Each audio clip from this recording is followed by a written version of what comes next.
Chapter 137, Interrogation, Part 2. Upon hearing Chen Zhi's words, the old man Wu initially stood there, mouth agape in astonishment. After a moment of contemplation, he lowered his head and fell silent. This silence lingered for quite some time, and just as the plump Wei thought he might sprint outside to shout, Wu suddenly lifted his head, his face a tapestry of tightly furrowed wrinkles, defiantly gazing at Chen Zhi. I care not who you are. We have survived until now by the grace of the sea god. We do not worship any other deities. If you wish for my assistance, you must divulge your true intentions. Bullying the people of our village is intolerable. I am in search of a small island. Chen Zhi replied, his expression earnest. There exists a cave upon it that leads directly to the ocean's depths. Given the current events, it is likely inhabited by peculiar creatures. These beings must be the ones who dragged the divers into the sea. Indeed, Wu interjected, crossing his legs upon the Kong. What you speak of is known as the Jiao Run. In my youth, I encountered them. Hearing Wu's unwavering conviction, a weight lifted from Chen Zhi's heart. It appeared that these mystical beings truly existed and resided within these waters. The Jiao Run, also referred to as Qianku, are enigmatic creatures from ancient Chinese mythology, bearing resemblance to the mermaids of Western lore. However, in Chinese tales, the Jiao Run have always been depicted as fierce and formidable beings. As recorded in Gan Bao's Search for the Gods, it is said, beyond the South Sea, there dwell Jiao Run, living in water like fish, adept in weaving. And their tears can produce pearls.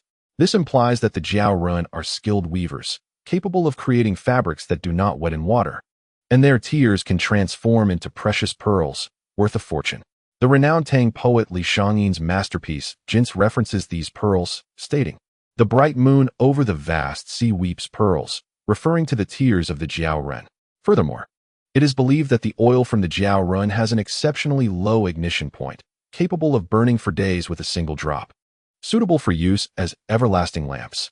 Legend has it that the long-lasting lamps within the tomb of Qin Shi Huang were made from Jiao Run oil, still aglow after millennia. At this moment, Wu lamented, today's youth are so frivolous, forever engrossed in their phones, disregarding the wisdom of the elders. They dismiss the past entirely, yet believe everything they see online, leaving them bewildered about what is real and what is false. But the events I witnessed in my childhood are etched in my memory forever. Thus, Wu began to reminisce about his youth, recalling a time when the adults in the village sported long braids. Back then, the town was governed by the county magistrate. The imperial court felt distant, and our lives were impoverished. The fishermen who ventured out to sea were bold, unafraid of anything, and no one kept watch over us. In those days, the village girls were highly prized. Any girl with a hint of beauty aspired to marry beyond the village, and the bride price for girls from outside was even steeper. The young men in the village had to fish for years before they could afford a bride, leaving many to remain bachelors. Some men from the village would catch mermaids from the sea to keep in their water cellars, intending to release them back into the ocean once they found a bride. Such actions were deemed disgraceful, and no one openly discussed them. The mermaids you speak of, are they the same as the mermen? Chen Zhi asked Old Wu. Indeed. Old Wu nodded in affirmation. That was long ago. Few would believe such tales now. In my youth, I too dismissed them, despite my grandmother's warnings that neglecting one's work would lead to a fate of marrying a mermaid. Once, a distant uncle faced a calamity, and I surmised it was the first time he encountered a mermaid. This uncle was a lifelong bachelor who had never married, and it was said he kept a water bride in his backyard cellar. However, one evening, when he attempted to be intimate with her, the mermaid bit off his prized possession. My father and grandfather rushed to assist, and I followed, joining the uproar. The ground was soaked with blood as my unfortunate uncle writhed in agony. Meanwhile, the mermaid was tied up and displayed, her ghastly appearance, dark and repulsive, with the upper body of a woman and the lower half of a large fish, was truly sickening. Is there really such a thing? Pang Wei's eyes widened in disbelief, as if he were hearing a fantastical tale. Absolutely, Old Wu said, wiping his nose. I have never lied in my life. Such occurrences were whispered about during the age of demons and spirits, but now that I am older, I find that few would believe me, so it matters little. You know, when I was 5 or 6, there were more than 1 or 2 people in this village mingling with mermaids. Back then, whatever one caught from the sea was brought home, and no one was the wiser about it. I even heard of a shameless widow who captured a male mermaid and kept it in her sea cellar. When that mermaid died, she wept shamelessly for several days. and the whole village laughed at her. As time passed, sightings of such creatures became exceedingly rare. By the time I grew up, I had not heard of anyone keeping a mermaid. Now, with my generation all but gone, who remains to recount these tales? Coexisting with mermaids. Chen Zhi murmured. So you claim to have seen one. What was that like? Are you also Ba? What nonsense? Old Wu interjected, discerning the implication in Chen Zhi's words, and spat vehemently. I, Old Wu, am a man of dignity. Even if I never wed, I would never entertain such a creature. A human is a human. How could one engage in such acts with a beast? I encountered a mermaid when I was 17, he continued. That was the year I had just become betrothed, and they asked for a bride price of 200 coins. To gather the necessary funds, I foolishly ventured into the sea under the cover of darkness. Chapter 138, Wu Ranyan. Thereafter, Old Wu began to recount tales from that bygone era. In a remote fishing village situated in the north, prior to its liberation, a state of semi-isolation prevailed, with scant contact with the outside world beyond the trade of fish. During those tumultuous times, the mountains loomed far away, and the battles raged incessantly outside, leaving the local populace bewildered by the ceaseless conflicts. Yet, this impoverished locale remained untouched by war, even during the Japanese invasion. The invaders deemed this desolate and destitute fishing village unworthy of their trouble.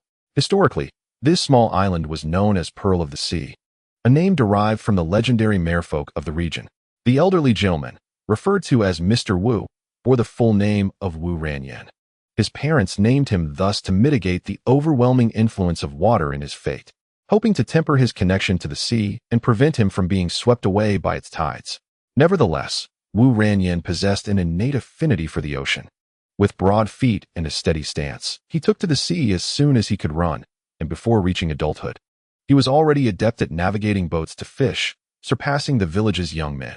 In those days, the village's youth accompanied him on fishing expeditions, believing that the sea god favored him, for their catches were invariably more plentiful when he was present. At the age of 17, Wu Ranyan became betrothed to the daughter of a fishmonger, with a bride price of 200 coins, a sum deemed fair yet exorbitant for impoverished fishermen. To save enough for this union, Wu Ranyan toiled day and night at sea, but the meager earnings of laborers proved insufficient. Driven by desperation, he secretly ventured out to sea at night, defying an unwritten village rule against night fishing. The bay's waves surged menacingly at night, sometimes reaching heights akin to that of a building, capable of capsizing even the smallest of fishing vessels. Yet, emboldened by his navigational prowess, Wu Ranyan successfully returned from 2 nocturnal fishing trips. Strangely, the nocturnal waters yielded exceptionally plump fish, including many valuable varieties. Tasting success, he grew bolder and began to explore the deeper seas.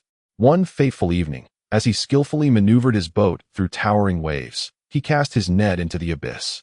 To his astonishment, he ensnared something extraordinarily heavy, an entity that resisted his every attempt to haul it aboard. As he struggled with the net, he was astonished to find a creature with the body of a human and the tail of a fish thrashing upon the deck, almost capsizing his small vessel. Realizing he had caught a mermaid, Wu Ranyan drew forth his dagger and pierced the mermaid's tail, binding her with rope, intending to bring her back for profit. However, the mermaid implored him desperately, offering a pearl of immense value in exchange for her life. She shed a single tear, which transformed into a luminous pearl that landed in Wu Ranyan's palm. Astonished, he agreed to release her, and as she departed, she assured him that should he ever require her aid again, he could seek her out with the pearl in the depths of the sea. Those who wield the pearl can discover the island of mermaids, a realm brimming with boundless treasures and enchanting beauties.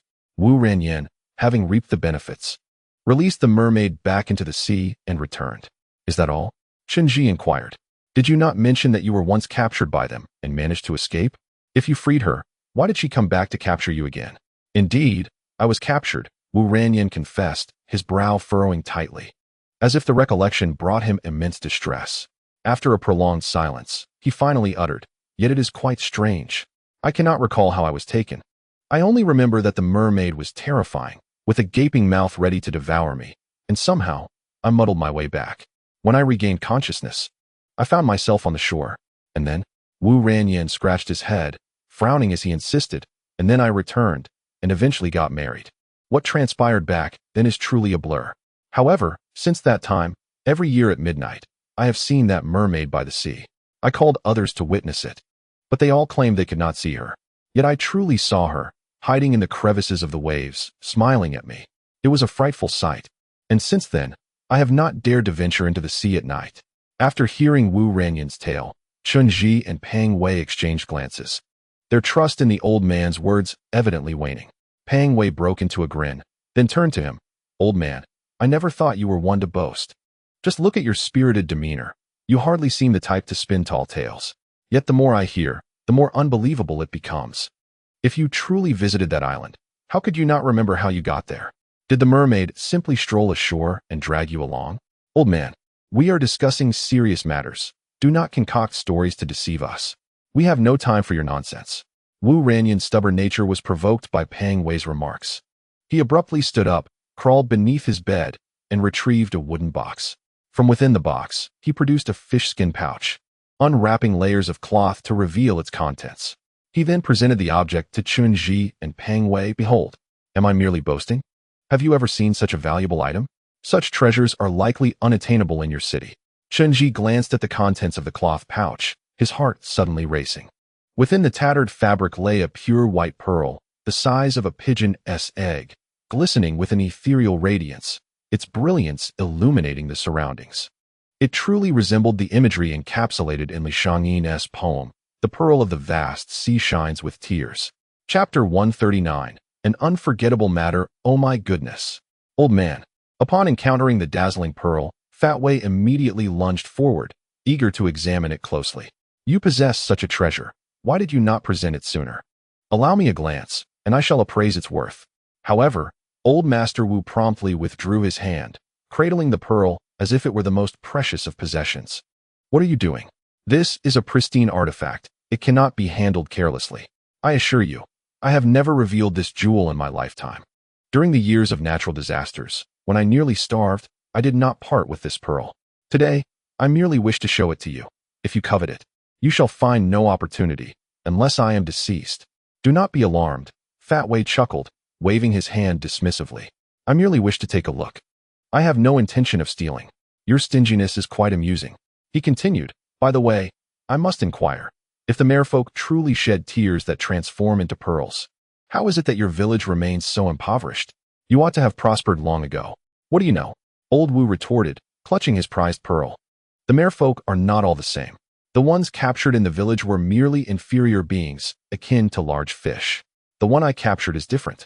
She possesses a spirit. She is a transcended mermaid. Thus, her tears transform into exquisite pearls, which is why they are so beautiful." "My goodness, what a tale. A transcended being." Fat Wei nearly burst into laughter. "May I pose a question?" Chen Zhi suddenly turned serious, his expression grave. "I am perplexed by one matter, Old Wu.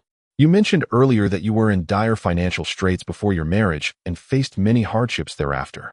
Why, then, did you never consider selling this pearl? After all, your initial purpose in acquiring it was for monetary gain.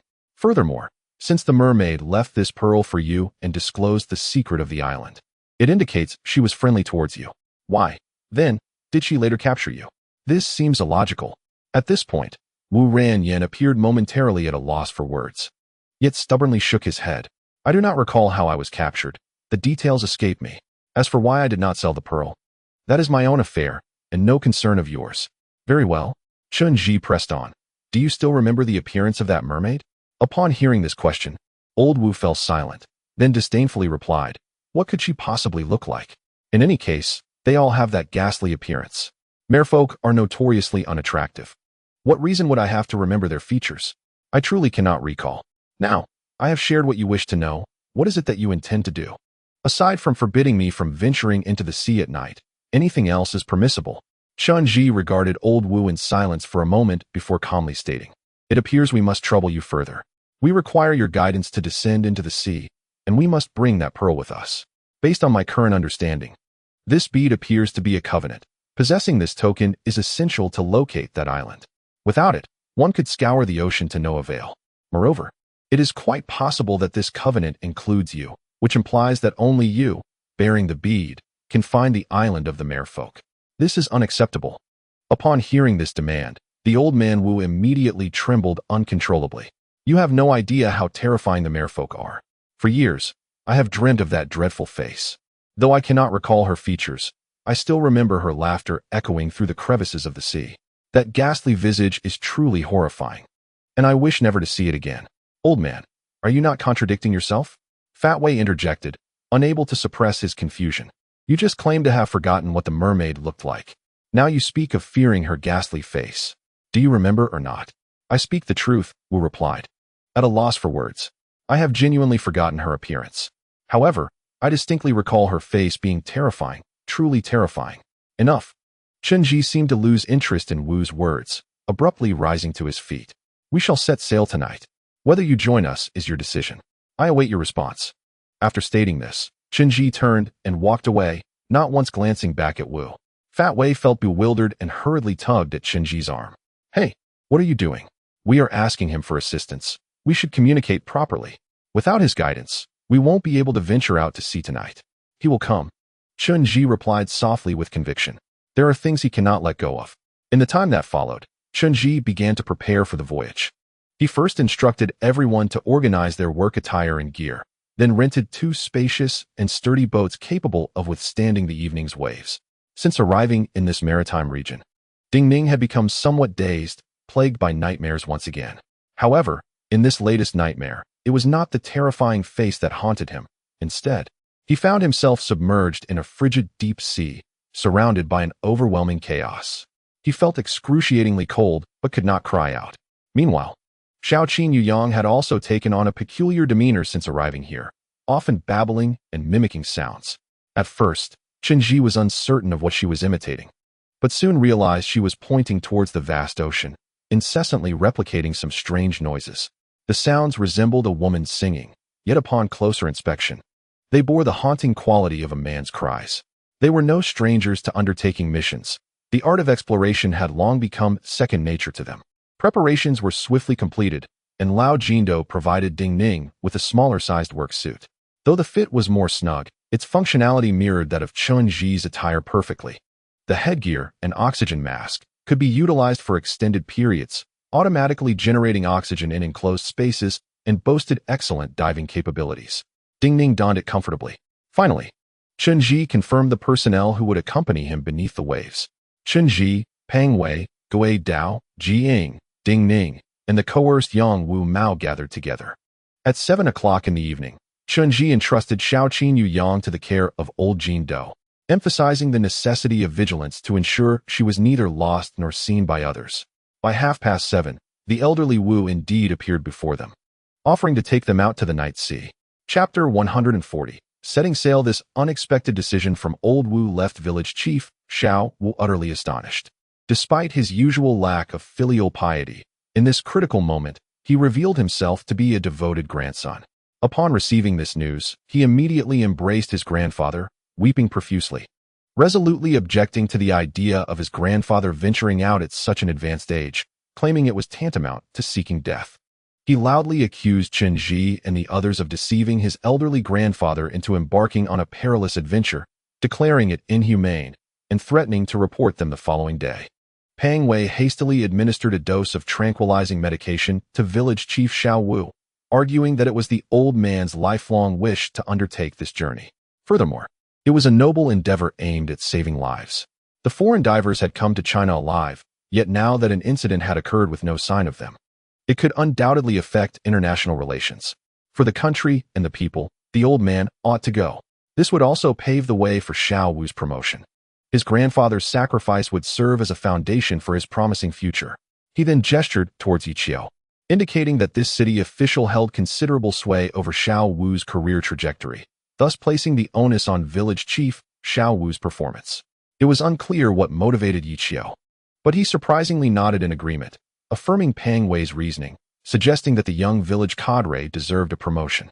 Nevertheless, village chief Xiao Wu remained unwilling, leading Pang Wei to summon 2 men in black, who forcibly confined him within a room, forbidding anyone from allowing him to exit. After executing such inhumane actions, Pang Wei clapped his hands, signaling everyone to prepare for departure. All began to ready themselves to board the vessel. Given the oceanic environment, none of their outer clothing could be worn. They were to don work attire before embarking. Ding Ning was exceedingly anxious, realizing that the baseball bat he had brought would be of no use. Old Jean Do handed him a personal black steel short knife, sharp enough to cut through iron, instructing him to keep it for protection in critical moments. Trembling, Ding Ning accepted the weapon. Before their departure, Professor Liao pulled Chen Zhi aside to impart crucial information. "Xiao Chun," he began, "there are matters you must be aware of. As you venture forth, you should have a clear understanding. Before you lies an expansive ocean. Yet the surface is generally stable. During our explorations, we discovered a channel on the seabed leading directly to the deep sea. Initially, I suspected this route might lead to the Arctic Ocean, but that was merely conjecture. There is something I have refrained from mentioning, as it lacked theoretical foundation, being merely a hypothesis within geology. However, I now believe that this hypothesis may indeed be a reality. Many years ago, geologists made a remarkable discovery of numerous blank echo regions deep beneath the ocean, resembling vast voids. Consequently, these geologists ventured a bold hypothesis. Perhaps beneath the ocean lies another sea, one that harbors significant reserves of water close to the Earth's core. This implies that the ocean we currently observe may actually be an outflow from this subterranean sea. Thus, the oceanic eye you seek may indeed serve as a gateway to another realm, one that is likely exceedingly frigid, surpassing even the Arctic and Antarctic regions. Its immense water reserves, when released, could inundate the world and lead to catastrophic destruction. Therefore, it is imperative that you prepare for the worst. If this oceanic eye truly exists, it is likely obstructed by some extraordinary entity. Under no circumstances should it be allowed to open, and if absolutely necessary, sacrifices must be made. This awareness must be ingrained in you, as it represents the moral boundary of humanity. I understand. Chen Zhi solemnly nodded. I shall never breach this boundary. Once everything was arranged, they set forth on their journey. As Mr. Wu stepped outside, his former charisma was evident. He donned a crisp black fisherman's shirt and shorts, with a tattered cotton coat draped over his shoulders, and his bare feet firmly planted on the ground. A short fish knife was tucked into his pants, and he grasped several handy tools as he leapt onto the boat. Despite his advanced age of over 90, he landed on the boat with remarkable steadiness, as if it were an extension of himself. After a few individuals boarded, Mr. Wu deftly maneuvered the oars, propelling the vessel away from the shore, carried by the sea breeze towards the ocean's heart. Mr. Wu truly excelled at steering. As they set sail, towering waves surged towards them. Yet, with unwavering confidence, he deftly navigated the boat, evading each wave with remarkable agility, while the others clung desperately to the sides, nearly thrown overboard by the tumultuous waters. The small boat continued to advance through the undulating waves, gradually penetrating deeper into the ocean. "Wow, old man, you're impressive," exclaimed Peng Wei, drenched and resembling a waterlogged duck, as he climbed beside Mr. Wu, gripping the side of the boat for dear life. "I've admired sailors since childhood. You all rely on the sea for your livelihood. Fearless and bold, you are truly remarkable. Now I see it firsthand. Those towering waves are nothing to you. How could you have been captured by a merman? Who says I was captured? Could they possibly seize me?" Mr. Wu stubbornly puffed out his beard, contemplating for a moment. Then continued, "Could you refrain from mentioning that incident? It's giving me a headache. I've told you, I can't remember anything. Who knows how I was taken? What is there to forget about this matter?" Fat Wei, with a mischievous grin, remarked, "In fact, I knew what was happening the moment you mentioned it earlier today. I suspect you ventured onto someone else's island. One pearl was not enough for you. Your insatiable greed led you to seek out the island of merfolk, hoping to pilfer their treasures. Ultimately, you were caught, weren't you?" Chapter 141. Speculations. Today, I express my gratitude to two wealthy patrons, Wu Ranyan, who generously tipped 50,000, and another who contributed 30,000. Such heartfelt gestures deserve more than mere additional chapters as a response. Hence, I am profoundly grateful in spirit. Upon hearing Fat Wei's conjecture, Old Wu's face turned crimson with indignation, his cheeks resembling ginger. "What nonsense is this? Do not spout such absurdities. I have never set foot on that island. Come now, what is there to be embarrassed about?" Fat Wei retorted playfully, his expression suggesting he had already drawn his conclusions about Old Wu's escapade. "In truth, we all understand. People perish for wealth, and birds for their demise. I assure you, if someone told me treasures awaited on that island, I would certainly go as well. Besides, didn't you return safely? Nothing disastrous happened. Perhaps just a mere encounter with a few fish. What is there to fear? You little rascal, cease your nonsense. Old Wu, upon hearing this, exploded in fury, pointing a finger at Fat Wei. Let me tell you, I, Old Wu, am a man of dignity. I would rather endure hardship than encounter something vile. You are the one who should be concerned about such fishy matters. Keep talking, and I might just toss you overboard. All right, it was merely a jest. No need to be so agitated.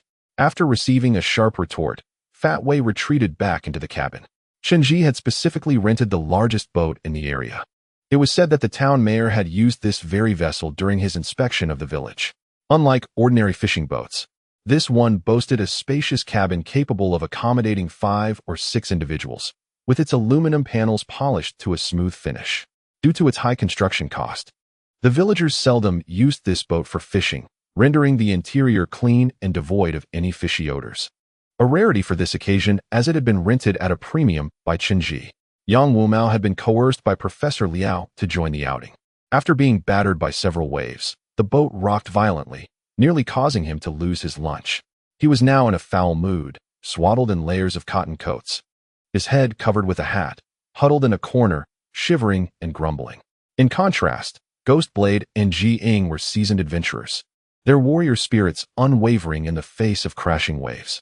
They stood at the stern of the boat, attentively observing the surrounding winds, undeterred by the tumultuous seas. Remaining aboard were Chen Zhi and Ding Ning. Ding Ning was visibly shaken, having been genuinely terrified by the monstrous waves that had just struck. Since earlier, he has been speaking of a voice whispering in his ear, a sound that seems to murmur secrets. It appears to be a man weeping, or perhaps calling out to him. However, the specifics elude clarity. At this moment, Ding Ning's mental state is somewhat frayed, tightly trailing behind Chen Zhi, fearful of being left behind. Upon entering, Pang Wei first patted Ding Ning, noticing his ashen face and indifference, and then rummaged through his treasure pouch to retrieve a box of cigarettes. The entire ship is drenched. After the previous wave crashed down, seawater is everywhere. Yet, this treasure pouch possesses waterproof properties, impervious to a single drop of moisture, thus the cigarettes remain dry. After lighting one, he felt a warmth envelop him. He then exhaled a smoke ring and addressed Chen Zhi. Orange, there is something I must discuss with you. I need to understand the situation regarding that old man. Initially, I believed he was merely captivated by the treasures on that island, sneaking away at night only to be captured by those merfolk. Perhaps he felt embarrassed upon his return and pretended to have forgotten. However, after probing him with a few questions, he immediately became irate. His gaze was intense, and it did not seem like he was lying. He is not lying. Rather, his memory has been erased. Erased memory? Pang Wei stared wide-eyed at Chen Zhi. Who did this? Was it those merfolk? Do they possess such abilities? I do not know the specifics, Chen Zhi replied softly. But I am aware that sound can significantly impact the human brain. Many skilled hypnotists utilize sound to induce hypnosis, and the human vocal cords are rather simple, even rudimentary. There has been speculation that perhaps there exists an animal adept at vocalization, possessing vocal cords far superior to those of humans. Such a creature could easily produce a range of manipulative sounds, rendering one's memories of the past vague, or even fabricating new memories. That old man Wu now remembers only his hatred towards the merfolk, yet he cannot articulate what they did to him. He has even forgotten what they looked like. It seems that his memories of the merfolk, including the tale of capturing them with a large net and their offering of pearls for survival, may not be genuine. It is possible that these were later fabricated and forcefully implanted in his mind. Perhaps there exists an alternate version of the story, and this old man harbors another facet. Goodness! Pang Wei, upon hearing this, cast a sidelong glance at the old man Wu at the bow of the ship. Do not tell me this old fellow is some sort of pervert. We truly must exercise caution. What it is, we shall know in due time. Chen Zhi also cast a glance at the old man Wu, softly stating, regardless of what these memories entail, it is estimated that these are the things he cannot relinquish. Otherwise, he would not have accompanied us. His deep-seated hatred and profound fear of the merfolk were so intense that he would rather die than part with that precious pearl. Evidently, everything he witnessed on that island was utterly unimaginable. Chapter 142. Entering the sea in the time that followed. The towering waves had become a nearly commonplace spectacle. The small vessel bobbed on the vast ocean at night like a solitary leaf, rising and falling with the surging tides. The perilous scene was such that even contemporary Hollywood blockbusters would struggle to replicate it. An ordinary person would likely succumb to terror amidst such tumultuous waters. Yet, the old sailor, Wu, proved himself a courageous mariner, standing resolutely at the bow, his hands firmly grasping the helm, betraying not a shred of fear.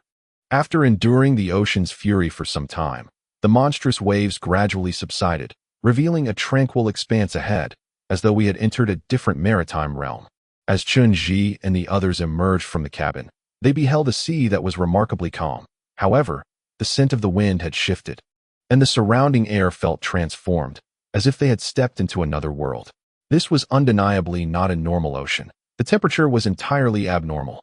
Here, the air was frigid, and large chunks of ice floated upon the surface, their edges sharp and thick, as if they had broken off from a massive iceberg.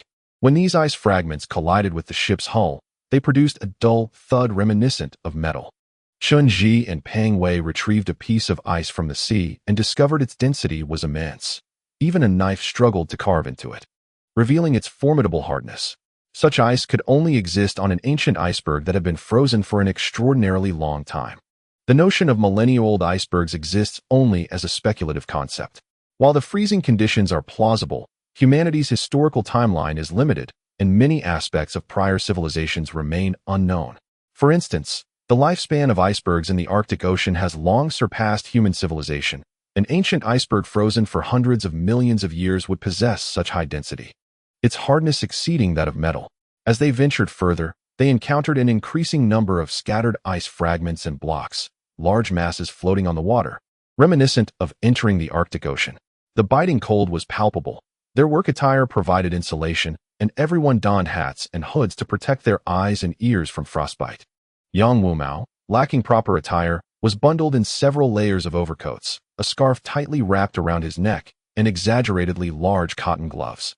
His first utterance was a complaint. "You are truly lacking in compassion. You all have warm clothing, and I am left in this. Once I return, I shall inform Professor Liao that you have mistreated the research staff. Come now, don't be so delicate." Pang Wei pointed at the elderly Wu beside them. "Look at the old gentleman. Despite his age, he is merely draped in a tattered cotton jacket and is even barefoot. What do you have to complain about in front of him?" "Silence. Do not speak." The old man Wu suddenly turned around and softly admonished, placing a finger to his lips and whispering, "That creature has very keen ears. Be cautious not to let her hear you. If she fixates on you, she will drag you from the ship to the depths of the sea before you even realize it, leaving nothing but bones behind."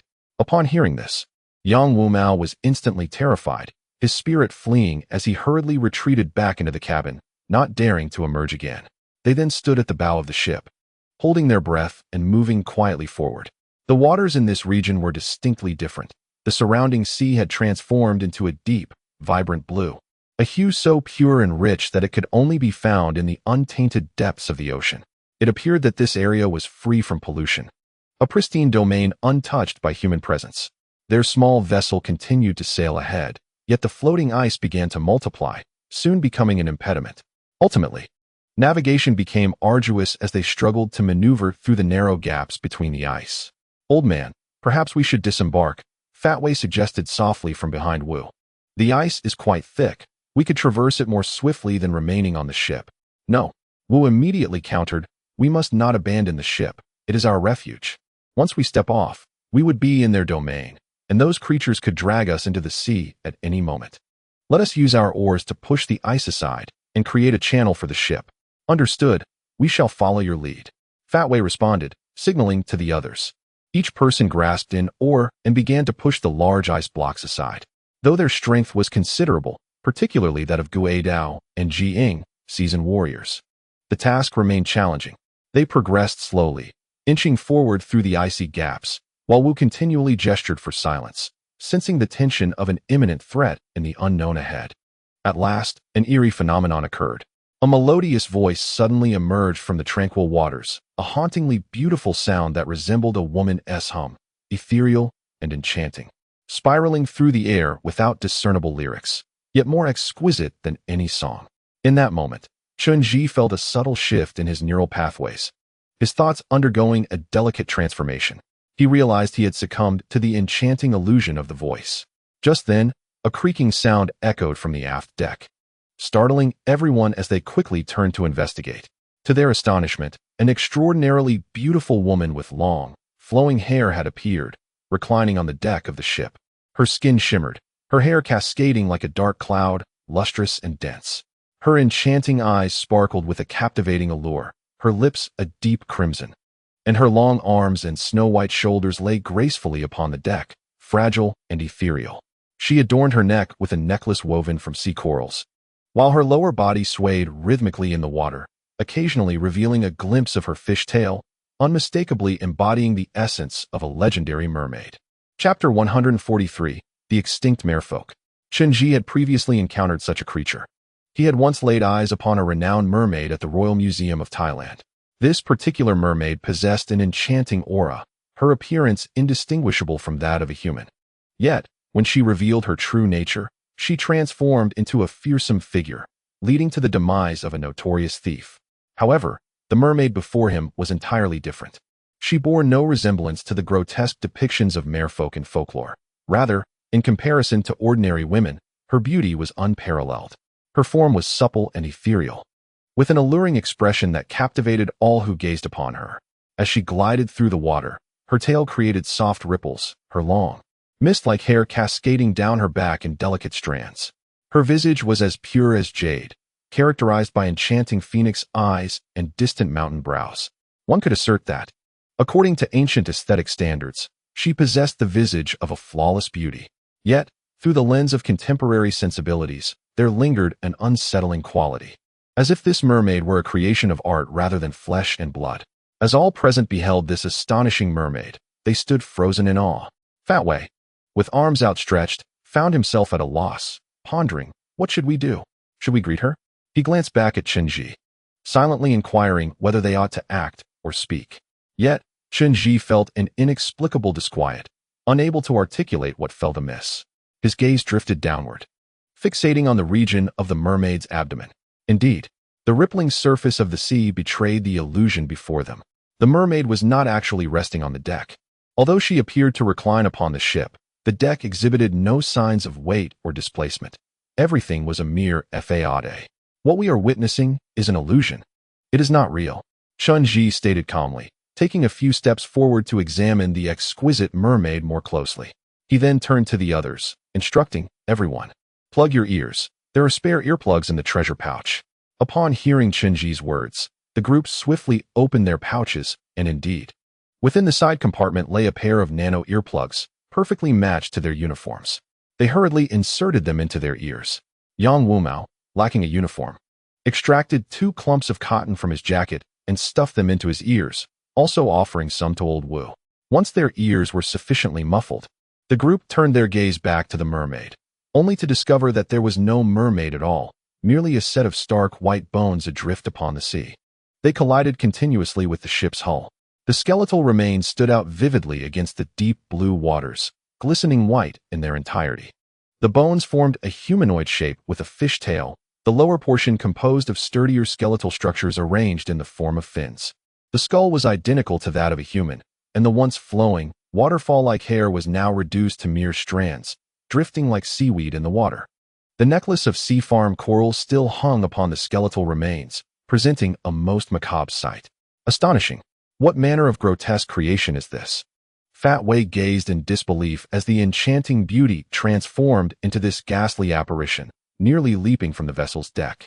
I had remarked that the descent of a great beauty from the heavens seldom heralds good fortune. It seems this skeletal form is the true visage. What a pity, to have met such an untimely demise. If only she had retained her former appearance, though, truth be told, it likely was not as exquisite as it once seemed.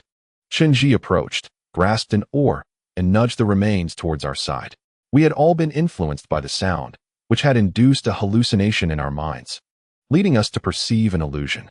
The skeleton in life must have been far less appealing. As old Master Wu suggested, it was likely quite fearsome, hence the illusion of beauty. Thankfully, she was already deceased. Had she been alive, she might have lunged at us by now. They began the grim task of retrieving the corpse from the water. Their conversations flowed through the wireless network embedded in their work uniforms, while the nano earplugs operated on a separate channel. Thus, They could communicate freely amongst themselves, oblivious to the outside sounds.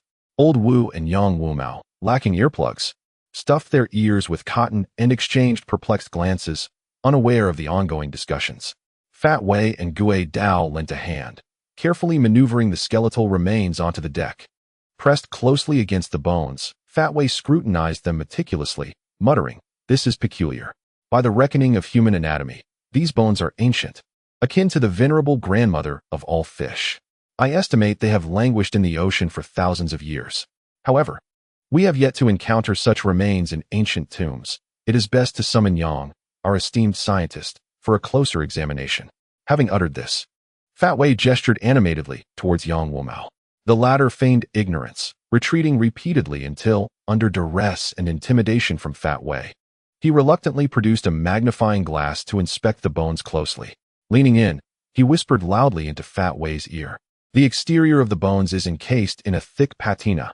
Indeed, they bear the weight of ages, possibly over 5,000 years.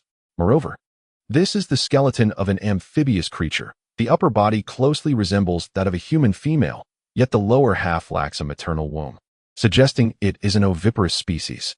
Such creatures are predominantly cold-blooded, devoid of emotional cognition. Their cranial structure is somewhat flattened, with elongated upper teeth that likely housed fangs, making them fierce predators in the ocean, a part of the apex food chain. Furthermore, I observe that the oral cavity possesses a considerable skeletal space, likely where the vocal cords reside. I surmise that this creature could produce sounds surpassing human capabilities, emitting melodious and harmonious tones. However, the duration of its death predates us significantly. It appears to have succumbed to natural causes. This creature's physiological structure is remarkably resilient to cold, rendering the possibility of death by freezing implausible. It is likely that its lifespan had long since expired. As you observe this place, the surface of the sea is devoid of even a single planktonic organism. The food chain has long since withered, and the season of biological abundance has long passed. Even if there were once merfolk here, they must surely have become extinct by now. We should return. Remaining here serves no purpose, does it?" After hearing this, Chen Zhi tentatively removed the earplugs from his ears, only to discover that the melodic song he had heard earlier had vanished. The sound seemed to have drifted in with the sea breeze, carrying with it memories of the past, meandering across the tranquil surface of the ocean. After a moment of contemplation, Chen Zhi made a decisive choice. Everyone disembark from the vessel and tread upon the drifting ice, advancing forward. "Finally, we are home. I would like to express my gratitude in a single chapter to those who supported me with their generosity over the past 2 months. In December, Tiger Chassis 1000. Weituo, daily, numerous. Profound anomalies 200. 30,000. Wu Ranyan 80,000. Second Uncle's Big Winter Melon 500. Embodying love and authenticity with malice. Young Master Yuan 500. Proverbs 2500. Donghai Little Fisherman 1000. Outside the Game 12,000. Book Friend 20181210201633170 200. Red Heart Little Snow 2000. Book Friend 2018112 2148 38148 200. Wind and Cloud and Tianshan 200. Pursuing Dreams. Book Friend 2018112 22148 38148. Book Friend 20181201234 4207174. Book Friend 20170705235833017. Book Friend 20180915084856786 1000. Unmatched Chaos. Wuging Ruri 10,000. Wandering Pseudonym 10,000. 2,000. Jiutian Yushin Sword 20,000. In November, Book Friend 141060017033743. Wu Ranyan 70,000. Weituo, daily, numerous. Book Friend 20181128165444583 500. Little Cat 2000. Can you shout 666? 500. Little AI Chasing Dreams 500. Book Friend 20181122214838148. Red Heart Little Snow 1000. Profound Anomalies 200. Book Friend 2018092517423 4218. Wandering pseudonym 10,000. Ju Tianyushin, sword 20,000. Book friend 201-806, 27144, 207-373, 1000. Chaotic storm. 200. Invincible Da Zong 10,000. Dark Night Lament 1000. April's Reminiscence 1000. Zing 13,000. Why is naming so difficult? Little Bamboo Brother 500. Mr. Lao Chio 10,000. Little Bamboo Brother 1000. Brother is a monster 100000. Aficionado of novels. Book friend 201-809-1919-531-5124. Rong Huan. Iced green tea. Oh, what a surprise. Chapter 145. Hidden Secrets. The traces of life? Can there be any living souls in this cursed place? Upon hearing this, Fat Wei turned back and cast an inexplicable glance at Chen Zhi. Could it be that a miracle had indeed occurred? Had those foreign underwater experts ventured this far, only to start a fire and cook, transforming into modern-day Robinson Crusoes? And perhaps even engaging in a survival scenario? Not in this era. Ghostblade shook his head, hesitating for a moment before looking back at Chen Zhi. I cannot ascertain the specifics at this moment, but the traces left behind do not appear to be made by recent inhabitants. As Ghostblade spoke, he glanced at Chen Zhi and then inexplicably at Old Wu, finally remarking, "You should see for yourselves, something seems amiss there." Thus, for the remainder of the time, everyone began to traverse the island's edge towards another coastline. This was no simple endeavor, though the island was not vast. Its icy terrain rendered movement quite cumbersome. The ground was uneven, with jagged ice formations resembling blades, and they struggled for a considerable while before finally reaching the opposite side. Upon arrival, they discovered a transparent expanse of ice, crystalline and pristine, akin to a mirror. Compared to the previous rugged terrain, this location was indeed the most favorable. However, to their astonishment, they found clear evidence of prior habitation. The first sight was a semicircular ice structure that resembled a small mound from a distance. Nearby stood a fire pit constructed from stacked timber, the wood thin and layered, with a considerable amount of ash, indicating it had burned for an extended period. The frigid temperatures rendered this an unsuitable place for fire, as the ice beneath would swiftly extinguish any flame. Thus, it was ingeniously designed in this layered manner. Akin to a primitive stove, it was evident that the individual who once resided here was clever, resilient, and possessed considerable survival skills. Surrounding the fire pit were remnants of food, which could endure for an extended time in this frozen environment. The food on the ground had long since solidified, yet its exterior color remained largely unchanged. When sliced open with a sharp dagger, the interior revealed a golden yellow cornmeal mixture. This was a dough, not purely corn, but rather a blend of a special grain and cornstarch. While its composition was discernible, Chen Zhi had no recollection of such food in his memory. Guanyin Bobo. Old Wu exclaimed in astonishment upon seeing the dough. He promptly picked up several pieces from the ground, smashing them open as if unlocking memories from the past, utterly astonished. Here, how could there be such a thing? This is Guanyin Bobo. Only our generation has tasted this. The present day has never even seen it. What is Guanyin Bobo? Fat Wei inquired from behind. Old man, you needn't be so overly excited. It's merely a couple of dough balls, not a bomb. Why are you so agitated? The Guanyin bun, in essence, is akin to the wild vegetable steamed bun, which served as our staple food back in the day, much like rice does in the present. Old Wu let out a gentle sigh and remarked softly, "You children of today cannot fathom what life was like when I was 17 or 18. The hardships we endured are beyond your wildest dreams. During those times, poverty was rampant, and in years of calamity, many perished from hunger. Human life was the least valuable of all.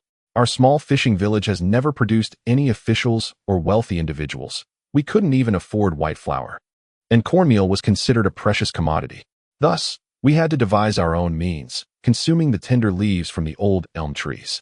These leaves were delicate, ground into a sweet flour, and when mixed with cornmeal, they could be fashioned into buns to stave off hunger.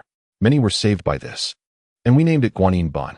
Such fare was a daily necessity in my time, yet it has not resurfaced for decades. How could this be? This is truly remarkable."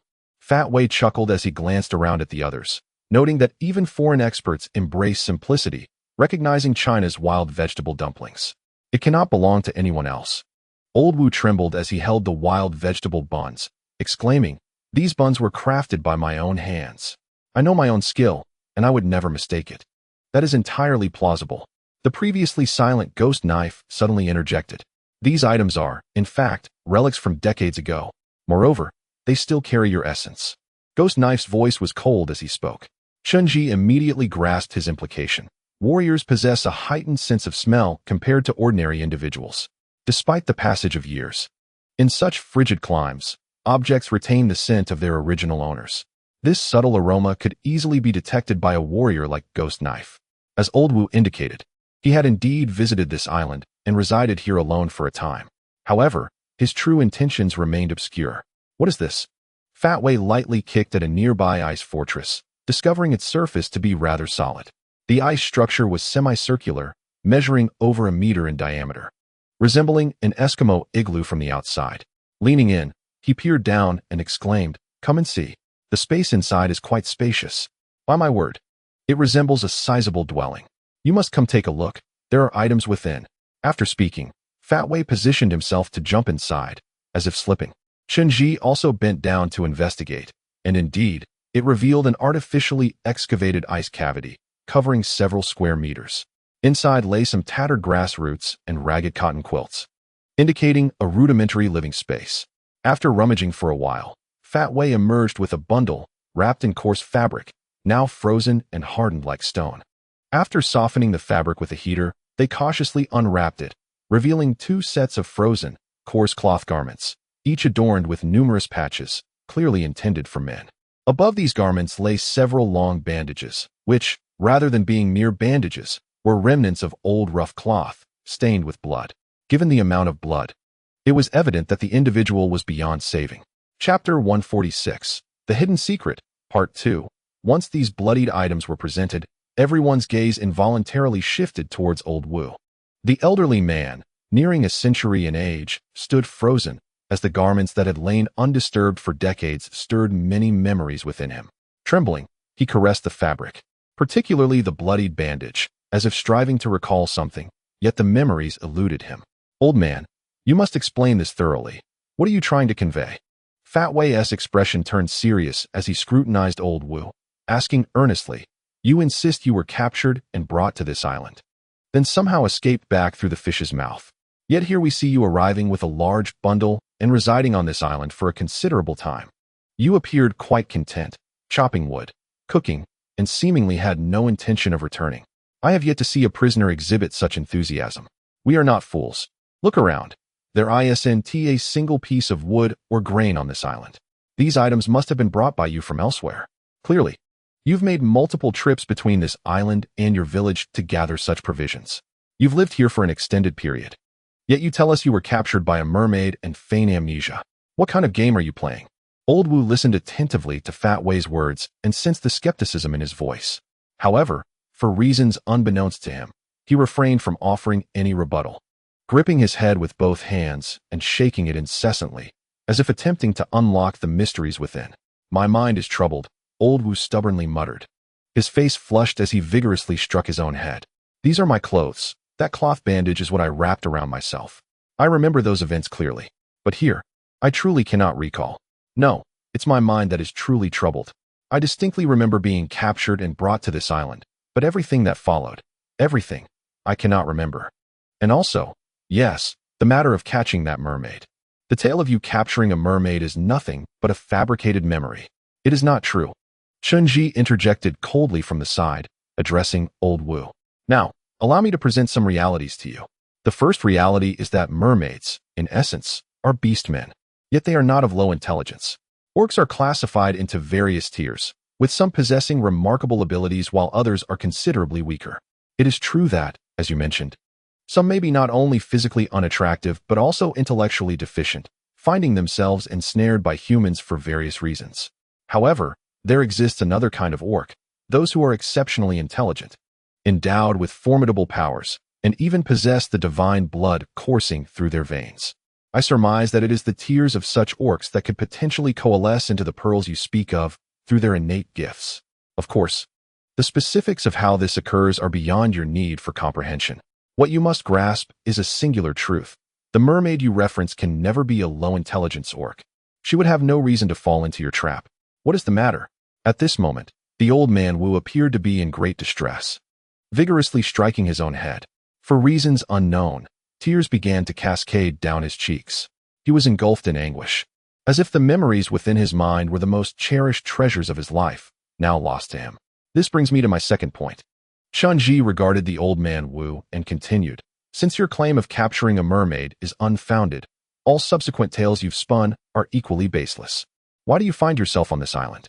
And how did you come to possess a mermaid's pearl? Allow me to propose a hypothesis. In this scenario, you are not the infallible sailor, but rather, on that fateful night at sea, you were cast into the ocean by a tumultuous wave. You encountered misfortune, your body colliding with a reef, sustaining grave injuries and losing copious amounts of blood. In the depths of the sea, you should have perished long ago. Yet you were rescued, brought to this island.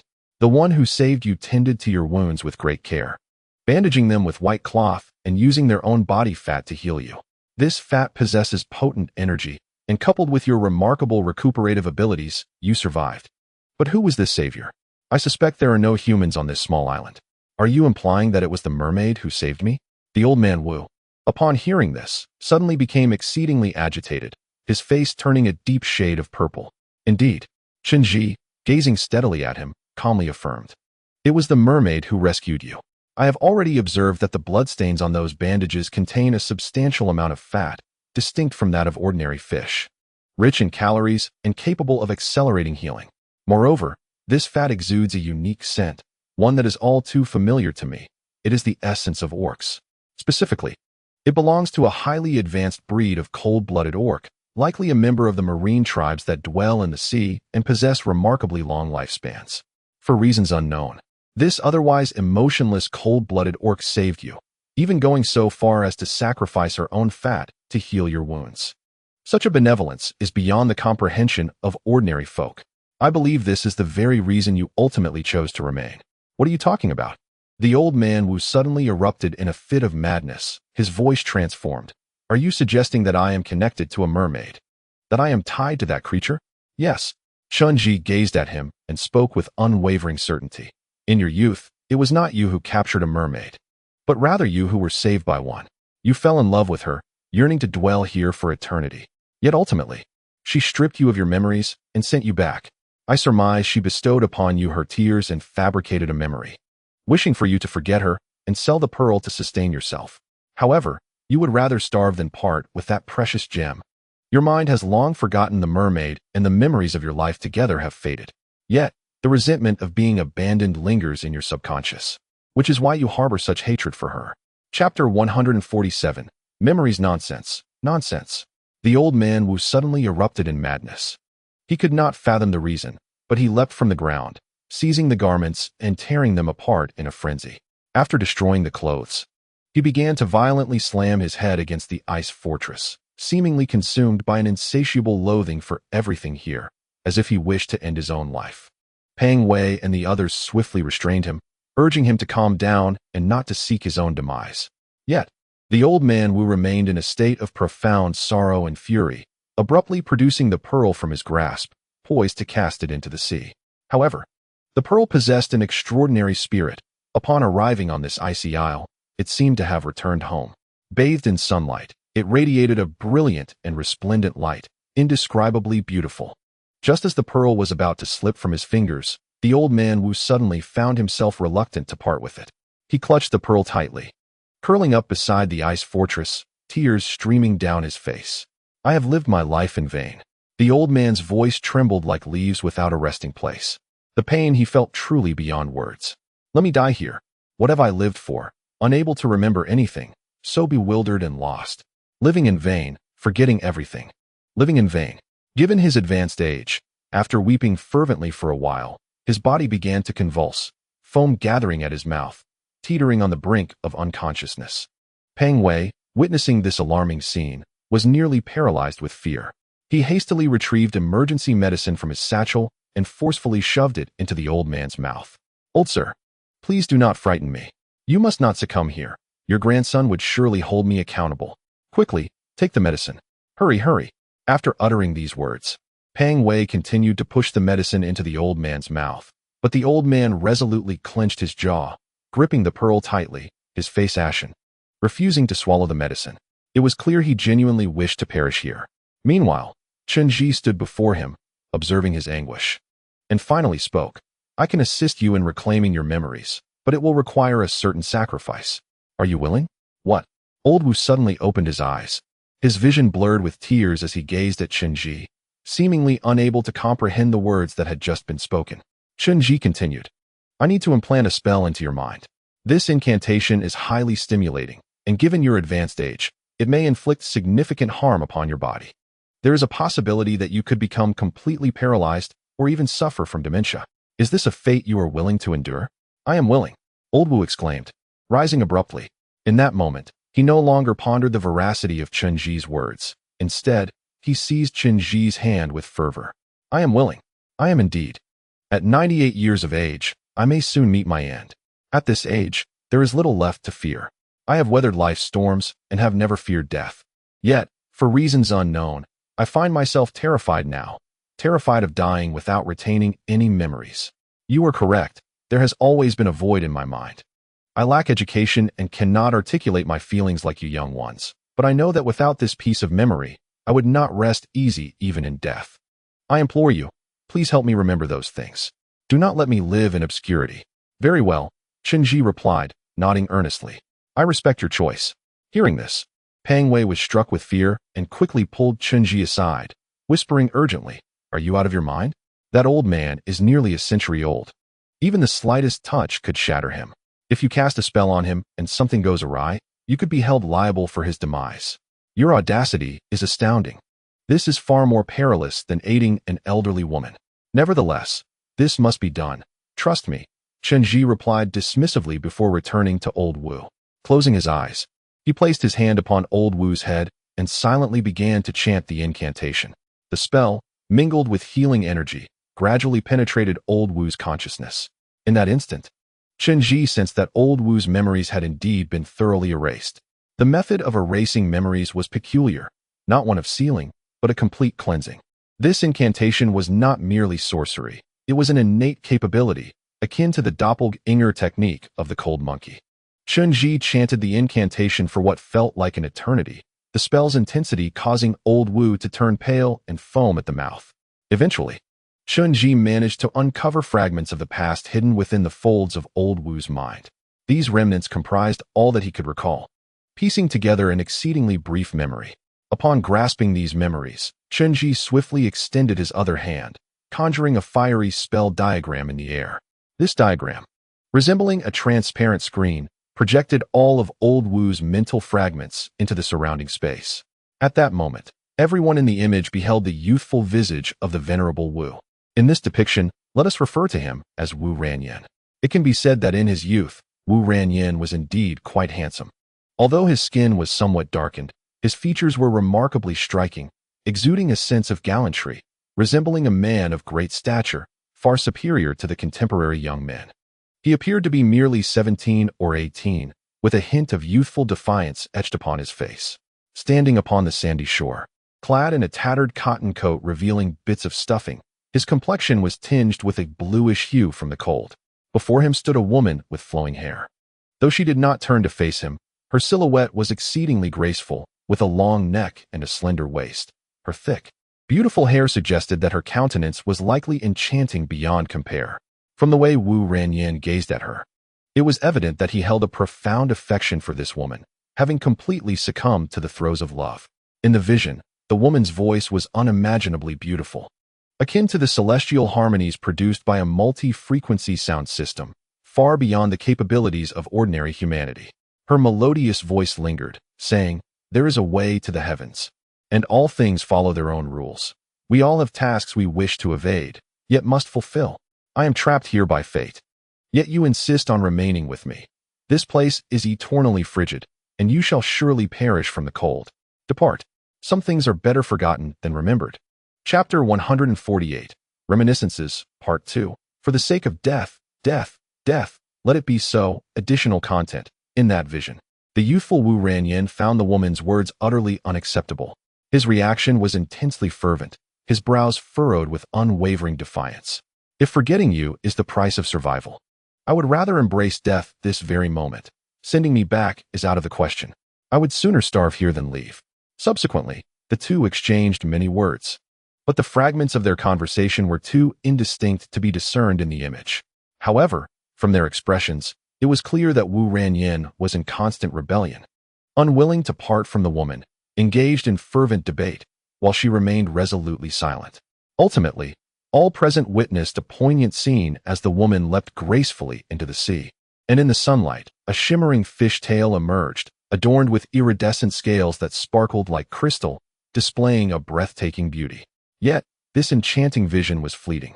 Following it came tumultuous waves, and it was evident that Wu Ranyin was forcibly returned.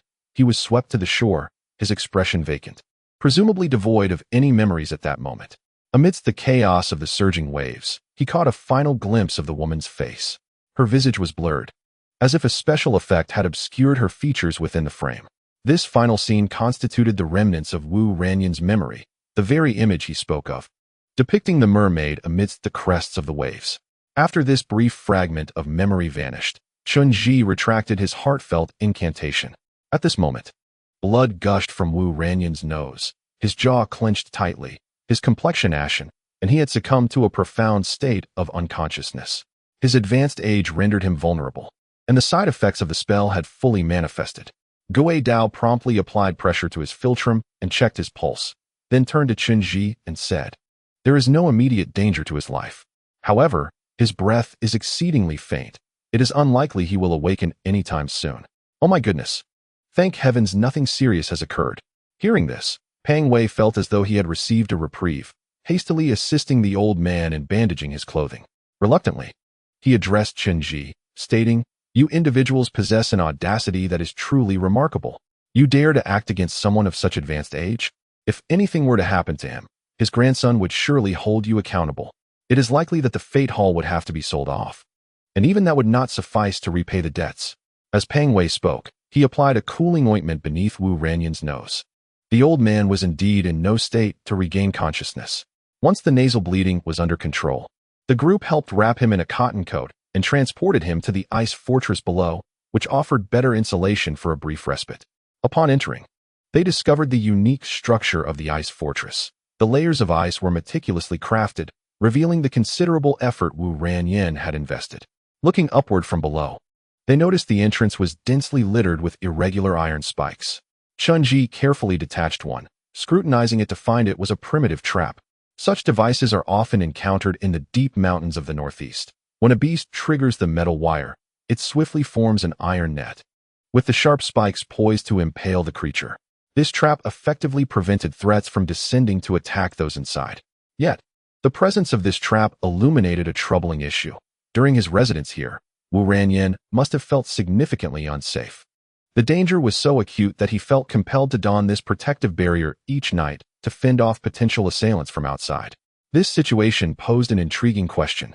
If the merfolk inhabiting this area were on amicable terms with him, whom was he so fearful of? Were there other bizarre and terrifying entities lurking here besides the merfolk? After settling the old man in the ice fortress, Chen Zhi left Yang Wumao and Ding Ning to rest and to prevent unforeseen incidents. He also entrusted Ji Ying with their protection. He then, alongside Gui Dao and Pang Wei, ventured towards the island's center.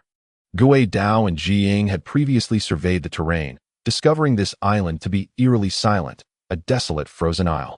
The island was predominantly circular in shape, resembling the profile of Mount Fuji, and at its heart lay a vast chasm leading straight down to the abyssal sea below. This pit was primal in nature, its origins shrouded in mystery. Perhaps it was a result of volcanic activity eons ago, or perhaps caused by internal explosions. In any case, the depths below remained unfathomable. Gui Dao and Ji Ying discovered that around the cave's periphery lay a layer of restrictive enchantments, preventing any entry. Thus they halted in their tracks. Chen Zhi and his companions commenced their arduous ascent up the mountainside, traversing a treacherous, ice-covered slope where the ground was perilously slippery, a matter not to be taken lightly. As they progressed upward, they resorted to using their daggers to carve footholds, inching their way upwards. Fortunately, their physical endurance had been well developed. Had they been ordinary individuals, they likely would have succumbed to exhaustion midway, tumbling down the mountainside. They climbed for approximately 5 to 6 hours, passing over surfaces that revealed remnants of ancient rock layers and vegetation. It appeared that this all had been instantaneously encased in ice. Beneath the ice, the transparency was striking. In some places, towering trees were visible. These trees were robust and lofty, with thick, expansive leaves, harboring indistinct forms which seemed to be primitive creatures. However, these creatures bore peculiar appearances, many adorned with tusks, reminiscent of prehistoric beings, their identities obscured as only their heads and tails were discernible. Upon finally reaching the summit, they beheld the immense cave entrance, which was not merely a portal, but rather a vast, bottomless abyss that bisected the island. Standing at the mouth of this cavern, the surrounding ice was exceedingly slick. Gazing downward, they were met with an impenetrable darkness. A chilling wind swept through, while the abyss echoed with thunderous sounds, harmonizing with the relentless waves crashing against the shoreline, a breathtaking spectacle unfathomable to the average person. Moreover, numerous iron chains were affixed to the cave entrance, entangled like a vast net, each chain adorned with yellow drapes. Inscribed upon them in blood were divine scripts, bearing various sizes of characters, all conveying the same incantation, the great spell of divine slaughter. Chapter 149. The perfect barrier. The incantations of the Jiang clan were unparalleled, though their structural composition was not overly complex, primarily comprising 3 segments. The first was defense, a spell focused on protection against external harm, capable of binding enemies. Its manifestation as a spell could transform into a binding gale, a craft in which Chen Zhi's mother excelled, and which had become Chen Zhi's most frequently employed incantation. The second was offense, primarily an attacking spell, specifically embodied in the great spell of divine slaughter. The third was transformation, a technique for sealing deities and altering destiny, capable of shifting the energy fields to change the fates of living beings. The great spell of divine slaughter represented the most ferocious set of incantations within the Jiang clan's legacy. Its offensive power was exceedingly brutal, imbued with immense destructive force, capable of shattering its targets from above, and when wielded alongside the divine whip, it possessed the ability to slay deities. This spell was divided into 2 sections, the upper and lower verses, both designed for confinement and dissolution, capable of compressing and deforming divine entities, stripping them of their powers, and tearing apart their flesh, a process of unimaginable cruelty. Moreover, by adding the final incantation of the god-slaying technique onto a weapon, one could slay deities with a single stroke. However, certain ancient deities, due to their colossal forms and abilities that far surpass those of the caster, render the god-slaying spell ineffective for their complete annihilation. In such circumstances, the incantation transforms into a binding spell, confining the deities within, allowing them to languish gradually. The 9-tailed celestial fox, sealed within Mount Tai, and the Yocheon clan, imprisoned beneath the Yongla Buddha, are prime examples of this predicament. Before us, atop this grand volcanic crater, are countless iron chains, dark and robust, adorned with yellow banners. The provenance of these banners is a mystery. Despite the passage of time, they remain undiminished, though the bloodstains upon them have turned black. This is a dead barrier, akin to a knot tied inescapably tight. The barrier is inscribed with the incantations of the god-slaying spell, written in a circular fashion, endlessly repeating in a never-ending cycle. One can sense the overwhelming fear of the original caster, terrified that those below might emerge to an extent beyond comprehension. He employed the ceaseless god-slaying incantation to seal them within, leaving no room for mercy or retreat. In other words, even if he were to regret his actions, he would find it impossible to reopen this sealed barrier. Chen Zhi cautiously placed his hand upon the inscribed barrier, and in an instant, a chilling, turbulent energy surged through him. The incantation was primordial, its arrangement strikingly perfect, and the caster's power far exceeded his own. Beneath this barrier, Chen Zhi's abilities appeared woefully immature. He could not penetrate its defenses. Peering downward, he found an unfathomable abyss, yet he could faintly hear the roar of colossal waves below. Interwoven with this sound was a strange noise that sent shivers down his spine. "How do we enter?" Ghostblade inquired, gingerly touching the transparent barrier's wall only to quickly retract his hand. "Chief, this barrier is formidable. Attempting to force our way through could result in our utter destruction. We must devise another plan." "What plan could there possibly be?" Chen Zhi did not respond to Ghost Blade's query, his thoughts wandering as he caressed the transparent barrier, admiring it as one would a work of art. Over the years, he had gained some insight into the Jiang family's sorcery, increasingly perceiving its unfathomable depths. He pondered how the ancient Jiang Zia had acquired such profound magic, but this barrier was undeniably flawless, as if it represented an insurmountable ultimate in this world. The incantation's energy flowed thickly and tightly, leaving no opportunity for exploitation, no loopholes, and no possibility of breach. In that fleeting moment, an epiphany struck Chen Zhi. If it were indeed Jiang Zia who had constructed this barrier, then his current power, compared to that of the legendary figure, was but a drop in the ocean, utterly incomparable. Yet now, he found himself tasked with the seemingly impossible endeavor of unlocking a barrier that even Jiang Zia could not breach. Let us descend first. Chen Zhi subsequently remarked to Gui Dao, this barrier cannot be breached for the time being. Let us descend and contemplate our next course of action. That is agreeable. Fat Wei immediately concurred. I have been pondering a matter that has perplexed me. We are now aware of the trivialities from old Wu's youth. Yet where is his former lover? Is she still alive? Given the longevity of beast men, it is indeed possible she has survived to this day. Could it be that those foreign divers fell victim to her? Perhaps they are now destined to meet an unfortunate end. We must remain vigilant. Ding Ning's flesh is irresistibly enticing, and I cannot shake off my unease. Let us hasten our descent. That will not be necessary, Chen Zhi replied softly. The merman known to Wu Ran Yin should not be our adversary. The threat he guarded against within the ice fortress could not possibly be her.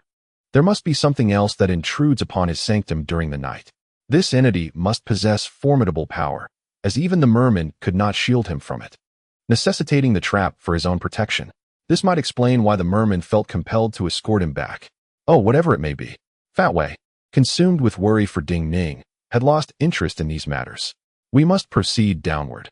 Tonight we shall uncover what truly frightened old Wu. They then began their arduous descent, which proved more challenging than their ascent.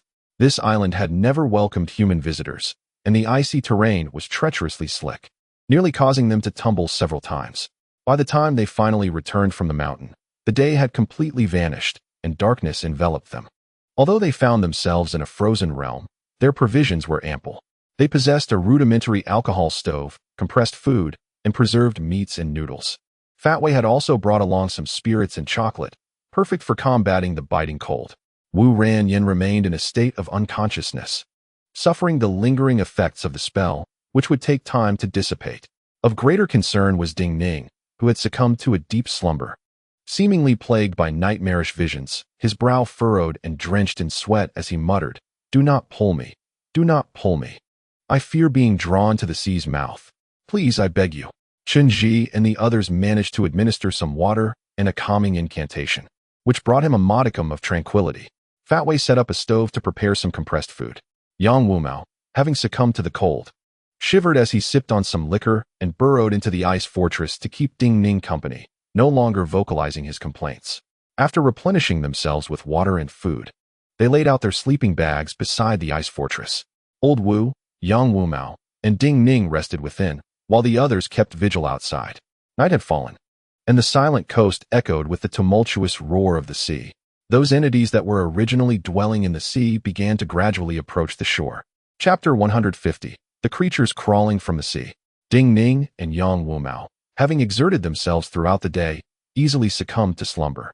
Conversely, Chen Zhi and his companions remained vigilant. Although in a state of rest, their eyes were merely half closed, their senses alert, closely monitoring the movements within the darkness. The first half of the night passed in tranquility, save for the increasingly fierce winds, which howled chillingly outside, causing the sleeping bags to nearly freeze over. It seemed that only within the confines of the ice fortress could one truly find sleep.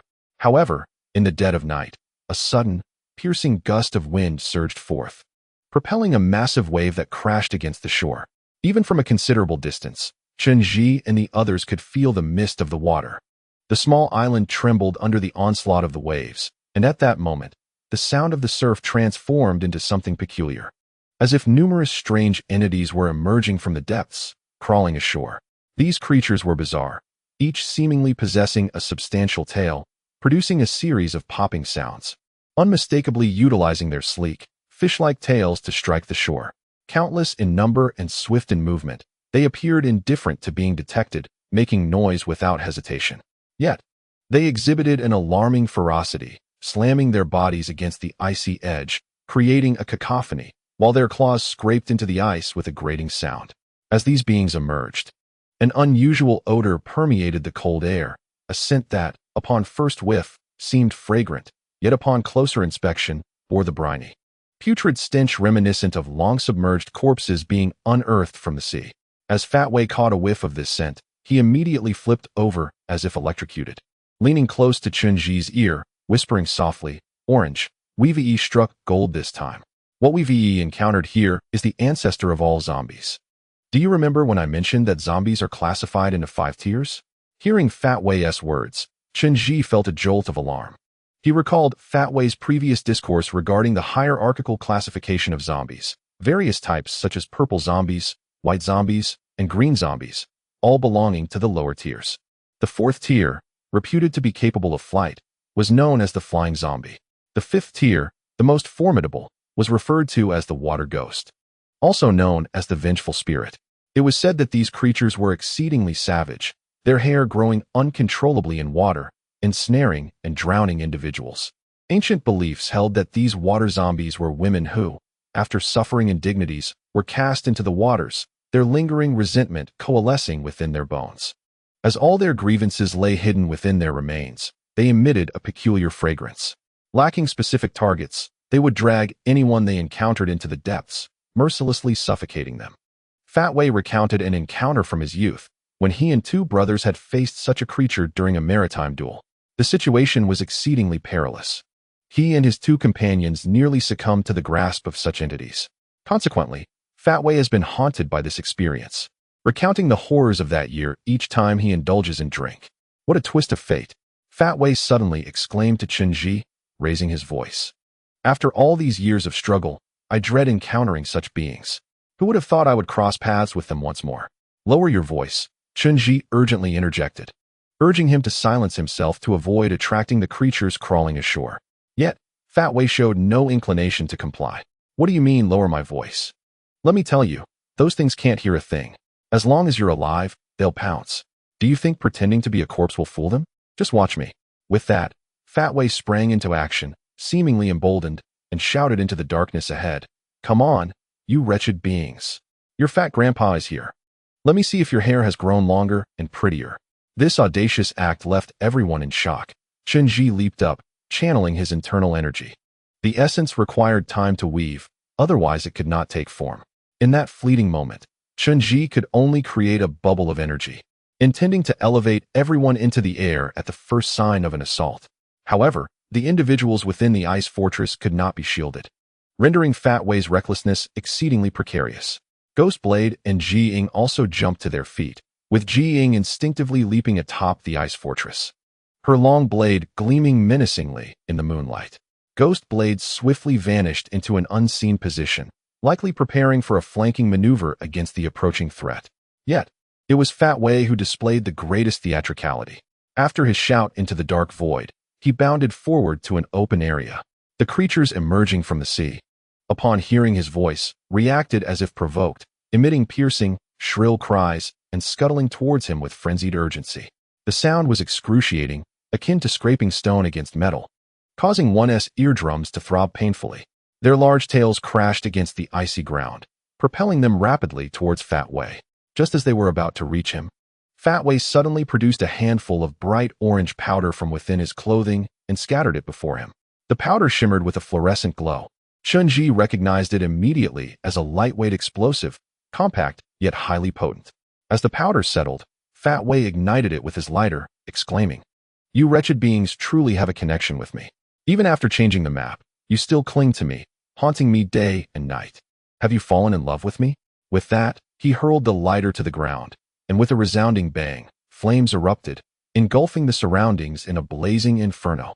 As they slumbered, Fat Wei had already laid a thin layer of gunpowder around the icy perimeter. Once ignited, a fiery circle would immediately rise around them. Now, amidst this inferno, the creatures that emerged from the sea revealed their true forms.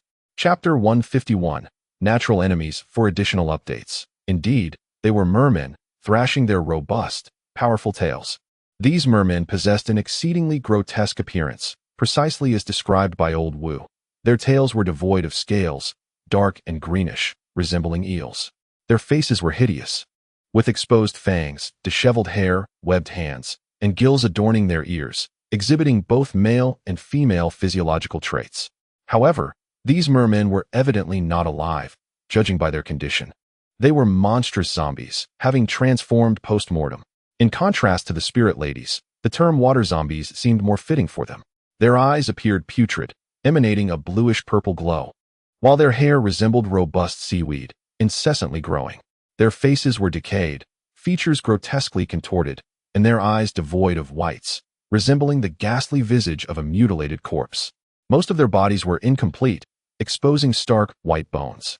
They were immensely fearful of flames, their damp forms writhed in agony amidst the inferno. The fat oozing from their bodies produced a pungent, charred aroma, a sight so tragic that it deterred prolonged gazes. "Behold, these ghastly beings!" Fat Wei exclaimed, pointing at the sodden creatures within the fire, cursing loudly. "These are the most ferocious. They dart away with alarming speed, and once they seize you, they can eviscerate you. They fear nothing but fire. I encountered one before, and it left a psychological scar. For a time, I couldn't even swim. Nightmares of these hair-covered fiends haunted me. Returning to this island, I sensed I would encounter these wretched beings, and thankfully, I had the foresight to spread gunpowder along the shore in advance." As Fat Wei ranted, he continued to ignite the gunpowder.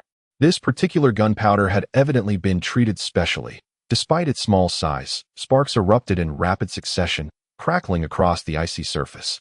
The ice began to melt, and the spirit ladies writhed in torment, their high-fat bodies igniting upon contact with the flames, transforming into fiery spheres. Before long, those aquatic zombies, resembling massive fish, were reduced to charred remnants. A peculiar aroma of roasting wafted over the sea, inducing a sense of relaxation that tempted slumber, prompting everyone to hastily cover their mouths and noses. Just then, a sudden scream pierced the air. Old Wu unexpectedly leaped from the ice fortress, frantically rushing toward the inferno, seemingly intent on rescuing the spirit ladies. However, he was swiftly embraced by Fat Wei. "What are you thinking, old man? Why must you leap into the flames?" Fat Wei firmly dragged Old Wu backward after embracing him. "What troubles you? Speak to me. There are countless fish in the sea. Why fixate on a single one? Moreover, at your age, why contemplate such a drastic choice? Do not attempt to extract compensation from me. I lack the means to accommodate you. She is inside. She is inside. Save her." Old Wu continued to shout, blood streaming from his nose, his anguished expression akin to one who has had their heart ruthlessly extracted. "What is inside?" "There is nothing." Fat Wei, no longer paying heed to Old Wu's ramblings, continued to pull him back. At that moment, Yang Wumao climbed up from the icy fortress below. Together, they comforted Old Wu, managing to restrain him. Yet, Old Wu remained in a state of heightened agitation, crying out incoherently, "She is inside. I beg you, do not burn her. Do not burn her." It was evident to all that the woman he lamented was the mermaid with whom he shared a deep bond. This genuine, albeit unremembered, emotion was profoundly moving. After they had pulled Old Wu into the fortress, Fat Wei turned to Chen Zhi. "Orange, do you think his old lover, that fish, is still here? Could she truly be within?" "Uncertain," Chen Zhi replied, shaking his head while surveying the charred corpses strewn about. Suddenly, he seemed to notice something and approached for a closer examination. Fat Wei, intrigued, followed suit and crouched down. The bodies of the mermaids, singed by the flames, had mostly turned to charcoal, exuding an acrid yet fragrant aroma. However, the imperfections on their bodies became all the more pronounced. These mermaids bore fatal wounds. Some had broken ribs, others injuries to their skulls, and a few were even missing limbs, as if savaged by sharp teeth. Chen Zhi prodded the bodies with a knife, then pointed out to Fat Wei, "These mermaids fought before their demise. They were bitten to death before transforming into water zombies." It seemed that the unique geographical conditions here allowed the deceased mermaids to become water zombies, or as you refer to them, forbidden women. Old Wu last visited this place 80 years ago, and in such a span, much can transpire. It is likely his beloved has perished and may now be mingled among these water zombies. Good heavens! Fat Wei, taken aback by Chen Zhi's words, pondered. Could it be that among those I just burned was indeed his wife? That would be a grave sin. I must ensure he does not hear of this. Otherwise, he would surely eliminate me. There is no question of burning the living. Those that crawled up were already dead, Chen Zhi reassured Fat Wei. Just as humans become zombies after death, they are no longer living beings, and you need not feel guilt. However, a peculiar thought struck him. Strangely, the mermaids that inhabit this place should be the sole creatures here. They ought to be intelligent and swift. Even sharks would not dare to contend with them. Yet, how could they sustain such grievous injuries leading to their deaths? These cold-blooded aquatic beings are inherently inclined towards communal activities, rarely engaging in internal strife. Thus, I surmise that there exists a formidable predator here, one that survives by preying upon the merfolk. This creature is exceedingly fierce, instilling a profound sense of dread among the merfolk. I speculate that this may have been the reason for the capture of merfolk along the coastal regions in ancient times. However, it appears that the merfolk are now extinct, a fate attributed to this powerful adversary. Old Wu continues to roar incessantly, and young Wu Mao and the others struggle to restrain him. Ultimately, Ghost Blade has no choice but to apply pressure to his nape, rendering him momentarily unconscious. As the water zombies are vanquished, the sea once again falls into a tranquil silence. Yet, the surface of the water takes on an uncanny stillness, reminiscent of the eerie calm before a tempest, as if some truly formidable entity lurks in the shadowy depths, observing them. The Burning Peacock narrates, Chapter 152, The Adversary, Part 2. Everyone's hearts race wildly, a powerful sense of oppression emanating from the sea, seemingly capable of squeezing the very essence from their hearts.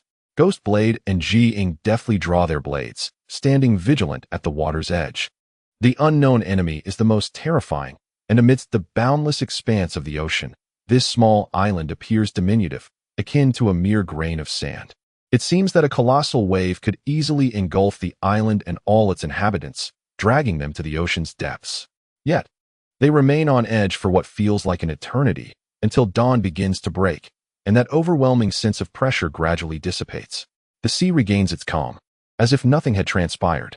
The duration of human tension is limited, and after hours of anticipation, confronted with the mundane reality of inaction, it feels akin to a cruel jest. As sunlight seeps through, the charred remains on the ground become strikingly grotesque. The burnt merfolk lie lifeless, resembling massive pufferfish, their dark forms strewn along the shore, one after another. Their visages are contorted, with hair splayed, decayed features, and long tusks, presenting an unsettling sight. Let us push them back into the sea, Chen Zhi suggests, glancing at the scorched corpses before him. They hail from the ocean. Returning them is akin to allowing fallen leaves to find their roots. Now that the danger has subsided, we should seize the moment before dawn breaks and rest. He has a premonition that the entity responsible for the demise of these merfolk is not to be trifled with. From this point forth, we must replenish our strength in abundance. Otherwise, we shall find ourselves in a precarious position. Upon hearing Chen Zhi's words, the group returns to the shoreline, working together to push the sizable merfolk back into the sea. This endeavor proves far from simple, as the burnt bodies have become disjointed, resembling large roasted fish. Yet they possessed human arms and heads, their visages grotesquely fearsome. Some tails lay shattered, with fat scattered about, and the stark white bones, reminiscent of fish fins, were laid bare for all to see. Such a terrifying scene was beyond imagination. To reach out and touch their corpses, then drag them into the sea, required immense courage. Nevertheless, they undertook this task. Ding Ning remained in a deep slumber, and Yang Wu Mao, lacking the resolve, chose to remain behind in the ice fortress to tend to her. After a while of laboring outside, Chen Zhi and the others finally managed to return each of those colossal fish back to the sea. Upon entering the ocean, those charred bodies initially floated and spun along the coastal waters, but after a monstrous wave crashed, they seemed to be drawn in, vanishing into the depths. Pang Wei exhaled a long sigh of relief, promptly washing his hands thoroughly with mineral water and then splashing his face with hot water. Goodness, what a connection from a past life, to encounter such ill-fated beings again. Those wretched water ghosts, covered in hair, are truly unfortunate. He grumbled loudly, vowing to wash himself thoroughly 3 times upon returning, and to seek out the leaves of the Bodhi tree to dispel his misfortune. Meanwhile, Chen Zhi walked to the water's edge, the earlier events still haunting his thoughts. The manner in which those mermen disappeared was unnaturally eerie, as if something beneath the surface of this island's waters was capable of consuming those corpses. He placed his hand in the sea, gently allowing a few exceedingly fine currents to flow in, hoping they might return with insights about what lay hidden in the ocean's depths. The sea is unfathomable, and Chen Zhi held little hope. After releasing the currents, he merely wished for their return by nightfall. However, to his astonishment, those arrow-like currents swiftly returned after plunging into the ocean. They encountered a vast area of reflection, signaling to him that indeed something resided in these waters, a colossal entity, the enormity of which was beyond the measure of the currents. Perhaps it was a massive boulder, or a small mountain, or even an island in size.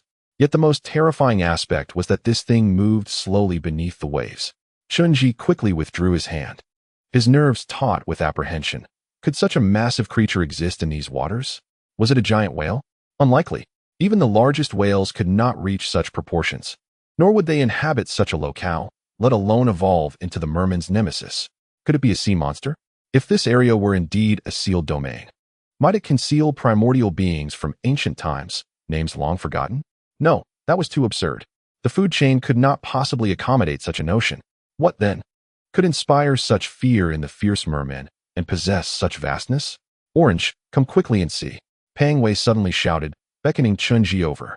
His expression was fraught with urgency, incessantly gesturing towards the ice fortress below, indicating that Ding Ning was in distress once more.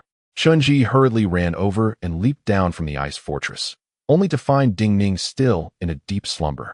However, his face was now flushed crimson, his lips dry and purplish, marked with traces of blood from biting them, and large beads of sweat dotted his forehead, revealing his immense suffering. Chen Zhi gently touched his forehead. He was running a high fever, likely above 38 degrees Celsius.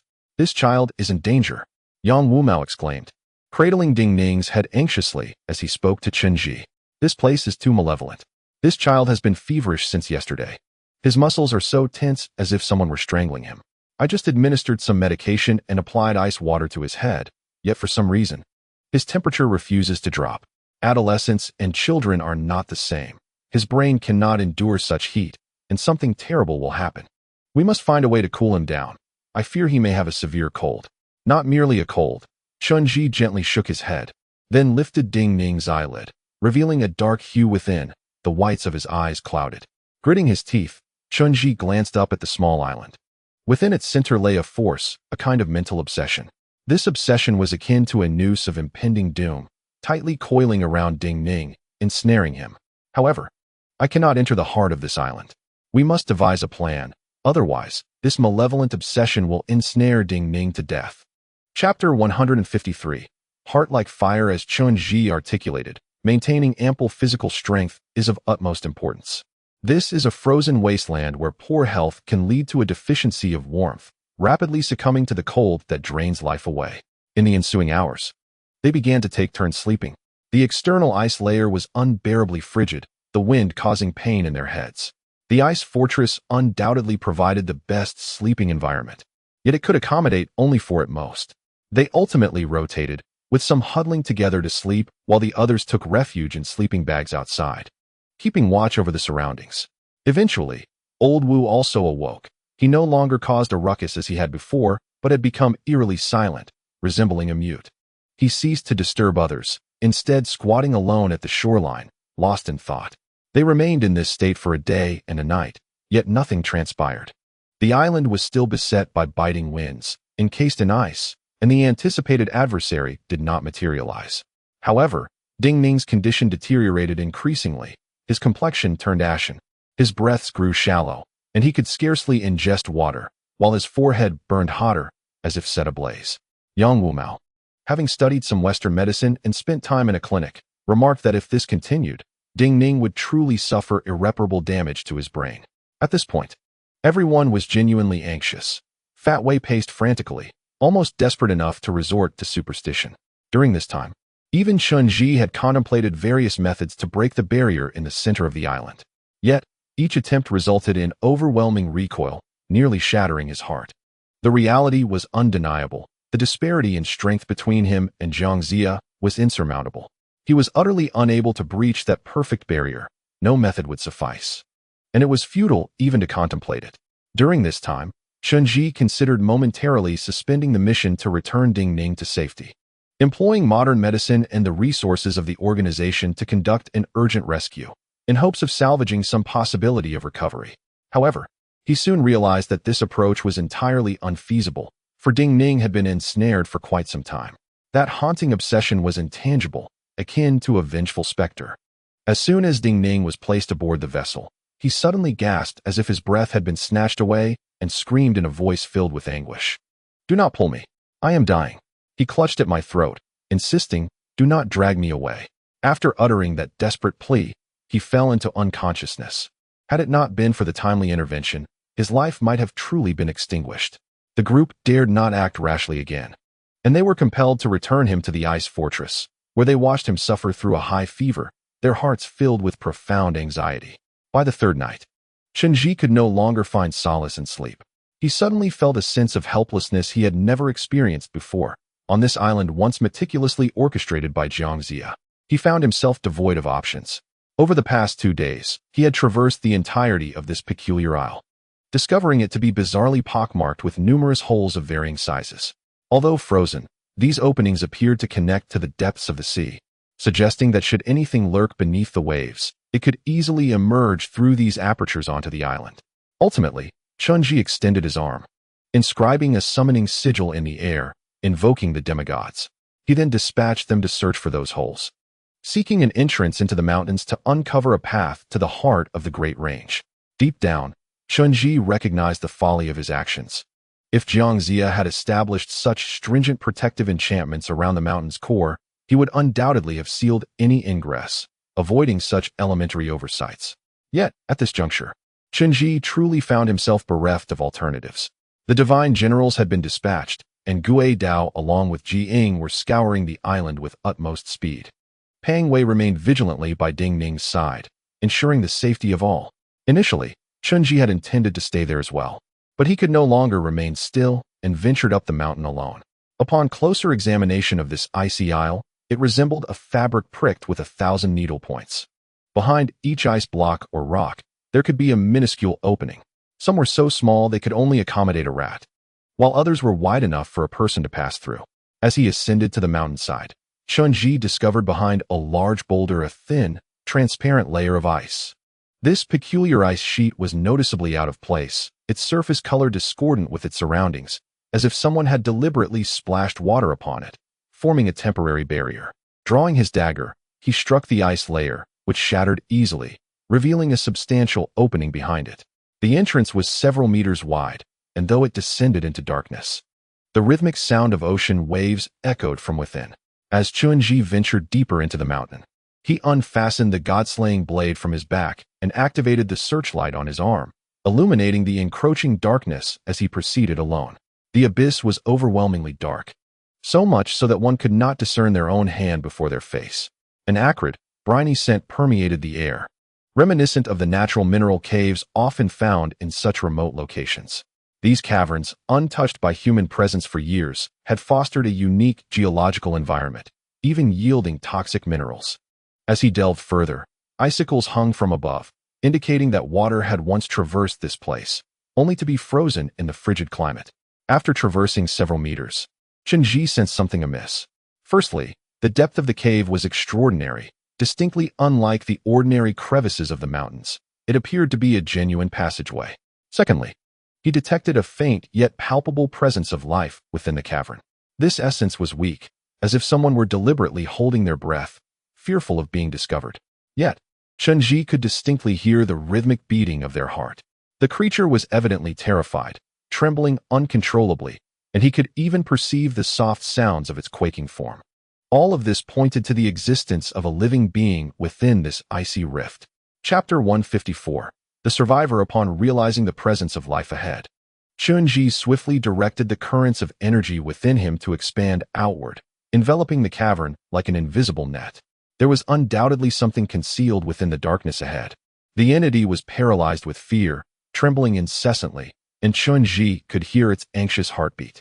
In such a frozen isle, it was inconceivable for humans to survive.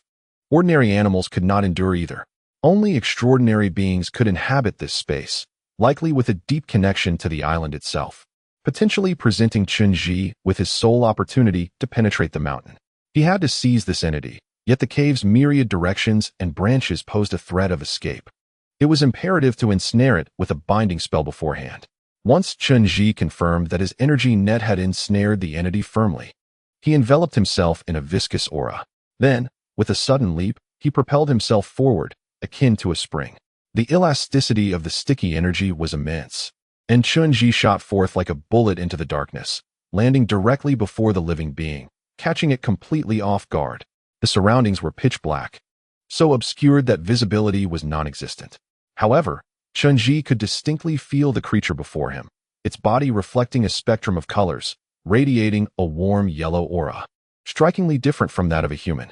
Upon his abrupt entrance, the entity was evidently startled, springing up with a jolt, its massive tail striking the ground with force as it attempted to flee. Yet, the binding circle of the spell rebounded it back, producing a cacophony of crackling sounds, akin to a frightened fish thrashing in the water. Chen Zhi activated the spotlight, illuminating the ground ahead, revealing a merman. This particular merman was a female, possessing a large tail with an upper body resembling that of a woman. However, she was not the enchanting mermaid one might envision. Her appearance was akin to those encountered outside: disheveled hair, exposed fangs, and a grotesque visage. Her ears were adorned with gills, and her hands resembled webbed feet, rendering her quite unsightly.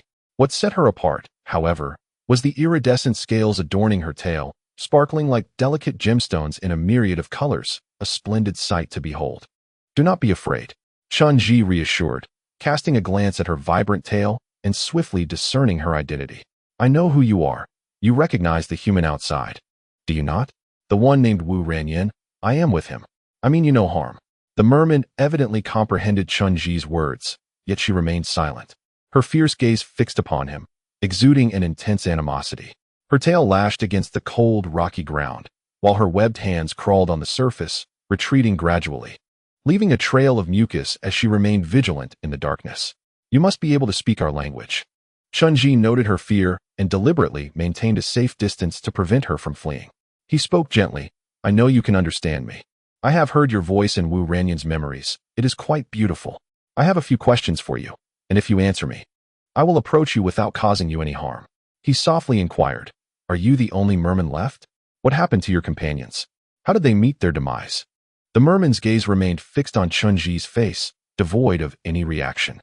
Thus, he continued to probe. "Do you know who set up the barrier in the center of this mountain? Are you aware of how to enter?" Chen Zhi's tone was as gentle as possible, devoid of any hostility, his aura warm. Yet, the iridescent scaled merman remained unresponsive, her eyes growing increasingly fierce, resembling a primal cold-blooded creature, devoid of any semblance of the merman from Wu Ranyan's memories. It seemed she was intent on guarding the darkness behind her, yet her intentions remained inscrutable. Subsequently, Chen Zhi posed additional questions, attempting to engage in normal conversation, even discussing Wu Ranyan and matters concerning the village outside, as well as the human world, hoping to ease her wariness and encourage her to speak. However, he ultimately discovered this was futile. The merman's gaze remained menacing, embodying a heartless, cold-blooded creature. "Why are you so cautious? Have I mistaken you for someone else?" Chen Zhi gently inquired. "You bear no resemblance to the one in Wu Ranyan's memories, neither in appearance nor in demeanor. I understand that you may harbor doubts about my intentions, yet you ought to place your trust in that individual beyond these confines. You have once saved him, and a bond of camaraderie has been forged. I am his friend. I know who you are." Suddenly, an excruciatingly jarring sound erupted from the mouth of the mermaid. The noise was as unpleasant as iron grinding against stone, sharp and coarse, evoking a sense of aversion. It bore no resemblance to the melodious voice of the mermaid that resided in Wu Ranyan's memories. However, following this discordant utterance, the mermaid finally chose to speak. Her fierce gaze fixed on Chen Zhi as she declared, "I know who you are. You are the chieftain of the Jiang clan, a descendant of Jiang Zia. You recognize me." A shiver coursed through Chen Zhi's heart, prompting him to scrutinize the mermaid more closely. He observed a circular totem etched upon her waist, a mark of the divine generals under the Jiang banner, akin to the current Xian Niao and Han Hu. This totem bore a potent sealing function, It was, in essence, a covenant. The bound individual pledged never to defy their master's commands, lest they be reduced to ashes. This pact was passed down through generations, obligating even their descendants to uphold it. It could confine the bound individual to a specific territory, and should they stray beyond its borders, they would perish in self-immolation, a cruel fate indeed. In Chen Zhi's recollections, no records existed that documented the Jiang clan ever having enlisted the merfolk as divine generals, not even Jiang Zia himself. At that moment, the mermaid continued, "Of course, I recognize you. Even if your bloodline were to turn to ash, I would still perceive its essence. My ancestors were once among the esteemed divine generals of the Jiang clan, serving your forebear Jiang Zia with unwavering loyalty in the heat of battle. My kin, once numbering over 100,000, have dwindled to but my solitary existence." Chapter 155. The oath. Your ancestor was a divine general under Jiang Zia? You are of the Jiang clan? Chen Zhi was taken aback by this revelation, for his tome filled with semi-divine totems contained no mention of the merfolk. Successive clan leaders had uttered not a word, seemingly disinterested in this aquatic lineage. It appeared that Jiang Zia had entirely erased this clan from memory long ago. Why was that? Did he deem them to be of no further use?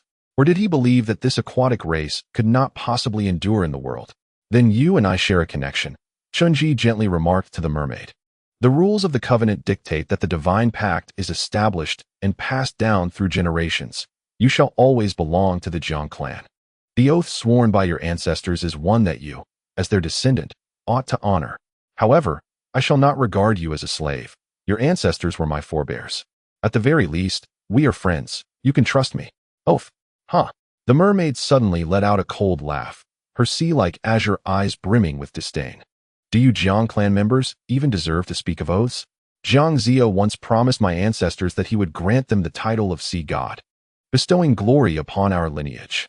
Yet the price I paid was to have my kin guard this sea for 5 centuries, forbidding outsiders from entering or the sea tribe from departing. He proclaimed that after 500 years, he would return to liberate my people, bestowing divinity upon our most exceptional descendants. Thus, we would forever be the progeny of gods. In days of yore, my ancestors, in pursuit of our clan's glory, forged a covenant with Jiang Zia, selling themselves into servitude and sacrificing generations to come. And what became of that? Jiang Zia vanished without a trace, leaving me to languish for 5 millennia, while my ancestors departed with bitterness in their hearts. Countless valiant warriors of my clan perished in these vast waters, never having set foot beyond. Spare me your talk of oaths. Your Jiang clan is unworthy of such promises. The term Yatua is an ancient exclamatory expression, akin to the modern pa, but far more contemptuous, signifying a profound disdain for one's character, so base that they are unworthy of discourse. What you uttered. The image of the white-robed, white-bearded figure flashed once more in Chen Zhi's mind, the essence of the sea creature infusing those traits, creating a tumult of confusion. Had this creature spoken thus 6 months prior, Chen Zhi would have unhesitatingly unleashed a tempest of thunder upon her, compelling her to pay for her deceit. Yet now, having endured the tribulations of the Western beastmen, he found himself lacking in such confidence. The figure of Jiang Zia had become obscured in his thoughts, his character a tapestry of contradictions. On one hand, he was the savior of humanity, his merits indelible. To label him a sinner would be undeniably anti-human. Conversely, he committed numerous acts of disgrace, betraying trust in ways that even the moral standards of millennia past cannot fathom. If he could deceive the Western beastmen, he could just as easily mislead others, including contemporary society and his own divine generals. The same dilemma resurfaced, the barrier that upholds the human realm. Chen Zhi subsequently shut his eyes tightly, striving to quell his errant thoughts. Upon reopening them, he fixed his gaze upon the sea creature. You claim Jiang Zia made promises to your ancestors. Do you possess any evidence? For empty words bear no weight. What need is there for proof? The sea creature, gritting its teeth, extended its wrist. Its upper body bore a striking resemblance to that of a human woman, with long, slender arms and pale skin, albeit slick and coarse. Upon her left wrist lay a substantial incantation, intricately entwined like a mass of serpents. This is the divine seal bestowed upon my sea tribe by Jiang Zia, handed down through generations to validate our identity. He once declared to my ancestors that the life of a divine child is finite, far inferior to that of a sea creature. Should he perish within these 500 years, his descendants would return to fulfill the promise. This divine seal serves as our testament. Thus, when you first arrived on the island, I was aware of your presence. Yet you do not come to liberate us. Rather, you seek that which you desire. Your Jiang clan does not honor their vows. Show me. Chen Zhi grasped the arm of the merman and scrutinized the so-called divine mark. A sudden jolt of realization struck him. It was not a divine mark at all, but rather a unique incantation, much akin to the celestial dogs of Wuhou Valley. Once inscribed upon a living being, even in death, that creature would transform into a ferocious zombie. It could continue to guard this place even after demise. A truly cruel fate. This, he surmised, was the reason why the merfolk had become water zombies. At that moment, the merman with the resplendent tail continued. Our aquatic kin once flourished in abundance, numbering over 100,000, reigning as sovereigns of the sea, feared even by the great whales and sea monsters. Yet now, we have been confined to this icy isle for over 5 millennia. We live in perpetual dread, unable to escape this place. Should we attempt to flee, we would lose our powers, our scales would disintegrate, we would be rendered mute, and our minds would fade, akin to mere fish and shrimp in the ocean. Many of my kind, in their desperation to escape this isle, have fallen into the hands of humans, becoming mere playthings for them. Such a tragic fate requires no further proof. Upon uttering these words, sorrow overtook the merman, rendering her speechless with anguish. Chen Zhi, meanwhile, began to grasp the full extent of the situation. So it is indeed true, he thought to himself. The merfolk who fell into human hands were those who sought to escape. Upon leaving this place, they lose their intellect, devolving into thoughtless, primitive beings. Which explains why they are captured by humans. Reflecting on this, he once more examined the aura of the merman before him. It was unmistakably that of a high-level beast. Her intelligence rivaling that of humans, and her vitality and warmth were exceptionally high, suggesting great swiftness in the ocean. Such a creature would inspire fear even in whales. And her species possessed an extraordinary lifespan, thriving for over 1,000 years with ease, truly a powerful aquatic race. The thought that such exalted beings had ultimately become mere playthings for humans was indeed lamentable. Do you have any natural enemies here? Chen Zhi inquired, gazing at the merman. Your fat contains immense energy. Even in this frigid sea, you would not perish. I surmise this was the reason why Jiang Zia left you here. If escaping poses such great danger, why must you endeavor to flee? Why not remain here and await a better day? Await? How can we possibly wait any longer? The merman's teeth clenched in anger, an infinite resentment emanating from her being, her aura transforming a deep crimson. A millennium ago, the creature trapped beneath the sea broke free from its chains and emerged. It was colossal, driven mad, and began to prey upon us merfolk. We live in constant terror, and despite our collective efforts, we cannot vanquish it. Many brave warriors risked their lives to break the seal, seeking your Jiang family for salvation, yet upon bursting forth, they were captured by humans and reduced to mere livestock. They perished without ever finding you. As she spoke, an indescribable pain erupted upon her face, her eyes reddening to the point of almost bleeding. Alas, since that time, over 100,000 of my kind, the merfolk, have been mercilessly hunted down by that monstrous entity. Oh, woe is me! I am now the sole survivor. I beseech you, where is the once mighty Jiang Zia? Where have your oaths vanished? Oh, woe! Chapter 156, The Promise, Part 2, Gratitude. Thanks to Juga fans for the additional update. The mermaid then began to weep bitterly, her cries piercing and agonizing, causing Chen Zhi's head and eardrums to throb in pain. Although the ethereal melody was lost, Chen Zhi could still sense the profound agony and resentment within the mermaid's heart, a sentiment that was even more harrowing. In that moment, Chen Zhi felt as if he were a descendant of sinners. Indeed, they owed a great debt to this mermaid. Not only he, but the entire Jiang clan bore a heavy burden, a legacy left by Jiang Zia. Yet, regardless of the depth of her sorrow, the mermaid's eyes could not shed a single tear, as if her tear ducts had withered away, rendering her plight even more pitiable. Please, do not weep. I have questions for you. For reasons unknown, Chen Zhi was genuinely afraid of her weeping and sought to halt the mermaid's lamentations. He then inquired, I cannot presume to speak of Jiang Zia's past actions, for I was not present. 5 millennia have elapsed, and many things remain beyond comprehension. The moralities and values of that era cannot be evaluated with our contemporary mindset. However, I must ask you a vital question that pertains to our present fate. Do you know whom the sea guards? And what is its current state? If it were to be opened, what calamity would ensue? I know nothing of the sea, the mermaid lamented. We, the beast folk, are born of one tribe, devoid of parents or private kin. All our kin are our closest relatives. My lineage has persisted through 5 generations, and my forebears have long since passed. Yet in my youth, I heard tales that the sea leads to an underground icy ocean, an expanse boundless and infinite, chilling beyond measure, capable of freezing all existence. There lies a portal that grants passage to that realm. Legend has it that in ancient times, the sea was once opened, unleashing a deluge of ice and water that inundated all living beings, heralding an apocalypse. Following that cataclysm, most of the ancient deities vanished, and the world suffered grievously. Thus, the god emperor took it upon himself, crafting a weapon alongside his consort to seal the sea. This artifact, known as the sea-suppressing divine tool, was guarded by the primordial sea god, ensuring the tranquility of heaven and earth. However, in later times, Chen Zhi defied fate and sealed many ancient gods. He extracted the sea-suppressing divine tool from the sea, imprisoning his lifelong nemesis therein, thus blocking the eye. Yet, we know not the identity of the adversary sealed within. My ancestors remained fiercely loyal to Chen Zhi, never uttering a word about the past, even unto death. We only know that he once was Chen Zhi's disciple, and for breaching a most significant promise, he was condemned to be trapped within the sea, forsaken by both heaven and humanity. Have promises been forsaken, leading to the sealing of the sea's eye? What promise has been broken? Chen Zhi inquired, gazing intently at the merman. I do not know, the merman replied quietly. My ancestors were foolishly loyal, never revealing the truth until death.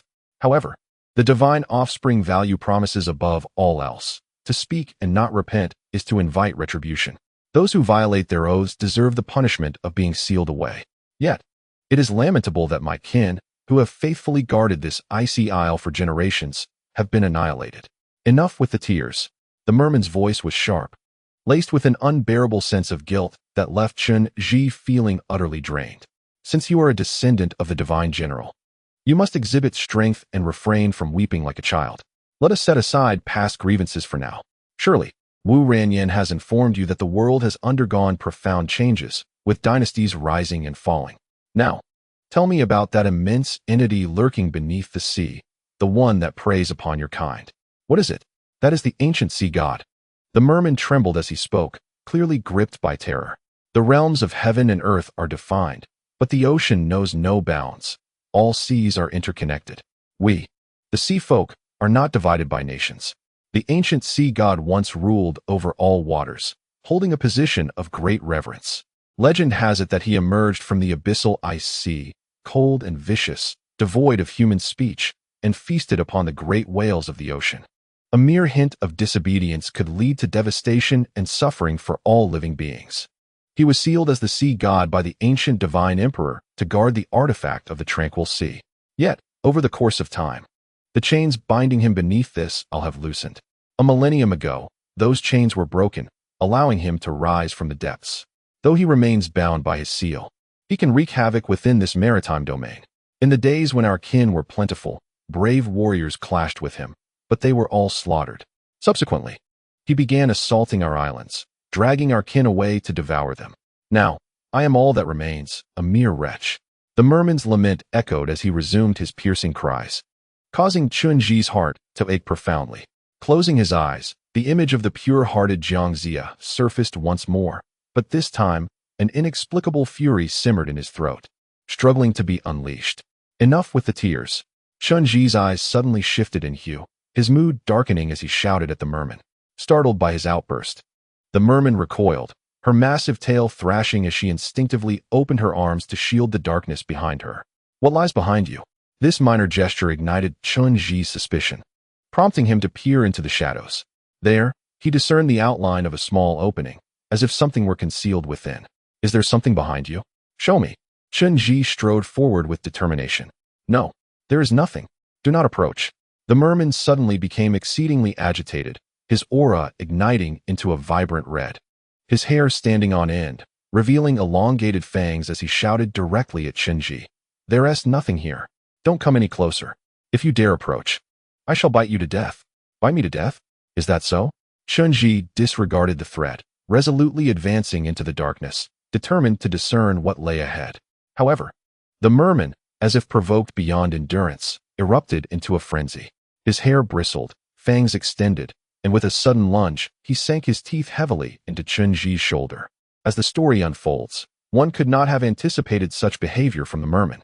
Chen Zhi recognized that the creature no longer trusted him and bore a profound animosity towards the once revered Jiangxia. Yet, beasts are beasts. They were once the divine generals of the Jiang clan, and treachery was not in their nature. Chen Zhi was utterly taken aback by the merman's audacity to attack him. Consequently, when the merman's sharp teeth descended, they pierced through his skin. At that moment, a gust of wind swept through, and a furry monkey face emerged from the shadows. The cold monkey appeared just in time, seizing the merman by the nape with force, and hurled him against the rock wall. With a resounding thud, the slick body of the merman was slammed against the surface, immobilized and powerless.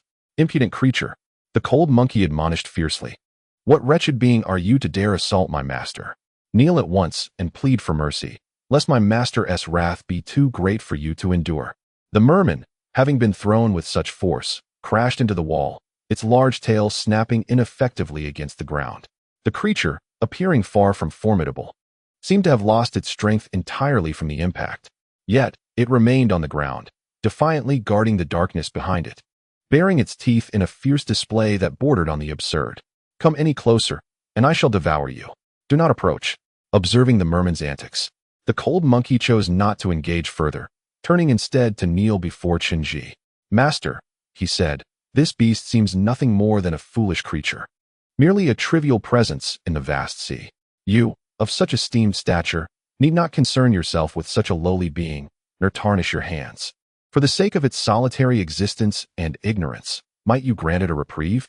Chen Zhi gazed at the kneeling cold monkey, sensing he comprehended the unfolding events. It seemed the cold monkey had entered the scene earlier, having overheard the merman's words. In light of shared experiences, the cold monkey displayed an empathy rarely seen among beasts. It seems that, as Dan Xian stated before his demise, true power is intangible. This force can transform the very essence of a being, allowing a cold, bloodthirsty creature to learn compassion and empathy. "Rise, fear not. I shall not take her life," Chen Zhi remarked, glancing at his left arm. Clad in work attire, he knew that ordinary attacks could not harm him. Yet, the teeth of the mermaid were likely her most formidable weapon, far sharper than any common armament. After one bite, even through his work uniform, Chen Zhi felt the skin on his arm break. He patted his arm to alleviate the pain and then pointed into the encroaching darkness. "Hanhu, go forth and see what she has concealed." "Yes," Hanhu responded, striding forward. The mermaid fought desperately against her restraint, unwilling to let anyone approach. But she was no match for Hanhu. With a swift motion, Hanhu cast her aside and searched the shadows, ultimately emerging with a bundle. "Reporting to my master." "She has hidden this," Hanhu declared, presenting the contents to the beam of Chen Zhi's flashlight. As Chen Zhi illuminated the area, he quickly comprehended the revelation. It was 3 diminutive mermaid offspring, resembling human infants, their bodies chubby and rosy, with fishtails beneath them. Although still toothless, their tiny curls adorned their heads as they curled up and slumbered peacefully. "Return them to me. Your barbaric actions shall invoke divine retribution." Upon seeing her young taken away, the mermaid lunged forward in a frenzy, intent on biting Hanhu. However, Hanhu deftly evaded her attack. Nevertheless, the small mermaids remained cradled safely in his arms. "Do not be so agitated. Do not provoke my master. How can you be so heedless of your own fate?" Hanhu admonished the mermaid sternly, hoping to awaken her sense of reason. Yet, she shattered into despair, emitting a piercing wail. "Ah, return them to me. They are the last of our lineage. I promised my kin I would protect them. All my people have perished. They are all I have left. You cannot kill them, cannot consume them." The mermaid's cries were unbearably shrill, reverberating with a penetrating intensity that overwhelmed Chen Zhi's senses. "Cease your weeping," Chen Zhi commanded fiercely, unleashing a torrent of air that bound the mermaid, lifting her high into the air. Startled, she regained a semblance of her senses. Suspended aloft, her mouth sealed by the force of the wind, She gazed at Chen Zhi with wide, fearful eyes. After a protracted silence, she seemed to recall something, writhing as if to communicate. "Stop crying. We can converse civilly," Chen Zhi urged, regaining his composure before gesturing to release the pressure on her mouth. Then, the mermaid spoke. "You seek to enter the heart of the mountain, to find the eye of the sea, do you not? Very well, I have a request. Release these children and vanquish the sea monster to avenge my kin, and I shall reveal to you the method of entry. Do you know how to enter?" At that moment, Chen Zhi's heart stirred, and he waved his hand, gently releasing the merman. Indeed, the merman lay prostrate on the ground, her eyes gleaming as she fixed her gaze upon Chen Zhi. "I can guide you inside. However, it is imperative that I witness the safe passage of these children, allowing them to swim to other waters. You must not cast any spells, nor follow them, nor seek vengeance afterward. Grant them a chance at life." "What do you take me for?" Chen Zhi retorted through clenched teeth, squatting down to meet the merman's intense gaze. "Let me assure you, even without your conditions, I would never harm these young mermen. I will indeed allow your departure and provide you with a sanctuary, but this requires time. First, tell me the method to enter. I am in urgent need, for there are lives I must save. There can be no delay. You must trust me. I am not one to break my word." "Trust you?" The merman suddenly trembled with emotion, her body shaking as she erupted into a sharp laughter. "Let me enlighten you as to why I have survived.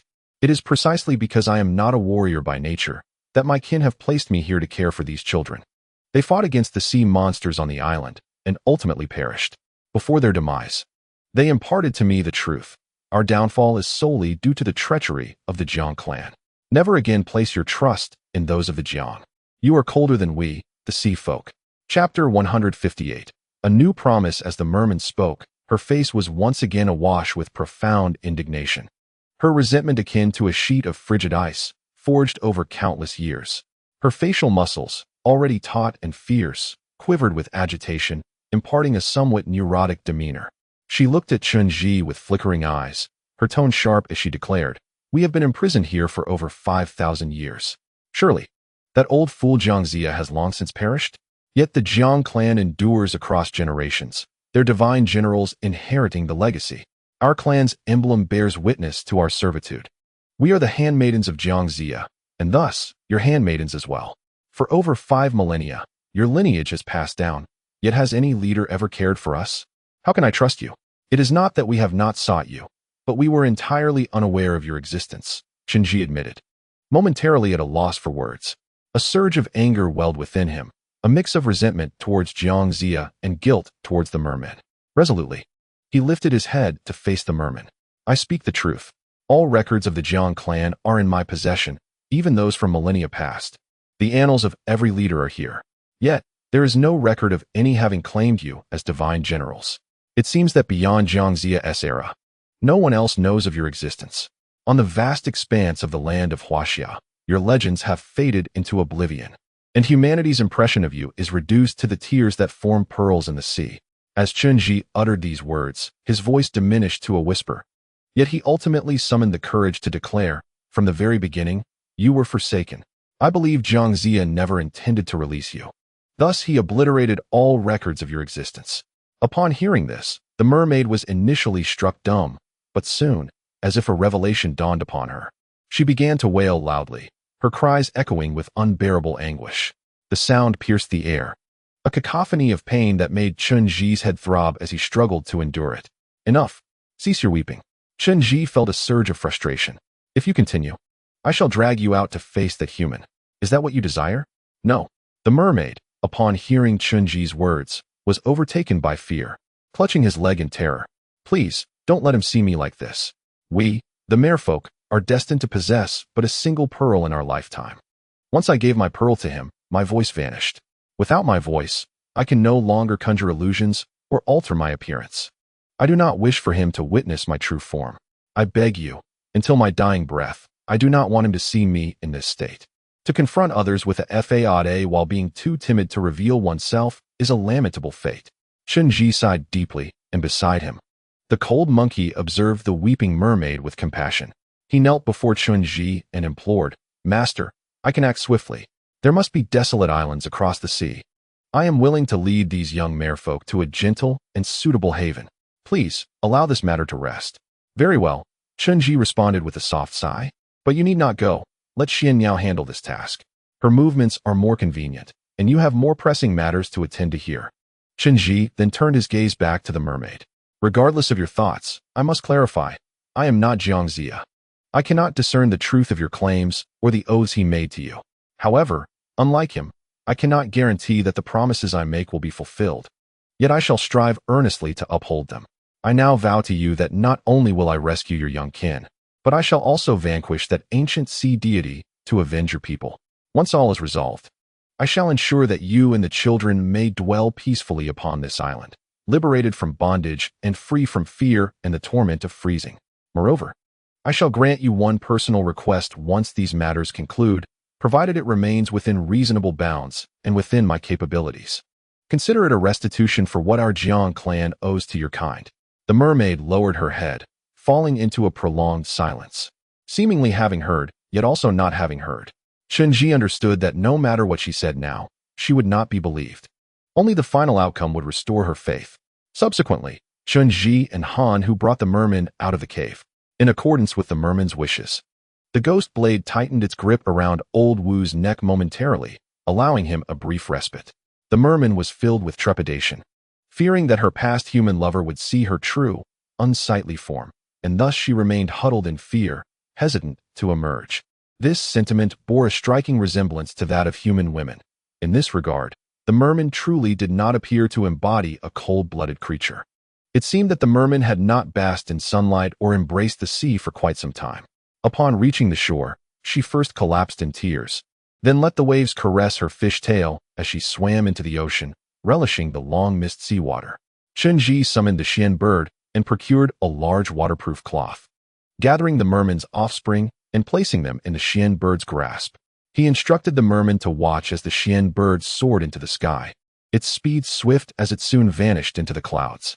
Chen Zhi cast a mirroring spell to track the Xian bird's journey. The merman observed as the Xian bird flew over the sea, eventually landing on a small sandy island after what seemed like half a day's flight. The location appeared warm, likely among the uninhabited islets near Malaysia. Once the Xian bird alighted, it released the merman's young. The plump little creatures, upon touching the salty water, erupted in joyous exuberance, frolicking and splashing about, their tails whipping playfully to create frothy waves.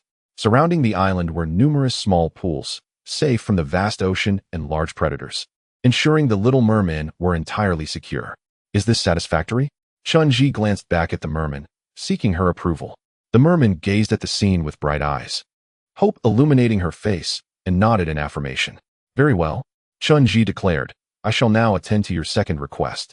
I will assist you in slaying the ancient sea god beneath the waves, avenging your kin. You must find a way to lure him forth. The burning heaven peacock remarked. I apologize, I can only provide one chapter today. An unforeseen incident occurred yesterday, leaving me unwell. Chapter 159, The Ancient Sea God. Additional chapter for the demon brother. The merman kept her gaze fixed on the Xian bird as it departed with her young. Once she witnessed her offspring being taken to a safer realm, a sense of relief washed over her. However, when Chen Zhi mentioned slaying the sea god, the merman's interest visibly waned. In truth, she harbored little hope that Chen Zhi could accomplish such a feat. You may not yet comprehend what lies beneath, the merman said, lying upon the shore with a cold smile. That ancient sea god is no ordinary deity. He is a monstrous entity that emerged from the icy depths, savage and ruthless. Once ruling over the seven seas, unmatched in power, countless sea creatures have perished in his wake. He possesses a formidable physique and immense strength, embodying the essence of an ancient sea deity, as well as being a monstrous creature. At that time, Jiang Zia exerted considerable effort to bind him beneath this island. Eventually, this being gradually withered and succumbed to starvation, and now, its current form remains a mystery. For a millennium, he has been a source of concern, especially as numerous members of my kin venture into the sea, inevitably provoking its wrath. Since he is yet to emerge, we are fortunate. I suggest you refrain from provoking him further. So, you are aware of the method to lure him out, are you not? Chen Zhi inquired of the merman from a distance. Now, the aquatic race consists solely of you. How shall we entice him to appear? Contemplate a strategy. For if you can summon that entity, I shall seek vengeance on your behalf. Ah, The young chieftain certainly possesses a grandiloquent demeanor. Observing that the younglings had escaped peril, the merman no longer appeared as fearful as before. She cast a glance at Chen Zhi, her azure eyes flickering momentarily. Do you know? Our merman tribe has produced numerous valiant warriors, including those skilled in magic. Though I was not yet born, my elders recount that at that time, our aquatic kin, numbering in the tens of thousands, employed various magical formations in the ocean, yet could not vanquish him. Can a mere demigod such as yourself truly accomplish this? If I am not mistaken, as the merman spoke, her gaze subtly shifted towards Chen Zhi, revealing a hint of disdain. You must be a mere illegitimate child, then? It appears you have indeed been confined here for far too long. Chen Zhi bent down to face the merman, declaring, I am not merely an illegitimate child, but one born of the maternal line. I do not even bear the surname Jiang. Yet, I remain the chieftain of the Jiang clan, and not an incompetent one at that. The world of humanity has long since passed 5 millennia, and this realm is no longer dictated by the whims of deities. In this new world, many rules have transformed. The distinctions between legitimate and illegitimate offspring have become far less significant. Upon concluding his words, Chen Zhi stood tall, gazing out at the vast ocean, continuing, Yet, you are correct about one thing. Such a deity, having lost its power, requires not my hand to deal with it. Han Hu, Chen Zhi commanded, waving his hand, and the creature promptly followed suit.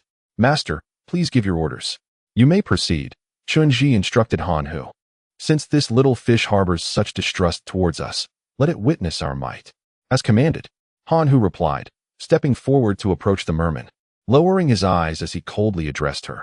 Aquatic being, cease these unfounded declarations. My master is magnanimous and will not hold this against you. So do not squander his time further. Lure that entity out, and I shall exact vengeance for your kin. Are you speaking truthfully? The merman seemed to waver in her skepticism. She glanced at Han Hu and then back at Chen Zhi, her expression transforming into one of extraordinary excitement. Finally, she trembled as she extended her webbed hand, gently tracing her fingers across her palm. The webbed appendages of the merman were exceedingly sharp, akin to blades, and her palm was instantly pierced, oozing vivid crimson blood. The merman extended her arm, allowing droplets of blood to cascade into the sea. The blood was viscous and translucent, and as it trickled into the ocean, the entire expanse appeared to react violently, swiftly becoming murky. In the next heartbeat, the sea began to boil with an unusual fervor, distinct from the simmering of water heating to a boil. This tumultuous boiling was frigid and foreboding, as if some dormant entity beneath the waves had been abruptly awakened and incited to wrath. The ocean itself seemed to succumb to this unseen force. Chen Zhi distinctly sensed that the merman's description was indeed no exaggeration. The ocean was engulfed in terror, fearing a colossal being lurking in its depths. Soon, the frozen isle began to tremble violently, with shards of ice cascading from the mountains above, creating a cacophony of cracking sounds. The island continued to quiver as the ice surface fractured, leaving them unsteady on the icy ground. Meanwhile, the sea boiled with exaggerated ferocity, towering waves crashing one after another. The skies darkened ominously, transforming from a clear expanse into a shroud of black clouds, accompanied by flashes of lightning and thunder, as if the apocalypse were upon them. The merman was clearly stricken with fear. After allowing her blood to seep into the ocean, she hastily crawled backward, terrified of the water. Avoiding even the frothy waves lapping at the shore, she quickly took refuge behind Chen Zhi, pointing towards the vast ocean ahead, exclaiming, It approaches. The ancient sea god is fiercely malevolent, bloodthirsty and brutal. It seeks to devour my kin by the thousands. Zhang's illegitimate son, if you cannot fight, hasten to flee. Take him with you, escape through the skies, and do not concern yourself with me. Evidently, this entity had instilled profound fear within her. Chen Zhi offered a faint smile, then turned his gaze towards the roiling sea. In the darkness of the waters, a shadow emerged, colossal as a mountain. This shadow was so immense that it defied description as merely a gigantic creature. As it revealed its upper body, it obscured the entirety of the sky. Gradually, the gargantuan head of the beast ascended, presenting an odd visage, reminiscent of a decayed dragon. It bore horns, a lengthy, pointed snout, and flowing whiskers. Yet this creature was far from the divine dragons of lore. Its entire form was cloaked in a sickly bluish flesh, exuding a peculiar, putrid scent. Its eyes, rotting and imbued with a chilling green glow, fixated upon the shoreline where Chen Zhi and the others stood. Suddenly, it exhaled a breath, and in an instant, a wave of frigid air swept through, freezing the entire ocean and binding it firmly to the island. Chapter 160, The Ancient Sea God, Part 2. Once everything around them was encased in ice, Chen Zhi was finally able to discern the true form of the creature. Indeed, it was a colossal monstrosity, entirely unlike any being that could normally exist in this world. Theoretically, fish inhabiting normal oceans are generally covered in scales and possess a certain degree of vision. It is only the fish dwelling in the abyssal depths that, due to the absence of light, exhibit unique anatomical structures, rendering them distinctly different from typical fish. Numerous illustrated guides depict these deep-sea creatures, whose appearances are undeniably bizarre. They have evolved various peculiar organs to adapt to their environments, with some even developing bioluminescent features, all of which are natural outcomes of evolution. However, the visage of this sea monster defies any semblance of evolutionary logic. If one were to employ a myriad of words to describe its appearance, the essence would be distilled into two words: terrifying. This creature is evidently deceased, its organs largely decayed and detached, devoid of any vital aura. What remains is a grotesque, semi-biological entity akin to a water zombie, attacking without a specific target, yet driven by an instinctual hunger for living beings. It was likely a creature of semi-vision, retaining eyes upon its head. Yet, its entire form appears devoid of skin, resembling a mass of long-rotting flesh on the ocean floor. Upon closer inspection, its physique bears resemblance to that of traditional dragons, complete with horns, a distinctly draconic head, and limbs akin to those of a dragon, while its body coils like a serpent. However, a meticulous examination reveals that its putrid flesh is actually enshrouded in a thick layer of skin, composed of many layers of keratin, each one clinging to the next, glistening with an icy hue. Although its eyes have long since rotted beyond recognition, it is surmised that this entity, when alive, lacked rationality. It is likely not native to this realm, as the mermaid suggested, having emerged from the subterranean icy seas. Upon sighting this monstrous apparition, the mermaid immediately erupted into frantic screams. The creature was evidently her nightmare, instilling terror so profound that it rendered her spirit almost detached from her corporeal form. Just then, a series of violent cracking sounds echoed, shattering the ice upon the ocean's surface. The colossal sea monster, resembling a gigantic, elongated worm, began to emerge slowly from the depths. It exuded a chilling aura, its immense body gradually revealing itself from the frozen expanse. Its gigantic claws gripped the ice, advancing step by step towards them. At this moment, the closest figure on the shore was the cold monkey. The cold monkey, a newly consecrated deity, had been enshrined by Chen Zhi in the western regions as the holy guardian of battle, and since that time, its power had multiplied exponentially, even to the millions. As a deity of combat, its offensive prowess and speed are unparalleled, yet since its ascension, it had never revealed its might. Now, the opportunity had finally arrived. The sea monster lumbered toward the shore, its colossal form overshadowing the entire landscape. A frigid breath emanated from its gaping maw. Yet the cold monkey remained poised and unflinching in the face of the gargantuan beast, undaunted and immobile. The silver hoop left by the Buddha of battle had been claimed by the cold monkey, and in its grasp, the divine metal began to transform swiftly. Transformed into a slender silver rod, glimmering with an ethereal light, it stood resolutely upon the icy surface.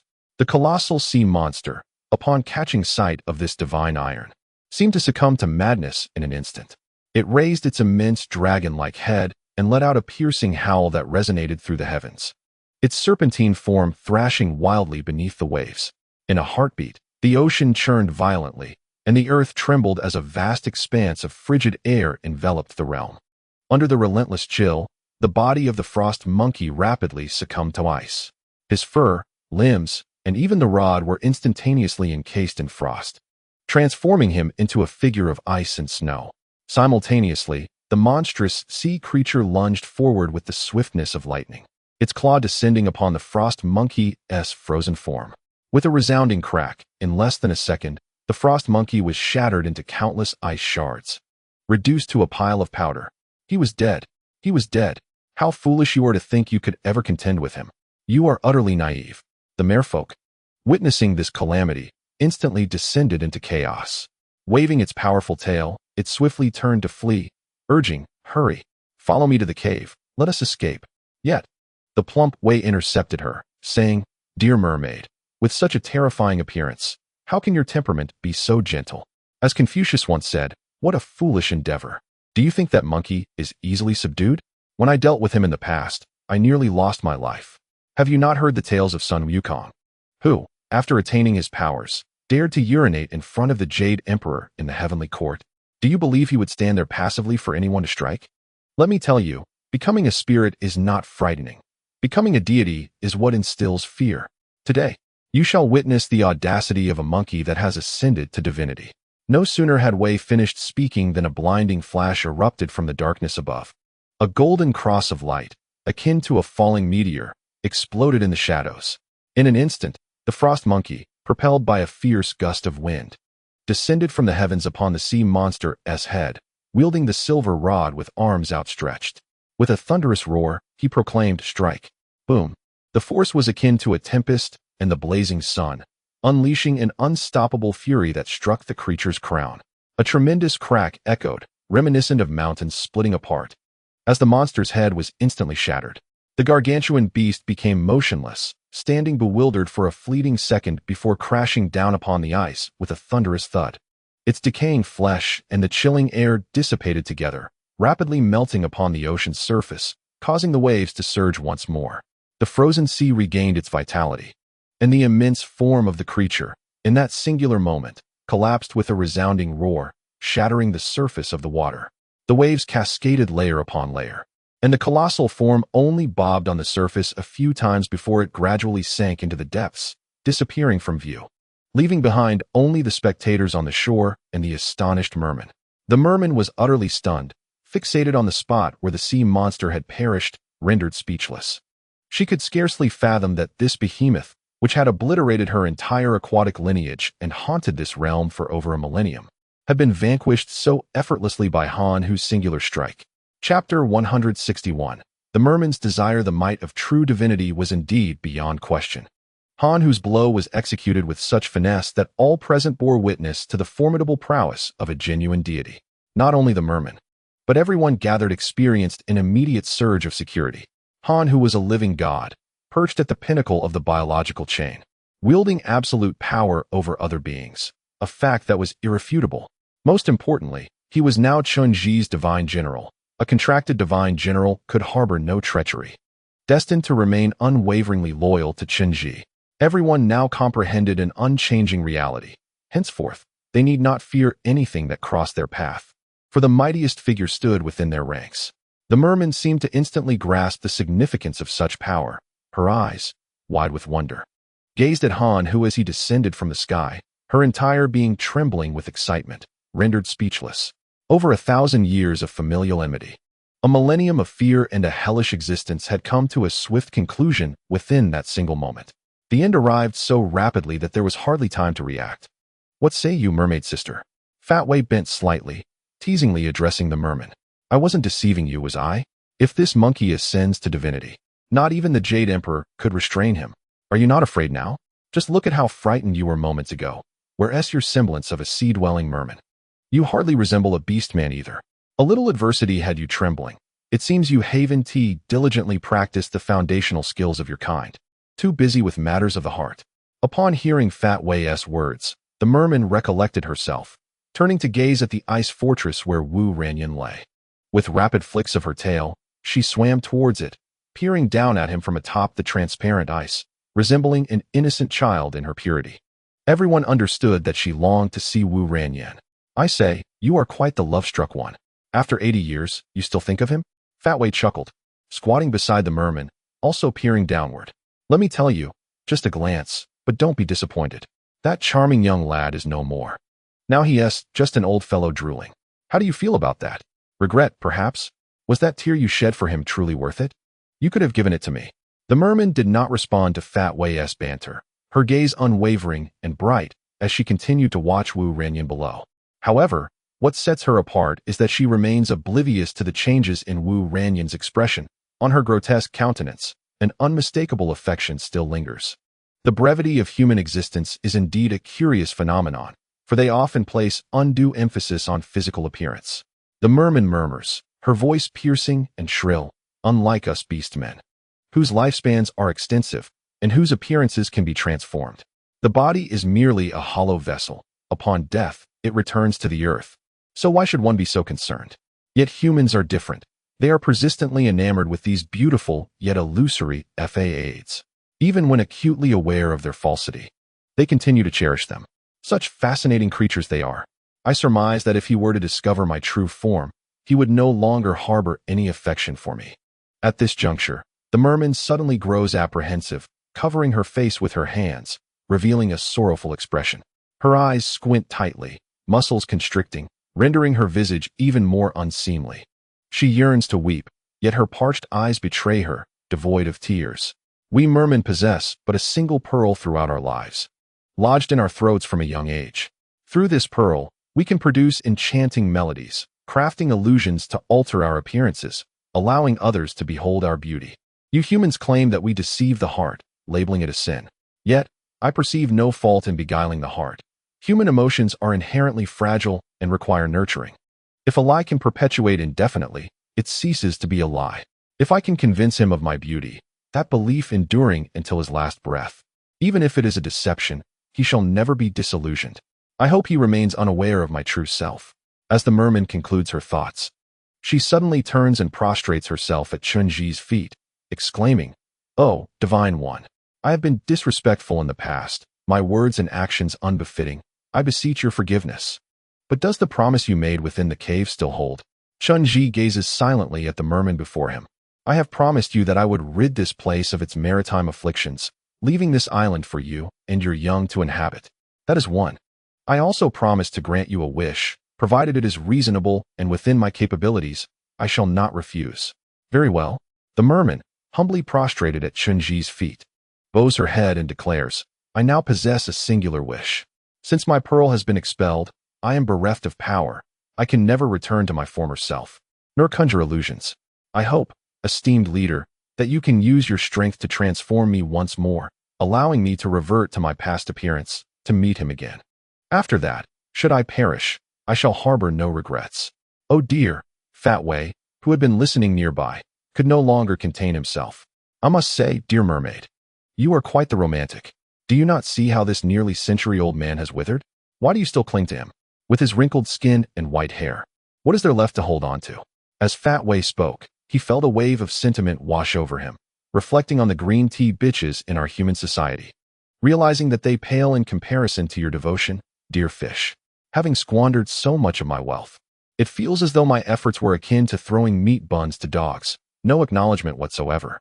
Henceforth, I shall forego the notion of marrying and instead devote myself to nurturing fish. At this juncture, Pang Wei lifted his gaze to meet Chen Zhi's, nodding slightly. The implication was unmistakable. He was moved by this mermaid and wished to intercede on her behalf. Yet, Chen Zhi regarded the mermaid with a grave expression. "Are you certain? Is this truly all you desire? You must comprehend that you may request something of greater significance. While I cannot guarantee your elevation to divinity, I can bestow upon you formidable oceanic powers, enabling you to govern this maritime domain. Should the moment be ripe, you could even—" "I refuse." The unattractive merman did not even contemplate the offer, instead continuing to prostrate herself before Chen Zhi, beseeching, "O Divine One, in your compassion, I merely wish to restore my former appearance, to be seen by that individual, engraved in his memory. Should this wish be fulfilled, my existence would be complete." Chapter 162. The Merman's Wish, Part 2. The desire of this merman had become exceedingly clear. It was a singular, simple wish, one that scarcely warranted mention. Chen Zhi had once entertained numerous thoughts regarding her, contemplating a future for her. The matters of the past, from the era of Jiangxia, no longer necessitated a pursuit of right or wrong. What Chen Zhi could do now was to repay, to the best of his ability, a fragment of what was owed to this oceanic clan betrayed by Jiangxia. Yet, he discerned that the merman's aura, in contrast to other beast folk, was decidedly non-combative. She lacked the cold-blooded tendencies characteristic of ruthless creatures. Instead, her presence was gentle and emotionally rich, signifying that she would never evolve into a warrior. Moreover, For a high-ranking beast folk, the primal traits of reason and ferocity were entirely absent from this merman. Very well. Chen Zhi gazed down at the merman and gently declared, "Since your wish is thus, I shall grant it. However, the creation of illusions is inherent to your kind. I shall not overstep my bounds. I will return the pearl to you, and you shall undertake this task yourself.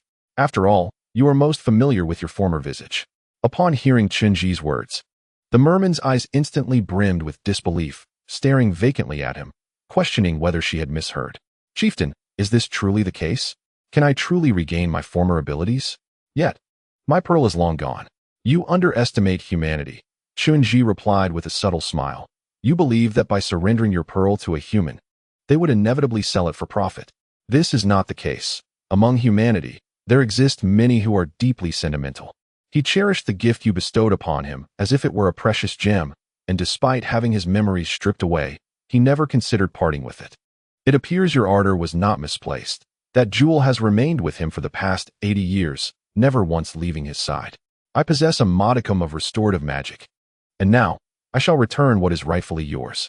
After Chen Zhi spoke, he gently tapped the ice fortress, and a wisp of air flowed from his fingertips, drifting into the icy stronghold.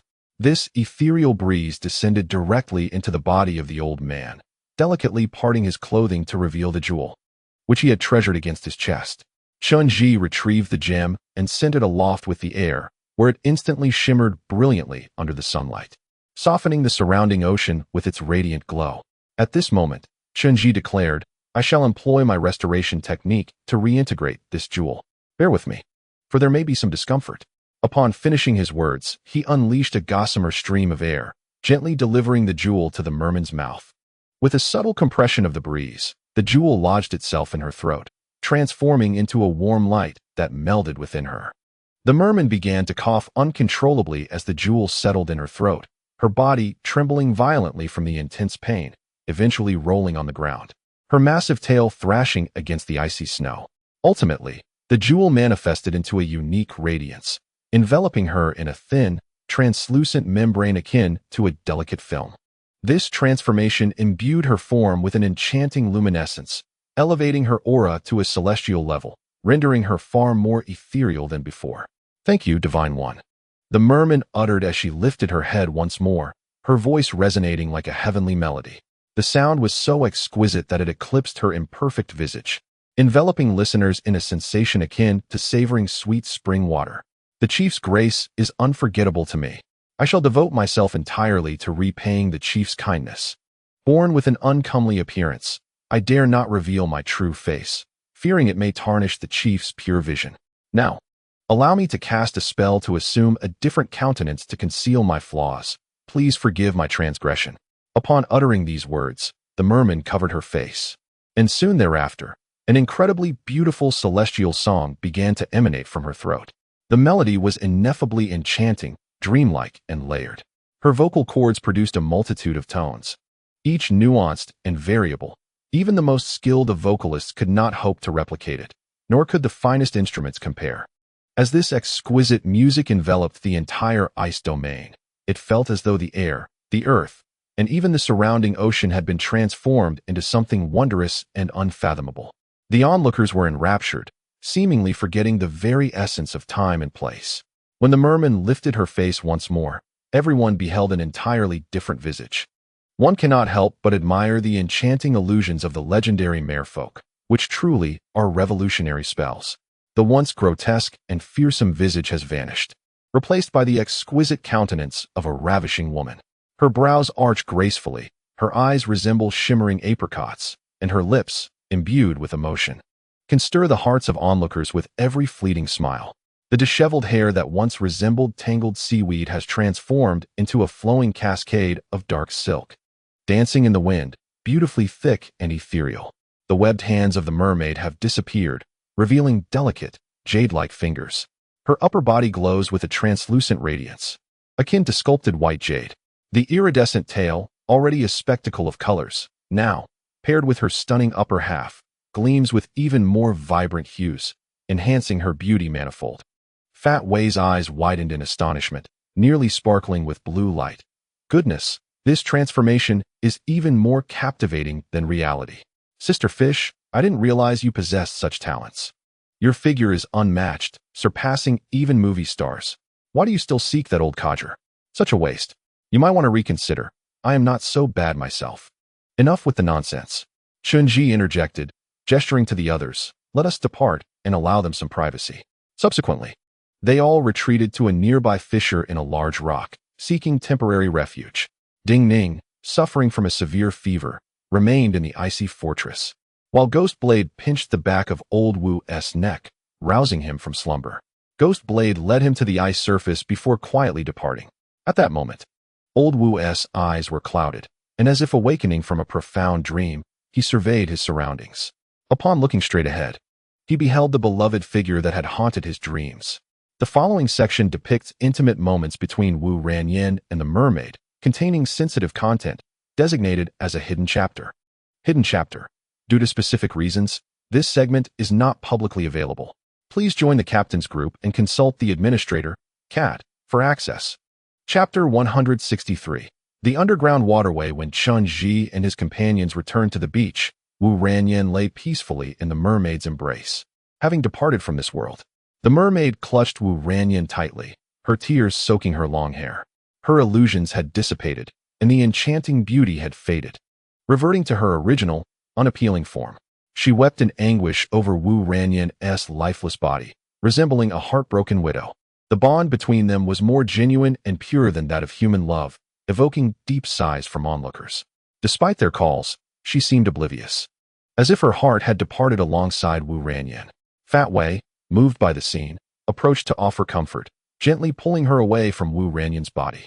Come now, Sister Fish, let the departed rest. We should carry the body back with utmost respect. Your connection has reached its conclusion. Consider it fortunate to have seen each other one last time. After the separation of Wu Ranyin from the merfolk, the merfolk wept incessantly while others began to tend to the deceased. They carefully wrapped Wu Ranyin's youthful garments around his body and placed it temporarily within a sleeping bag, intending to carry it back with them later. However, the merfolk insisted that Wu Ranyin's wish was to remain on this island forever. To him, the human world was but a fleeting dream. His responsibilities had been fulfilled, and the matters at hand were resolved. He had no desire to return. Instead, it would be best to bury his body here. Fat Wei initially strenuously opposed this notion, harboring his concerns. The human realm was not a forgiving place, and a life lost required explanation. They had brought an elderly man full of vigor only to return with a lifeless body. Or perhaps even without a body at all. This predicament would be difficult to resolve. The man's grandson would not easily let it go, and the ensuing complications could be overwhelming. Yet, Chen Zhi suggested that if this was indeed the deceased's wish, it would be wise to honor it, and they could address the aftermath later. Thus, they excavated a temporary grave in the icy island and placed the sleeping bag within, intending to deal with it once everything was settled. When all was completed, Chen Zhi turned to the merfolk and proclaimed, "It is done. Your wish has been fulfilled." As he spoke, his gaze burned intensely into the merfolk's eyes. "My promise has been honored. Now, it is your turn. You claim to possess a method to bypass the barrier and enter the mountains. Pray, reveal your method to me." Upon hearing Chen Zhi's words, the merfolk hastily wiped away her tears and raised her head, responding, "Honored leader." The barrier erected within the mountains was crafted by the revered Jiang Shang himself. At that time, I was not yet born, but according to my family's ancestral tales, it took a full 49 days to complete this barrier, a seal for seeking the heavens from the sea. We, the waterfolk, are well aware that this barrier is insurmountable. Even if Jiang Shang were to return, he could not dismantle it again. Therefore, entering the barrier is utterly impossible. Chen Zhi's brows furrowed as he scrutinized her. "What of the method you spoke of? You previously asserted that you had a means to enter the mountains. I have someone in dire need of rescue. Time is of the essence. Surely you jest."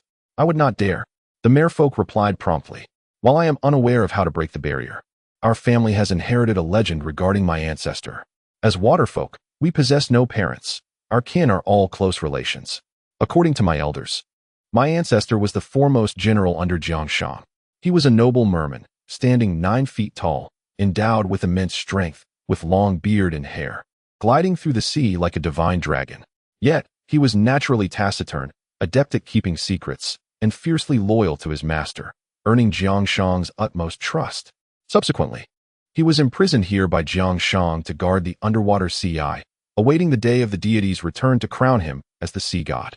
However, after 500 years of waiting, it became apparent that Jiang Shang had not returned as promised. Thus, he came to realize that he had been deceived. In his fury and sorrow, he informed his kin that the revered Jiang Shang would not return. He and his descendants had been misled. Now, it was too late for regrets, and he resolved to venture into the submerged dragon palace to confront those bound within. Should his endeavor succeed, he would emerge alongside the captives, unleashing the icy waters of the subterranean sea to wreak vengeance upon those who had wronged him. He then descended into the depths of the ocean, never to return, leading the servant to ponder whether there might still exist a waterway below. A subterranean waterway? Chen Zhi suddenly recalled Professor Liao's words before his departure regarding hidden channels beneath this maritime expanse. According to Professor Liao's scientific hypothesis, such a passage indeed existed, leading to a marine vent that connected to the Earth's core. If this assumption held true, then the tales recounted by the mermen might very well reflect reality. What did you just say? Chen Zhi inquired further. Are you referring to the Dragon Palace? Yes, the merman replied. The so-called Dragon Palace is also known as the Sea Goddess Palace, a term used by our aquatic kin, unknown to humankind. It is said that in ancient times, the ice sea below suddenly fractured, creating a vent at the ocean floor. Frigid waters erupted from the depths, engulfing the land and decimating countless beings. Following this cataclysm, the divine emperor took charge and, together with his consort, forged a divine iron. This iron was versatile and formidable, and the divine emperor sealed it within the marine vent, naming it the sea-stabilizing artifact, thereby saving all living things.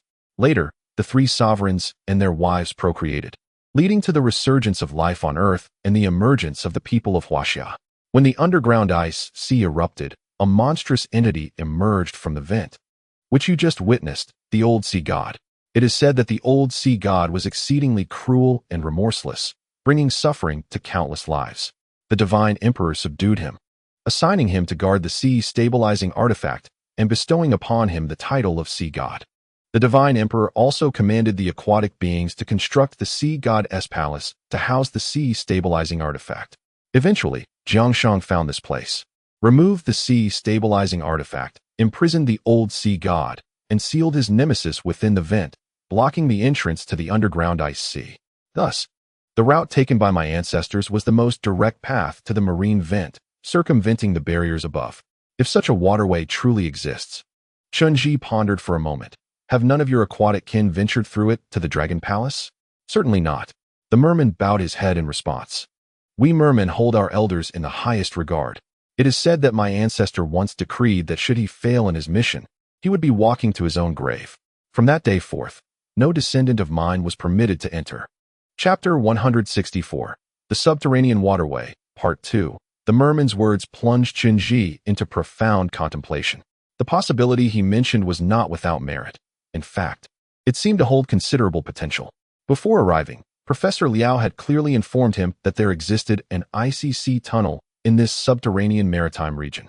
This passage was characterized by an intense coldness, initially believed to lead to the Arctic Ocean. It was later discovered to descend into an even more frigid realm beneath the Earth's surface. This vast expanse was replete with water, surpassing even the entirety of the current ocean's volume. It was a portion close to the Earth's core, an ocean beneath the ocean, boundless and infinite. Should it erupt from the depths, it could spell the end of the world, akin to the legendary Noah's Arkansas, scientifically speaking. The temperature within the Earth's core differed entirely from that of the surface. If an ocean existed there, it would be extraordinarily cold, with environmental conditions unimaginably harsh. Should life indeed thrive in such an abyss, it would undoubtedly be comprised of incomprehensible monstrosities. After contemplating this, Chen Zhi recalled the ancient sea deity he had encountered earlier. Strictly speaking, it was a zombified corpse of a sea god. Aside from its immense size and power, it possessed no extraordinary abilities. Yet it could still exhale frigid air. And physiologically, it seemed that even in life, it was entirely unlike any creature of this world. Is there any further evidence? Chen Zhi inquired, gazing at the merman. This matter is of utmost importance. I cannot lead everyone into the depths of the ocean based solely on your conjecture. We have another patient, and should anything go awry, the consequences would be dire. You speculate that there is a waterway below, but have you truly seen it? The merman hesitated for a moment before continuing. Since my birth, this sea has been plagued by the old sea god. Our elders forbade us younglings from venturing near the coast for fear of being preyed upon by him. However, in my youth, out of mischief and ignorance of danger, I secretly swam beneath this small island. I recall the sunlight streaming down from above, illuminating the surface of the sea, where currents stirred beneath. I followed those currents downward, unexpectedly swimming quite far. Beneath the island, I discovered a band of golden light, shimmering beneath the waves. Being so young at the time, the details elude me now, but I distinctly remember seeing a palace. I cannot say if it was indeed the Dragon Palace. Upon my return, my elders chastised me for straying too far, declaring it a place none had ever ventured. You have seen the Dragon Palace.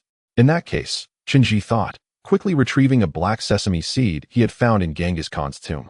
He magnified it with a lens and presented it to the merman. Examine this carefully. Is this what the palace you saw resembled? The merman leaned over the magnifying glass and scrutinized it for a moment before bowing deeply. Reporting to the clan leader, it is indeed this very palace. My ancestors entered nearly 4,000 years ago, leaving only legends behind. I have never seen it myself.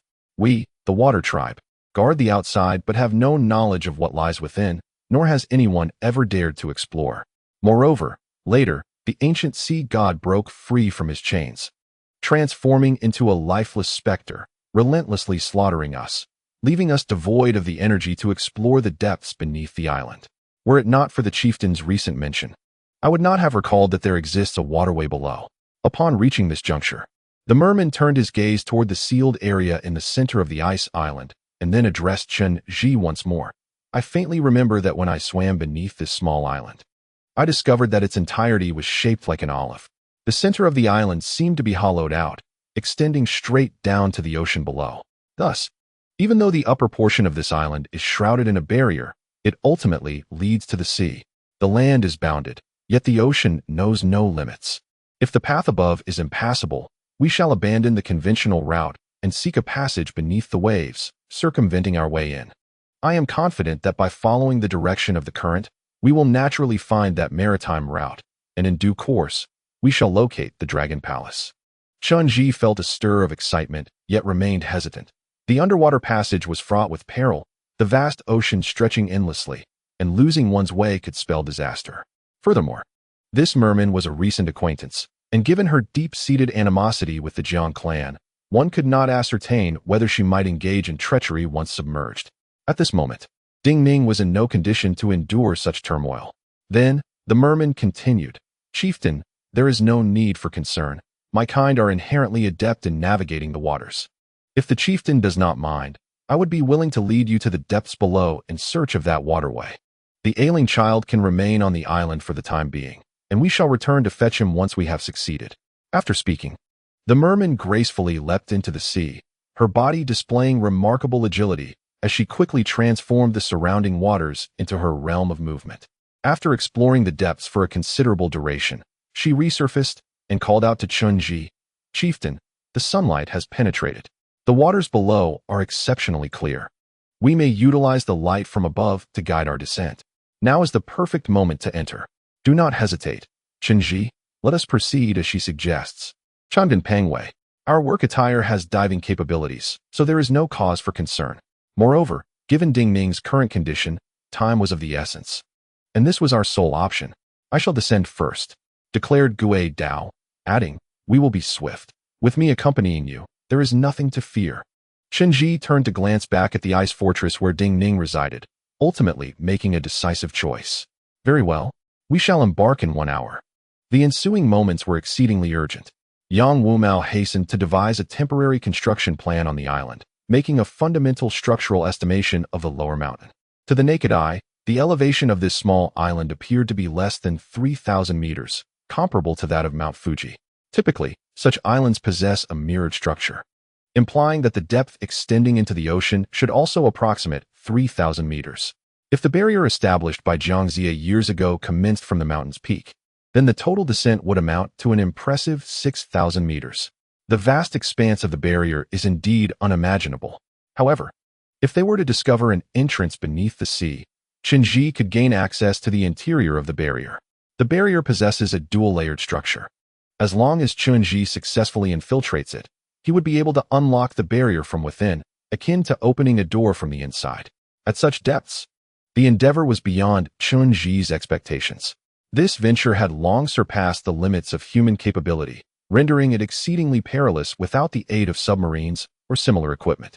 After a brief discussion with Pang Wei, they resolved to split their forces. Chen Zhi and Gui Dao would descend with the mermen, ensuring that regardless of success, Ding Ming would remain safe for the time being.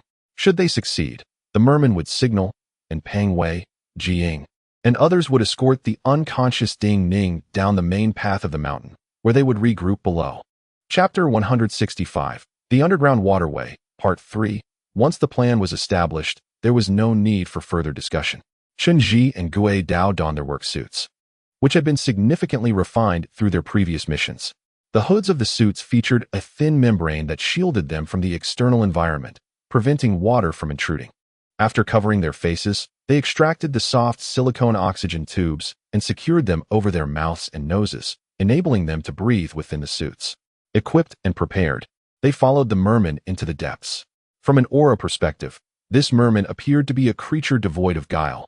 However, given its historical enmity with the Jiang clan and the absence of a formal pact, Chen Zhi remained cautious in his trust. He communicated via radio with Gui Dao, advising him to maintain a safe distance from the merman and to remain vigilant regarding her condition. Yet, upon entering the ocean, Chen Zhi quickly realized that they had stepped into the domain of the merman. The creature, previously unremarkable on land, now thrived in the water, its powerful tail propelling it with remarkable agility, swiftly vanishing from their line of sight. The merman swam ahead with great speed, leaving bubbles as markers to denote its path, scouting the surroundings before beckoning Chen Zhi and the others to follow. These bubbles, fine clusters, would persist in the seawater for an extended period, ensuring they could retrace their steps even in the absence of a guide. In this regard, the merman proved to be quite meticulous in her actions.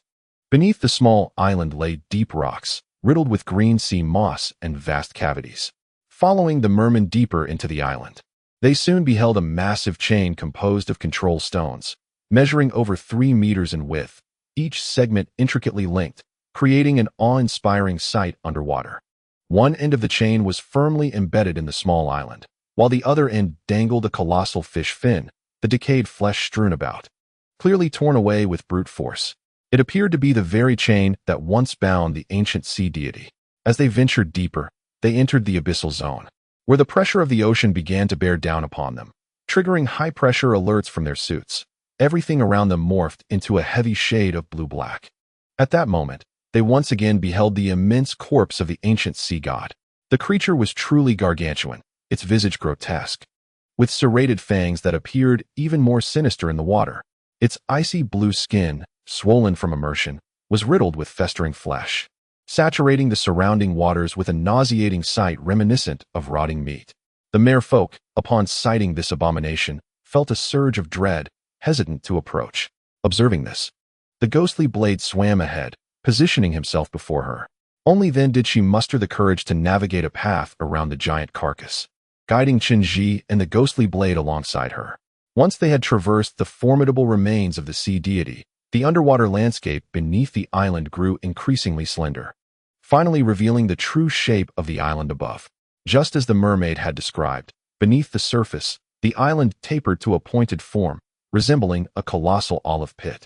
Encased in a shimmering layer of golden luminescence, upon closer inspection, this glow emanated from the fierce currents of cursed energy tightly enveloping the island. It was evident that Jiang Zia had meticulously crafted this barrier, leaving no passage for the outside world. As they descended further, the water pressure intensified, and the alarms blared incessantly. The weight of the water pressed heavily upon their suits, rendering breathing a challenge. For an ordinary human submerged in such depths, an overwhelming sensation of pressure would engulf them, as if life itself had slipped from their grasp, wholly merging with the ocean. Here, colors faded into oblivion. This realm was a pitch-black void, devoid of light, with nothing but darkness surrounding them.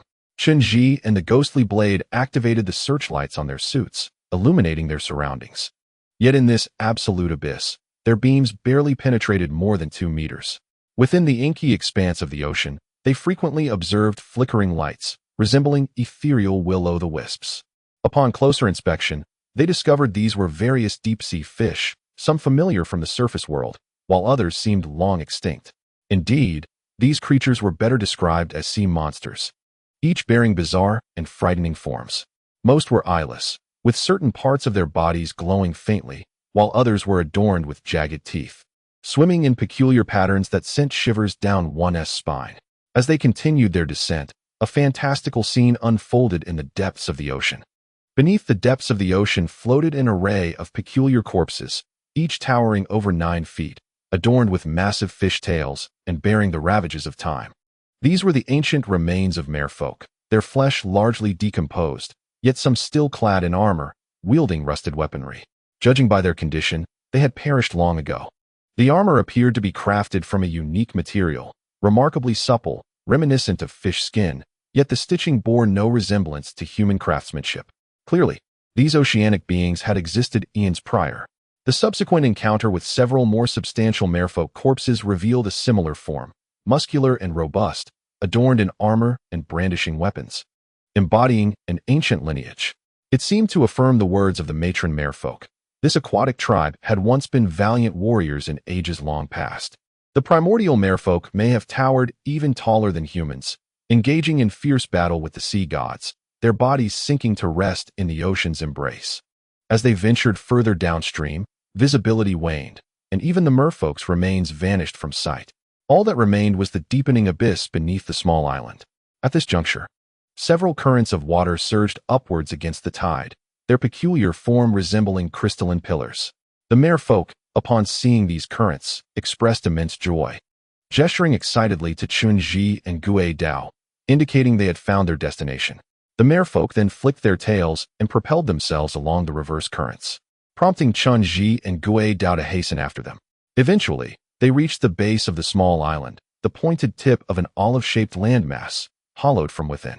A golden beam of light shot from the island's base, piercing into the ocean's profound depths, flawless in its brilliance. As they pondered how to access this beam, the merfolk beckoned forward. Chen Zhi discerned a modest opening at the island's base, a subtle entrance leading inward, measuring barely over 2 meters in width, ample for a single person to traverse.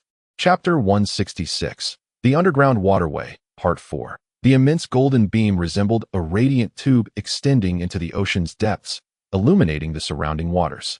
This golden hue, dazzling against the dark abyss, descended directly from the island's foundation.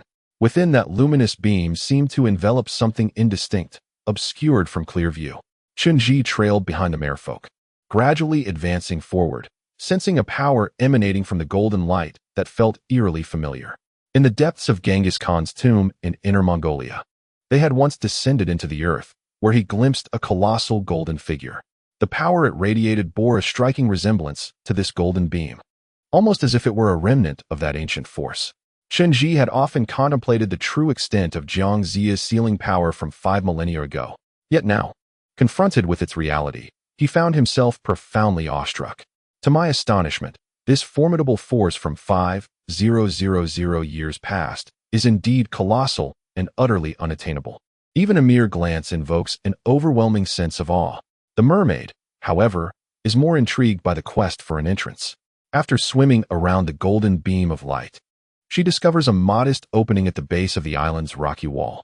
This small aperture appears to have been forcibly created, its edges remarkably smooth. With a diameter of approximately 2 meters, ample enough for a person to pass through. Upon reaching this point, the mermaid incessantly gestures ahead, indicating her desire for Chen Zhi and Gui Dao to join her in exploring further. Consequently, they follow closely behind her, gradually swimming forward. The golden beam soon looms near, and as they approach, the shimmering barrier resembles an enormous sheet of yellow glass. Chen Zhi leans against the golden boundary, peering within. He observes a hazy scene, where flowing water and numerous images emerge intermittently. The majority of these apparitions depict schools of fish, yet there materializes an image of a palace, reminiscent of a mirage. Though indistinct, Chen Zhi instantly recognizes that the palace's likeness is identical to that of the minuscule sculpture of a palace on a black sesame seed, undoubtedly the same edifice. The Dragon Palace, he quietly muses within his mind. To his surprise, such a place truly exists in this world, a genuine underwater dragon palace. Yelchukai, of that era, was known as the Divine Eye for his ability to perceive realms beyond human sight. Perhaps, even he could not fathom the existence of such a palace in the depths of the ocean. Humanity's civilization remains blissfully unaware of its presence, deeply concealed beneath the waves. A veritable underwater sanctuary. The mermaid continues to tap against the rock wall, directing Chen Zhi's attention to the small opening. Her intentions unmistakable, urging him to swiftly enter the aperture and venture into the barrier's interior. In a bid for caution, Chen Zhi instructs Gui Dao to guard the entrance, then swims alone through the narrow passage. According to the mermaid, 5,000 years ago, her deceived ancestor had entered through this very hole. Consumed by wrath, he sought to liberate the imprisoned souls within and to breach the sea eye, unleashing the waters of the subterranean icy ocean to obliterate the world in retribution. Yet, for reasons unknown, he never emerged again. Chen Zhi, once skeptical of this legend, now grapples with the enormity of 5,000 years, an interminable span, even for the merfolk. The tales of yore, passed down through the ages, may very well be inaccurate. Perhaps her ancestor never ventured into the sea, or though filled with betrayal and indignation, he refrained from approaching the sea eye. Alternatively, this ancestor might not have existed at all. However, upon entering the cave, Chen Zhi swiftly becomes convinced of the legend's authenticity. The chamber is modest in size, and as he penetrates further into the opening, the beam of his flashlight reveals a dazzling expanse of bioluminescence. Upon closer inspection, he discovers that the source of the glow emanates from myriad shimmering scales. The scales were embedded in the walls of this cavern, each one glistening and translucent, akin to precious gemstones. However, the majority of the scales were fragmented, clearly having endured immense impacts. One can imagine how the deceived merman of yore must have furiously collided with these walls in a fit of rage, filled with resentment and a sense of betrayal, relentlessly battering the rock with his own body. This narrow opening, barely 2 meters wide, may have consumed decades, or even centuries, of his life. Ultimately, through sheer tenacity, akin to water-eroding stone, he managed to create a small entrance and swam inside. This was perhaps the singular flaw in this magnificent barrier. Chen Zhi swam through the opening and soon found himself within the confines of the barrier, enveloped by a golden beam of light. Upon entering, he was immediately overwhelmed by a powerful surge of energy that enveloped him, causing an intense pressure that nearly rendered him unconscious. Everything within this barrier was bathed in a brilliant golden hue, radiating dazzling light, while the section leading down to the abyss of the deep sea remained utterly obscured. Chen Zhi felt a sensation of suffocation, yet he quickly discerned the structural orientation of the barrier. He channeled energy within himself, placing his hand against the edge of the yellow barrier, threading his energy into the fabric of its weave. The barrier flickered incessantly, reminiscent of a disrupted electrical current. Then, the ocean began to churn violently, the seabed trembling as if profoundly stirred. The entire expanse of the sea erupted into chaos, and Chen Zhi found himself swirling within the barrier, his head spinning like a disoriented mass of tofu. The world devolved into disarray, and amidst this tumult, he caught glimpses of a peculiar face, anxiously gazing at him. It bore an expression of sorrow, its lips moving incessantly as if imploring him to return, to refrain from entering, begging him to heed its plea. As his mind gradually regained clarity, he observed that the vast golden barrier had diminished significantly. It resembled a scorched yellow scroll, with ruptures appearing all over, growing larger and larger. Eventually, the entire yellow beam became riddled with holes, until it finally dissipated entirely. Enough. This was the first thought that flashed through Chen Zhi's mind. However, as he lifted his gaze to the small island above, he was taken aback. The area beneath the island, once submerged, was now devoid of water. After the barrier disintegrated, it appeared as though a pump had drained the water away, leaving an exposed cavity in its wake. The space once shrouded by that yellow beam had transformed into a transparent waterway, resembling a crystalline tube that wound its way from the base of the island down into the depths of the ocean. Chapter 167, Waiting at Long Last. The long-sought underground waterway leading to the eye of the sea has emerged. With the colossal barrier dissipating, the scene before them transformed from an illusion akin to a mirage into stark reality. The ancient and enigmatic waterway below, though transparent, emanated an unusual chill that could be felt from a distance. Although Chen Zhi, enveloped in his work attire, should theoretically be insulated from the frigid temperature below, he inexplicably sensed an otherworldly cold that could easily render a person utterly frozen. More alarmingly, the depth of the waterway was unfathomable, instilling a profound sense of dread. It seemed to lead to the abyssal depths of the ocean, a domain beyond human comprehension. "Hey, fatty, the barrier has opened. Can you hear me?" Chen Zhi called into his wireless device, but all he received in response was static. As anticipated, the deep-sea environment disrupted communications once more. He continued to gaze upward, noticing that the water had receded from the center of the island, revealing its damp rock walls. Within the shadows, he discerned the outlines of several stone steps, visibly crafted by skilled hands. "Let us ascend to the top. There should be shelter above," Chen Zhi declared through the wireless, gesturing to the ghost blade and the mermen ahead. With the barrier lifted, they could swim through the opening. They climbed upward along the base of the small island, soon discovering a lengthy stone staircase. The olive-shaped island, hollowed out at its center, had transformed into a tubular structure. Remarkably, some ingenious artisan had constructed a spiral staircase along the inner side of the island, extending from top to bottom. This staircase spiraled upward, providing a direct descent from the summit of the island. At the island's base, they encountered a ledge where they paused momentarily. Chen Zhi glanced at the instrument on his work suit's arm. The air here was thin, yet the oxygen concentration was rapidly increasing. It seemed that the upper atmosphere was gradually infusing oxygen into the depths. Chen Zhi removed his helmet, aware that the oxygen within his suit was a precious resource, as it could not be generated underwater. Given the likelihood of prolonged submersion, he resolved to conserve it judiciously. At that moment, the merman addressed Chen Zhi, saying, "Chief, the barrier has been lifted.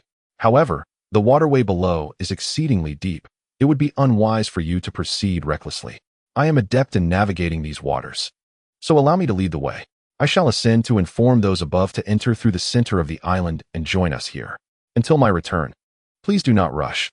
"Understood," Chen Zhi nodded, signaling for her to proceed. He then added, "Have Fatty bring me something. This is what we agreed upon. Just tell him. He'll understand." "Yes," the merman replied, then leaped into the sea, swimming back through the cavern. The speed of the mermaid in the ocean is truly unparalleled, surpassing the speed of a human running on land by several hundredfold. The mere depth of over 3,000 meters is insignificant to her. With a flick of her tail, she swiftly vanished into the depths of the sea, leaving only Guidao and Chen Zhi at the bottom of the small island. At that moment, Guidao shook off the water from his body and spoke to Chen Zhi. "Chieftain, there is no need for excessive caution. I can identify certain individuals. That mermaid should pose no threat. Humans are distinct from beasts." Leaning against the rocky wall, Chen Zhi replied softly, "Human emotions are relatively stable, yet beasts can easily succumb to their primal instincts. It is wise to remain vigilant. I am not well acquainted with beastmen." Hearing Chen Zhi's words, Guidao glanced towards the depths of the ocean and remarked, "Yet I feel she is trustworthy. But let us not dwell on this for now." Chen Zhi gently responded, "I can only place complete trust in those divine beings who have formed a blood pact with me. Once the blood pact is established, our blood becomes one. If I perish, they cannot survive either. As for others, I am no longer inclined to trust easily. Let us remain cautious and observe her actions." Guidao merely cast a light glance at him and fell silent. It seemed that the journey through the sea was indeed effortless for the mermaid. They waited not long before she returned from the distance. As the mermaid emerged from the cave, her body was drenched, and her long hair cascaded over her shoulders. "Chieftain, I have communicated with those above. Due to the child's high fever, it is not feasible for them to traverse the underwater route. They have decided to descend from above. I have informed them of the precise path. They should arrive shortly." After speaking, the mermaid extended her wet hand to Chen Zhi, offering him a ready-to-eat energy bar. This was a prior arrangement made with Peng Wei. Such energy bars are essential items in the treasure pouch, available in red and blue. If all is well, they would bring down the red energy bar. If any abnormalities arise, the blue would be used. This was prepared as a precaution against any unforeseen circumstances involving the mermaid. "Very well, let us wait," Chen Zhi said before placing the energy bar into his mouth and closing his eyes, entering a state of anticipation once more. The descent from the mountain was no simple task. It was a long and arduous journey, far more challenging than merely climbing stairs. With the ailing Ding Ning in tow, they estimated it would take no less than 5 or 6 hours to complete the journey. Thus they remained unhurried, closing their eyes to rest. Eventually, lulled by the comforting presence of Gui Dao beside him, Chen Zhi unexpectedly drifted into a dream. In the dream, the indistinct visage from earlier reappeared. The face appeared as though submerged in water, hazy and indistinct, desperately moving its lips as if attempting to convey something. Chen Zhi strained to listen, and at last, he discerned the words, "Do not go. He is luring you. You are being deceived. Do not go, under no circumstances." Chapter 168. Doubt. This dream left Chen Zhi in a state of profound agitation, as though he were ensnared in a relentless slumber, akin to being haunted by a specter. Within the dream, the visage of a submerged figure contorted in agony was vividly apparent, its mouth opened in a silent scream, water flooding in, rendering any sound impossible. This figure seemed to be a young man, his features obscured beneath the water, yet he emanated an aura of benevolence.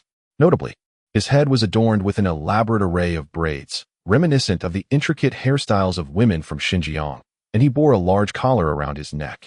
Chen Zhi felt an overwhelming sense of trepidation, as if he too were suffocating beneath the waves.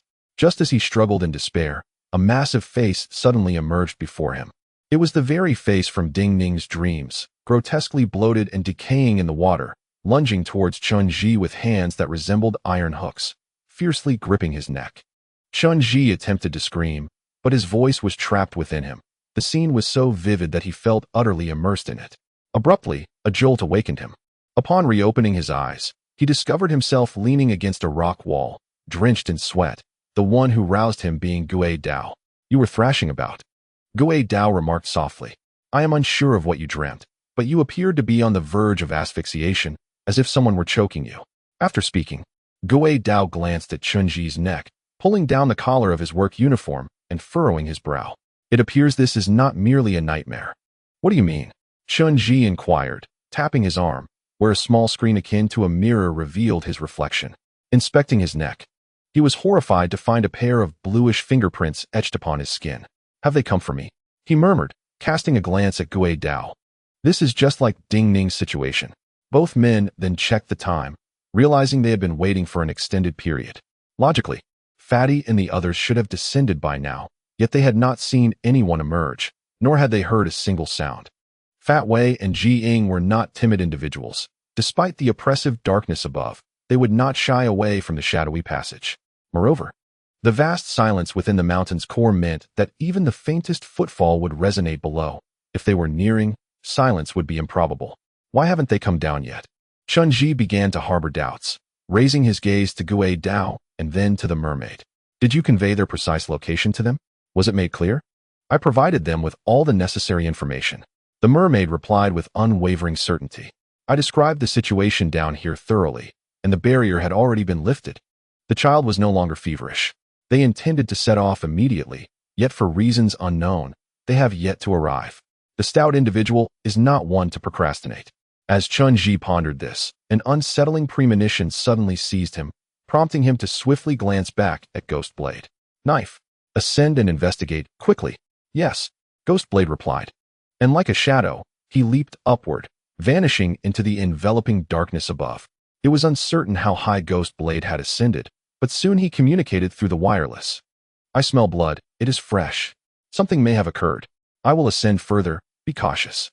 After uttering this, the wireless connection abruptly ceased, and his figure disappeared from the small display screen. Chen Zhi understood that he had ventured to a higher altitude. This wireless device had been developed by Mina's father, capable of limitless extension and profound utilization. It was likely the finest wireless communication in existence. However, the interruption suggested a potent magnetic field within the mountain was interfering with the signal. In the ensuing moments, static crackled in Chen Zhi's ear. It sounded as if Ghostblade were attempting to speak, yet the words were barely discernible. Only Chen Zhi and the mermaid remained in this desolate place. Chen Zhi's gaze remained fixed on the mermaid. Inexplicably, he felt a waning trust in her, though he could not pinpoint the source of his unease. A profound suspicion began to brew within him, as he contemplated that beneath her gentle and affectionate facade lay a visage of cunning and ferocity.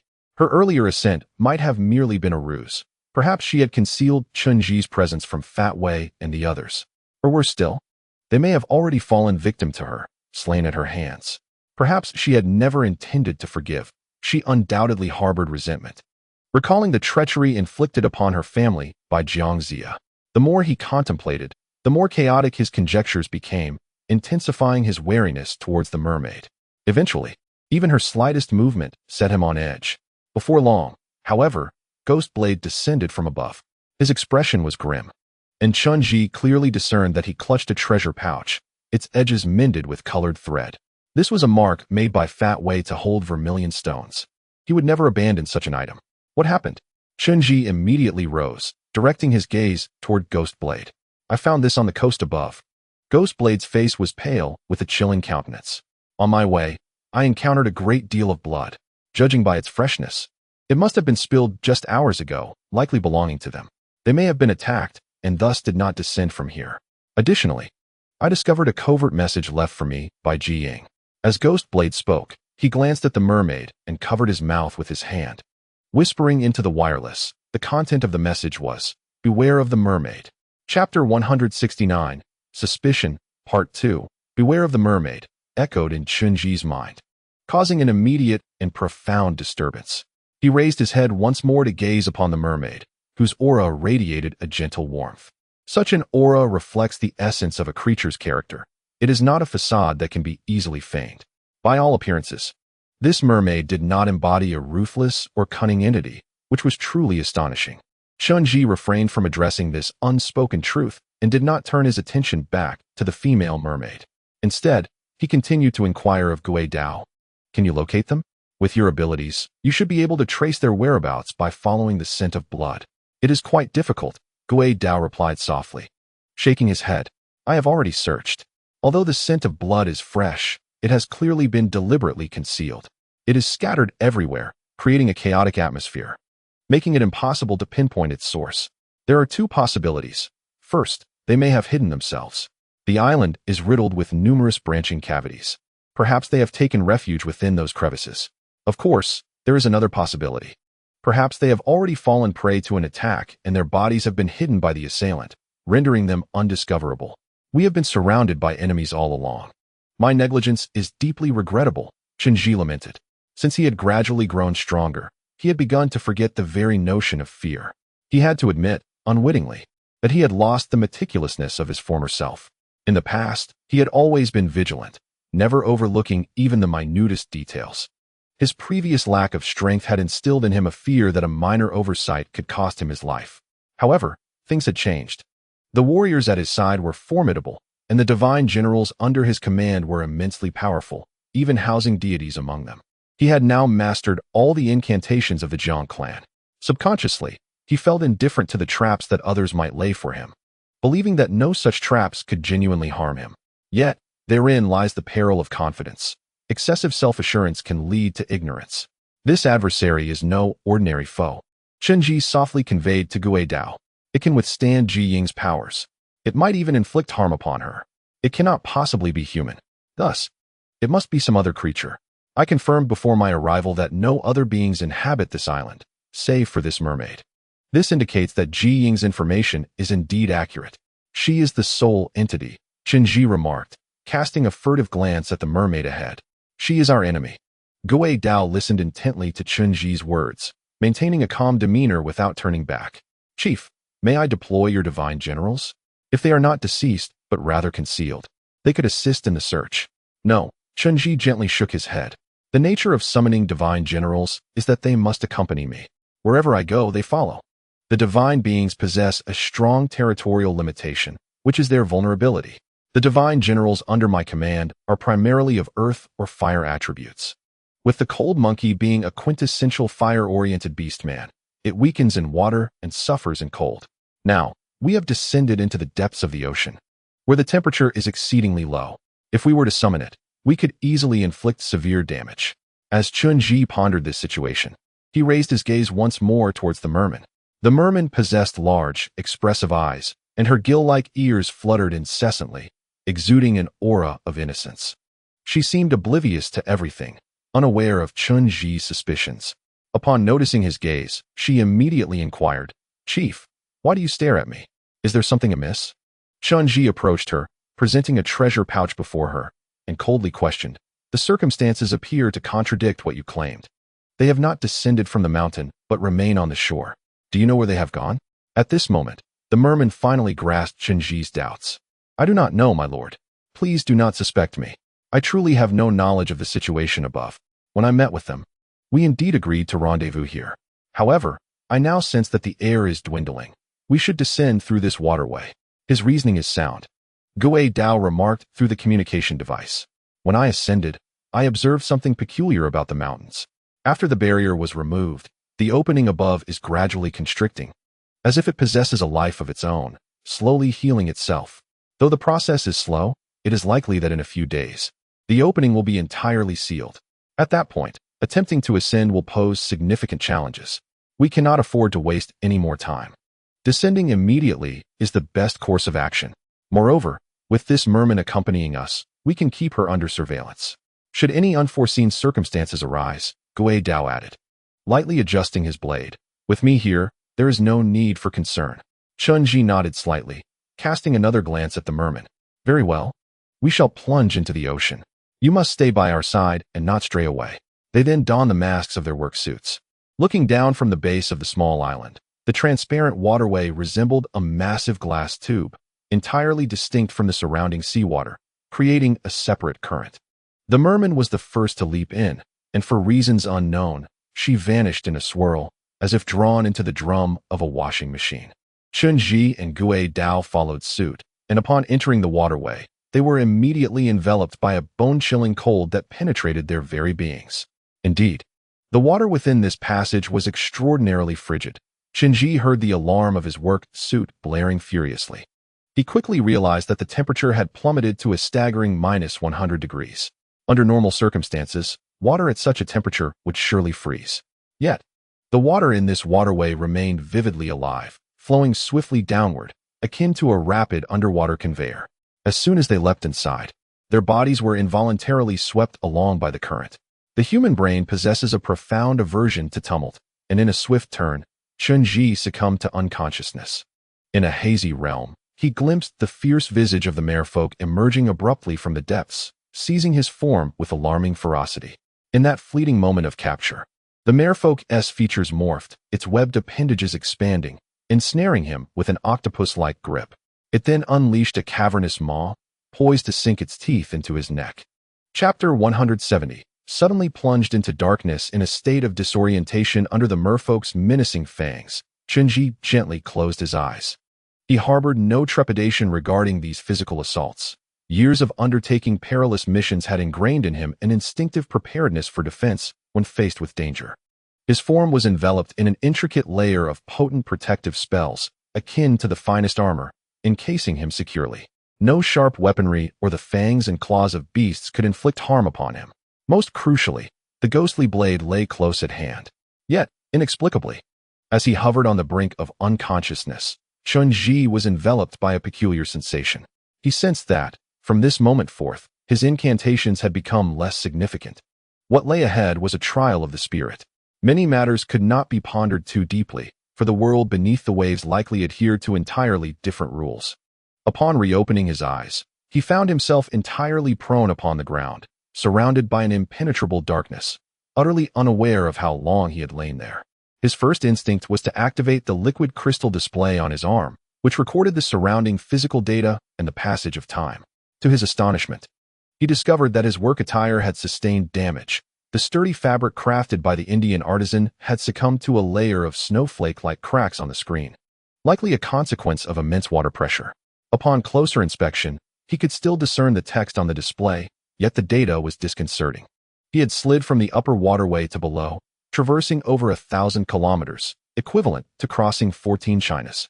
This depth was unfathomable. In such an abyssal domain, humanity, irrespective of technological advancements, could not reach such extremes. Even more astonishing was the time reflected on the screen. 5 days had elapsed, indicating that he had been adrift for 5 days. Chen Zhi shook his head, striving to regain clarity, and then assessed his physical condition for signs of dehydration and severe nutritional deficiency. However, what surged back was an overwhelming pain coursing through his body. akin to the agony of shattered bones, nearly inducing spasms. This was a rather typical response. His work attire, meticulously designed, could withstand several thousand tons of pressure. Moreover, his body, enveloped in the currents of potent spells, could repel all external burdens. It was likely due to these two factors that he had not emerged from the fall with fractured bones. Employing a method of conscious awakening, Chen Zhi began with his big toe, gradually coaxing his body back to life, proceeding to revive himself entirely. He silently recited incantations, adjusting his breath to alleviate the intensity of the pain coursing through his body. When he managed to rise, he patted his arm, and after a few flickers, the spotlight valiantly illuminated once more. It appeared he was in a stone chamber, the floor adorned with peculiar square tiles of an incomprehensible material. Chen Zhi swept the spotlight around, discovering that the ghostly blade was not nearby, and the merman had vanished without a trace. Struggling to stand, he shone the spotlight in all directions, surveying the terrain in search of any distinctive markers. However, he found no footprints on the ground, nor anything particularly noteworthy. The walls were obscured by an expanse of profound darkness. Strangely, for reasons unknown, the bone-chilling cold that had enveloped him earlier had dissipated. Under the beam of his light, he frequently glimpsed clusters of tiny bubbles, akin to shadows beneath the sea, yet upon closer inspection, they would vanish. Since awakening, his mask had fallen away, likely a consequence of the water's force. Fortunately, this place contained oxygen, sufficient to sustain his normal respiration. At that moment, a peculiar sense of unease gripped Chen Zhi, possibly a remnant of his fall from the heights, as his heart raced uncontrollably. Meanwhile, the display screen on his work attire began to malfunction, with red warning lights incessantly flashing, indicating a strong noise presence that exceeded normal decibels and could jeopardize his health. Oddly, Chen Zhi heard no sound at all. The surroundings were enveloped in utter silence. It seemed the monitor was genuinely defective. He vigorously patted the display on his arm, but the warning lights continued their relentless blinking, prompting him to disregard it. Armed with his spotlight, he pressed forward in his exploration, determined to locate the ghostly blade, for its presence would bring him a sense of security. This stone chamber was peculiarly vast. After wandering for what felt like an eternity, Chen Zhi could discern no boundaries. To avoid losing his way, he began to study the patterns on the tiles. He soon realized that these so-called tiles were not true artifacts of craftsmanship. If one were to describe them, they resembled the textured shells of deep-sea creatures, systematically arranged upon the ground. A potent stench of fish permeated the air, mingled with the scent of fresh blood. Resolute in his quest to navigate through the darkness, Chen Zhi continued forward, his spotlight illuminating the way. With keen observational skills, he quickly discerned numerous peculiar marks on the ground. The dim light hindered his ability to gauge the age of these markings, but they appeared to be unintentional remnants, forming various patterns. Following the trail of blood, he advanced, soon arriving at the source of the gruesome scent. Before him, amidst the shadows, hung an object draped in white cloth, inexplicably suspended in midair, nearly matching the height of a human. The white cloth was soaked with fresh blood, and within its folds, a vague silhouette of a person seemed to emerge. An overwhelming sense of foreboding surged through Chen Zhi's mind, causing his hands to tremble involuntarily. He gently grasped the white fabric, hesitating for a moment before yanking it down with sudden force. In that instant, the most horrifying sight confronted him. Beneath the cloth lay the body of Gui Dao. His entire form was marred by countless gashes from sharp claws, flesh torn and bloodied, eyes tightly shut, and his throat ruptured. He was undeniably deceased. Chapter 171. Lost the moment Chen Zhi beheld Gui Dao's lifeless body. A heavy despair enveloped his heart, and a long-buried terror resurfaced within him. He was frightened. This was the scene he had dreaded most deeply for a long time. His first instinct was to examine the corpse, scrutinizing every detail in an attempt to discern if someone was impersonating him or if there was an alternative explanation. Yet, the reality was stark. Every detail of the corpse was chillingly authentic. Whether it was the hair, nails, or skin, nothing was amiss. This was indeed a body belonging to Gui Dao. At that moment, despair washed over Chen Zhi, an emotion long absent, enveloping him like a dense black fog that gradually consumed his soul. He felt terror once more, a sensation that was maddening. For so long, Gui Dao had been an unwavering pillar of strength in Chen Zhi's life. Gui Dao was swift. capable of moving at an elusive speed, a powerful red belt warrior whose strength was indisputable. For an extended period, Chen Zhi had never worried about his safety, for he knew Gui Dao was always by his side. Even as he grew stronger, mastering all the spells of the Jiang clan, he remained deeply reliant on Gui Dao, who served as his final bastion, his steadfast foundation. Now, that bastion had inexplicably crumbled, obliterated with such rapidity and unexpectedness that he was left reeling. Chen Zhi's heart began to race uncontrollably. He could not ascertain where he was, whether this place was indeed the Dragon Palace or the depths of the ocean. Frankly, he could not even be certain if this was the real world. However, his heart was troubled, filled with an extreme restlessness and frustration, yearning to unleash his anger, yet unsure where to direct it. A violent headache began to assail him. In his possession, Chen Zhi held a breaking illusion talisman, originally devised by Qin Yang.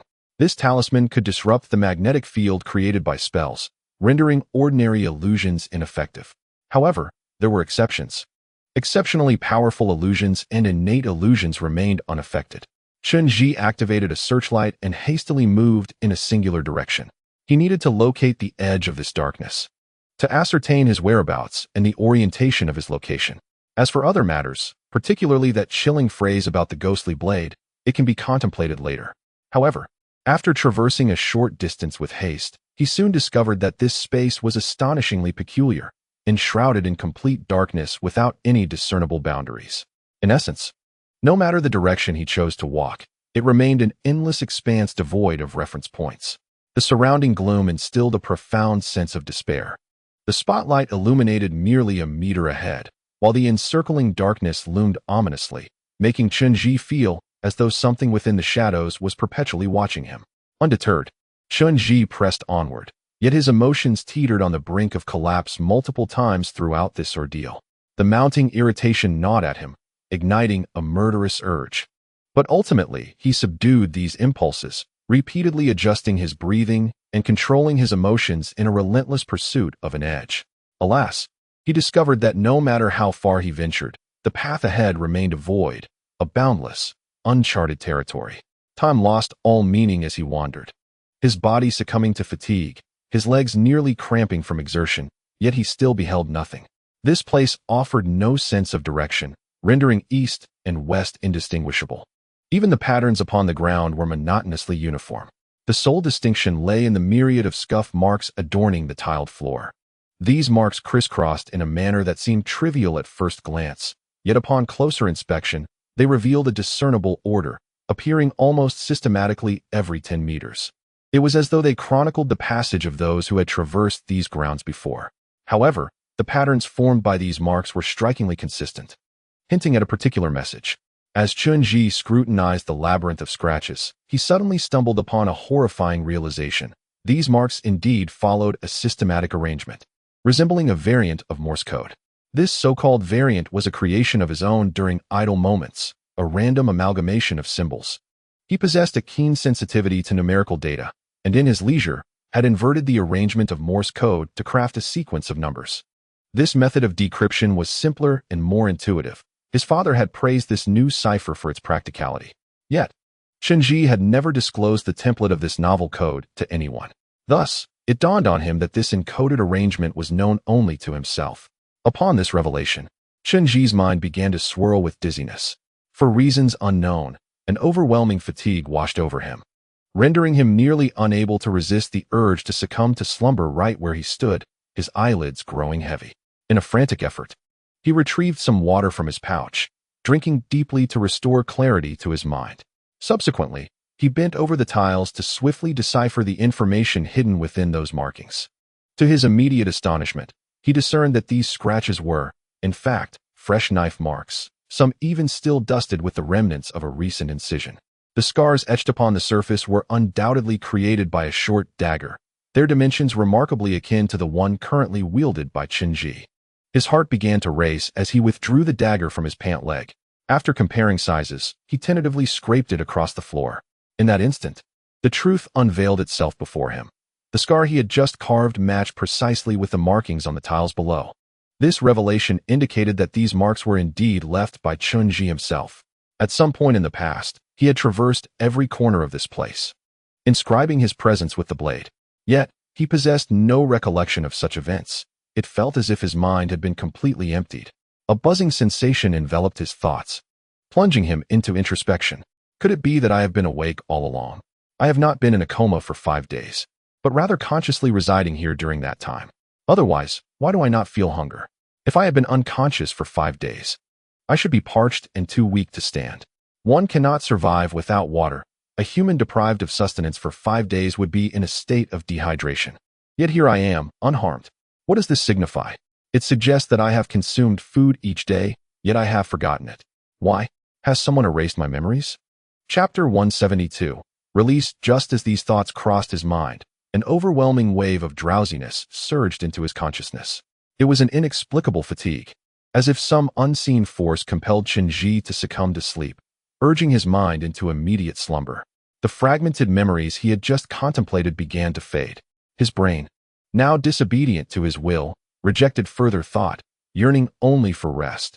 His eyelids grew heavy, battling against one another. Chen Zhi's body weakened, his legs losing strength, and he felt himself teetering on the brink of collapse.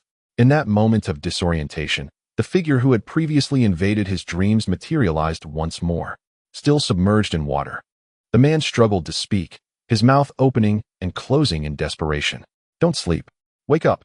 Whatever you do, don't close your eyes. Escape. Hurry and flee. The urgency in the man's voice was palpable, as water surged into his mouth while he fought to articulate his warning. At last, Chen Zhi discerned the man's features.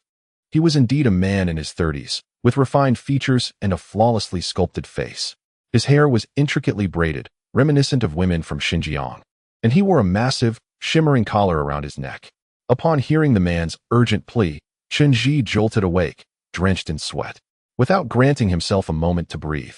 His instinct drove him to roll over and switch on the searchlight strapped to his arm, illuminating the cryptic markings on the floor.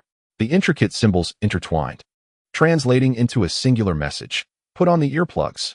Chen Zhi was instantly awakened by this revelation, yet simultaneously, an uncontrollable wave of drowsiness washed over him once more. The drowsiness descended upon him with an overwhelming intensity, crashing into his mind like a thunderclap, rendering him utterly powerless to resist its embrace. Swifter even than the effects of anesthesia, Chen Zhi collapsed to the ground with a resounding thud, his mind instantly numbed, rapidly slipping into a state of slumber. His eyes already sealed shut. Yet, the human body requires time for signals to transmit. Chen Zhi's hands, however, remained mobile. Years of rigorous training had rendered him adept at adapting to unforeseen circumstances. With remarkable agility, he reached into his pouch and retrieved a pair of silicone earplugs, hastily inserting them into his ears.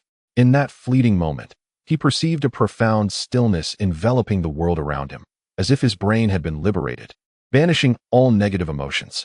At that instant, Chen Zhi felt utterly awake, every fiber of his being heightened in sensitivity, the aches in his body becoming acutely pronounced.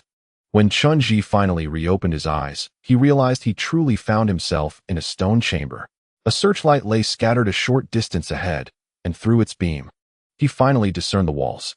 This ancient stone room, its wall material obscured, was exceptionally smooth to the touch, adorned with a radiant luster, and upon closer inspection, it appeared to be embedded with glimmering pearls, resembling the iridescent layers of a shell. Chen Zhi swiftly rose to his feet, retrieving the searchlight as he retraced his steps, hoping to locate the position of the ghostly knife's corpse. However, to his dismay, he encountered no body. The inexplicable white cloth had vanished as well. Indeed, everything he had witnessed moments ago was but an illusion. This space was approximately 20 square meters, shrouded in darkness, yet dotted with vessels of various sizes, each shimmering with a kaleidoscope of colors, suggesting they were composed of exceedingly precious materials. Nevertheless, their purpose eluded him, as if they belonged to an entirely different species. What on earth was happening? How peculiar. At that moment, Chen Zhi ceased his frantic wandering. He settled cross-legged upon the ground, subtly adjusting his breath to gradually calm his racing heart. With the departure of his earlier agitation, reason began to reclaim its dominion. It dawned upon him that he must have fallen victim to an illusion, one that had been followed by the erasure of his memories. Who could have orchestrated such a feat? Could it have been that mermaid? Yet, she lacked the capability.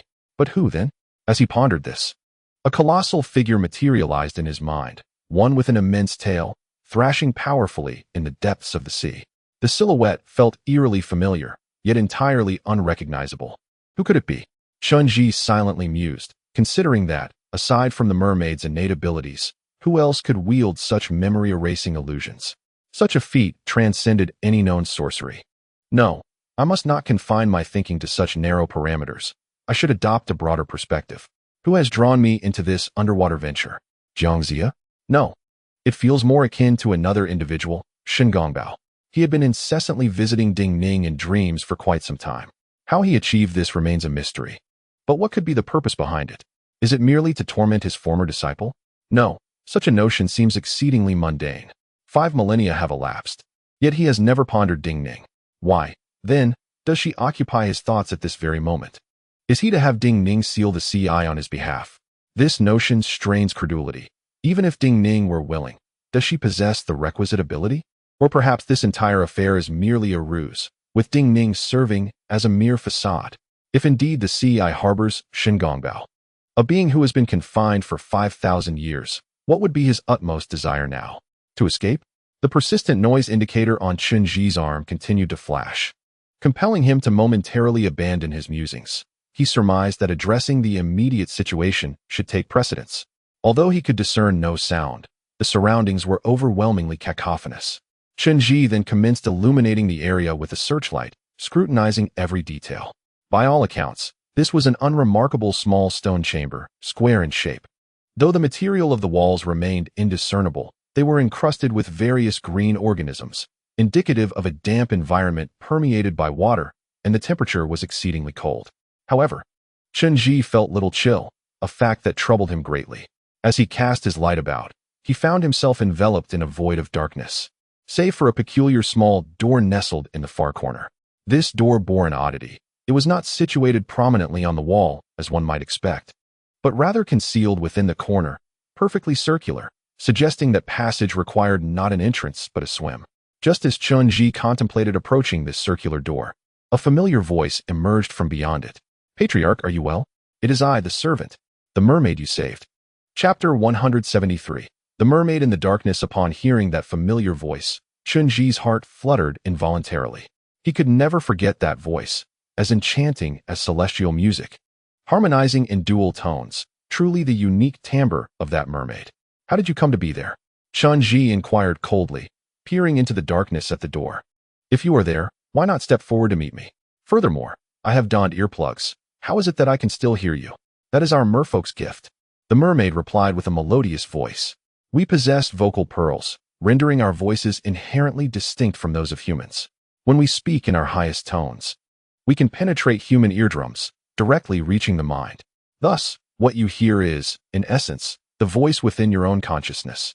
However, I cannot maintain this high pitch for long. Patriarch, could you remove your earplugs? I wish to come forth and see you." "Oh, so I must remove my earplugs for you to emerge and meet me? How intriguing."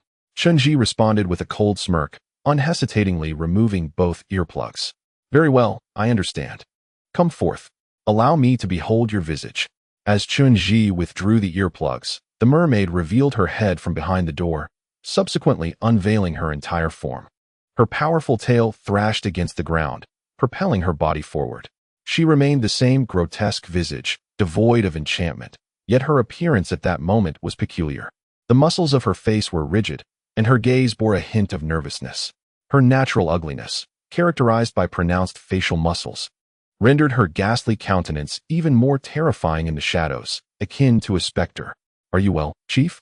the merman inquired softly as he approached Chen Zhi. "I am fine," Chen Zhi replied calmly, casting a deliberate glance at her aura.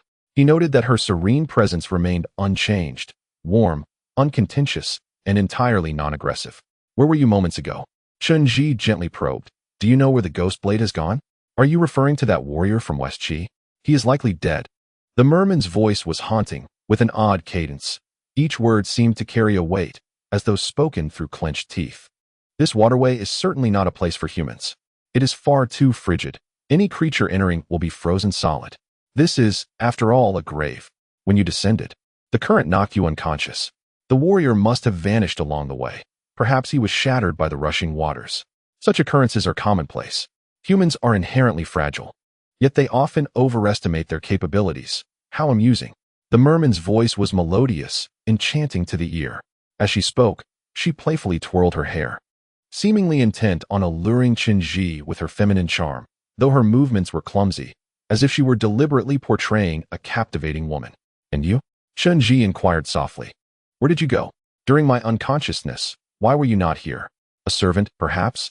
The merman blinked her large, innocent eyes, an eerie sight in the dark. The servant sought away.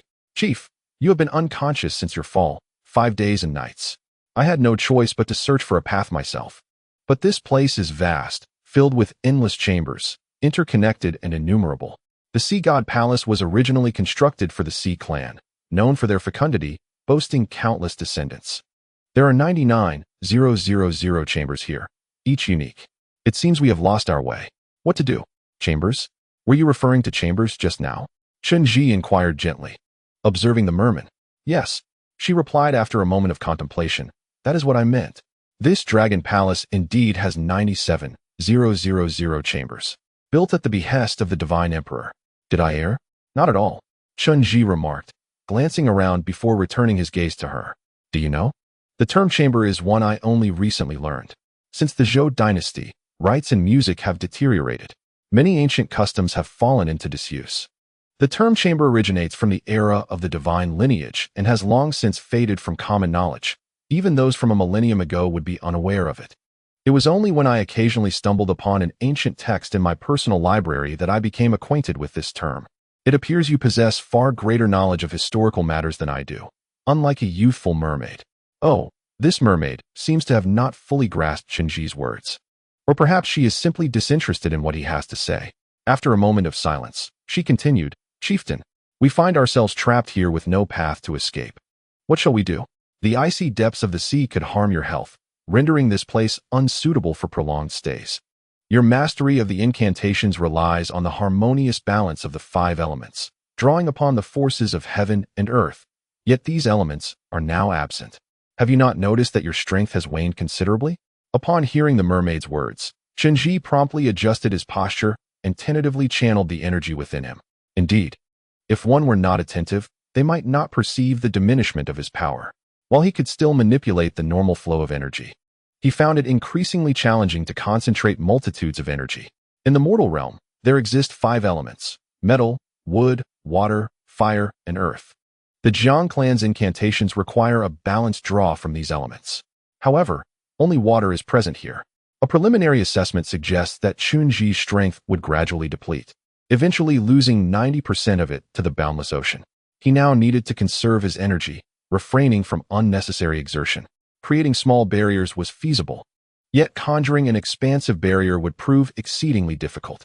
Have you come to this realization, Chieftain? The mermaid gently inquired. Moreover, I must share some unfortunate news.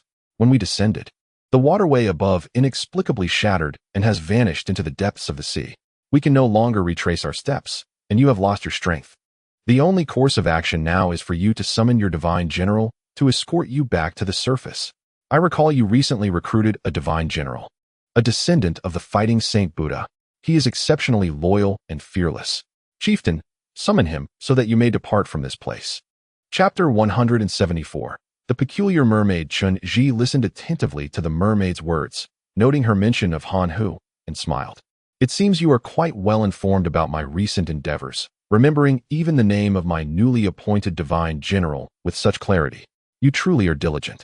The mermaid, however, did not respond with much reaction, seemingly oblivious to the tone of his jest. In truth, her expression grew increasingly rigid, her facial muscles contorting in an unusual manner. You must utilize your divine powers.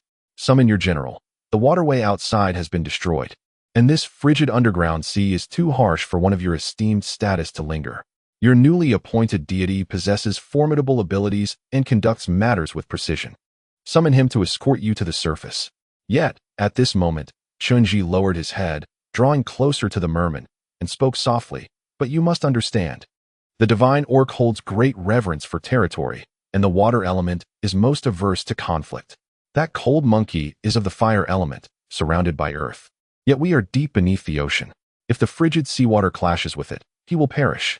Oh, Is the chieftain concerned for the divine stone within his abdomen? There is no need for worry. The merman's tone grew increasingly peculiar, seemingly numb, akin to a mere recording device.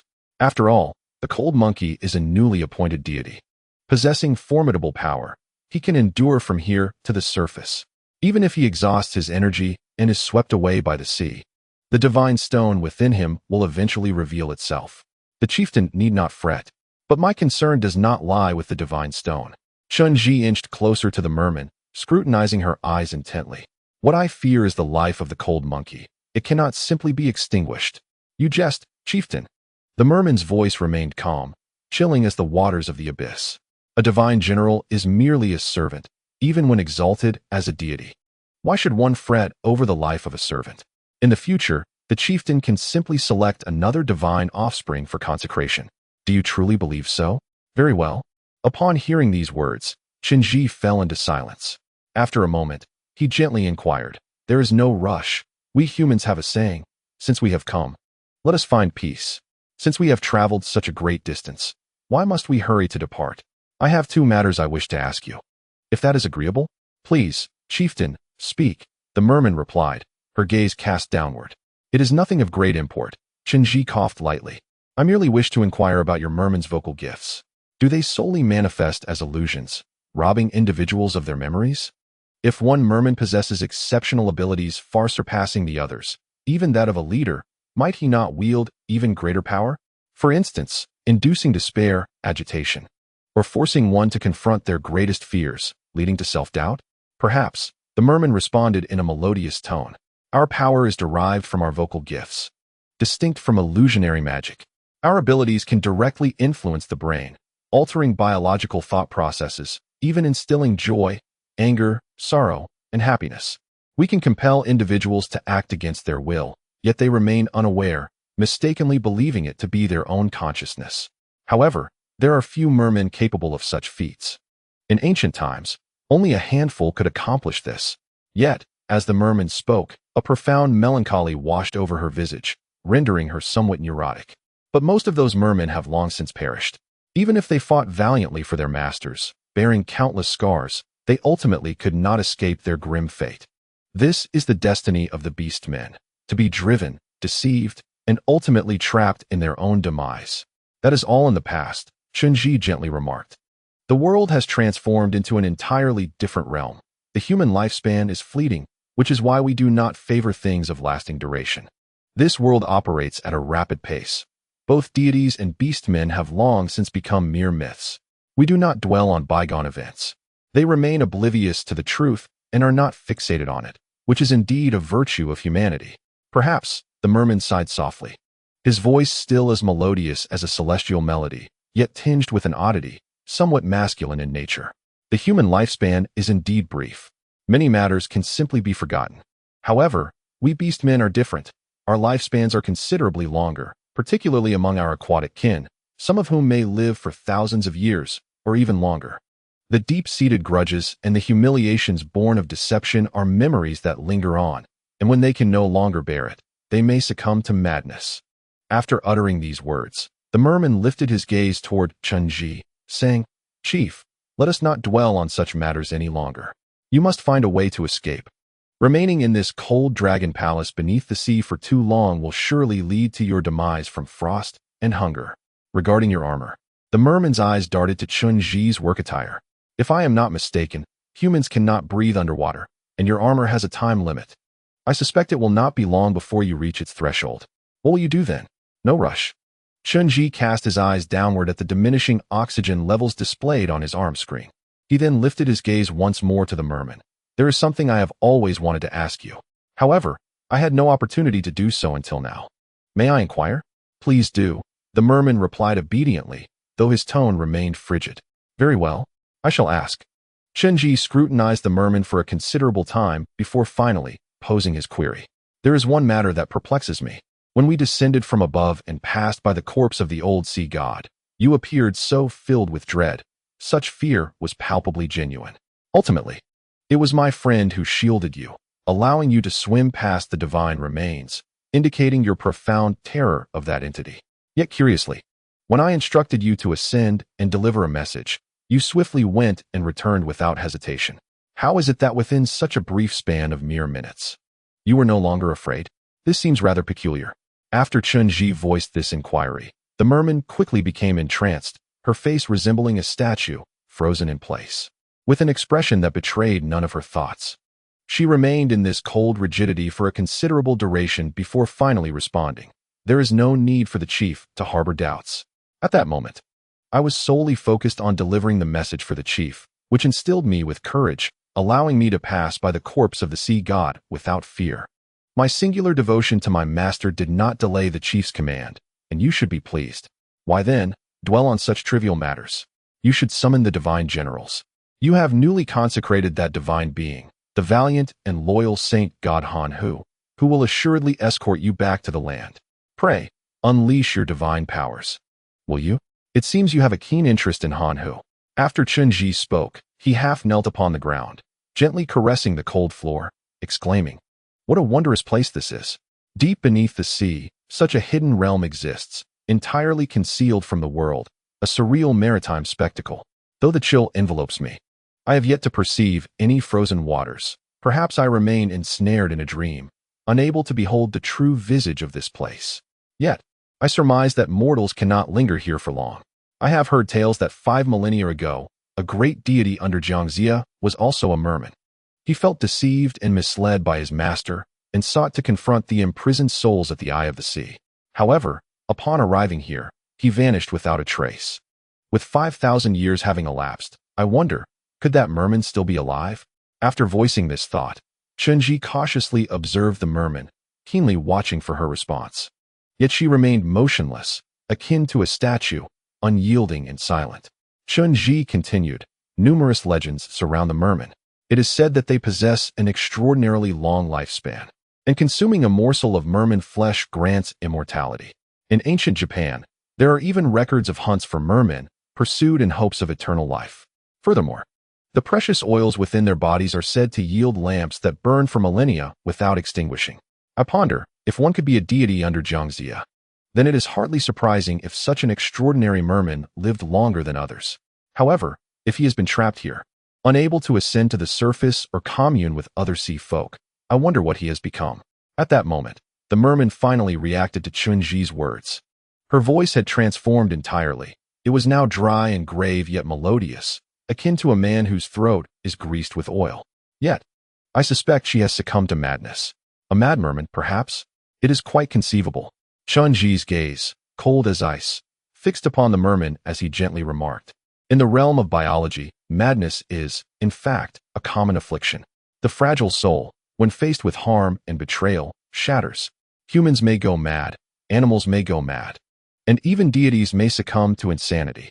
I have studied aspects of human psychology, and it is said that when individuals encounter inexplicable and terrifying behaviors, their minds construct protective mechanisms to evade reality, crafting a conceptual framework. Once such a notion solidifies into belief, they will gather ample evidence to validate their faith and may act in any manner for that belief. Thus, many individuals, despite appearing perfectly sane on the surface, are, in truth, utterly deranged within. In human society, numerous serial killers appear normal at first glance, yet behind closed doors, they engage in unspeakable acts, surviving through their own madness. I suspect the merman's experience mirrors this. When one's most profound beliefs collapse, the urge to overturn them arises. To regard the life of a divine general as inconsequential. To be trifled with at will, while forgetting that one was once a divine general oneself. This is a form of madness, is it not?" When Chen Zhi uttered these words, he drew close to the mermaid, hoping to stir something within her heart. Yet, upon hearing his remarks, the mermaid merely lowered her gaze to the ground, returning to her previous, rigid demeanor. Her neck bent, her head bowed, and her disheveled hair obscured her visage, rendering her a spectral figure. Observing her silence, Chen Zhi leaned closer to her ear and whispered softly, "You should know that I can perceive the aura of living beings, much like Jiangxia did 5 millennia ago. Therefore, if you wish to impersonate that mother mermaid, you must not only replicate her appearance, but also cultivate her aura. This will facilitate your deception.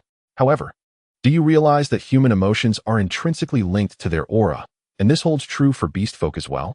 When that mother mermaid encountered the corpse of the old sea god, she was overwhelmed with anxiety and fear, and thus her aura transformed. It was no longer as it once was. Yet, when you returned, your aura remained unchanged, indicating that you were evidently unafraid at that moment. Whether human or beast folk, a timid nature cannot be altered. It is simply implausible for you to suddenly become bold and fearless unless, perchance, you are not the original mermaid at all. If I am not mistaken, that mother mermaid may have long been aware of your existence, possibly even obeying your commands, relaying news of the outside world to you. Which would explain your use of contemporary terminology. After she returned to the shore to deliver her message, she never returned again. Meanwhile, you did not emerge from the shore, but rather from the depths of the sea. Why is that? I surmise you too have been imprisoned, constrained by some binding force that prevents you from surfacing. Thus, you have utilized your innate illusionary talents to transform into that mother mermaid, subsequently lurking among us, guiding us into the waterways and leading me here. Your true intention, I believe, is not to eliminate me, but rather to entice me into summoning the divine general. Ultimately, I suspect your true objective lies with that sea-stabilizing artifact. Am I correct, imposter? At this juncture, Chen Zhi swiftly retreated 2 steps to gauge her reaction. The mermaid, however, exhibited no rebuttal. Her aura remained devoid of fluctuation, no fear, no concern, not even surprise. It was as if her aura was painted, utterly devoid of emotional disturbance. Chen Zhi stood in anticipation of her response for an extended period, yet the mermaid remained immobile, her body seemingly frozen in place, transformed into a statue. At that moment, Chen Zhi glanced at the monitor on his arm, observing the dwindling oxygen levels, while the noise alarm continued to flash incessantly. He lifted his gaze to the mermaid and raised his voice. The noise here is overwhelming, yet I still cannot hear. It appears that there is something here that eludes my sight. Chapter 176, The Madman, Part 2. After ascertaining that this merman harbored no hostile intentions, Chen Zhi approached once more, his gaze coldly fixed upon it. I have heard that your kind, the merfolk, possess a remarkable aptitude for illusion, wielding the power of sound from deep within your throats to perform all manner of supernatural feats. You can manipulate voices to control humans, instill illusions, erase memories, guide emotions, and even alter one's self-awareness. Truly impressive. At this moment, my own sense of hearing is entirely beyond my control. I suspect that both my hearing and vision have long been under your influence. The female merman I once encountered was quite different, benevolent, yet lacking in ferocity. Resembling a mere merman, her every action more akin to that of a human. Such a beast would not wield such formidable power. Yet you are different. Even though your aura is cloaked, I can sense a masculine strength emanating from you. Hence, I surmise that you are indeed a male merman, weighing approximately 3 to 4 times more than that female. Creatures from ancient times are truly remarkable. Their bodies, having not undergone later evolutionary changes, are significantly larger than our modern forms. Would you care to know how I arrived at this conclusion? As Chen Zhi leaned closer to the merman's ear, he whispered, Do you realize? Even with identical appearances, each creature's weight varies. The sound produced by tails of differing weights striking the ground is distinct. This is the principle of human mechanics. When that female merman's tail struck the ground, the sound was quite clear, as she was slender and short. In contrast, your voice is deep and powerful, the sound of your tail striking the earth resounding with clarity. I estimate that, using ancient measurements, you stand over 9 feet tall. With a robust muscular build predominantly composed of high-density fat, potentially exceeding 400 pounds, indeed a warrior-class male merman. Am I correct in my assessment? Allow me to behold your true form. What do you truly look like? At this moment, Chen Zhi swiftly retrieved earplugs from his belt, intending to insert them into his ears. In that very instant, the merman suddenly moved, turning its head to face Chen Zhi, its eyes nearly brushing against his face. In that fleeting moment, Chen Zhi felt as though all constraints had been lifted, that crystalline sensation flooding back into his mind. All bindings vanished. Before him, everything transformed. The slender, fragile female merman was instantly replaced by a colossal being nearly 3 meters tall. Its physique was immensely powerful, the upper body resembling that of a human, while the lower half bore a fish's tail, with hands ending in large webbed appendages, muscles layered upon muscles. Its visage was fearsome, with gills adorning its ears and hair. wild and tangled like weeds, obscured its face, much of which had turned white, lending it an air of weariness. Though Chen Zhi could not discern its features, he could glimpse its eyes beneath the tangled mass of hair. The hue of those eyes mirrored the translucent blue of the deep sea, yet the profound depths within them rendered one hesitant to gaze directly.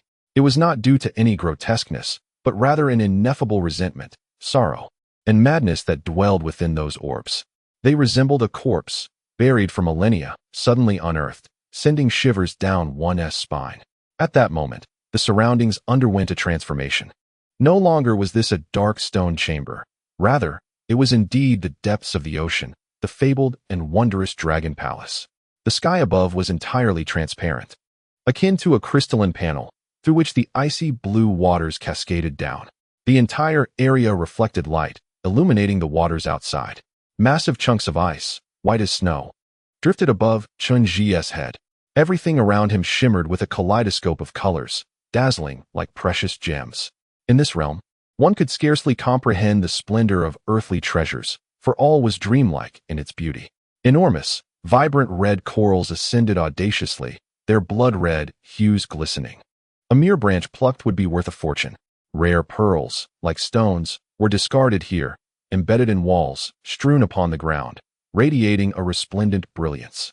The walls themselves gleamed with a spectrum of colors, their material unknown, translucent and luminous, enveloped in ethereal light. Unnameable treasures, each unique in form, emitted a lustrous glow, casting a radiant brilliance throughout the dragon palace. Amidst this breathtaking splendor stood the male merman, a figure shrouded in resentment and malaise. Behind him loomed a dark, oppressive aura, devoid of hope, emotion, or contemplation. Beyond its distortion, nothing was visible. Upon witnessing this palpable aura, Chen Zhi instinctively recoiled a few steps. It was indeed a fearsome presence. Entirely warped, with thoughts distorted and consciousness in disarray, Chen Zhi understood that this merman had truly lost his sanity. While a madman among humans might commit foolish acts of violence, predicting the actions of a frenzied warrior merman was an arduous task. This merman was ancient, as if a fossil enshrined in the ocean's depths. Chen Zhi detected a plethora of peculiar scents emanating from him, predominantly the briny and sour essence of the sea, akin to strange fish drawn from the abyss. His aura bore no discernible color, indicating a long absence of emotion, no joy, sorrow, hope, or even anger. The darkness of 5 millennia beneath the waves had completely enveloped him. He stood there, statuesque, indifferent to Chen Zhi's presence. He made no effort to refute Chen Zhi's words, nor did he seem inclined to converse or negotiate. In truth, Chen Zhi acutely sensed that he harbored no fear or concern. For an extended period, they remained in silent opposition. Chen Zhi's mind was occupied with devising methods to communicate and negotiate, yet he repeatedly dismissed his own plans. As time passed, Chen Zhi began to feel increasingly restless. The longevity of the beings surrounding him, ancient creatures thousands of years his senior, instilled a sense of instability within him. Determined to find the ghostly blade, he ventured forth in search of an exit. It soon became evident that this place was a realm entirely distinct from the human world. It was a magnificent labyrinth of countless rooms, each resembling the other, akin to innumerable glass partitions within a grand estate. Venturing out carelessly would easily result in disorientation, as the logic of humanity could not decipher this enigmatic space. Ultimately, Chen Zhi chose to return to the side of the merman. He understood that the key to his escape lay firmly in the hands of this creature. Chapter 177, The Madman, Part 3. Upon his return, Chen Zhi was astonished to witness the merman in motion. With its powerful tail propelling its body forward, it moved with an uncanny resemblance to a human. The musculature of the merman's tail was robust, its bones numerous and sensitive, allowing it to stand upright or arch forward. However, this creature's tail was not aesthetically pleasing. Chen Zhi observed that the scales, which should have shimmered in a kaleidoscope of colors, resembled large, flawless shells in their prime, now lay diminished and faded, many scales missing. Its body and tail were marred by scars of various origins. Some appeared to be inflicted by weapons or magical assaults, while others seemed to stem from collisions with rocky walls, the agony of torn scales clearly unbearable. The merman appeared indifferent to Chen Zhi, seemingly no longer interested in him. Despite Chen Zhi's proximity, the creature continued its solitary journey, ignoring him entirely. Chen Zhi followed closely behind, eventually arriving at a room filled with the sound of rushing water, suggesting a place of significance. Upon entering, he discovered a large pool, reminiscent of a swimming pool from the outside world, perfectly circular and brimming with crystalline water, its edges adorned with iridescent stone. Floating within the pool were numerous human corpses, clad in diving suits, many limbs having been dismembered. It was evident that these were the missing diving experts, their golden and brown hair suggesting they were foreigners. Chen Zhi realized they had perhaps ventured into the depths, relying on their skills, only to be ensnared and turned into the mermen's sustenance. In the ensuing moments, Chen Zhi witnessed the merman gruesomely retrieve a body from the pool to consume. The scene was grotesque and bloody, as the creature bared its sharp teeth like a beast, crunching through bones with a chilling crack, voraciously sucking the marrow, its mouth stained with blood. At times, he resembled a noble demigod, curled up in solitude, lost in thought, casting not even a glance at those around him. Regardless of his state, he remained indifferent to Chen Zhi, neither launching an attack nor uttering a word, completely disregarding Chen Zhi's presence. Even when Chen Zhi attempted to engage him in conversation, he received no response. Yet, Chen Zhi could no longer afford to wait. Indeed, as that merman had indicated, in this realm where only water prevailed, his strength lacked the essential support of the five elements. Magic is such a phenomenon. Devoid of its foundations, it becomes like a plant severed from its water. Initially restrained, it gradually diminishes and withers away. Chen Zhi sensed the flow of energy within him growing faint and weak, and more critically, the oxygen in his work suit was steadily depleting. While the suit was equipped with an oxygen generation system, this was contingent upon the presence of sufficient other gases to be converted into oxygen. Chen Zhi could distinctly perceive the thinness of the air here, rife with foreign gases, with scarce resources available for oxygen conversion. He frequently experienced dizziness, necessitating periodic retreats into the mask for oxygen replenishment. Should he remain here for an extended duration, the oxygen reserves would dwindle, and the long corridor would become unsustainable. Moreover, an additional concern arose. If what the merman asserted were true, and that corridor had been compromised, the consequences would be dire. The foremost task confronting Chen Zhi was to establish communication with the merman, employing any means necessary to extract information about the situation from his lips. He needed a topic, one that would pique the merman's interest. Have you truly spent these 5 millennia alone beneath the sea? Chen Zhi inquired. Do you sustain yourself solely by feasting on humans? From what I gather, it is not often that visitors come here, so opportunities for sustenance must be rather scarce.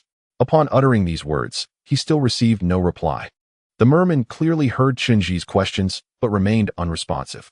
He resumed his gruesome consumption of the corpses, crunching the bones of the diving experts with a chilling sound, forcefully extracting their marrow, occasionally snarling like a beast, producing a terrifying noise.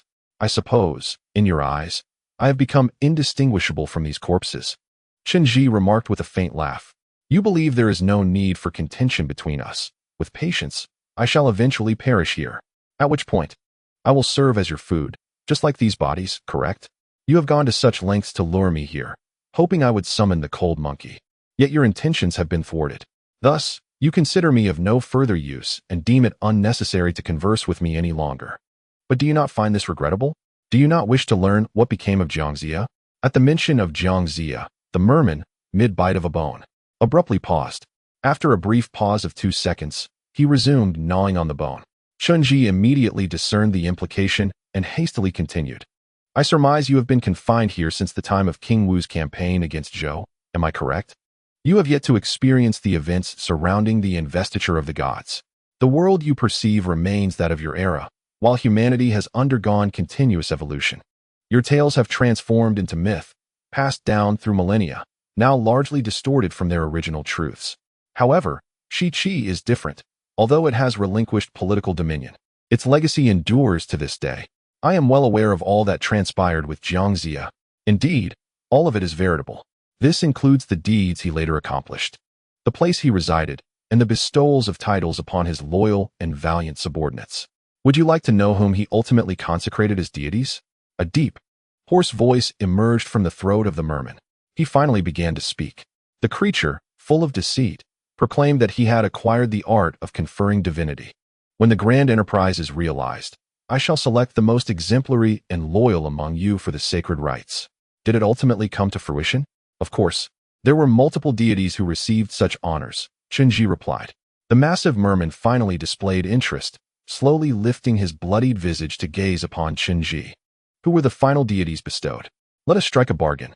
Chen Zhi leaned closer to the merman. The youth beside me has been tormented by nightmares night after night.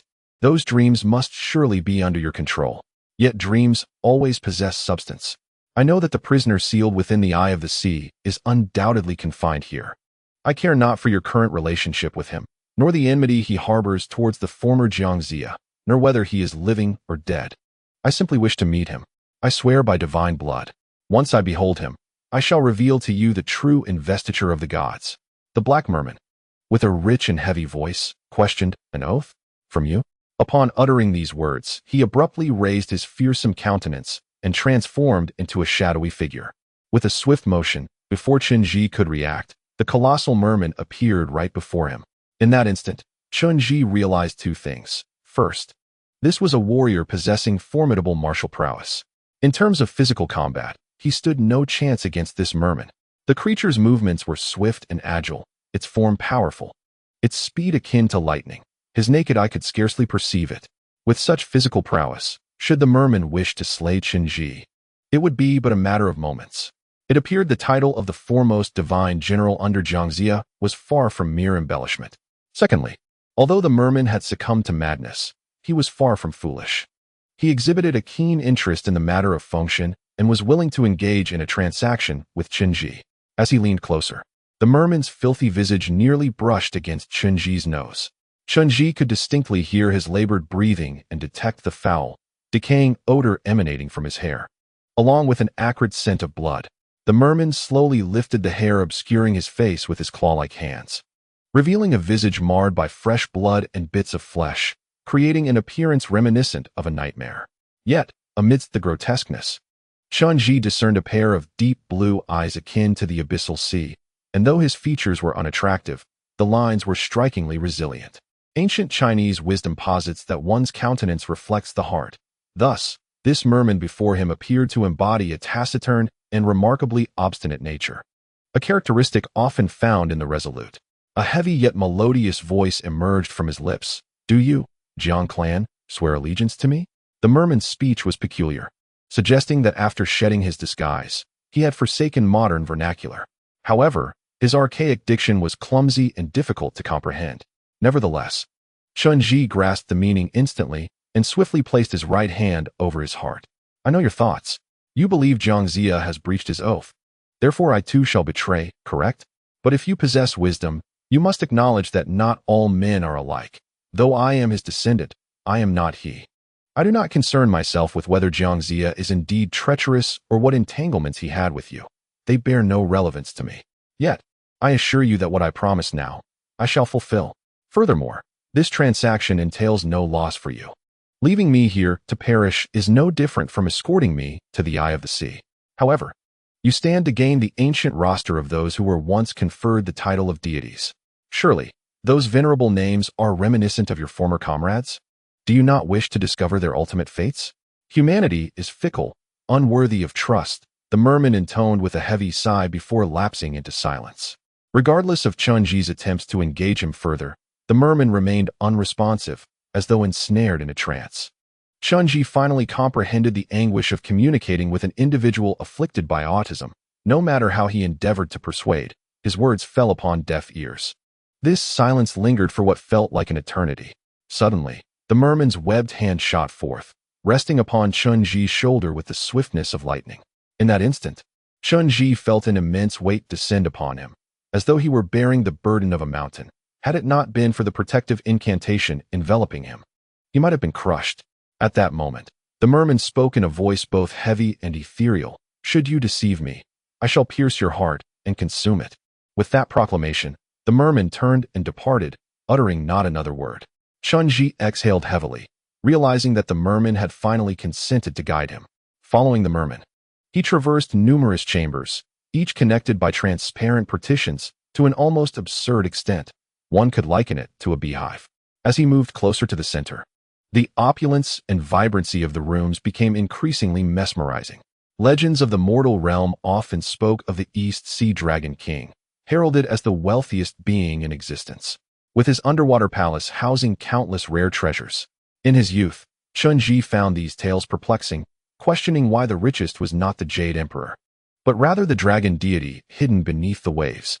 Yet, upon entering this dragon palace, he realized that the myths of humanity were indeed grounded in reality. The coral forest shimmered in azure, and pearls of immense value seemed trivial in comparison. The celestial dome above was transparent, gazing upwards.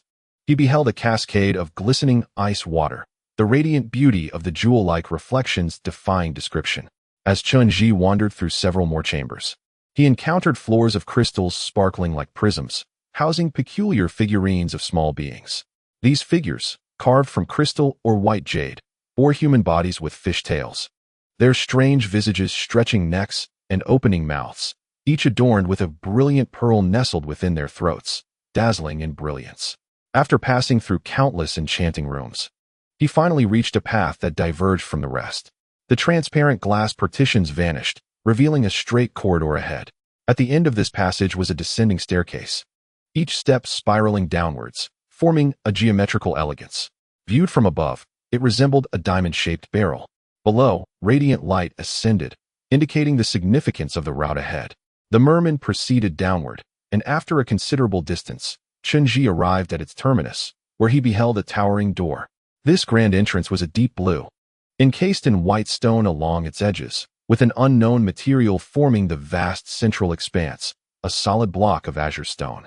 Within, it appeared as if liquid flowed, rippling in a translucent blue, emanating ethereal light, resembling an immense glass vessel. Upon reaching the door, the merman placed his hands upon it and forcefully pushed inward. With a series of crisp sounds, the door creaked open slowly. What lay beyond was a sight unfathomable to the mortal realm. It was a world where ice and water coalesced, large chunks of ice rolling within the depths of a boundless, deep blue expanse, reminiscent of the profoundest ocean. The water appeared trapped within this portal, resembling another dimension. Upon its opening, the liquid did not spill forth, presenting itself as a colossal mass of blue jelly. The merman then leaned forward and leapt into this deep azure jelly, vanishing with a flick of his tail. Chen Zhi hastily donned his work suit and mask, securing his oxygen supply, before plunging into the depths after him. Yet here lies a realm of true abyssal depths. Upon entry, the thermometer affixed to his arm flickered wildly for a moment before ceasing to function altogether. After a brief interval, it reappeared, indicating an overload of low temperatures, devoid of any specific degree, a testament to the fact that the Celsius readings had plummeted beyond measurable limits. Chen Zhi had hitherto found refuge from the palpable chill within his work attire, yet upon immersing himself in these frigid waters, he was immediately engulfed by a shivering cold. In such an extreme environment, he was uncertain how long he could endure. Nonetheless, he understood that navigating through these icy waters was perilous. Even if his resolve remained steadfast, his physical endurance would not last long. Having undergone some physical training, Chen Zhi was no stranger to swimming, yet keeping pace with the mermen was an impossibility. Upon entering this aquatic realm, he had unequivocally discerned one truth. This was indeed the domain of the merman. The merman noticeably slowed its pace, deliberately leading the way ahead. Despite the high fat content within his body, akin to donning an automatically heated winter coat, he could not withstand the pervasive cold. He observed that numerous segments of its tail had already crystallized into ice shards. Strangely, even amidst such freezing temperatures, the seawater remained unfrozen. Massive ice blocks were abundant, each one hard and sharp, likely remnants of the legendary subterranean ice sea, surfacing with chilling shards that could inflict grievous harm upon collision. Thus, Chen Zhi navigated with utmost caution. As the cold began to render his mind increasingly numb, he had to exercise greater vigilance than before, lest he be struck by these formidable objects. After swimming forward for some time, the surroundings revealed an exquisite deep blue hue. This azure was unlike anything seen on land, profound, dazzling, and extraordinarily vibrant. It left one in a state of vertigo, utterly captivated.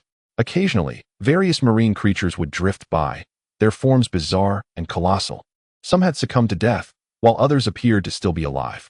Upon nearing these creatures, within a mere 10 meters, they would exhibit peculiar movements, revealing their grotesque visages, inciting horror. The mermen, however, did not provoke these sea beasts but rather deftly maneuvered to evade them. Eventually, they swam deeper and deeper, and Chen Zhi noticed that several data readings on his work suit's display had vanished instantaneously. He realized they had descended to depths and pressures beyond human technological measurement, where the peril of such immense pressure could obliterate one with a single misstep. Ultimately, they arrived at a swirling water vortex, a colossal spiral drawing in the surrounding water. The merman leapt into the center and vanished instantly.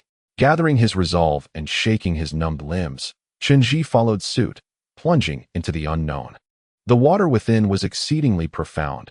Upon diving in, Chen Zhi immediately felt as if the world was spinning.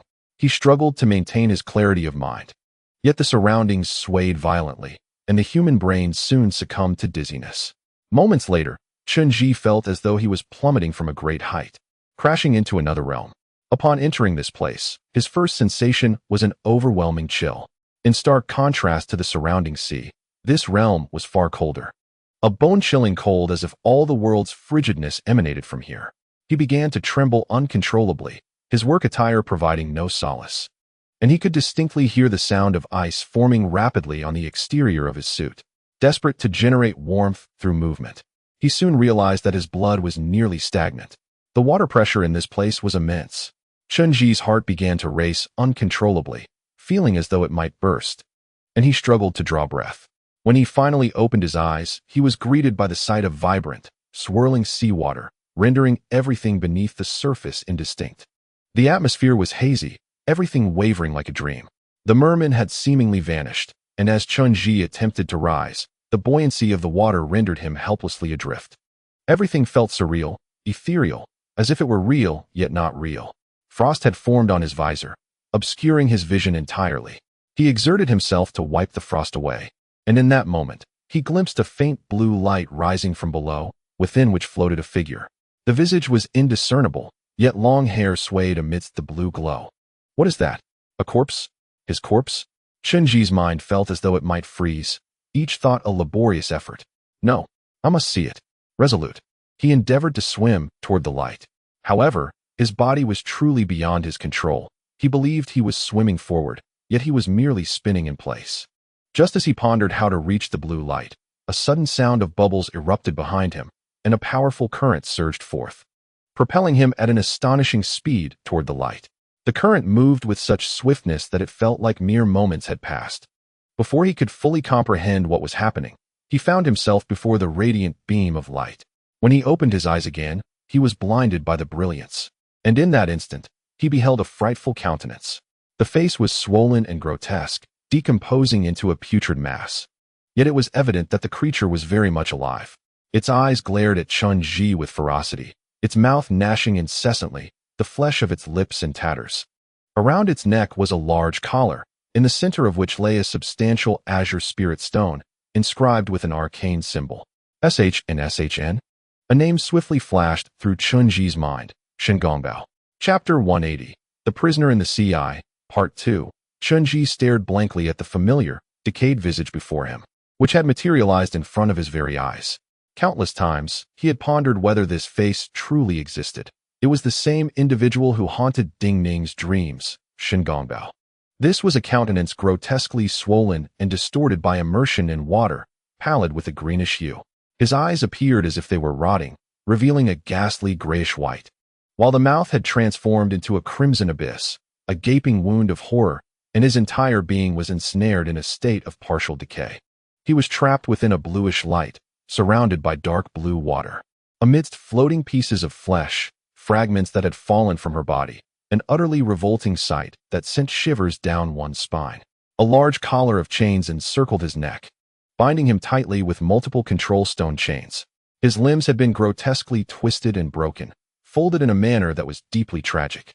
The control stones shackling him were of exceptionally high quality, gleaming even in the water, undeniably pure and superior. These chains were inscribed with an array of incantations, all pertaining to the divine slaying arts. At that moment, an unbearable cold began to paralyze Chen Zhi, an icy grip that was insurmountable. rapidly eroding the warmth from his body. He felt his limbs grow numb, yet his mind and vision remained unaffected. He scrutinized the details of the figure submerged in the water, identical to what he had witnessed in Ding Ning's vision. Not a single inch of the man's skin was intact, clad in heavy armor, which once must have been resplendent. Remnants of its former glory could still be discerned in the gilded embellishments, though now it was a mere shadow of its former self. Tattered silks fluttered from the armor, vibrant in color, reminiscent of the ethereal ribbons of celestial beings, once splendid like clouds, now faded and tattered. However, the man's body bore deep lash marks, each a harrowing testament to suffering, with gaping wounds accompanying each scar. Upon seeing these marks, Chen Zhi's heart sank. He was all too familiar with those imprints. The unmistakable marks left by the divine whip. The wielder of that whip had struck with lethal intent, each lash aiming for his very life. Yet, the most striking feature was the massive collar around his neck, adorned with a large blue spirit stone, radiating vibrant energy and transcendent aura, a true divine-grade water spirit stone. You are. Chen Zhi's lips trembled involuntarily, momentarily unable to utter the name. At that moment, the corpse-like figure within the depths also clearly perceived Chen Zhi. He extended a pair of decayed hands, striking the blue light with frenzied intensity, producing a cacophony of thunderous collisions. "Save me. Oh, I am in such agony." These words, uttered in a divine tongue, resonated with a piercing sorrow that burrowed into Chen Zhi's mind like a steel needle, sending a shiver coursing through his body. Simultaneously, he sensed his own body nearing its limit, rapidly succumbing to a numbing cold.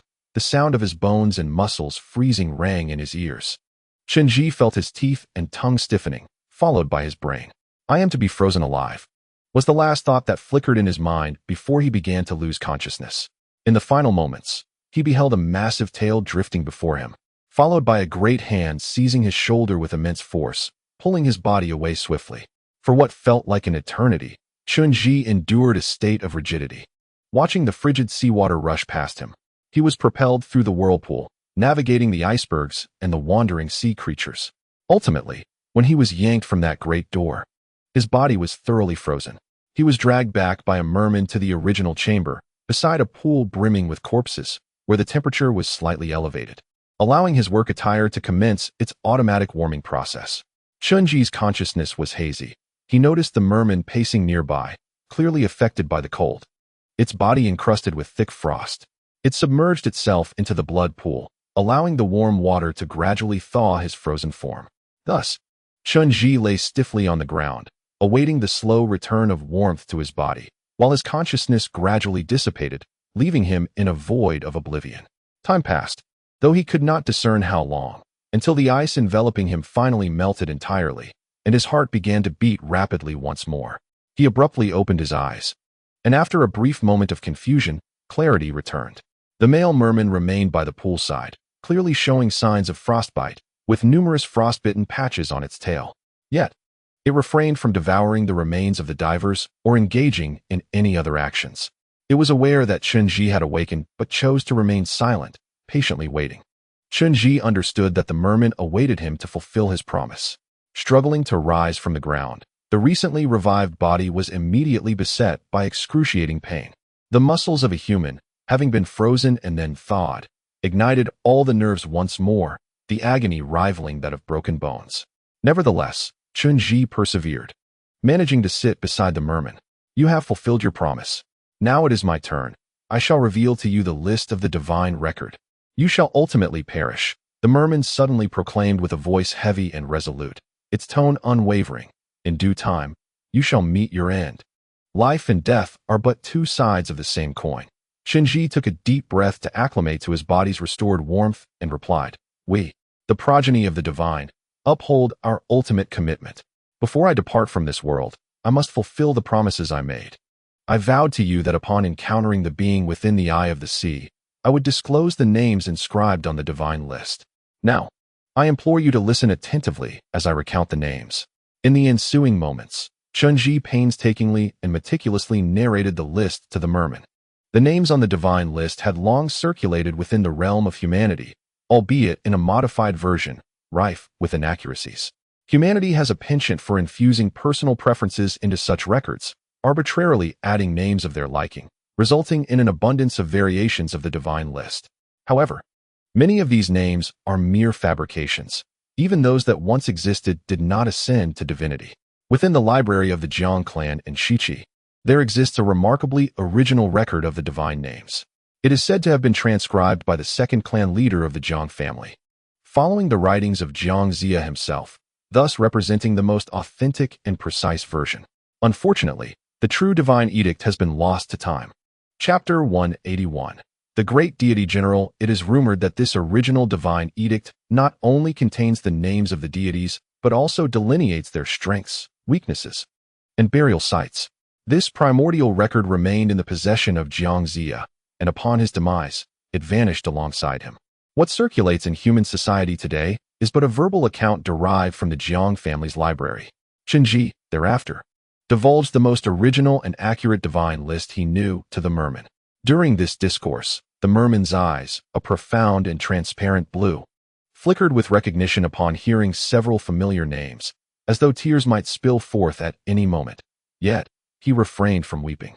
When Chen Zhi concluded the recitation of the divine list, the merman fell once more into silence.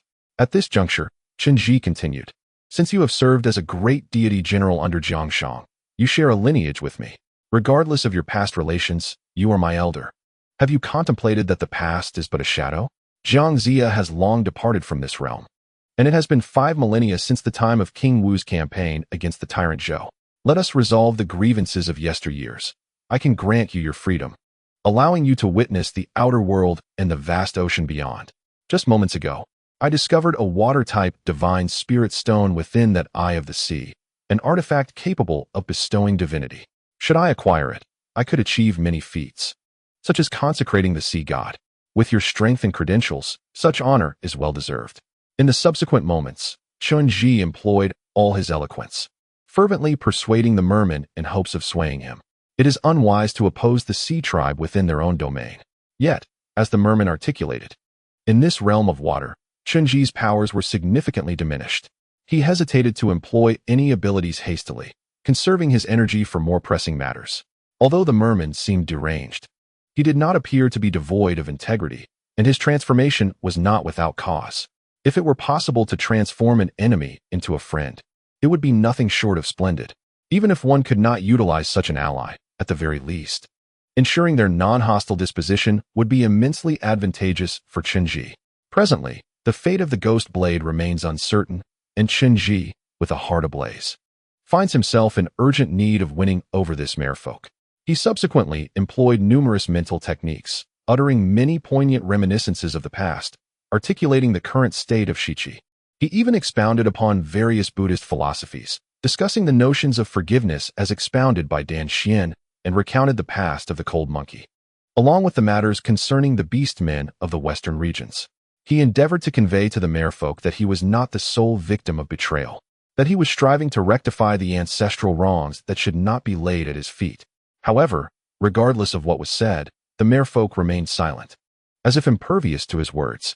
Their visage, characterized by sharp lines, bore no expression, and their eyes were vacant, resembling a stone-carved statue once more. Having exhausted all that he could articulate, Chen Zhi found himself parched, reluctant to utter another syllable. At that moment, the merfolk slowly turned their head, their azure gaze fixing upon Chen Zhi, before articulating in modern tongue, "Have you made your decision? Are you willing to summon your divine general? If not, you shall meet your demise." Upon hearing these words, Chen Zhi immediately comprehended that his previous efforts were as futile as speaking to a stone. This deranged merfolk was not inclined toward forgiveness. Is it time to prepare for battle? This was the first signal that flickered through Chen Zhi's mind. Instinctively, he began to assess the aura emanating from the merfolk, gauging their power. The aura behind the merfolk had been shrouded in a profound darkness, devoid of emotion. 5 millennia of torment had thoroughly tainted their soul, and Chen Zhi surmised that they likely possessed no desire to lament, lacking both joy and fear, let alone forgiveness or hope. However, when the merfolk truly prepared for combat, their aura blossomed like a massive black flower, gradually unfurling. Chen Zhi perceived the formidable power contained within that aura with clarity. He had long studied the archives, learning of the valiant divine generals once serving under Jiang Zhi, whose prowess rivaled that of true deities. Thus, in recognition of their valor, Chen Zhi posthumously deified them, a well-deserved honor. Although this erstwhile foremost divine general did not bear any divine title, their strength was not to be underestimated. They were indeed a formidable adversary. What do you truly desire the sea-calming artifact for? Chen Zhi retreated several steps, raising his voice. State your intentions, and perhaps we may find an alternative solution. Yet, to summon a divine general was utterly inconceivable. I have already informed you that the cold monkey is a fire-wielding beast man, and this place is saturated with cold water. He would perish upon emergence. Even if you were to slay me, I would never summon him. A series of grinding sounds suddenly emanated from the merfolk's mouth as they slowly rose from the ground, bizarrely parting their lips. His mouth was already quite large, yet for reasons unknown, it seemed to stretch even wider, ultimately resembling a vast basin. Chen Zhi could clearly see his mouth filled with sharp fangs, along with a massive throat pearl within. This pearl was significantly larger than that of the female merman above. It was a true black pearl, glistening as dark and radiant as the night sky, imbued with formidable aquatic power. Simultaneously, a melodious yet heavy voice emanated from the merman's throat. I do not slay the innocent. Descendant of the Jiang clan, draw forth your weapon. After uttering these words, the merman's entire body began to levitate, followed by a piercing scream that erupted from him, a sound that reverberated in Chen Zhi's mind to the brink of madness. Chen Zhi observed the merman's gills and gums turning crimson, each scale on its tail trembling, a clear sign of a cold-blooded creature's fury. This being was enraged. Although the reason for its desire for the sea-calming artifact remained a mystery, it now seemed less interested in it, fixated instead on taking Chen Zhi's life. Chen Zhi quickly retreated several steps. The situation had become exceedingly precarious. The weakness of the curse lay in the time required for its preparation. Meanwhile, the violent weaponry of the god-slaying spell and the god-striking whip demanded substantial magical support. This cursed place was incessantly siphoning the energy from his body. And should he employ a grand spell now, any subsequent encounters would leave him devoid of sufficient magic to contend with them. Furthermore, using all his strength to vanquish this maddened merman, once a revered general of Chen Zhi, seemed futile. Chapter 182. The Great General, Part 2. Had it truly come to this? After hastily retreating, Chen Zhi began to assess the merman's physical attributes through the aura emanating from its back, estimating its capabilities while calculating the consumption of his own magical energy. As that fierce black aura encroached upon him, instinctively, Chen Zhi's body recoiled swiftly. Ordinary beastmen typically relied on their innate abilities or employed spells akin to those of divine lineage. However, this merman was different, having lived for over 5,000 years. Every part of its being radiated absolute physical prowess. Chen Zhi understood that this merman was fundamentally a martial artist. One could envision its past battles, relying primarily on physical techniques, supplemented by illusions, much like Asoa. For a warrior of this type, the experience brought by longevity rendered their strength no laughing matter. Chen Zhi possessed no martial skills. Were he to confront the merman now, he likely could not withstand its initial assault, and should he counter with spells, his magical energy would dissipate rapidly. The merman's shrill cry gradually permeated every corner of the blood-soaked glass chamber, transforming it with his illusionary powers.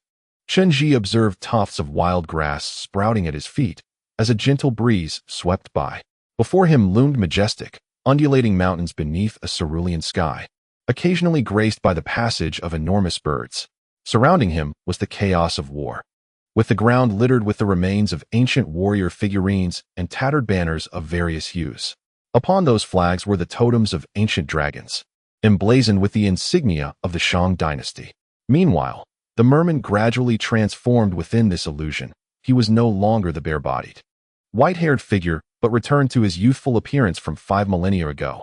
In that era, his hair was a lustrous black, fashioned into thick braids interwoven with threads of gold and silver, adorned with pearls cascading over his shoulders. His upper body was clad in intricately crafted armor of black and blue, each piece enveloping his entire fishtail, embellished with luxurious pearls and gemstones, reminiscent of the opulence of a dragon palace. At his waist hung a uniquely elongated dagger, resembling an oversized kitchen knife, with a rectangular blade that was razor-sharp on one side, while the back was covered in black fish scales, glinting ominously, a clear sign of its preciousness. In his hand, he wielded a command token, exuding an air of authority as he sat upon his steed, with an army of thousands behind him. The standard-bearer holding aloft a banner marked with the insignia of the Zhou dynasty. This is the battlefield of King Wu's campaign against Zhou. It seems that the most significant memory of this being is anchored in that era, a time when he experienced the zenith of his glory. Chen Zhi's mind raced with thoughts. He immediately grasped what the mermen harbored deep-seated animosity towards, the bestowal of titles and honors, the very pillars of the nation. In that time, only the most pivotal generals commanded great armies, occupying esteemed positions within the military hierarchy, with even monarchs and prime ministers once paying him homage. Yet such a figure had been completely forgotten by Huaxia, and even the Shiqi had failed to remember him. Through his interactions with the warriors, Chen Zhi discerned that these military leaders cherished honor above all, their greatest aspiration being to be immortalized in history as valiant generals and loyal subjects. Those generals under Jiang Zia, who had achieved military feats, had all essentially been deified. Even minor figures like Tu Xing-sun, who practiced earth evasion techniques, had been elevated to divinity. Yet, the role of this merman deserved to be celebrated throughout eternity, at the very least, enshrined upon the divine platform of Shiqi. However, Jiang Zia had irrevocably erased him from memory. He had devoted his life to battles alongside Jiang Zia and Shiqi, and such a grievance of abandonment was not something that could be resolved through mere words. This being has endured countless battles. How troublesome. If a fight is to ensue, it must be swift and decisive. Chen Zhi thought as he began to chant the incantation for the god-slaying spell, summoning the divine whip from his palm. At that moment, the merman brandished his token, and with a resounding blare of a horn, the army behind him responded to the command. The soldiers and steeds roared forth, charging towards Chen Zhi. Initially, he believed this was merely an illusion. Even if confronted, it would not be genuine. However, when the relentless army surged before him, he realized that the innate abilities of the merfolk were no jest. Not only could he conjure illusions, but he could also manipulate sound to penetrate the mind, transforming it into tangible experiences. In essence, the phantoms before Chen Zhi inflicted harm that his mind interpreted as genuine injury, thus rendering the pain all too real. Soon, as the glimmering blade swept toward Chen Zhi's cheek, vibrant blood streamed down from his forehead. What a predicament! Chen Zhi gritted his teeth tightly. Must I expend all my strength on these illusions? Truly, it is not worth the effort. As Chen Zhi hesitated, a shadow suddenly leaped down from above him. The figure moved with lightning speed, descending to deliver a swift strike that cleaved through the phantom soldiers ahead, their lifelike forms severed, blood spilling across the ground. Once the shadow landed, it turned to face Chen Zhi. "Chief, retreat. Allow me to handle this." Upon seeing the familiar face, Chen Zhi's heart soared, the weight of anxiety lifting. "Blade, where have you been? Be cautious of him. His illusions are formidable." "It's fine," the ghost blade replied swiftly, turning back to confront the merfolk and his legion, drawing forth a black cloth bag from his person.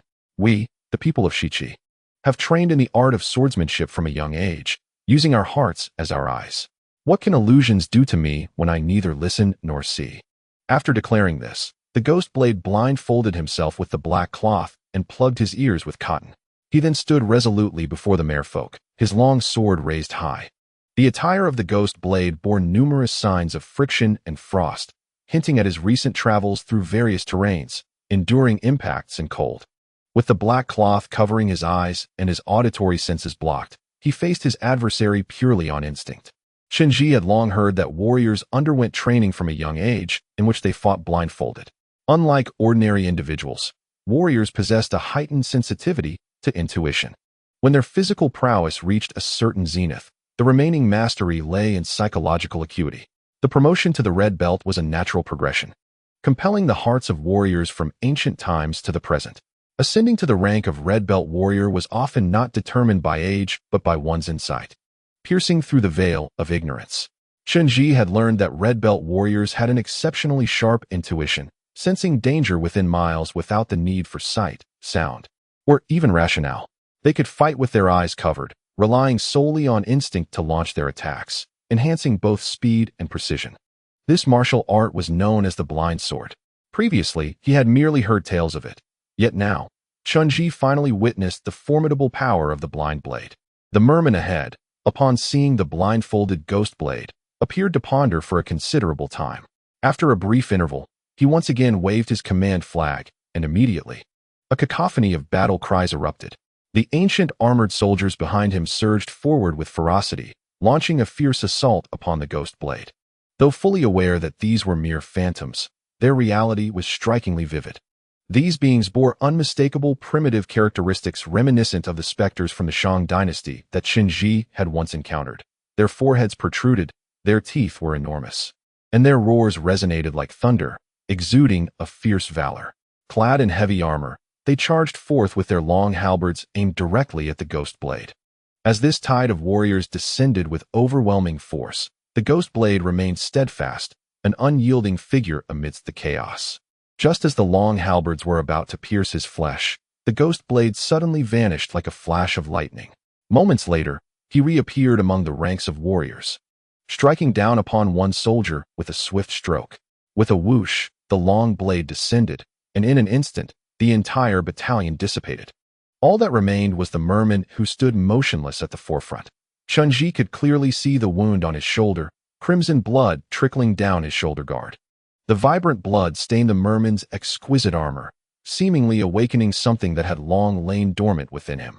The merman stood there for an extended period, as if gradually reconciling with the reality of the situation, his gaze fixed intently on the blindfolded ghost blade. After a prolonged silence, a rift-like aura fractured the air, and the surrounding environment began to fade. The ancient battlefield from the time of King Wu's campaign against Zhou vanished like a magnificent scroll. They found themselves once again in the blood-soaked glass chamber, the illusion dispelled. In reality, the merman bore a significant wound. A deep gash marred his shoulder. Flesh torn back to reveal bone, unmistakably the work of the ghost blade. At that moment, the merman closed his mouth, ceasing his cries. He extended both hands forward, thumbs clasped inward, and with a slight bow reminiscent of ancient warrior etiquette, softly inquired, "What is your name?"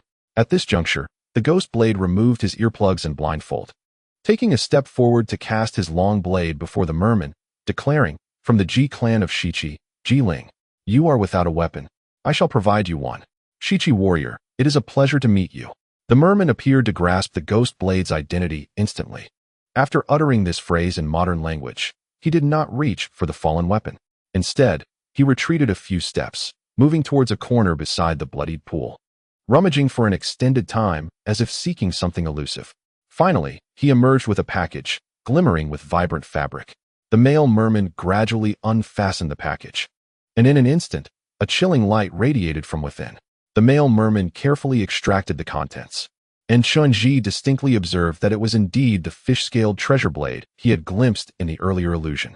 In the vision, Chen Zhi had not had the opportunity to fully appreciate the blade's magnificence. Now, as he beheld the tangible object, he realized it was an extraordinary weapon. This blade was unlike any other. Chen Zhi had encountered a variety of divine artifacts among the warriors, crafted by human artisans or passed down from ancient times, each exquisite and rare beyond measure. However, this blade appeared more akin to a living creature. Chen Zhi could clearly see the black scales on the back of the blade undulating as if they were alive. The edge of the blade was exceptionally cold and sharp, seemingly capable of freezing all things in the universe before cleaving them apart.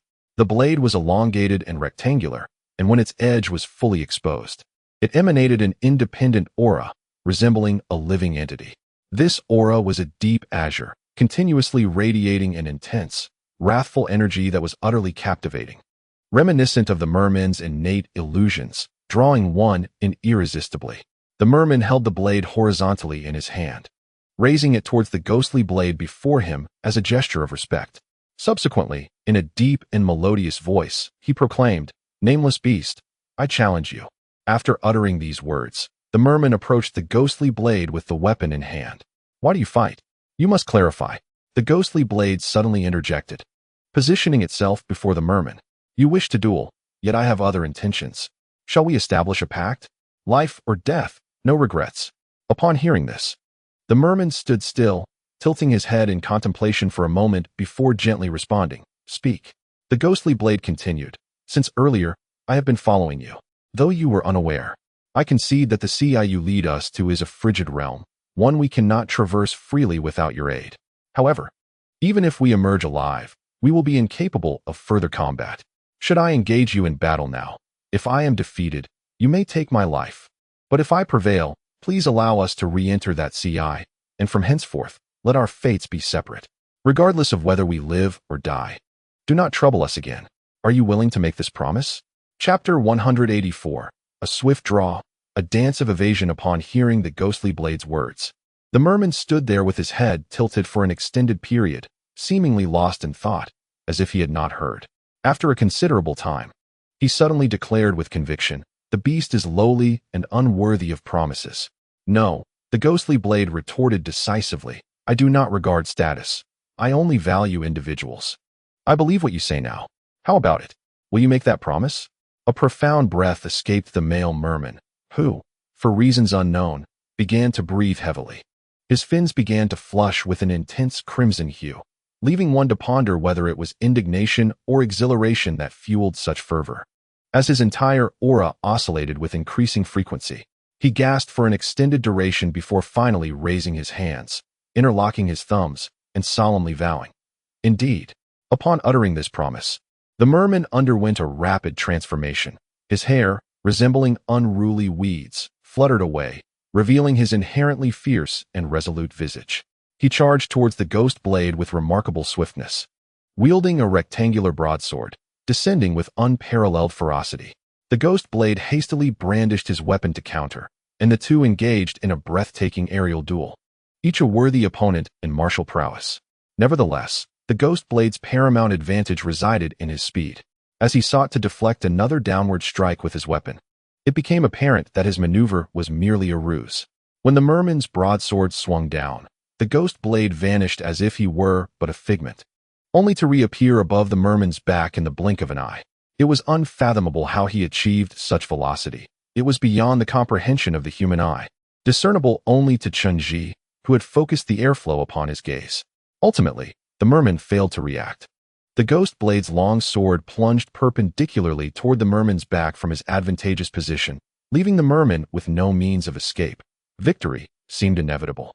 However, in that fleeting fraction of a second, an unforeseen event transpired. The sword held by the merman, adorned with black scales along its spine, suddenly underwent a remarkable transformation. Chen Zhi watched in astonishment as the sword appeared to animate, breaking free from the merman's grasp and darting toward the merman's back like an arrow. With a resounding clash, it met the ghost blade's long sword, igniting a brilliant burst of flames that sent shockwaves through the surroundings. The ghost blade was forcefully repelled, while the scaled sword, akin to a swimming dragon, gracefully returned to the merman's hand. Chen Zhi observed with clarity as the weapon seemed to open its mouth wide, flicking its tail, resembling a black shark in an instant, an animated weapon. The realization struck Chen Zhi with profound clarity. He recalled the unique records associated with such weaponry. Although the archives of the Jiang clan had expunged all references to this merman, the documentation of this particular armament had been meticulously preserved. Within the annals of the archives, numerous records detailed extraordinary weapons, many of which were heirlooms of valiant warriors. Among these, one stood out as exceptionally unique. It was an artifact that Jiang Zia had painstakingly sought after. This extraordinary weapon was the legendary animated weapon. It was said that such a weapon possessed life, serving as a weapon in battle while transforming into a companion creature in times of peace. In ancient eras, formidable warriors utilized it for their own protection. Some warriors regard their weapons as vital extensions of their very existence, accompanying them throughout their lives, forging profound bonds that endure until old age. Though these weapons possess remarkable longevity, their loyalty is unwavering, seldom shifting allegiance unless bestowed with genuine intent by their masters. Among these chronicles lies the account of a blade known as the black-scaled knife. It is said that, in its dormant state, this knife manifests as a small black shark, yet in battle, it transforms into a formidable cleaver, unmatched in its sharpness, even eclipsing the wielder's own capabilities. Jiang Zia, after surmounting numerous trials and tribulations, managed to acquire this living weapon. However, the subsequent fate of the knife remains shrouded in ambiguity, with only whispers of it being gifted to a figure of great significance. Now, Chen Zhi has finally discerned the identity of that esteemed friend. The bond between Chen Zhi and the merman must have been extraordinary for him to bestow such a precious weapon. When the ghost blade was repelled, it immediately recognized the formidable nature of the knife. As a warrior, he possessed a keen intuition and swiftly understood the necessity of evading the knife's advantages. With a deft turn, the ghost blade vanished into the shadows, his speed so swift that it seemed to defy capture, as legends describe him, elusive as a specter. Consequently, the merman could no longer trace his whereabouts. The black-scaled knife began to take on a life of its own, its upper half transforming into the visage of a shark, revealing a maw full of sharp teeth as it swayed and sought the scent of the ghost blade. Ultimately, it appeared to detect a trace of something, and with a swift motion, it soared to a corner above, launching an attack into the darkness. In a flash, blood spurted forth as the ghost blade leapt from the shadows. The black-scaled knife pierced through his shoulder, yet the ghost blade descended with an unstoppable force. Wielding the lethal intent of his blade, he struck down like lightning, aiming directly for the merman's neck. His speed surpassed even the rapidity of thought. Before the merman could react, the ghost blade's weapon was firmly pressed against the black-scaled creature's throat. The blade rested upon the major artery, marking it with a line of crimson. The ghost blade refrained from exerting further force, for the merman had already succumbed to defeat. However, the black-scaled knife knew nothing of victory or defeat. Perceiving its master in peril, it plunged downward, aimed at the back of the ghost blade's head. Chen Zhi's heart sank, and he prepared to unleash a blast of energy to rescue the ghost blade, only to witness the merman raise a hand and deftly grasp the knife's tip. In that instant, vibrant blood flowed from his grasp. Once the merman had seized the black-scaled knife, he ceased all resistance, gently easing the pressure of the ghost blade's lethal intent upon his artery. With a voice both weighty and melodious, he declared, "I concede. I shall guide you, but thereafter, our fates shall diverge." In the ensuing time, the mermen lingered in the pool, feasting upon the remnants of the fallen, awaiting their summons. Meanwhile, the ghost blade and Chen Zhi convened in a distant corner, deliberating their next course of action. The ghost blade conveyed to Chen Zhi that the black-scaled knife was no trifling matter, and that the merman was far from a novice in combat. The ghost blade had just pilfered a vessel, sacrificing a shoulder to lure the warrior into an ambush, employing a strategy of embracing peril to secure a swift victory. However, should such a confrontation arise again, fortune may not favor him as readily. The prowess of the merman is not to be underestimated. The damage inflicted is arduous to heal. Fortunately, the cooler temperatures here mitigate the risk of infection. Nevertheless, the work attire has been penetrated, leading to potential oxygen leakage, necessitating immediate repairs. Prior to their arrival, they had prepared emergency patches of various shapes, square and round, within their treasure pouches. This idea originated from a group of Indian comrades who, being accustomed to treacherous terrains, recognized that tearing work uniforms was an inevitable occurrence. Consequently, they crafted large circular and square patches, affixed with a special transparent adhesive, which could temporarily mend the uniforms, ensuring the integrity of the air within and maintaining the overall functionality of the gear. Chen Zhi deftly used a dagger to reopen the wound on Ghost Blade's shoulder, hastily administering ointment and subsequently applying a patch to the work attire. The organization's medicinal supplies, infused with potent elixirs, boasted remarkable healing properties, and soon Ghost Blade's penetrating injury was mended, ceasing to bleed. During this time, Ghost Blade recounted to Chen Zhi the events of the past 5 days, while Chen Zhi lay unconscious. Upon their entrance into the depths of the ocean through a waterway, the immense pressure rendered even Ghost Blade, with his formidable physical prowess, barely able to stave off unconsciousness. In the course of this ordeal, he discerned that the merman was not quite as he seemed. Subsequently, the pathway behind the waterway became tumultuous, with currents swirling chaotically, disorienting him and causing him to lose his connection with Chen Zhi. After their descent, Chen Zhi succumbed to unconsciousness, while Ghost Blade was swept into another glass chamber. This space was indeed vast. Ghost Blade traversed the entire Dragon Palace at an astonishing speed, yet it took him several days to explore. During this time, he beheld the extraordinary wonders within the palace.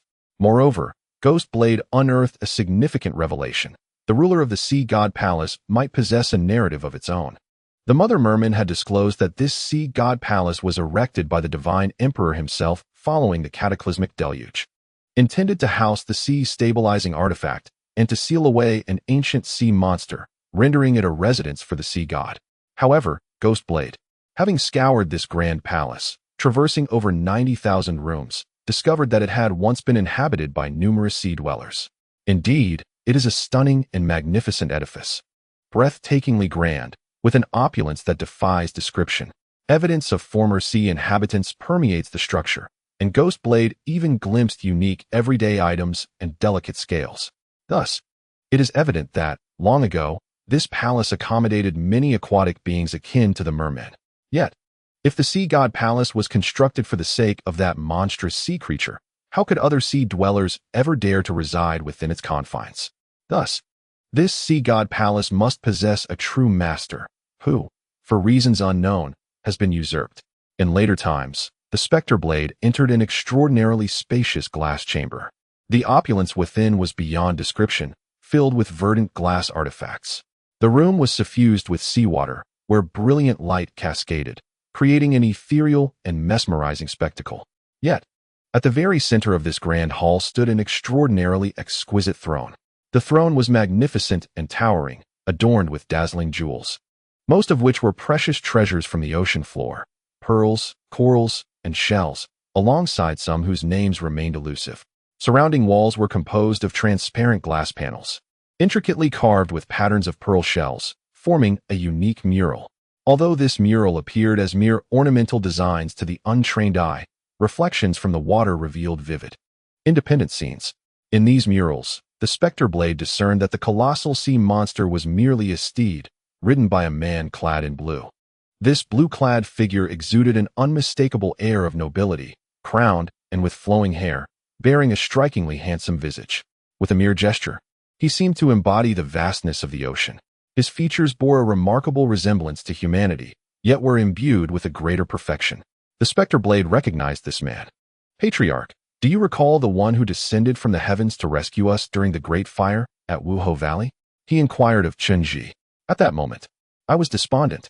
Yet, I distinctly noted the man in blue descending from the skies, wielding water magic to extinguish the flames. "Are you referring to Julin?" Chen Zhi appeared to be suddenly enlightened.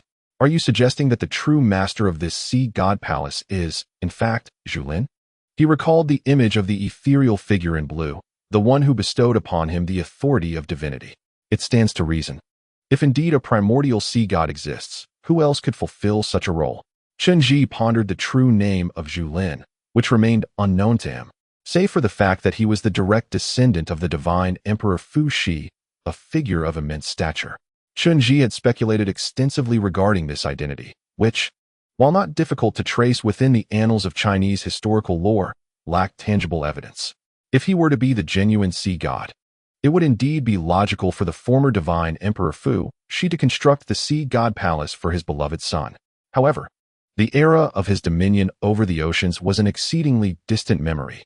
It is quite possible, Chen Zhi mused softly, that he is a deity punished by the heavens. After facing divine retribution, his divinity was undoubtedly stripped away, leaving the sea god palace vacant. In a fit of rage, the divine emperor sealed his steed as a deity, both to protect the town's sacred artifact and to humiliate him. The mermaid on the coast, unaware of these ancient pasts, thus mistook the sea monster for the old sea god. This was entirely understandable. Indeed, the Spectre Blade nodded in agreement. I observed that the throne bore unmistakable marks of lightning strikes. Such traces are not typically found in the ocean. It appears as though they descended from the heavens and, through the conductivity of water, reached this throne. The magnitude of this force is truly astonishing, likely the reason behind the desolation of the sea god's palace. As Chen Zhi pondered this, a sudden thought struck him, prompting him to glance once more at Ghostblade. "Do you see any depictions of the underground ice sea in that mural? Does such a cataclysmic ice sea truly exist?" Chapter 186. Ghostblade's Insights Indeed. Ghostblade affirmed with certainty, nodding at Chen Zhi. "Everything in that place is ancient. The embedded pearls and shells have turned to dust, artifacts not of a civilized era. As I ventured deeper behind the throne, I noticed peculiar images etched upon the transparent walls." "Peculiar images?" Chen Zhi inquired, intrigued. "What exactly are they?" "I cannot discern what they are," Ghostblade replied softly, his mind continuing to recall. "Those paintings were strange. I initially thought they were realistic depictions like those outside. However, when the patterns crafted from pearls and shells were reflected in the water, they transformed into something dynamic. Dynamic? At this, Chen Zhi's mind began to whirl. Are you suggesting they resemble modern videos? More vivid than that. Ghost Blades stated gravely. The sensation was as if one were present in the moment. Within those animated scenes, I witnessed the ocean splitting open, revealing a ground akin to a volcano. Then, the volcano erupted, spewing forth ice not as magma, but as a flood of frigid waters. When I stood there, those icy torrents rushed over my body, and at that moment, I felt as though I had been frozen to death. What did you just say? Chen Zhi questioned, unsure if he had misheard. You mean you were frozen to death? Yes. Ghost Blade nodded affirmatively. My experience was akin to being there in person. The temperature of that water was unbearably low. Upon contact, I immediately felt my body succumbing to death, and it was by freezing. Yet my eyes remained open, witnessing the astounding flood that engulfed the entire world. I saw in that vision, those waters covered the entire globe. The earth transformed into a frigid ocean, devoid of life. A desolate scene. A flood of apocalyptic proportions? Chen Zhi murmured softly. In truth, the notion of such a cataclysmic flood has been recounted in numerous civilizations and religions worldwide. In Chinese mythology, a great deluge once ravaged the land, leading to the demise of all living beings. Only Fuxi and Nuwa, two deities, remained, and they intermarried to give rise to the myriad of people, becoming the primordial deities of the Huaxia realm. Similarly, the Bible recounts the tale of Noah's Ark, which bears a striking resemblance to this Chinese legend in its timeline. According to legend, it was God who decided to unleash a great flood to punish humanity, confiding only in Noah and instructing him to take aboard a pair of each animal species. Thus, Noah and his family constructed a colossal square ark, sheltering the paired animals within its confines, thereby evading the cataclysmic deluge that obliterated the world and preserving the lineage of Western civilization. Similar tales are documented across various cultures worldwide, each recounting a sweeping flood that consumed the earth, leaving behind a handful of survivors who, for reasons unknown, persevered and subsequently propagated, giving rise to the present world order. What is astonishing is the strikingly similar timing of these occurrences. Recently, an expedition team comprised of individuals from Hong Kong and Turkey announced the discovery of remnants of Noah's Ark at an elevation exceeding 4,000 meters on Mount Ararat in eastern Turkey. Chen Zhi, upon viewing photographs of the site, was awestruck by the ark's immense size, comparable to a mountain. The explorers had successfully entered the giant vessel and found it constructed entirely of wood, with certain wooden craftsmanship that remains incomprehensible to contemporary understanding. Inside the ark, they also unearthed pottery, ropes, and objects resembling seeds, believed to be preserved by Noah to ensure the survival of various plant species. Chen Zhi scrutinized the photographs, convinced that such images could not have been fabricated through mere editing. From that moment, he began to entertain the notion that a cataclysmic flood had indeed transpired in prehistoric times. Presently, it appears evident that not only did a catastrophic deluge occur, but it also irrevocably altered the configuration of civilizations worldwide. The location of their current exploration is likely one of the sites where this flood originated. Is there any additional information? Chen Zhi pondered for a moment before inquiring further. Following that, there are merely vague fragments, Gui Dao replied. The subsequent images consist of ancient murals, hand-painted and possibly embellished. In those depictions, I observed a volcanic vent in the sea, incessantly spewing forth icy water. I saw a bearded man forging a long staff. He dragged a massive sea turtle to shield the volcanic vent, then used the staff to pierce the turtle from below, effectively sealing the vent. I suspect that is the eye of the sea. Once blocked, the eye was encased in ice. The man constructed a gate outside, which had 4 keyholes, with the keys hidden within the nearby rocks. When you and the merfolk descended, I trailed silently behind, cautious not to alert them. I also glimpsed the figure within the blue light, yet I sensed it was merely an apparition. The true entity must remain beneath the blue light, where the genuine eye of the sea resides. The eye of the sea is encased in ice. For some reason, Chen Zhi was immediately reminded of the figure he had seen, entrapped beneath the ice in a moment of bewilderment. Chen Zhi was consumed by thoughts regarding his identity, now filled with uncertainty and doubt. If the sea eye lies beneath the ice, could it be that I am the legendary Shen Gongbao? Her appearance is unremarkable, a stark contrast to that decayed visage. So, Who was that rotting figure I glimpsed in the blue light? Something feels amiss. Why is there a persistent sense of unease? Enough of this. Gui Dao glanced at the merman ahead and gently advised Chen Zhi, now is not the time for excessive contemplation. If you wish to know more, we shall soon find out by venturing inside. The environment is frigid, and the underwater world remains unfamiliar to us. We must tread carefully and avoid provoking him. After uttering these words, Gui Dao gestured with his chin towards the merman, acknowledging its formidable nature and the evident madness it had endured for quite some time. Principled beings, even in madness, cling to their convictions. I believe he will honor his word and lead us to the CI. However, should we encounter any peril thereafter, he will offer no assistance. Chapter 187. The Water Trapping Stone. After concluding their discussion, Gui Dao and Chen Zhi rose to their feet. Gui Dao waved at the merman, signaling that they were ready to proceed. The merman, perceptive as ever, immediately understood and stood up, remaining silent. He then resumed the original path, swiftly making his way towards the CI.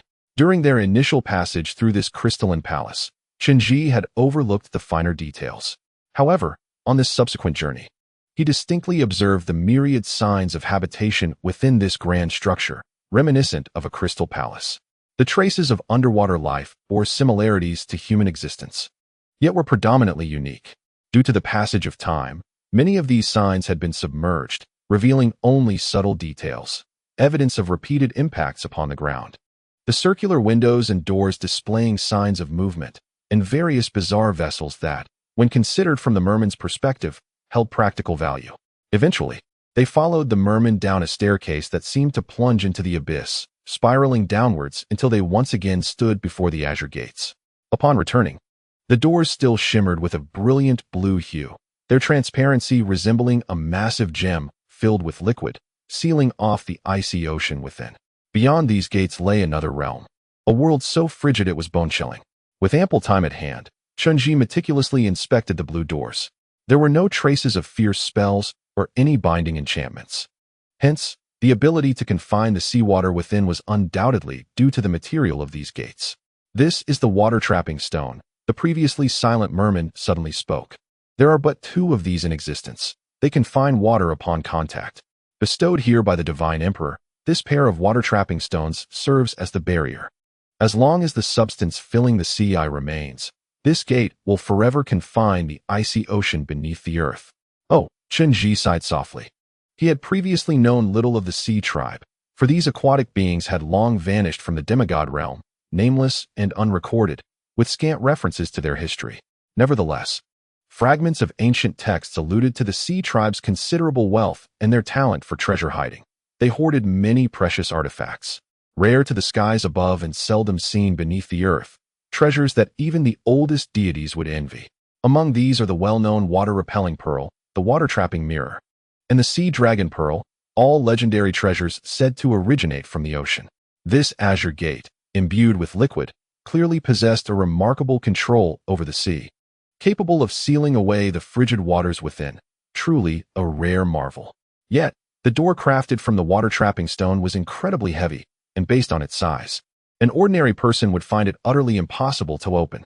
Chen Zhi watched in astonishment as the merman once again exerted his astonishing strength to push the gate open. As the door swung wide, the deep blue ocean, resembling jelly, reappeared before them. From this vantage point, the blue was alluring, a rich azure tinged with green. Like a pane of blue glass, delicate clusters of bubbles rose within, creating a fantastical and beautiful spectacle. This was the deepest part of the ocean. The cold pain penetrating his body made Chen Zhi acutely aware that from this moment onward, they would face an entirely different realm. The merman seemed to hesitate, slapping his arms, fins, and tail to generate warmth within his body. Then, with a sudden leap, he agilely plunged into the sea, his powerful tail propelling him swiftly into the depths of the blue expanse. Chen Zhi and Gui Dao donned their masks and swiftly followed suit, quickly swimming in pursuit of the merman. Gui Dao moved rapidly through the water, matching the merman's speed when he exerted himself to the fullest. However, Chen Zhi struggled. He distinctly felt the frigid waters siphoning his magical energy. The cold was overwhelming, stifling any airflow from escaping. His foremost task was to conserve his internal energy and magical essence, ensuring they could be utilized at a crucial moment. After swimming for a while, their bodies began to stiffen from the cold, their limbs losing agility. At that moment, the massive whirlpool re-emerged before them. Entering it would lead them to the sea region with the sea eye. The temperature in that area was even lower than here, posing a life-threatening risk to anyone who lingered too long.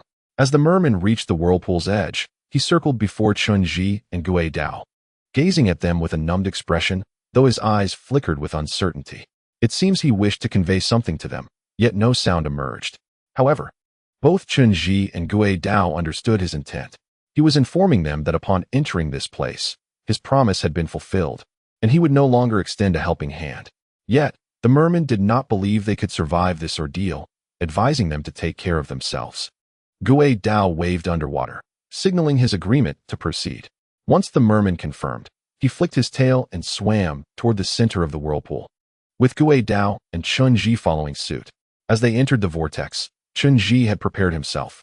The currents here were swift and fierce, overwhelming the human mind, causing dizziness that would leave one unconscious for an extended period, by which time their bodies would be frozen. Unexpectedly, however, they managed to escape. Upon entering the whirlpool, it seemed the merman underwent a transformation, enveloping Gui Dao and Chen Zhi, shielding them from the tumultuous waters. When they finally descended, Chen Zhi's mind remained remarkably clear. Glancing upward, he realized that after descending, the merman's body had begun to change. The fins on his tail expanded infinitely, splitting into numerous translucent fin filaments that swayed gracefully in the water like delicate veils, resembling outspread wings, truly magnificent. It was these transparent fins that had enveloped them, protecting Chen Zhi from being disoriented by the current. After delivering them to this location, the merman swiftly circled around them. Finally, he cast a resolute glance their way, seemingly conveying a message of finality. Farewell. Chapter 188. The eye of the sea. The male merman then departed, not looking back, as if they were already lifeless corpses.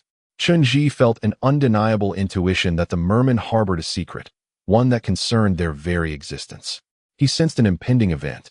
Aware of the ultimate fate that awaited Chen Zhi and Gui Dao, believing they would inevitably meet a tragic end here, yet he chose not to voice it. In this critical moment, he opted for detachment. Once the merman had left, that familiar chill enveloped Chen Zhi once more. However, this time he and Gui Dao were well prepared. They adjusted the temperature of their work suits to the maximum and applied anti-freeze ointment to prevent frostbite on their faces and joints.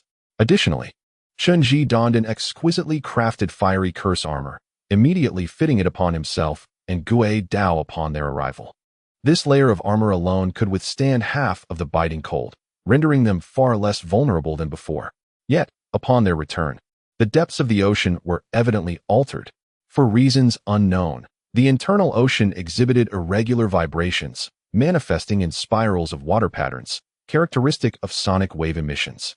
It appears that something is concealed deep beneath, desperately yearning to escape, fervently crying out. This abyss of the ocean is on the verge of relinquishing its captive.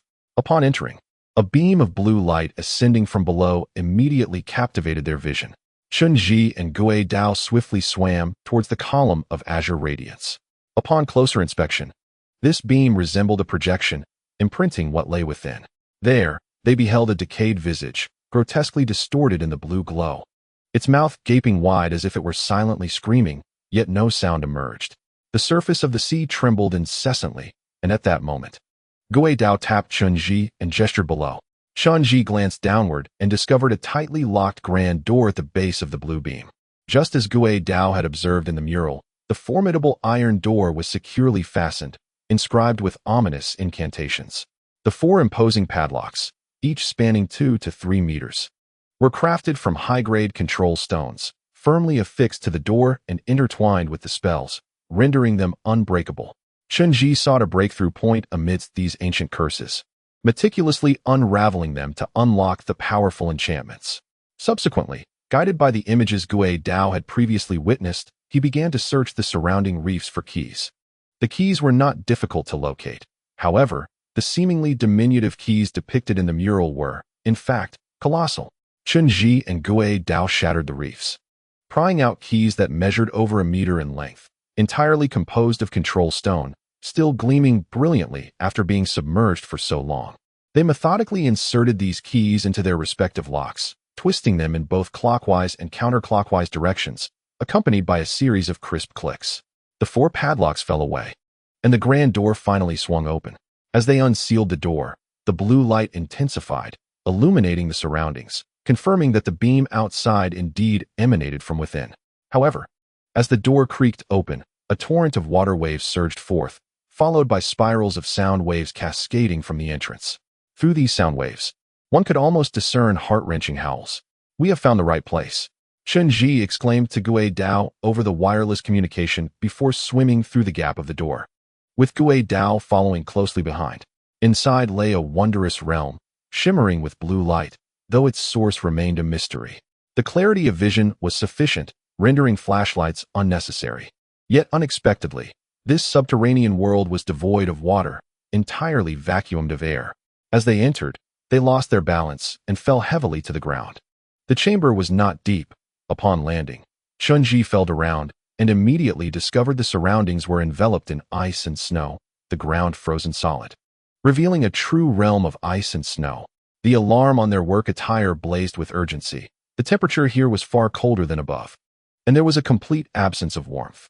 Chen Zhi clearly observed his visor beginning to frost over, obstructing his vision, necessitating a continuous expulsion of warm breath from within to alleviate the issue. It is difficult to fathom the sensation of enduring life in such a place, where survival seems assured yet existence is akin to a living death. However, the grim reality unfolded as they sought the source of light, revealing a scene of harrowing cruelty before them. Ahead lay a circular area, sealed off from the outside world. Encircling it was a band of talismans, each shimmering and crafted from costly golden fabric, inscribed with blood to invoke a divine curse, securing the contents within with utmost severity. In the center of this circular confinement was a hole, the size of a well, covered by a thin layer of ice. This ice was perplexingly transparent, more so than glass, and beneath it, a sudden blue luminescence emerged, a beam of azure light piercing through, emanating from this very spot. Within that blue beam, Chen Zhi discerned a face, grotesquely swollen, contorted in agony. This visage bore an uncanny resemblance to Ding Ning's face from his dreams, yet was twisted by a torment 1,000-fold more intense. One glance was sufficient to conjure an image of the unimaginable suffering this individual had endured. Trapped in this frigid domain for millennia, submerged in icy waters, longing for death, yet finding it elusive, yearning for escape, yet facing utter impossibility, his suffering was incomprehensible. Chen Zhi and Gui Dao cautiously approached the area, his legs trembling involuntarily. Everything in this frozen world, coupled with the blue glow, created an overwhelming brightness. The vista was expansive, yet his heart felt unbearably heavy. Upon finally reaching the vicinity, it seemed as though Chen Zhi had suddenly lost his hearing. His mind resisted the sounds, terrified of what it might perceive. Beneath the layer of ice, the cries of anguish and despair resonated, piercing through the silence, evoking an unsettling chill deep within him. A profound fear gripped him as he dared not acknowledge that this was the consequence of actions taken by his ancestor, Jiangxia. For any being, whether divine or human, if they possessed even a shred of conscience or compassion, they could not commit such heinous acts of cruelty. Chen Zhi realized that the opening beneath the thin ice was undoubtedly the eye of the sea. Even from his current position, he could sense the monstrous waves surging within that abyss. The seemingly tranquil surface concealed a tumultuous expanse, vast and overwhelming, harboring untold power. The frigid waters churned beneath the earth's crust, and at the slightest breach, they would erupt, engulfing the world and mercilessly consuming all living beings. Presently, this eye of the sea was filled with something alive. Chen Zhi and Gui Dao slowly advanced, inching closer to the transparent ice layer, ultimately summoning their courage to gaze downward. In that moment, the familiar and horrifying visage finally appeared before them in stark reality. It was so tragically grotesque, so heart-wrenching, that it was impossible to gaze upon directly. The face, now reduced to a state of decay, was clearer than ever. His eyes, utterly ravaged, revealed a ghostly pallor, while his visage had become a mere gray semblance of skin. Yet, within those eyes, a flicker of life remained. This man was still alive, enduring an immense suffering. Chen Zhi felt an odd sensation, as if he were ensnared in a dream, with everything around him becoming a murky haze. His hearing had temporarily failed him, leaving his mind in disarray. Yet, Through the fog, he seemed to discern the wretched cries and curses echoing around him. The figure beneath the ice had evidently seen him and immediately reacted with fervor. Chen Zhi was certain of one thing. This man recognized him and understood the lineage from which he hailed. The lips, devoid of flesh, labored to move, incessantly uttering something. And the sight of them writhing beneath the water was profoundly chilling. Theoretically, Chen Zhi could not hear his voice, for the thin layer of ice should have insulated them from one another. Yet, inexplicably, he comprehended the man's words. He raged against him, denouncing his accursed bloodline. The man was in excruciating pain, desperate to escape, pleading for Chen Zhi to liberate him from this icy hell, willing to pay any price for his freedom. He even spun a web of deceit, promising that if Chen Zhi released him, he would do unimaginable things for him. Temptation, threats, hatred. These were the frantic utterances of the man beneath the ice, laden with all his obsessions. But Chen Zhi could not hear these words. In truth, he dared not listen closely, for he was overwhelmed with shame for possessing the bloodline of Jiangxia. He feared divine retribution for this lineage, hidden for 5 millennia. For its sins were too horrific to fathom. Suddenly, for reasons unknown, Chen Zhi's heart began to race, and the frigid air grew thinner, threatening to freeze him in place. He was uncertain of his desires or what actions he ought to take in this dire situation. Before his arrival, he had formulated numerous plans, brimming with questions for the man imprisoned in the sea's eye. If this man were indeed Shingongbao, Chen Zhi longed to know how the war had unfolded 5,000 years ago and what the nature of his relationship with Jiangxia truly was. What kind of divine progeny was Jiangxia, and what was the essence of his character? Yet, in this moment, all those inquiries seemed ludicrous. Who was Jiangxia? The answer was all too apparent. Any individual with even a modicum of conscience, a shred of compassion, could never commit such heinous acts. How could such a person claim to save humanity or speak of celestial justice, if all he uttered, including the barriers he spoke of, were mere fabrications? What was left to be surprised about? The patriarch. At this moment, Gui Dao exhibited a remarkable calmness. The visage beneath the water was indeed terrifying. Yet Gui Dao remained sprawled on the ice, intently observing the depths below, pointing out the scene to Chen Zhi. It was then that Chen Zhi discerned the unsettling turbulence beneath the small aperture. A figure was ensnared in chains of control, reminiscent of what he had seen in the illusion. The chains, of exquisite craftsmanship, were adorned with intricate seals of divine binding. They tightly bound the figure's limbs and shoulder blades, descending directly into the abyss, effectively imprisoning him within the sea eye. However, from the depths emerged relentless surges of cerulean seawater, violently crashing against the sea eye and the unfortunate soul trapped within. This water glimmered with a blue luminescence, a manifestation of extreme coldness, the likes of which human technology could scarcely measure. This frigid tide perpetually assailed the wretched individual, inflicting excruciating agony with each strike. As he struggled desperately against the confines of his prison, his eyes reflected profound despair, yearning for an end to his torment. The relentless onslaught and the layers of icy chill were unfathomable. How could he endure for millennia? Now, it appeared that he was reaching his limit. Chen Zhi observed with clarity the visible fissures forming on the chains of control, which had been battered by countless waves. They were on the verge of collapse. The uppermost layer of transparent ice also seemed to be faltering, the edges sprouting myriad tiny cracks. Should another explosive force manifest below, these cracks would shatter entirely, unleashing the tumultuous, icy waters upward. At that moment, the subterranean frozen sea would erupt, inundating the entirety of the mortal realm. It dawned on Chen Zhi the true intent of this entity that lured them here. The seal of the sea, I was on the brink of destruction. His mind raced, and his neural pathways buzzed with urgency. It became apparent that there were far more pressing matters at hand. The very fabric of the world was poised for upheaval once more.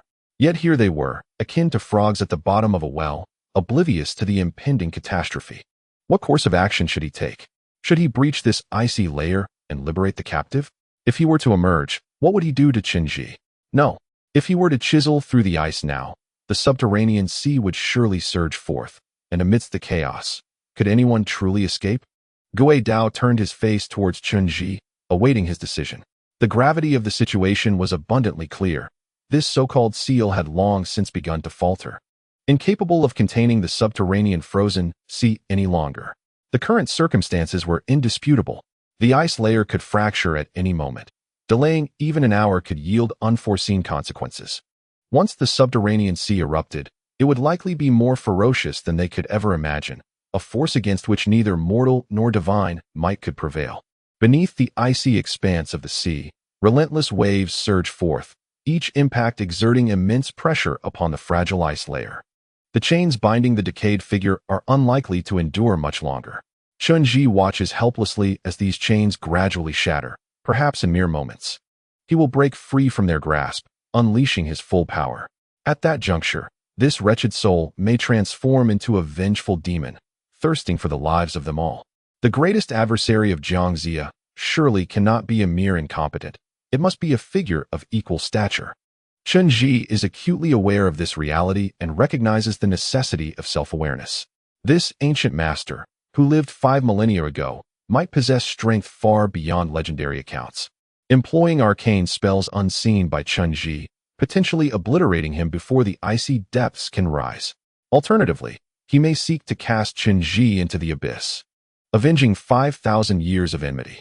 After all, this immense hatred has simmered for far too long.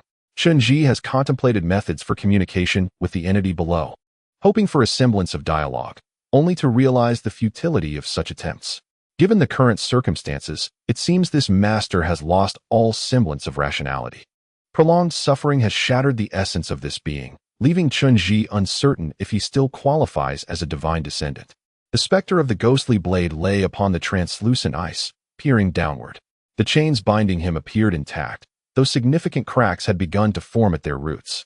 A few more strikes from the ocean's force would render them entirely fragmented. At that point, even if they did not release him, he would emerge unbidden, and dealing with him would become exceedingly challenging. Hence, they must act swiftly to eliminate him. Chen Zhi nodded gently, striving to stabilize his emotions and cast aside moral reservations. In the ensuing moments, he remained prostrate upon the thin ice, meticulously calculating the rhythm of the surging sea below. He discerned a pattern. The ocean would surge with a significant wave followed by 2 smaller ones, every 3 minutes, pausing for 10 seconds before repeating the sequence. Thus, the optimal strategy would be to exploit a 3-minute gap to seal the sea's eye anew. Within that time frame, he must vanquish the decaying entity lurking beneath. He contemplated what could serve as a suitable plug for the sea's eye. The answer was already apparent. The sea-stabilizing artifact, which resided within his divine general, the cold monkey.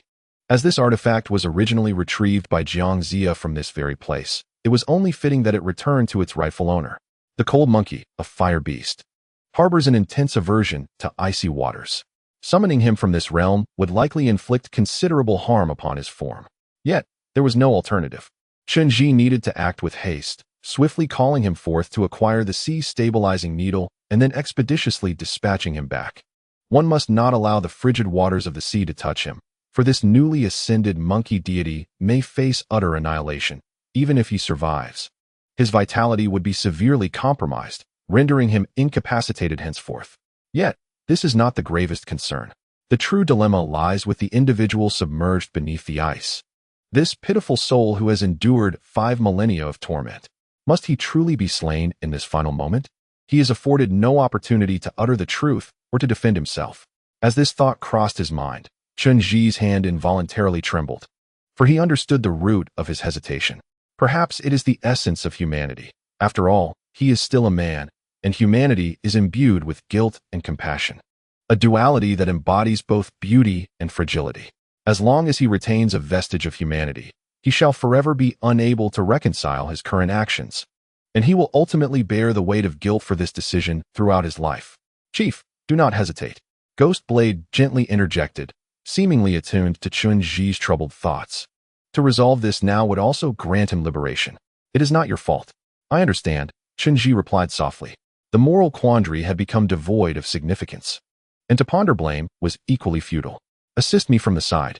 Yes, Ghost Blade responded, unsheathing his long blade and swiftly retreating to lie upon the icy surface. Chen Zhi then closed his eyes, unleashing the long-suppressed currents of energy within him, striving to perceive the strength of the thin ice and, through it, to gauge the power of the decaying figure beneath. He recognized the formidable nature of his adversary, bound by the god-slaying curse. This being's persistence in life was already a mystery. If Jiang Zia had resolved to act, why not shatter him with the god-striking whip? That, too, was perplexing. Was it out of compassion, or some other reason? Regardless, Chen Zhi had but 3 minutes to act decisively. A single strike was imperative, for anything less would lead him to death.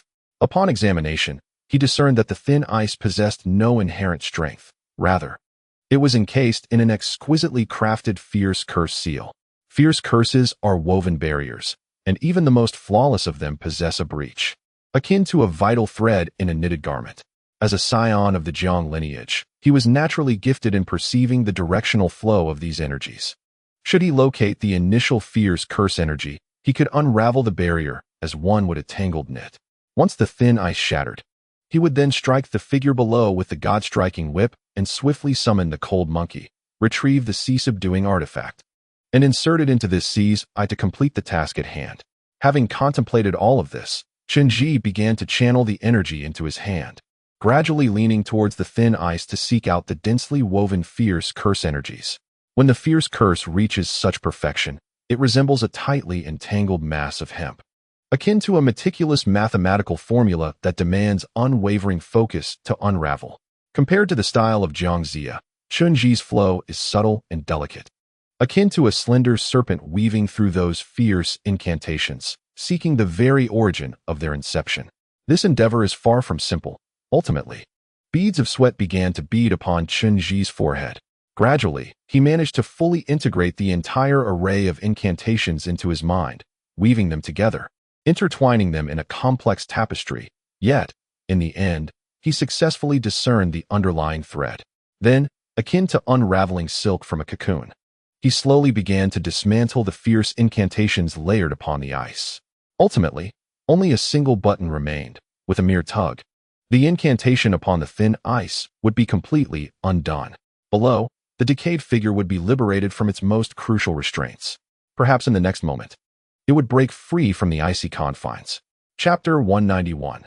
Liberation. Chen Zhi had meticulously calculated that the surge of icy water followed a remarkably regular rhythm, granting him precisely 3 minutes to act. However, a miscalculation of even a second would yield catastrophic consequences. He mentally counted the seconds, reaffirming the critical moments. And at the very last second of the impending 3 minutes, he swiftly raised his hand, tearing open the edge of the barrier, thus dispelling the fierce incantation atop the thin ice. With a resounding crack, reality unfolded more swiftly than imagination. Almost instantaneously, as the incantation on the ice was unraveled, the thin sheet of ice shattered. A tremendous force surged forth from beneath the sea, sending waves cascading in all directions, and the decayed figure, once submerged, erupted from the depths. In an instant, countless frigid droplets cascaded down. The chill was indescribable, and upon striking the ground, they emitted a hissing sound, akin to sulfuric acid. As the decayed figure landed upon the earth, it unleashed a roar towards the heavens, a tempestuous force. The sheer tragic and heroic fury was as if the heavens themselves were fracturing, beyond description. The entire undersea realm trembled, reminiscent of a volcanic eruption, as though the ocean itself was on the brink of being cleaved in two by this wrath. The entity had succumbed to madness, completely devoid of reason. It had transformed into a thoughtless machine, a rotting avenger. Its sole desire was to annihilate everything, to obliterate all life within this world. Chen Zhi noticed that the figure was still clad in armor, adorned with gold and jewels. The vibrant ribbons, soaked by water, though tattered, were swept into the air by its fierce aura. At first glance, it still exuded an imposing presence, evoking an image of its once divine and noble stature. Yet now, it was a grotesque sight, its flesh and bone resembling putrid mud. Even the most malevolent of demons would appear more dignified by comparison. As this being emerged from the sea, its aura erupted like an explosion, saturating the entire marine expanse. This aura was devoid of any rationality or compromise. It was a torrent of wrath, slaughter, and frenzied hatred. "Hey!" Chen Zhi shouted, attempting to capture its attention, then quickly retreated a few steps, pointing towards the sky. "Do you still recognize this?"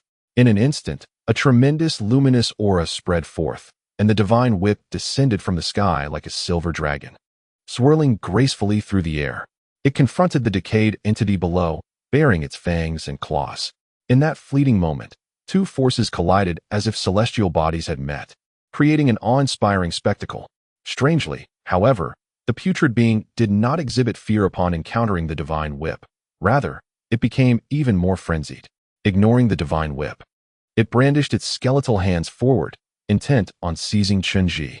Chen Zhi felt the fierce wind rushing towards him, aware that the creature's strength was boundless. A mere touch could spell his doom. He swiftly placed his fingers to his lips, fervently channeling the god-slaying incantation into the divine whip, and uttered, "I shall send you away. Do not blame me." With determination, he gritted his teeth and swung his right hand downwards. The explosive divine whip followed suit, crashing heavily onto the rotting figure. In that moment, the heavens trembled, and brilliance dazzled the eye. Even a colossal deity would likely be shattered by the force of the divine whip. Chen Zhi's heart raced, his nerves pulsating with urgency. He had no time for remorse. He needed to swiftly dispatch this wretched being and summon the cold monkey, then insert the divine artifact into the vacant CI. Once all was accomplished, he would have ample time to ponder the morality of his actions. For if he delayed even a second, the frigid waters would burst forth, annihilating the world and rendering morality obsolete. The divine whip struck true, sending dust and debris flying in all directions. Yet, when the haze cleared, an astonishing sight greeted Chen Zhi. The putrid, swollen visage reappeared before him. This time, he clearly saw a deep mark left by the divine whip upon the man's face. Remarkably, he did not fall. He remained standing, unbroken. With a deafening roar, the decayed creature grew even more chaotic, seemingly undeterred by the divine whip. It leaped upward, recklessly reaching for the weapon. The once unflinching divine whip now trembled with fear, darting through the air like a startled white serpent, evading the creature's grasp before transforming into a ring and retreating to Chen Zhi's palm.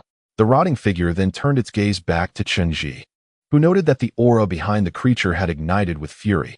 Yet, Chen Zhi stood frozen, unable to move. All along, the divine whip had been an infallible weapon in his arsenal. The combination of the divine whip and the god-slaying incantation was formidable. Such ferocity instilled dread even in the hearts of all deities, leaving no creature capable of escape. How could a mere scion, even one as ancient as the likes of Shun Gongbao, withstand the might of the divine whip? What is most astonishing is that when the incantation of the god-slaying spell fell upon that wretched individual, it seemed to disperse like vapor, utterly devoid of potency. At that moment, Chen Zhi suddenly became aware of a rather simple yet profound truth. Just as the human body develops resistance to antibiotics through continuous exposure, a divine offspring sealed beneath the ocean for 5 millennia had long since assimilated the spell into his very being, enduring countless agonies that had rendered him accustomed to and capable of digesting such incantations. This meant that he had developed a formidable resistance to the Jiang clan's god-slaying spell. The formidable incantation had become futile against this decaying form. Upon realizing this, the putrid being had already descended into the depths of madness. He unleashed a deafening roar that echoed through the air, a primal scream that rendered Chen Zhi's ears a cacophony of sound, leaving him momentarily deafened. With no spells left to counter the impending doom, he could only watch in horror as the ghastly figure, with its skeletal claws dripping, lunged violently towards him. Chapter 192. The Master of the Wind and Thunder spell. At this juncture, Chen Zhi found himself utterly at a disadvantage. As a caster, he relied on powerful spells for both defense and offense. Yet now, his most vital weapons and incantations had fallen short, and the legendary god-striking whip, which once instilled dread in the hearts of deities, inexplicably proved ineffective. The situation was entirely unpredictable and devoid of any rationale. However, contemplating these matters was of no consequence. His immediate priority was to devise a means of survival. The only spell remaining in his arsenal was the fiery incantation, yet this spell required time to weave, a luxury he could not afford in such an urgent moment. He was compelled to select an alternative incantation to withstand the onslaught before him, one that was violent, robust, and explosive enough to counter the madness charging at him. Thus, the first spell that sprang to Chen Zhi's mind was the Wind and Thunder spell. The Wind and Thunder spell was the incantation Chen Zhi employed most frequently. Although not native to the Jiang clan's repertoire, he held a particular fondness for it, having mastered its chants and applications. It was an exceedingly aggressive spell, one he often blended with the fiery incantation in the past. When the tempest of lightning and wind surged forth, It unleashed 1,000,000 volts of electricity, reducing enemies to mere cinders. In this critical moment, to prevent the decaying figure from reaching him, Chen Zhi instinctively extended his palm, silently reciting the incantation of the wind and thunder spell. In an instant, the winds began to swirl, and a bolt of thunder erupted from his palm, rapidly expanding. The azure incantation crackled with electricity, forming a dense web of lightning in his hand, ready to meet the oncoming assault of the rotting creature. When the grotesque being collided with Chen Zhi's wind and thunder spell, it did not flinch in the slightest. It seemed wholly indifferent. Strangely, Chen Zhi detected a hint of a smile upon the decaying visage. He was certain that he had not misread the situation. Indeed, there was a hint of a smile laden with disdain, contempt, and even an absurdity directed at Chen Zhi. That individual didn't even deign to glance at the electric net. Instead, he merely waved his hand lightly, and astonishingly, the explosive, crackling, thunderous spell vanished into thin air. The surroundings dissipated into silence, as if nothing had ever transpired. The violent bolts of lightning had silently vanished into the darkness. How could this be possible? Chen Zhi's mind erupted like a thunderclap, overwhelmed by the rapid succession of events before him. For an extended period, the divine slaying spell and the god-vanquishing whip had instilled a profound sense of security within him. He had never witnessed the god-vanquishing whip bowing down before anything. A person's confidence is born from their power, a power that bestowed upon Chen Zhi an unwavering self-assurance. He had prepared extensively for this encounter, ready to battle the prisoners ensnared within the eye of the sea. Yet, he had never anticipated that he would be so effortlessly subdued before this creature.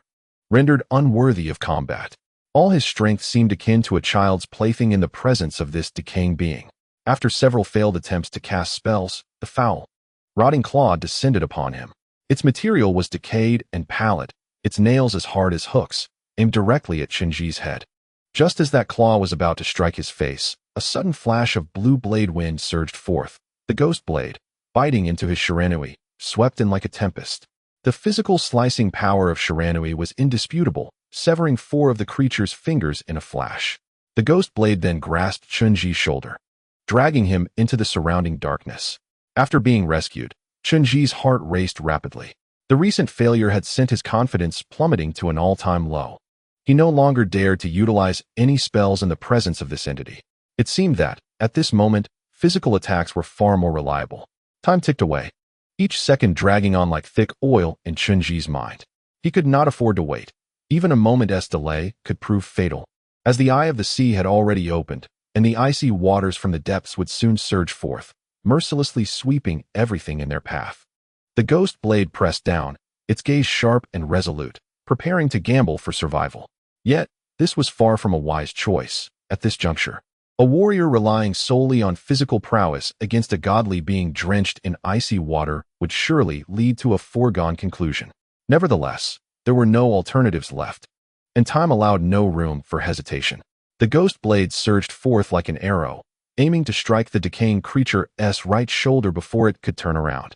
However, this time, the ghost blade found no advantage. Just as he neared the creature, a deafening clap of thunder erupted, and he was flung away by a powerful bolt of lightning, his entire body ensnared by electric serpents, causing him to convulse uncontrollably. Yet, in the palm of that decayed fiend, he unleashed the thunder and lightning spell. The crackling electric orb was skillfully manipulated, the current robust and coarse, rendering Chen Zhi's prior attempts at thunder and lightning a mere jest in comparison. In that fleeting moment, Chen Zhi comprehended everything. He recalled fragments from Ding Ning's memories, the seemingly casual words spoken during his days as a book boy. It was no wonder that his thunder and lightning spell appeared as childish play before this individual. This powerful incantation originally belonged to him, the master of the thunder and lightning, Shun Gongbao.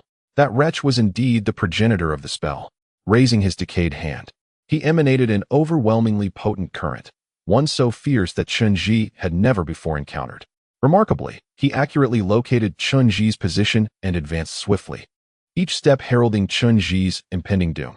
Just as the situation reached a critical juncture, a blinding light suddenly flashed, and Han Hu appeared above the fiend's head.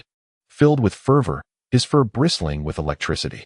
Though summoned divine beings were typically a grave offense, Han Hu was acutely aware of the peril confronting Chen Zhi. thus disregarding the customary rules. His eyes blood-red, he brandished a long staff and struck down fiercely towards the fiend's head.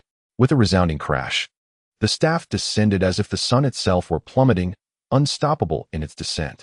Yet, instead of striking the fiend's head, it collided with his right shoulder, causing him to drop to one knee. Simultaneously, another overwhelming force erupted from the fiend's body. Water from the frigid depths of the underground ocean surged forth. The icy torrent shot from him like a barrage of arrows, all aimed directly at Han Hu. As the frigid water struck Han Hu, it seared his flesh as though it were acid. Chen Zhi watched helplessly as Han Hu's body was pierced, leaving him a grotesque mess of blood and flesh. Observing Han Hu's grievous state, Chen Zhi gritted his teeth and rushed forth, conjuring a barrier bubble at the swiftest speed, encasing Han Hu within it and propelling him away. This sudden barrier shielded him from the icy deluge. Had those frigid waters continued to assail him, Han Hu, with his inherently fiery constitution, would have met a swift demise. However, this act of bravery left Chen Zhi entirely exposed before the decayed fiend, who immediately turned his attention toward him. The fiend radiated an extreme cold, as if the icy waters had seeped into his very veins, stretching forth his rotting claws. In that moment, Chen Zhi felt acutely the vast chasm of disparity in power between them. Even without the passage of these 5 millennia, the disparity between this divine offspring and him remains profoundly vast. For a long time, Chen Zhi has stood as a paragon of supreme magical prowess. The people of Shiqi revere him, while demigods tremble before him. He has grown accustomed to this identity, living in its shadow. In days gone by, Zhang Zia commanded the winds and rains, wielding the divine whip to traverse the world, chastising the pantheon of gods. Thus, his descendants ought to occupy the pinnacle of divinity. Chen Zhi had heard tales of Zhang Zia and Xingguo Bao, yet these were mere myths. He had never truly measured Xingguo Bao against his own world. If Zhang Zia had once vanquished him, it was only natural that the Jiang family's incantations would surpass him. However, now, as the most formidable adversary of Zhang Zia materializes before him, Chen Zhi realizes that he had previously underestimated the complexities of the past. This is the true might of a master of sorcery, ancient, enigmatic, and utterly invincible.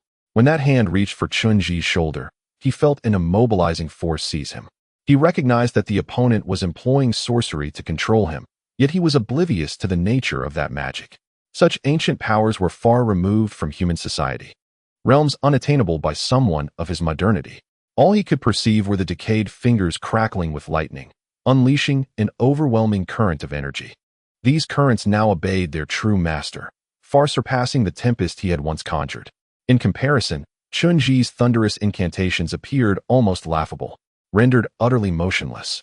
When that electrified hand grasped his shoulder, Chen Zhi's heart ceased to beat, and his mind fell into silence. It seemed his subconscious had already rendered a final verdict. There was no escape this time.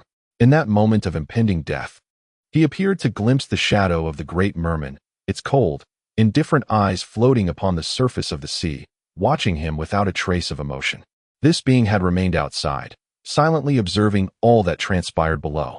Its former master's descendants perished, yet it chose not to intervene, opting instead to remain a passive observer in this life and death moment.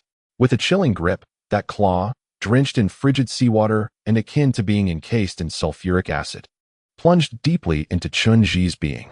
At that instant, he lost all consciousness. His bodily functions ceased to operate. He was dead. The icy claw, charged with electricity, had struck him down in an instant. The rapidity of it all felt utterly unacceptable, yet it was undeniably true. Chen Zhi had, at last, met his demise. His limbs slackened, his head drooped, and his pulse extinguished. He had entirely departed from life. Master, master!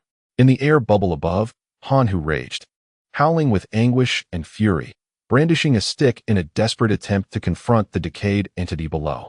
In that very moment, time appeared to stand still. Everything ceased to move. Then, a serene voice emerged from the decaying body, gently calling out, "Have you arrived? Come, allow me to behold you. Let me see the child of Jiangshang in this lifetime." The voice was tender, imbued with an overwhelming warmth, rendering the previous horrors a mere figment of an unreal dream. This gentle summons indeed drew Chen Zhi from his lifeless form. For the first time, Chen Zhi experienced a sensation of his soul departing. He felt his spirit slowly extricating itself from his decaying body. Observing his lifeless form, ensnared by the putrid figure, head drooped in a pitiable manner, he recognized the grimness of death. Looking ahead, he beheld a translucent shadow beckoning him. This apparition had also just emerged from the rotting body, enveloped in white mist reminiscent of clouds. Clad in attire akin to that of the grotesque entity, he exhibited a profound clarity of consciousness. Chen Zhi instantly recognized him as the figure he had glimpsed in a daze, the one who had once warned him to tread carefully. With hair intricately braided and adorned with pearls, he bore an elegant appearance reminiscent of a woman from Xinjiang. Yet his braids were meticulously arranged, exuding a sense of dignity. Draped in exquisite armor, vibrant ribbons danced around him, exuding a divine elegance akin to that of celestial beings. His countenance was benevolent, appearing to be in his 30s, with eyes that sparkled with kindness and compassion. Around his neck, like the decaying creature, he wore a large collar, prominently featuring an oversized, ethereal spirit stone engraved with an ancient inscription. "Ah, you have come?" He gazed at Chen Zhi, a faint smile gracing his features, his facial features shifting like wisps of cloud. He conversed with Chen Zhi through the ancient script, which bore an unusual syntax. Chen Zhi could only decipher its meaning in modern vernacular. The essence of the man's words conveyed: "I must appear quite ghastly in this form. Have I frightened you? My sincere apologies. I have endured for so long. The torment here is unbearable. I gaze down upon the sea, its waters coursing through my veins, infiltrating my soul, while the darkness of the ocean seeps into my eyes. This is my existence. Since that time, I have been concealed in this abyss for 5 millennia, suffering immense anguish. Yet I cannot die. Eventually, this body succumbed to madness, unable to return. I then emerged to observe myself, witnessing my gradual decay, ultimately transforming into a lunatic. Thus, I ponder, will one day the descendants of that being find their way here to inquire about the true nature of that ancient war?"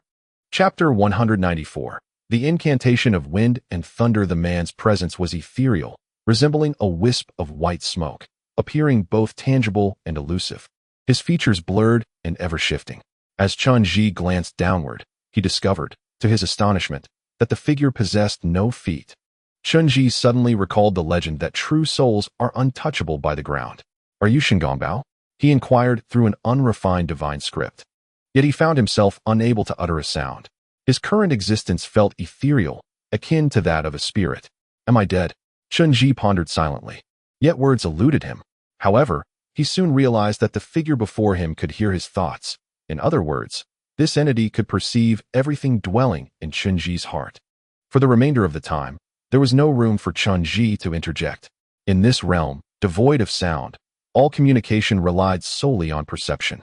He sensed a profound sorrow emanating from the person, whose voice transmitted feelings directly to Chen Zhi. Within that person's perception, Chen Zhi glimpsed another narrative, a tale entirely distinct, capable of utterly overturning the mythos of the investiture of the gods. "Oh well, I, along with that individual, Jiang Zia, share the same lineage. Both descendants of the divine emperor, of noble blood, revered by the gods. We confided in each other, pledging eternal loyalty. One day, he approached me with a plea.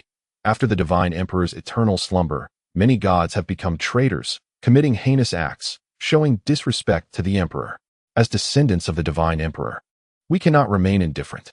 Let us retrieve the divine whip from the emperor's hand to discipline the gods and restore his prestige." However, the divine emperor had been in slumber for millennia, and among the gods, few knew of his whereabouts. Jiang Shang, endowed with extraordinary talents, was able to wield the power of spiritual stones and was granted the authority to bestow divinity, earning the respect of the gods. Yet he had never had the fortune to behold the emperor, though I, as a divine offspring, could summon the winds and thunder of heaven. Resembling the emperor and favored greatly, I knew the location of his divine resting place. Thus, I went on behalf of that man, vouching for him to borrow the divine whip, and swore by the heavens that I would return it in a few years, solely to punish the traitors, ensuring no harm would befall the divine lineage. Yet, that man proved treacherous. After acquiring the divine whip, he betrayed me, using it to slaughter the divine descendants and turning against his kin, causing the heavens and earth to change color. Thereafter, he sought the abode of the sun goddess. deceiving her to obtain the divine slaying incantation. Subsequently, he annihilated the Su clan of Qingqiu and assisted the Zhou in overthrowing the Shang dynasty, slaying countless ancient gods and aiding human rulers. Alas, my divine kin have been decimated by this traitorous offspring. Oh, I cursed him day and night, yearning to expose his treachery. In his fear, he sealed me as the god of dew, commanding the divine general, Lord Jiao, to confine me within this sea for eternity, subjecting me to relentless torment. Alas, I was wrongfully slain. I have never broken my oath. The true violator is that despicable Jiangshang. The mournful cries echoed, lamenting the accumulated anguish and injustice of millennia. The intensity of this suffering threatened to shatter Chen Zhi's mind, leaving him devoid of any doubt. Under such immense pain, even doubt felt like a transgression. Chen Zhi clutched his head, yearning to articulate something, yet words failed him. He found his body to be weightless, enveloped as if by clouds. Looking down, he realized he had no feet. In a certain sense, he had transformed into a spirit. Go. When that sorrowful voice finally articulated everything, the weeping ceased. The cloud-like form of Shun Gongbao gestured towards the adjacent realm of reality. In that world, the decaying figure stood motionless, clutching Chen Zhi's body. Meanwhile, the sea beside it writhed with anticipation, its waters yearning to burst forth. The realm of reality lay still, while the collapse of heaven and earth lurked perilously close. Go. Shun Gongbao pointed to his own thoroughly decayed body. Kill him. Replace him with divine iron. Save the world. What? Chen Zhi could hardly believe his ears. Yet, in the next moment, a profound sense of shame surged through his entire being. At that instant, he felt utterly humiliated. Before this, despite his awareness of many things and his doubts about Jiang Zia, he had never contemplated the noble heart of this divine offspring, imprisoned within the CI. He believed he had lured him here out of selfish desires, whether for revenge or to kill him. However, unexpectedly, this man, this infamous Shun Gongbao, tormented and shackled in the CI, had come with a different purpose, to deliver a message. In truth, if the CI were to collapse and floods annihilate the world, what would it matter to him? Ultimately, he too would perish. Moreover, he had countless reasons to harbor hatred, countless reasons to be selfish, countless reasons to seek vengeance against humanity. Yet, at the final moment, he made a choice. He opted to save this land of Huaxiao before the seal shattered completely. I am sorry. At that moment, Chen Zhi could no longer contain his emotions. Indeed, before this ancestor, who was thousands of years his senior, he no longer needed to feign maturity. I'm sorry. Chen Zhi knelt and embraced him, weeping inconsolably, though he could not utter a sound. The other person heard him. In that moment, the individual genuinely lowered his head, and Chen Zhi clearly saw his features. His countenance was dignified, his compassionate eyes devoid of pretense. His facial proportions were perfect, surpassing even a youthful Jiang Zia. He gently raised his hand and placed it upon Chen Zhi's head. At that moment, Chen Zhi felt that hand was the warmest thing in the world. Beneath it, he felt so small. The hand was soft, seemingly forgiving him. Thereafter, the figure began to recite the divine script at a rapid pace, and each word struck Chen Zhi profoundly. He understood that this was the true incantation of wind and thunder. Perhaps the version in Zhang's library was a commendable supplement to the incantation. However, it was merely a rudimentary and incomplete rendition. The version recounted by Shun Gongbao is indeed the most ancient and original incantation of the divine spell of the heavens. As Chen Zhi listened to each syllable of the incantation, he felt an immense and potent force coursing through him, eventually leading to a sensation of soaring through the sky. The might of the wind and thunder was overwhelming, capable of obliterating the very fabric of existence, far surpassing any incantation he had previously mastered. This was a true manifestation of violent attack magic. Only one who possesses it could be deemed a genuine descendant of the divine emperor. In an expeditious manner, Shun Gongbao articulated the entire set of wind and thunder spells flawlessly. Chen Zhi, with his exceptional memory, committed millions of divine characters to memory. At that moment, Shun Gongbao's figure began to fade into transparency. Go forth, he gently urged, pointing to the decaying body outside. With what I have taught you, slay the version of me that exists out there. From this moment, you shall be my successor. Take good care of that child for me. Before Chen Zhi could fully comprehend the situation, a deafening roar echoed in his mind, followed by a surge of intense pain throughout his body. When he opened his eyes again, he found himself back in reality, ensnared by the rotting figure, enveloped in lightning, and racked with excruciating pain. Yet, his heart began to beat anew. He had survived. Now he possessed the most formidable wind and thunder. Chapter 195. Wind and Thunder / Wind and Thunder. Chen Zhi silently chanted the incantation, mentally reversing the vast multitude of characters comprising the spell. He then gently raised his right hand, akin to playing a piano, sequentially tapping his index, middle, and ring fingers. Gather.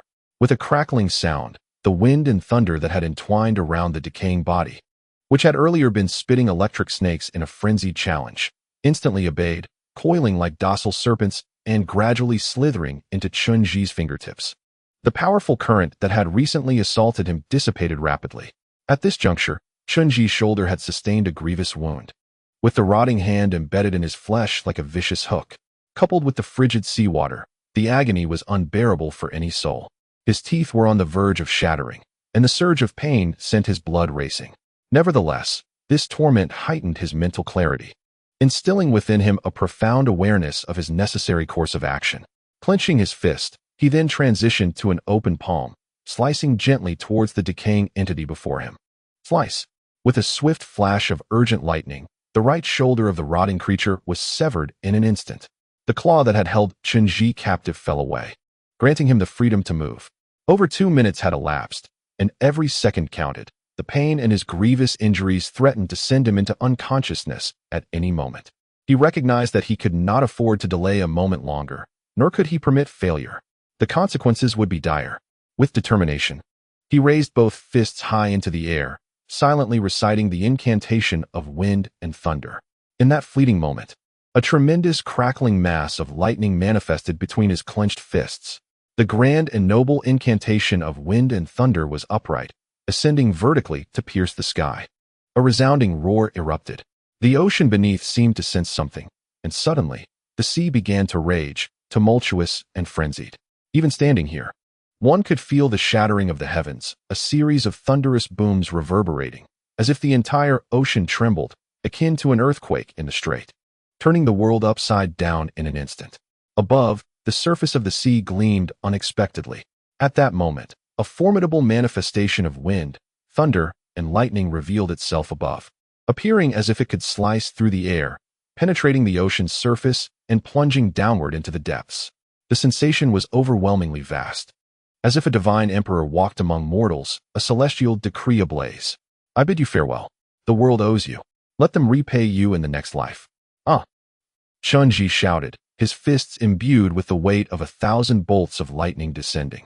This was his inaugural invocation of this supreme and exalted incantation, wind and thunder / The earth-shattering spectacle unfolded in an instant. A scene so magnificent it defied the imagination of ordinary souls. A ferocious bolt of heavenly lightning indeed descended from the sky, cleaving the ocean in two, striking directly upon the decaying corpse. The sea continued to tremble. Chen Zhi felt himself utterly spent. The true power of the wind and thunder incantation was undeniably formidable. When that rotting body was struck, a burst of light erupted, and flesh was sent flying. In an instant, the once decaying body was reduced to mere charred remnants. Chen Zhi, too, was violently rebounded to the ground by this tremendous force. He quickly rose, with no time to ponder or even to feel pain. He knew that the sea had been vacant for far too long, and time was of the essence, for the icy sea below was about to surge forth. He calculated that only 5 seconds remained. Within this span, he must dispel the fierce curse upon the chains and insert the sea-calming artifact of the cold monkey. This series of actions must be executed in one breath. Even a moment's hesitation or a single gasp could lead to their utter demise. Cold monkey, bring it here. Chen Zhi shouted ahead. Yes, the cold monkey, bloodied and suspended above the sea, within a barrier, immediately responded to Chen Zhi's call, swiftly drawing forth his weapon and throwing it towards him. A brilliant silver light soared through the air, the gleaming sea-calming artifact flying directly to Chen Zhi. He caught it in one hand, while his other reached into the sea, channeling the myriad flows of energy within him into it. As his hand touched the sea, he immediately understood the ferocity of the ice sea below. Pain, uncontrollable pain, immense and overwhelming pain. People know the agony of fire, but they are unaware that true cold can inflict such torment. This pain drives one to madness. If being scalded by boiling oil is the pinnacle of suffering, it pales in comparison to this pain, which is 1,000,000 times worse. Amidst excruciating agony, Chen Zhi cried out intensely, every vein in his body quivering with madness. His threshold for pain shattered, spiraling into insanity. Yet, his vital essence flowed downward with unwavering precision, akin to serpents, unbinding the fierce curses that shackled the stone chains below. In that moment, the sea was utterly emptied, and with the last vestige of his strength, Chen Zhi embedded the divine artifact of stabilizing the sea. Upon contact with the water, the divine metal began to swell, rapidly sealing the sea. However, in that infinitesimal fraction of a second, an unforeseen event transpired. Whether due to a miscalculation in the timing of his soul's departure or the capricious nature of the sea itself, the subterranean ice river suddenly surged 2 seconds ahead of schedule. In an instant, the frigid seawater erupted like a water arrow from the ocean, ascending vertically towards the suspended Han Hu. The speed was astonishing. Han Hu, gravely wounded within the barrier bubble, found no means of escape. The feeble barrier could not withstand such a ferocious torrent. As a pure fire-type beastman, Han Hu was inherently vulnerable to the chilling grasp of water. The underground ice sea was mercilessly cold, and even the slightest contact would inflict severe damage. Given his current injuries, being struck by such a potent wave of icy water would undoubtedly seal his fate. Realizing the peril he faced, Han Hu first stood on end in alarm. In that fleeting moment, this recently sealed guardian deity was on the brink of vanishing into the depths of the sea.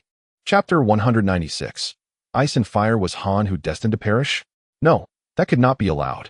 Without a moment's thought, Chen Zhi surged forward, propelled by instinct.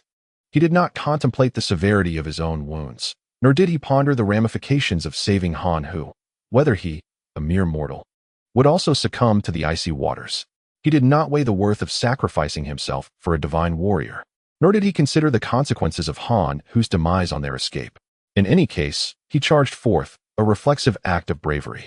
Before the merciless waves could engulf Han Hu, he wrapped his arms around him, shielding him with his own body, allowing the icy waters to crash against his back. In that instant, an overwhelming wave of pain engulfed him, driving him to the brink of madness. The frigid, unrelenting seawater seeped into his marrow, his blood, and his heart, penetrating his very sanity. Soon, Chen Zhi fell into a daze, feeling nothing but the agony that consumed him. His final fleeting thought was whether the sea had been sealed. Would he plunge into its depths? Would they perish here? If death awaited, so be it. He had done all he could.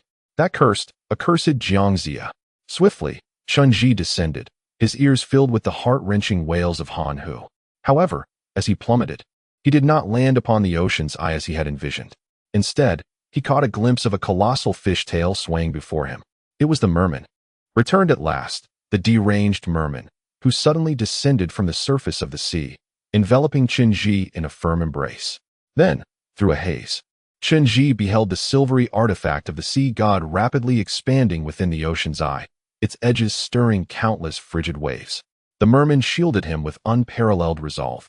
Though his flesh and scales were shattered by the surging icy sea, yet he remained steadfast, preventing the biting waters from striking them. As the divine iron thickened with urgency, it sealed the ocean's eye with an immaculate fit. Subsequently, the artifact transformed. It was no longer merely a silver weapon but appeared as if it had been heated.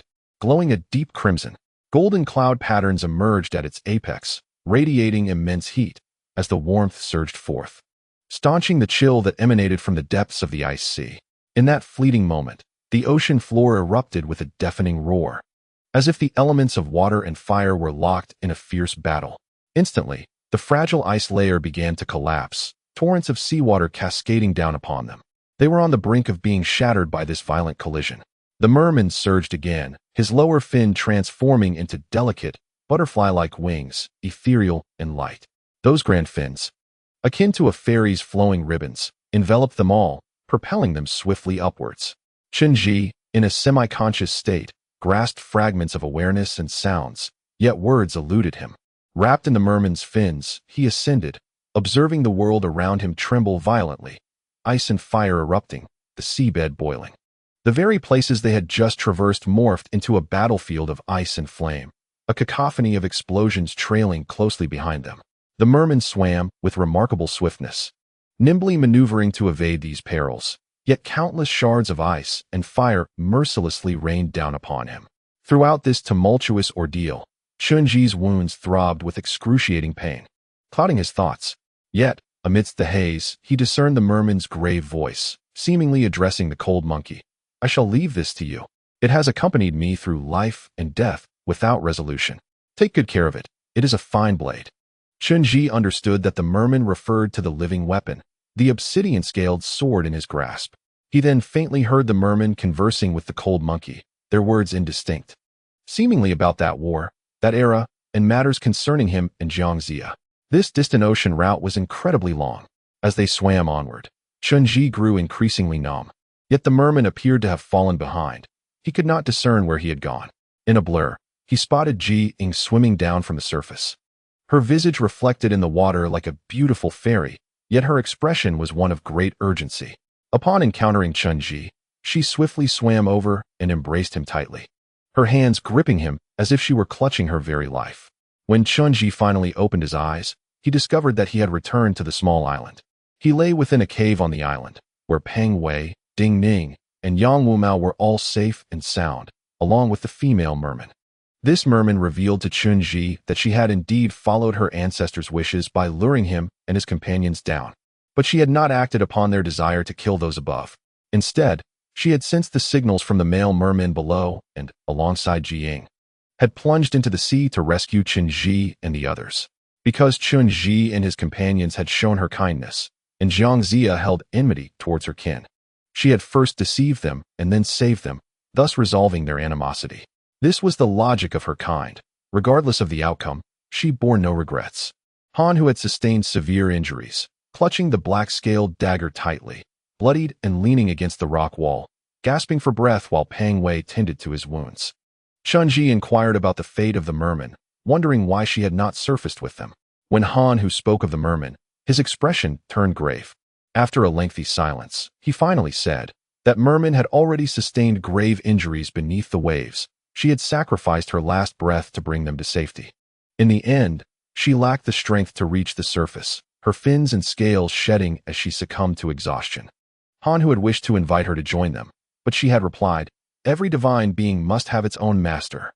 Since she despised me and wished for me not to witness the world she created, I shall not go." Chapter 197.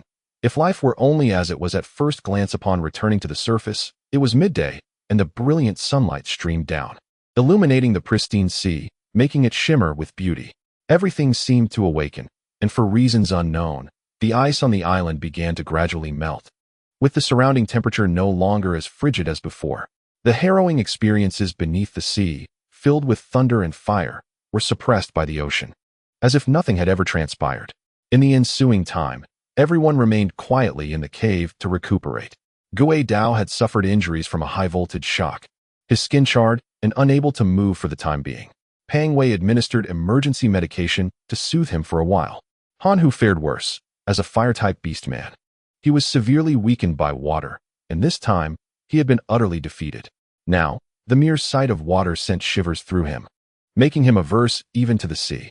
The black-scaled dagger in his grasp seemed to reject him as its master, incessantly transforming into a fish head to bite at him and those around him. Frustrated, Peng Wei threatened to turn it into fish head soup. Yet Han, who guarded it like a treasure, forbidding anyone from touching it. The night would surely bring tumultuous waves, and given the current circumstances, there was no need to risk returning. It would be wiser to remain here for the night, allowing their urgent injuries to mend and their flesh to heal before embarking on their maritime journey at dawn. In their satchels, they possessed ample medicinal supplies, which, when applied during dressings, would yield remarkable effects. While they rested within, Fat Wei and Ji-ing kindled a fire outside, setting up an alcohol stove to prepare warm food and water, providing them with much-needed warmth. All of them had been assailed by the icy waters from below, shivering uncontrollably. Particularly affected was Chen Zhi, whose wounds throbbed with pain from the frigid water, tormenting him intermittently. During this time, Yang Wumao undertook further assessments. He examined the geological environment of the island and, after a rough estimation, returned to inform Chen Zhi. The chill beneath the island had dissipated, and if this condition persisted, the icy isle might very well experience rejuvenation. Should the soil beneath rise to the surface, flora would likely flourish, transforming the area into a picturesque paradise within a year, replete with the melodies of birds and vibrant blossoms. Chen Zhi refrained from punishing the female mermaid, instead instructing her that past grievances must no longer be mentioned. Once he had healed and recuperated, he would officially welcome her under his banner, alongside the likes of Wu Jia and Han Hu, to serve as a divine general of the Jiang clan. However, she was not an offensive mermaid, and the notion of deification seemed overly forced and unnecessary. She could reside on this island, nurturing her young and cultivating the next generation of capable individuals. Chen Zhi would not entirely lift the barriers surrounding the island. He intended for it to remain beyond human sight. Nevertheless, he would cast another spell, allowing the merfolk to traverse freely through any body of water, including rivers and lakes. From that moment forth, this island would no longer be a hellish realm, but rather a paradise for the merfolk. After consuming some warm food and water, they swiftly fell into a deep slumber. The underwater exertion had taken a considerable toll on their stamina, and with their injuries, they soon succumbed to profound sleep. To ensure their rest was undisturbed, Jiying kept watch outside, with Fat Wei and the others accompanying her. In the middle of the night, Chen Zhi was abruptly awakened by a gentle nudge. Upon opening his eyes, he found Han Hu beside him, who retrieved an object from within his garments. It sparkled in the darkness, a deep azure reminiscent of the ocean's beauty. Chen Zhi instantly recognized it as the water-based divine spiritual stone that adorned the neck of Shun Gongbao. At that moment, he heard Han Hu say, "I took this with me when I left, knowing its value, and I wish to return it to you promptly. You have done well." Chen Zhi said softly as he accepted the stone, examining it in his hand. The nearby fire had not yet extinguished, casting a beautiful glow upon the blue stone, mirroring the striking color of the mermaid's eyes. "What did the mermaid say to you in the end?" Chen Zhi inquired gently. Han Hu hesitated before meeting Chen Zhi's gaze, his eyes gleaming. "She expressed that she witnessed you sacrificing your life to save the general, a master truly worthy of loyalty. Let me guard you diligently." He added, "You resemble the young Jiang Zia. How could you say that I am like him?" Upon hearing the name Jiang Zia, Chen Zhi felt a sense of discomfort. Jiang Zia had forsaken him. Yet, he also claimed that he resembled Jiang Zia, which seemed contradictory. Uncertain, Han Hu shook his head in confusion. Perhaps he had spoken incorrectly in his final moments. However, the humble servant was merely a lowly beast man. Grateful for the master's kindness, the servant was elevated to the status of a deity, yet felt incapable of repaying such a debt. The master saved the servant's life, and tears flowed as the servant pondered how to express gratitude for such immense kindness. The servant understood that you are unlike Jiang Zia, who, driven by selfish desires, abandoned his divine generals. You would never act thus. You would never betray us. The notion of betrayal caused Chen Zhi to recall the rigid lines on the face of the merfolk. He turned the azure water spirit stone in his hand, observing that the front bore a grand character, inscribed with divine script, a common seal of the deification process. On the reverse side, however, were subtle markings, imperceptible at first glance. The stone's hardness surpassed that of diamonds, and ordinary harm would never leave a mark. Chen Zhi silently recited a few phrases, rubbing the back of the stone with his thumb, which revealed a layer of shimmering powder. Suddenly, a series of delicate divine characters emerged on the back of the stone. "My divine general, Lord Jiao, possesses noble character and unmatched valor, having rescued me from perilous situations on numerous occasions. Though a divine general, he is also my dear friend. Today, I have significant matters at heart. Once accomplished, I shall bestow upon him the title of God of the vast sea in gratitude for his loyalty. And we shall share the surname Jiang to signify our closeness. Let this stone serve as a witness, with heaven and earth as my witnesses, never to be unfaithful." Chen Zhi gazed silently at the inscriptions on the stone, suddenly comprehending the meaning of the merfolk's last words. Yet Han Hu, unable to decipher the script, blinked his bright eyes and inquired, "Master, what is inscribed on this stone?" "This is the vow Jiang Zia made to deify the merfolk," Chen Zhi replied, caressing the characters on the stone. "The spirit stone is precious and would not be inscribed lightly. It seems Jiang Zia was sincere at that time." Han Hu exclaimed in astonishment. "If so, it signifies a profound bond between Jiang Zia and the merfolk. But why then did he deceive him? Why abandon him here to perish in resentment? Such is the nature of change, Chen Zhi remarked, tracing the deep grooves on the stone while gazing into the flickering firelight. All things in this world are in constant flux. Nothing remains eternally unchanged, and human hearts are no different. The vows made were genuine, as were the affections left behind. However, when hearts shift, suspicion arises. Once doubt takes root, choices must be made, leading to sacrifices. As sacrifices accumulate, human hearts gradually harden, rendering past affections insignificant. Thus, there was once a person named Ron Rua who uttered a most intriguing phrase. If life were but a mere encounter, how splendid it would be. Chapter 198. Aftermath. On the following morning, tranquility enveloped the small island, devoid of any lingering threats. Save for a few colorful powders that had risen from the depths of the ocean, it appeared that the fierce battle between ice and fire had finally subsided. Chen Zhi had enjoyed a restful night, seemingly able to forget all his troubles. The mermen, the noble-hearted Shingongbao, and everything else. He felt a sense of release. However, his feelings towards Jiang Zia had transformed. He no longer harbored the previous turmoil and sought no further justification for the man's actions. The mysteries concealed behind the bronze door seemed insignificant now, as did the authenticity of the barrier. What mattered most to him was unraveling the true nature of Jiang Zia. What compelled him to orchestrate such illogical and morally dubious actions? The small boat gently rocked upon the sea, now devoid of their seasoned helmsman, relying solely on their own navigation skills.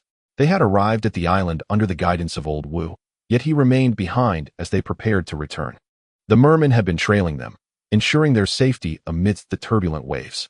Due to the severe injuries sustained by Chen Zhi and Gui Dao, the crew was short-handed. Thus, Pang Wei instructed the wounded to remain in the cabin while the others took turns rowing. Yang Wumao had suddenly transformed into a model of obedience. For reasons unknown, after enduring these tribulations, he appeared subdued. When Pang Wei asked him to row, he complied without a word of complaint, even taking the time to administer some medicine to Ding Ning when he had the chance. During this period, Jiying remained by Chen Zhi's side. With her warrior's intuition, she sensed how close he had come to not returning. As Pang Wei remarked, she was so anxious that she wished to transform into a fish to swim down and rescue him. Following their narrow escape from death, she displayed a warmth towards Chen Zhi that had long been absent. Quietly, she sat beside him in the cabin, vigilantly watching over him. Chen Zhi leaned back against the cabin, seeking solace and rest. However, as time progressed, the pain from his wounds intensified. The icy water that had seeped into his injuries was no trifling matter. The excruciating pain would strike every few hours. Though he refrained from cries, beads of sweat adorned his forehead, and his consciousness began to wane. Gradually, he leaned against Jiying, who did not shy away. Allowing the injured Chen Zhi to rest his head upon her lap, she placed her hand over his, encouraging him to hold on tightly.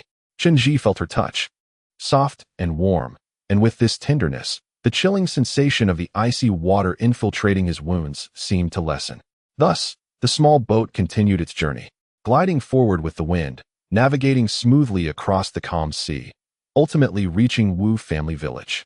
Upon reaching the shore, they were taken aback to discover a multitude of individuals already gathered there. Lao Jindo and Professor Liao informed them that there was a discrepancy in the time zone of the sea, and they had been adrift for nearly half a month, driving everyone to the brink of madness. The individual named Yi Qiu had even returned to summon reinforcements. Naturally, the island was also populated by numerous organized personnel.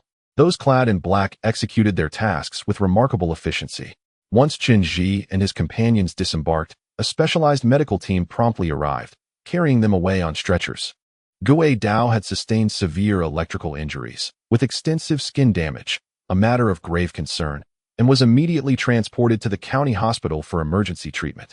After navigating through the critical phase, he would be transferred back to the organization for further care. Han Hu, of course, was not to be exposed. His injuries were also quite severe. Lao Jindo arranged for an empty room to be found, seeking a reliable doctor for urgent treatment. Subsequently, he instructed Wu Jia to bring him back to the organization underground for the shaman's healing. However, Chen Zhi's condition was the most dire. The wounds, provoked by the cold water, were particularly unusual, and many doctors had never encountered such injuries. He was administered a substantial dosage of sedatives and analgesics. with all further decisions deferred until they returned to the organization. Among them, Ding Ning appeared to be in the best condition since his return. He had largely recovered from his fever. Upon reaching the shore, he was lively and even more exuberant than before. Nevertheless, when questioned about the events of the previous days, he shook his head, recalling little aside from the fever. Most of the terrifying nightmares had dissipated along with it. Of course, Fat Wei immediately contacted Yi Qiu upon reaching land, assuring him that matters here had been resolved and that there was no need for concern or alarm. Professor Liao inquired about the situation regarding the diving experts, to which Fat Wei replied that indeed, they had seen the bodies. The diving experts had perished after hitting a reef, with most of the bodies having sunk into the sea. In a couple of days, they would have the mother mermaid retrieve some remains and belongings from below for Professor Liao, allowing her to report back appropriately, thus providing some closure. However, what troubled Fat Wei most was addressing the matter of the village chief, Xiao Wu, regarding his grandfather. Old Wu had accompanied them to the island, and thereafter, he had disappeared without a trace, leading anyone to be understandably upset with him. Fat Wei had prepared a mouthful of New Year greetings, accompanied by several individuals in black, anticipating a reprimand from the village chief. To her surprise, Xiao Wu displayed an unusual level of understanding. He confessed that he had known from the moment his grandfather departed that he would not return. From a young age, he had understood that his grandfather did not belong to this place, but rather to the vast sea. In the subsequent days, various parties attended to the aftermath. Fat Wei and Gue Dao ventured to their respective destinations, while Ding Ning took Xiaoqin to the Destiny Hall. Han, who was already receiving treatment within the organization. Professor Liao was handling compensation matters, and Yi Qiu was negotiating with the Ministry of Foreign Affairs. Everything was proceeding in an orderly fashion. Yet, Chen Zhi remained immersed in contemplation since returning to the organization. He distanced himself from external affairs, closing his eyes to ponder everything.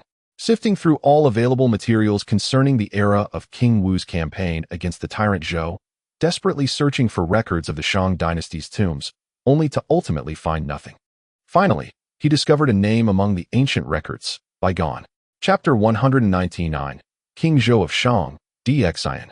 In the days following his return from the island, despite the myriad of troublesome affairs awaiting him outside, Chen Zhi remained in the Jiang family's library to recuperate, opting to withdraw from the chaos around him. His mind was preoccupied with a singular matter, one that belonged solely to him.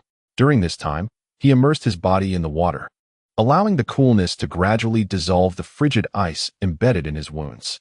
However, these icy remnants proved exceedingly resistant, recurring in painful bouts that were nearly unbearable. Eventually, the healers discovered that the temperature of this ice was alarmingly low, and upon reaching the surface, it transformed into crystal-like shards. The multitude of these shards was beyond counting, piercing Chen Zhi's flesh, making complete removal exceedingly challenging. After thorough examination, it was determined that he must focus on rest and recuperation. Each day, his wounds were reopened to allow the healing tissue to expel some of the ice shards, which were then painstakingly extracted one by one.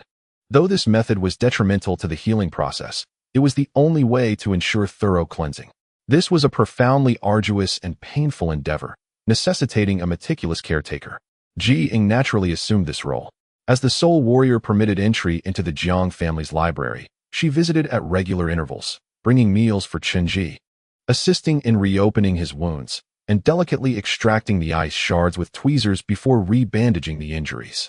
Ji Ying's touch was gentle and swift, her aim precise, yet the process was excruciating. Each time, Chen Zhi would sweat profusely from the agony, ultimately collapsing against Ji Ying in exhaustion. In those moments, she would place a cool cloth upon his forehead, watching as he gradually succumbed to slumber, sometimes leaving or choosing to stay the night to accompany him. Initially, Chen Zhi felt a twinge of embarrassment, but soon he became accustomed to this sensation. Unbeknownst to him, Ji Ying had carved a significant place in his heart, one designated for romantic affection, remaining unchanged despite their prolonged silence. He cherished her gentle and serene demeanor, her few words, and her lack of pretentiousness unlike the girls outside. She was always quiet, adept at maintaining boundaries, and they no longer broached sensitive topics, instead basking in a subtle, warm ambiguity. However, during this period, Chen Zhi's spirit was far from tranquil. He often felt restless. Despite Bao Ping's repeated invitations for a meeting, he refrained from attending.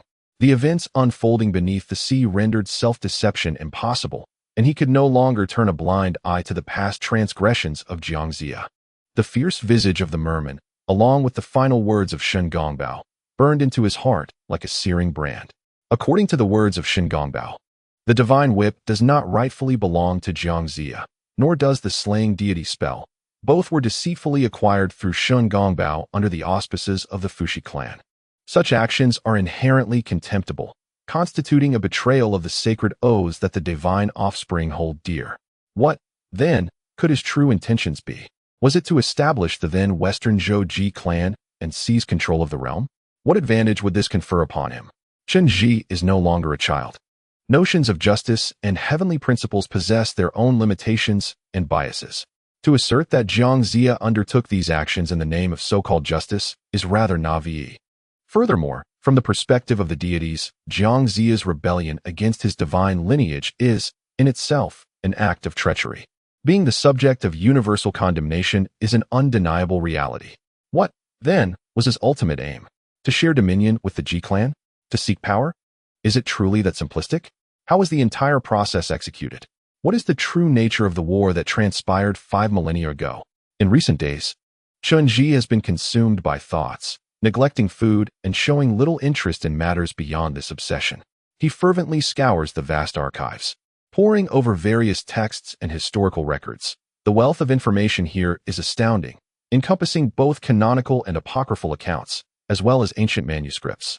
Chen Zhi is fervently searching for everything related to the legendary King Wu's campaign against the tyrant Zhou, including the feudal lords of that era and the then legitimate ruler, King Zhou of Shang, also known as Dxin. In truth, Chen Zhi had long been intrigued by this figure. While researching online, he uncovered numerous descriptions of King Zhou. It is fair to say that the historical accounts of this monarch in Chinese history are a chaotic jumble, with some narratives being completely inverted, revealing clear traces of manipulation.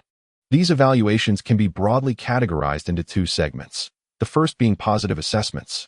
Dxin, of the Zhi surname, named Shou, was the last ruler of the Shang dynasty. The youngest son of Di, commonly referred to as King Zhou. From a young age, Dxin displayed remarkable intelligence, eloquence, swift action, and extraordinary strength, capable of wrestling with fierce beasts.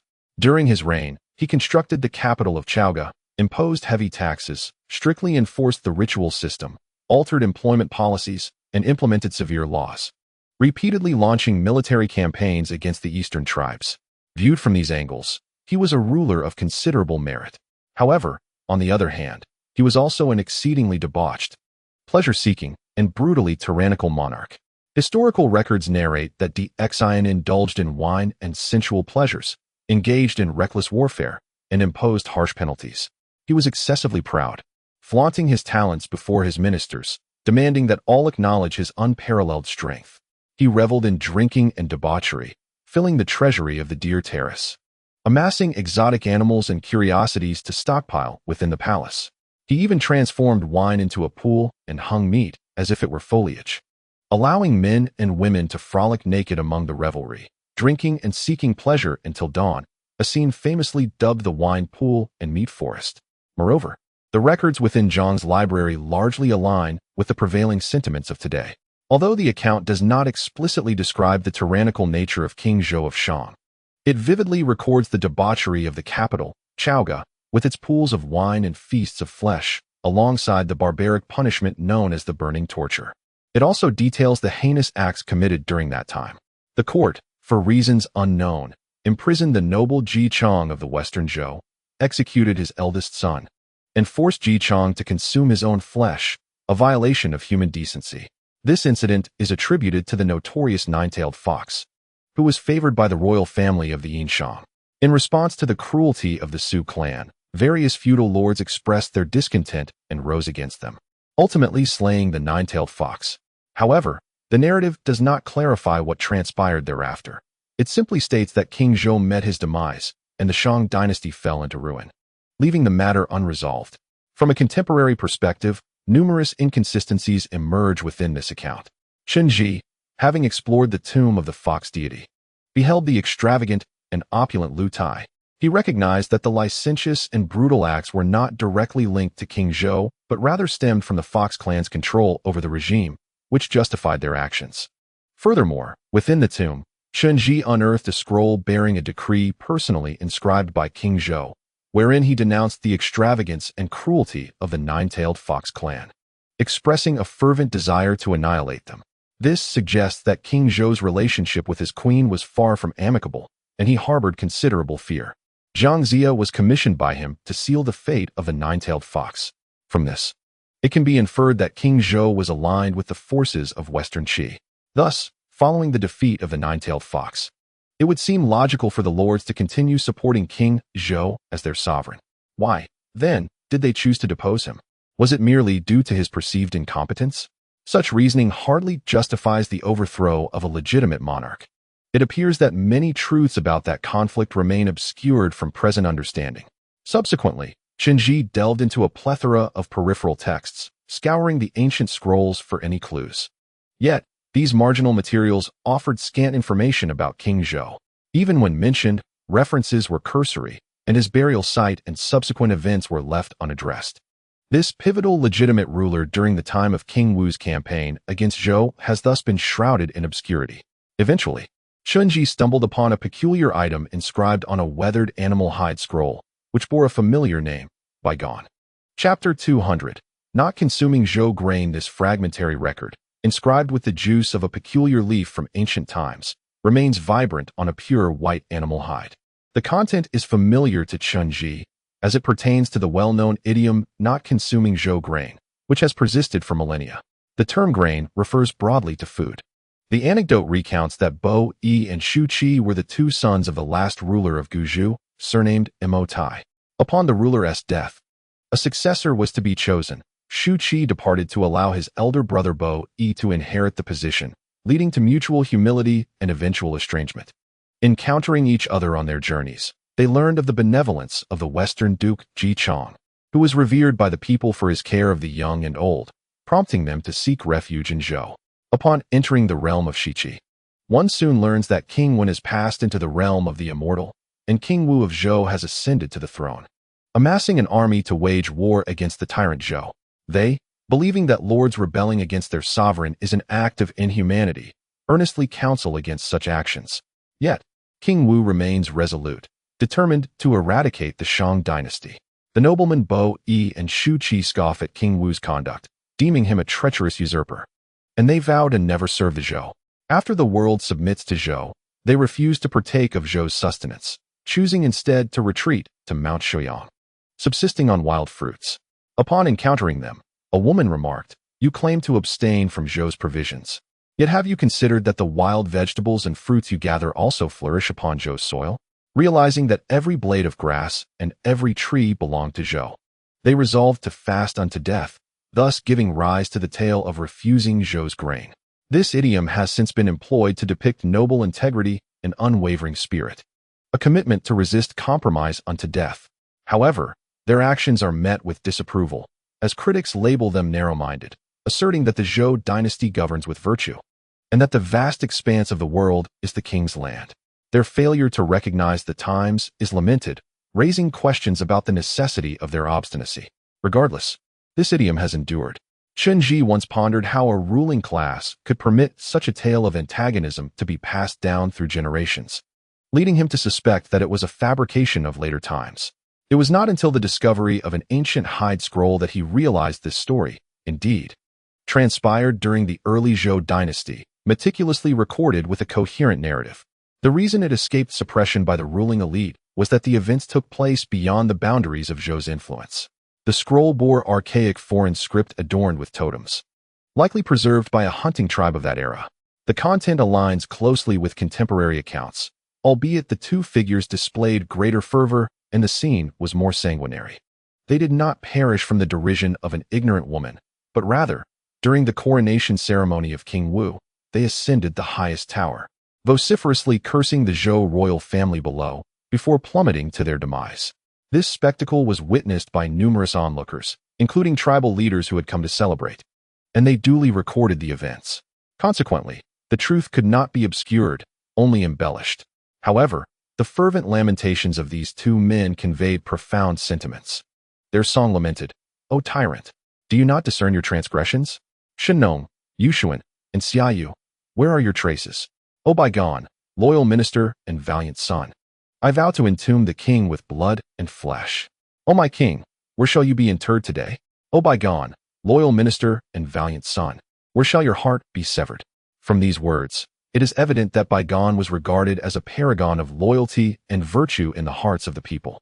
He had pledged to bury the tyrant King Zhou with honor, asserting that such burial would involve flesh and blood, seemingly connected to the act of heart extraction. The fact that, in their final moments of indignation, they remained oblivious to the location of DXN's burial suggests that the site was shrouded in secrecy. Even from the reigning figures of King Wu and Jiang Zia, who were unaware of its exact whereabouts. It appears that after the conclusion of that war, GFA and Jiang Zia did not witness the corpse of King Zhou of Shang. In the ensuing days, Chen Zhi held the ancient white parchment in his hands, pondering its cryptic inscriptions, yearning to uncover any potential clues hidden within those archaic characters. Ji Ying remained by his side, assisting him by holding the lamp and perusing the texts, offering not a single word. Ultimately, Chen Zhi discovered numerous faint fingerprints on the reverse side of the white parchment. Illuminating these prints revealed their antiquity, with all the impressions belonging unmistakably to a single individual, their patterns markedly distinct from those of an ordinary human. Perhaps driven by an innate bloodline intuition, Chen Zhi realized that these fingerprints were indeed the mark of Jiang Zia. This signified that the white beast skin scroll had been deliberately preserved by Jiang Zia himself. He had been preoccupied with this matter, as if it were a thorn in his throat. Hence he concealed the scroll, hoping to one day locate the tomb of King Zhou, DXN. But why? Was it fear of his return? Or perhaps there existed another possibility, that King Zhou had escaped, carrying some clandestine secret, compelling Jiang Zia to seek him out and eradicate the impending threat, yet he never succeeded until his demise. The phrase buried in flesh and blood lingered in Chen Zhi's thoughts, although its precise meaning eluded him at present. He could ascertain one thing.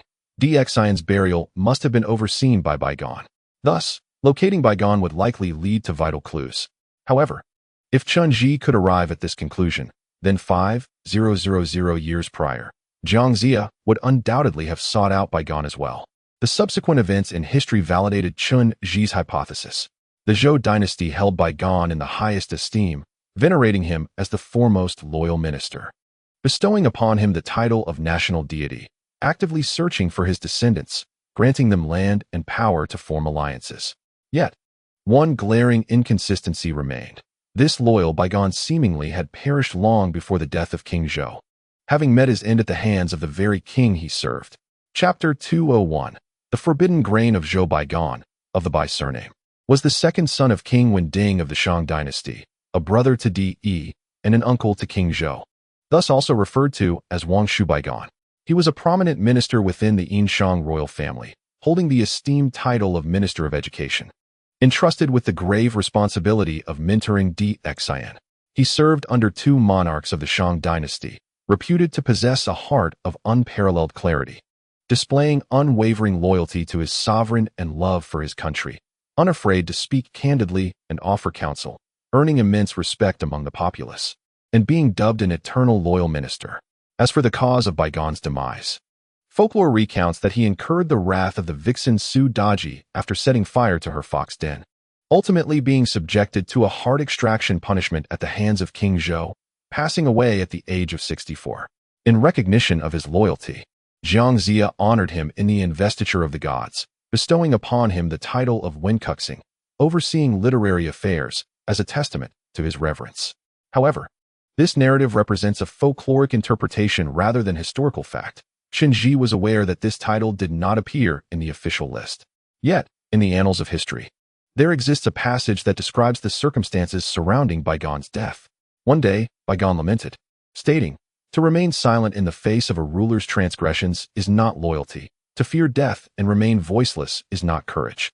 To admonish in the face of wrongdoing, even at the cost of one's life, is the utmost expression of loyalty." Thus, he ascended the Star Tower and fervently admonished the monarch for 3 consecutive days, beseeching him to engage in self-reflection and rectify his misdeeds, refusing to depart. The tyrant Zhou, enraged, demanded to know the basis of Baigon's confidence.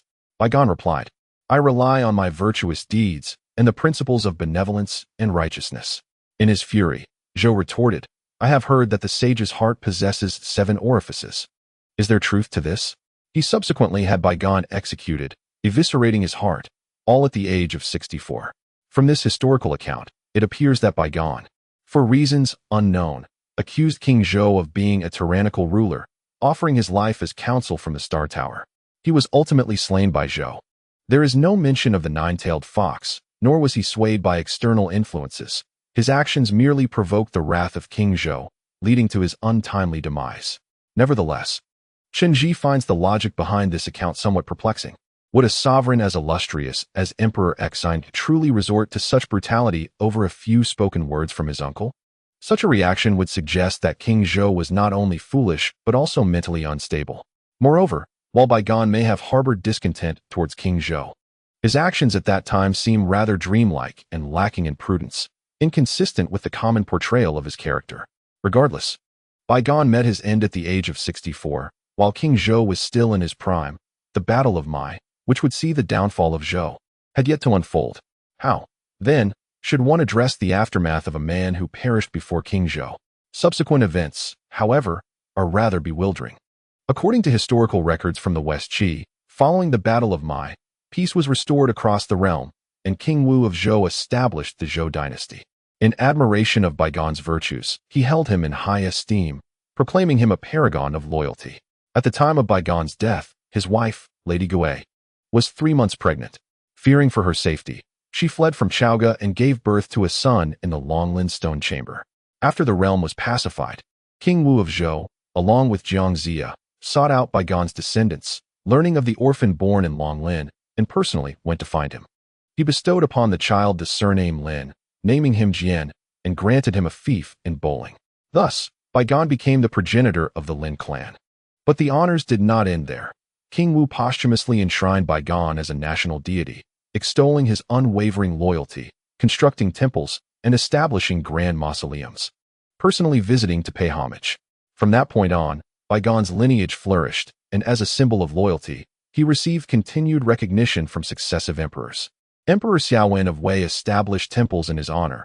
Emperor Taizong of Tang issued decrees to confer upon him the posthumous title of loyal and righteous duke. Emperor Renzong of Yuan erected a monument and statue for Baigon, while Emperor Gaozong of Qing composed eulogies and poetry in tribute to him, restoring the main hall of Baigon's temple. Such accolades are unprecedented in history. King Wu's treatment of a former chancellor from a bygone dynasty was indeed generous.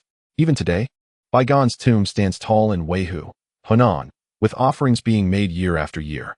However, Chen Zhi found himself pondering the peculiarities of these historical records. Emperor Wu of Han was undoubtedly a sagacious ruler, known for his magnanimity and for honoring the chancellors of previous dynasties. But does such veneration truly extend to this extent? The historical records clearly document that since the establishment of the Zhou dynasty, King Wu of Zhou and Jiang Zia made numerous pilgrimages to the tomb of Baigon, frequently gathering with his descendants. Such frequent visits inevitably raise questions. What is the reason for their profound reverence for Baigon? Is it merely his unwavering loyalty? The veneration of a loyal minister by a treacherous sovereign seems inherently contradictory. Moreover, there is a crucial point to consider. If King Wu held Baigon in such high regard, why did he not seek to recruit him earlier? Was it Baigon's unwillingness, or did this loyal subject fundamentally reject the legitimacy of the Zhou dynasty? Perhaps all these accolades were merely a fade crafted by the Zhou dynasty itself. When one contemplates the significance of the White Beast Hide Scroll, a more logical narrative emerges. Those titles and honors were superficial, while the bestowed lands and titles served as mere instruments of appeasement. The fervent efforts of King Wu and Jiang Zia to locate the descendants of Baigon and their repeated visits to his tomb were not mere acts of homage to a loyal subject. Rather, they believed that Baigon possessed knowledge of the whereabouts of King Zhou of Shang's tomb. Their quest was to uncover the fate of the fallen sovereign, which is easily comprehensible. Chen Zhi, grasping the Beast Hide Scroll, pondered deeply with closed eyes, understanding that the former ruler must be pursued relentlessly to prevent any chance of resurgence. This concept is straightforward. However, if the former monarch had indeed perished, Is it truly necessary to mobilize such extensive efforts to locate his burial site? Is it driven by vengeance, a desire to desecrate his remains? Such notions appear rather juvenile. Furthermore, given the current understanding of the situation, at that time, GFA and Jiangxia had not yet reached such extremes. So why was it imperative to find his grave, shrouded in secrecy? Could it be that King Zhou of Shang fled with a secret, one that he later took to his grave? This secret was of paramount importance, even pivotal to the very essence of royal authority. It led GFA and Jiangxia to believe that they must unearth it. Chapter 202, A Life Adorned with Blossoms. Subsequently, Chen Zhi became increasingly consumed by thoughts of despair, the excruciating pain during daily bandage changes causing a rapid decline in his weight, coupled with the turmoil of past events. His sleep deteriorated significantly, leaving him bereft of prolonged periods of deep slumber. Bao Ping was acutely aware of Chen Zhi's emotional turmoil, almost daily. Shamans, or warriors, stood guard outside the Jiang family's library, bearing Bao Ping's orders to request an audience. Yet, Chen Zhi remained sequestered within the library, refusing to emerge or explain himself to anyone. During this time, Jiying remained by his side, and Chen Zhi harbored no secrets from her. She was privy to all the information he had reviewed, including the matter of the white beast hide scroll. Jiying was not naive, having journeyed from Iceland. She had personally heard the words spoken by the mother shark. She understood the weight of Chen Zhi's concerns and recognized that certain injustices may have transpired upon this land in the past. However, she refrained from questioning him or expressing her opinions. However, later on, Chen Zhi inquired, "Jiying, have you contemplated what to do 3 years hence?" "I am merely a warrior." Jiying responded, "I shall do as the leader and clan chief command. Matters of decision-making are not for me to question." "But have you considered," Chen Zhi's voice was gentle, "if I were to perish in the end, what would you do?" "I would slay those who caused you harm." Jiying answered without hesitation, and reduced that place to ashes, leaving nothing alive. "Heh," Chen Zhi chuckled softly. "And if I wish to journey to a certain location without alerting the organization or everyone else, would you accompany me? In a personal capacity?" "I would," Jiying affirmed with certainty. "I would accompany you anywhere, including wherever you seek to find something." "Oh," Chen Zhi turned to Jiying, "do you know what I seek?" "I do," Jiying replied calmly. "You wish to locate the tomb of King Zhou of Shang. But you must understand, this entity may not exist at all. This white parchment you discovered in the library has already been perused by the revered Jiang Shang 5,000 years ago. If even Jiang Shang could not find that place, how could you? You are aware that Jiang Shang and King Wu made several attempts to visit the tomb of bygone, engaging with his descendants, be it through good counsel or coercion, yet ultimately, no clues were uncovered. Now, 5 millennia have passed, and any leads from that time have long since vanished. How could you possibly locate that place? Perhaps what is inscribed on this white parchment is merely an unfounded assertion. You have stated yourself that bygone perished before the fall of the Shang dynasty. How could a deceased person bury another? You should relinquish this pursuit. Even if there remains a sliver of possibility, the ancient Jiang Shang must have already discovered it 5,000 years ago. No, Chen Zhi slowly closed his eyes, murmuring softly, "This cannot be right." After a few days of such exchanges, Chen Zhi ceased to mention the tomb of King Zhou. The shards of ice in his wound had finally been thoroughly cleansed. The excruciating pain subsided, allowing Chen Zhi to finally enjoy a restful sleep. During this time, the shamans of the Jiang clan had knelt outside the library in droves. They feared that Chen Zhi would become despondent, that the Jiang lineage, sustained for millennia, would crumble. When Chen Zhi eventually emerged, they gradually dispersed. The attendant bowed and approached, informing Chen Zhi that Bao Ping wished to see him in the hall. However, Chen Zhi chose not to accompany him this time. He opted to depart directly from Shiqi. For this action, Bao Ping did not reproach him, nor did he command anyone to follow. He simply allowed Chen Zhi to leave unimpeded. Upon returning, Chen Zhi went straight to the Hall of Destiny and fell into a deep slumber. After sleeping for over 40 hours, a full 2 days and nights, Chen Zhi awoke feeling rejuvenated, as if he had been completely revived. Pang Wei was outside managing subsequent matters and had yet to return, while Gui Dao was still undergoing treatment, leaving Ding Ning alone at home during this time. In these days, Ding Ning truly let himself go, for reasons unknown. Ever since returning from the island, his spirits soared to unprecedented heights. He had chosen to selectively forget those nightmares and unpleasant memories, his mind now filled with exuberance. Engaging in gaming, playing football, singing joyfully, and even flirting with girls became his new pursuits. As for his academic performance, he had long abandoned any hope. His homeroom teacher had sent numerous messages to Chen Zhi, indicating that Ding Ning's grades had reached a point beyond decline, suggesting that he might as well drop out to avoid hindering his enjoyment. Thus, upon awakening, Chen Zhi called Ding Ning into the room for a serious conversation. "Do you remember what happened in Iceland?" he inquired. "What do I remember?" Ding Ning shook his head vigorously like a rattle. "I only recall having a high fever. It was freezing there, then I just came back." "Do you remember the nightmares?" Chen Zhi continued. "Not really, but I know that nightmares are mere illusions." Ding Ning responded calmly to the question. "They were just figments of my fevered imagination. Since they are gone now, why should I dwell on them?" "Very well. Now I must share something important with you." As Chen Zhi spoke, he gazed seriously at Ding Ning. "From this point forward, you may squander your life as you wish. If you find studying tiresome, then there is no need to attend university. If something seems enjoyable, then pursue it. Of course, this should remain within reasonable bounds. In short, your life should bear no burdens." Ding Ning was genuinely surprised by Chen Zhi's words, which were so different from what a teacher would typically say. "Then what shall I do in the future? Do I no longer need to work to earn money?" "No," Chen Zhi assured him emphatically. "This is what I wanted to convey. In a few days, I will deposit a sum of money into a bank abroad in your name.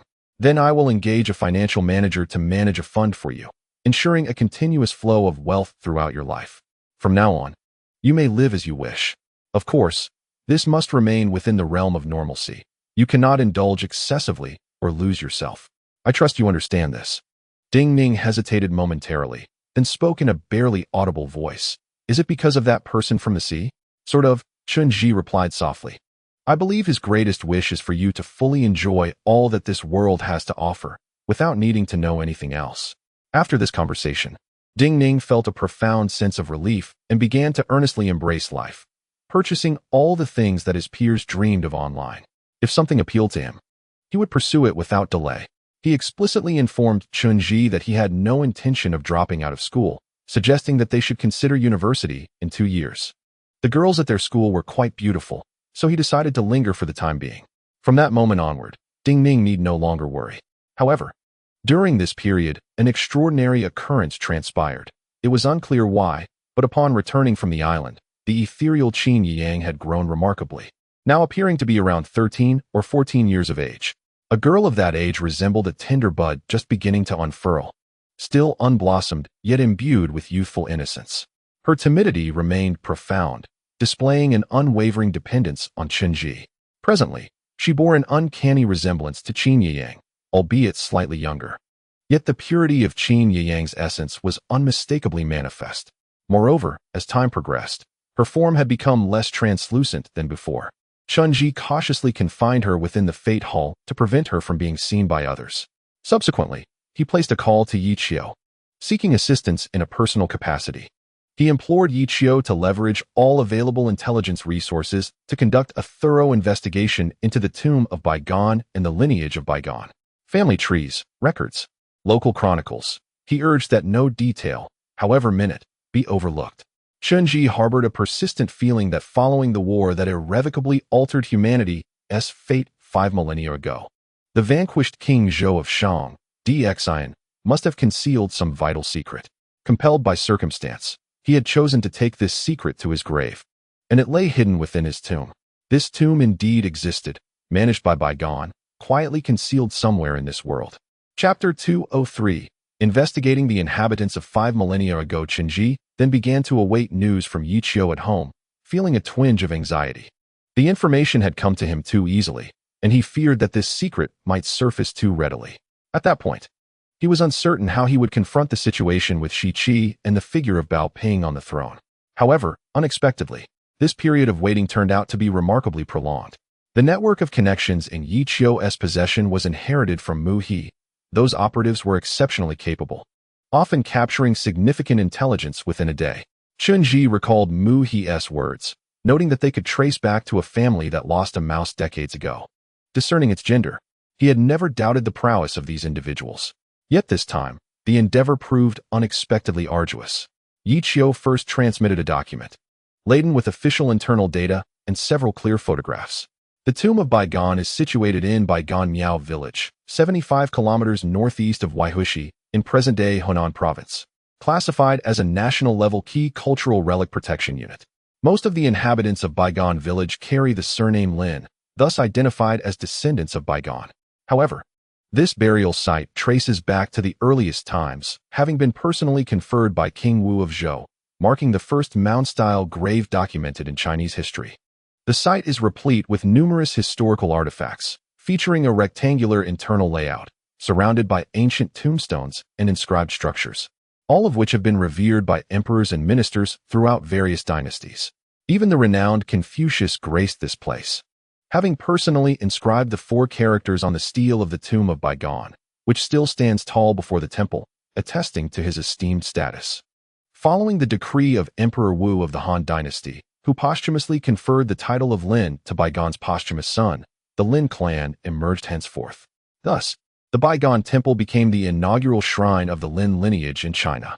The Lin family is a prominent surname in China, known for its illustrious scholars and talents. Whenever a noteworthy member of the Lin clan achieves success, they come to pay homage to their ancestors. To this day, there exists an inscription of 1,800 characters, marking its historical significance. In the year 645, Emperor Taizong of the Tang dynasty, Li Shimin, posthumously honored Baigan with the title of Grand Tutor of Yin and penned a memorial. The illustrious Tang poet Li Bai also visited to compose an epitaph for the Grand Tutor's tomb. Later, Emperor Renzong of the Song dynasty personally inscribed the characters for loyalty and filial piety, conveying his admiration for virtuous ministers. Successive emperors, including Yuan Renzong, issued edicts for extensive renovations of the Baigan Temple, primarily to demonstrate to their subjects their reverence for loyal officials, encouraging them to emulate Baigan's example of fidelity and valor. Thus, the tomb of Baigan has flourished for over 5,000 years and is currently recognized as a key cultural heritage site by the State Council. The posthumous honor bestowed upon Baigan indeed surpasses his lifetime accolades. However, this pertains to events that transpired over 5,000 years ago. Today, countless individuals bear the Lin surname, claiming descent from Baigan, though the veracity of such claims remains unverifiable, and few contest them. Yiqiu subsequently sent a series of documents detailing the internal management of the Baigan tomb, its external relations, architectural blueprints, personnel, and even the cleaning staff's identities, yet no suspicious elements were uncovered. Furthermore, Yiqiu conducted thorough investigations into the villagers of Baigan village who claimed to be Baigan's descendants, encompassing all residents' identification, external information, and even their household registration prior to the founding of the nation. Despite exhaustive inquiries into the recorded history of Baigan village, no valuable leads emerged. Numerous Lin clansmen assert their lineage from Baigan, yet investigations revealed that some had altered their surnames generations ago. Over the span of 5,000 years, the vast land of Huaxia has witnessed numerous dynastic changes, invasions by foreign powers, and the amalgamation of various ethnic groups. In the absence of external protection, ensuring a lineage's continuity is a rather ludicrous endeavor. In summary, the Lin clan has multiplied into countless branches, with none definitively linked to Baigan's bloodline. Yiqiu ultimately remarked that if Chen Zhi remained insistent on pursuing this matter, it would necessitate an extensive genetic study, sampling from the blood of over 1 billion citizens, a monumental task requiring many years and likely yielding unsatisfactory results. Yiqiu suggested abandoning the pursuit, yet Chen Zhi remained unsatisfied. He subsequently contacted Pang Wei, articulating his thoughts and requesting that Pang Wei make a solitary visit to the Baigan tomb. Upon receiving Chen Zhi's call, Pang Wei wasted no time and journeyed overnight from afar to Hunan. Chen Zhi then awaited in the Fate Hall, spending his days mindlessly watering flowers. Consumed by thoughts of waiting for Pang Wei's news, he had long ceased to trust easily, and when others proclaimed something impossible, he would not yield to despair. However, Pang Wei Chen Zhi was someone he placed absolute trust in. He knew Pang Wei would exhaust every effort to help him uncover clues, even if it meant digging through the earth. After 2 weeks, Pang Wei finally returned. Upon stepping through the threshold of the house, Chen Zhi observed him, covered in dust, weary from travel, and noticeably thinner. It was the afternoon, and Ding Ning had gone out with classmates, leaving only Chen Zhi at home. Upon returning, Pang Wei seized the water kettle and gulped down half its contents before turning to shut the door behind him. He then collapsed into a chair, exclaiming, "Oh my goodness! I am utterly exhausted. I spent 3 days in that wretched graveyard. Damn it, I nearly suffocated from frustration." At this point, Pang Wei paused to catch his breath, then leaned forward to address Chen Zhi. "Orange, I truly did my utmost. Please do not indulge in wild imaginings. There is nothing amiss with the bygone tomb. I wandered around it several times and gathered information about the people in the vicinity. The tomb is genuine, undoubtedly commissioned by King Wu of Zhou.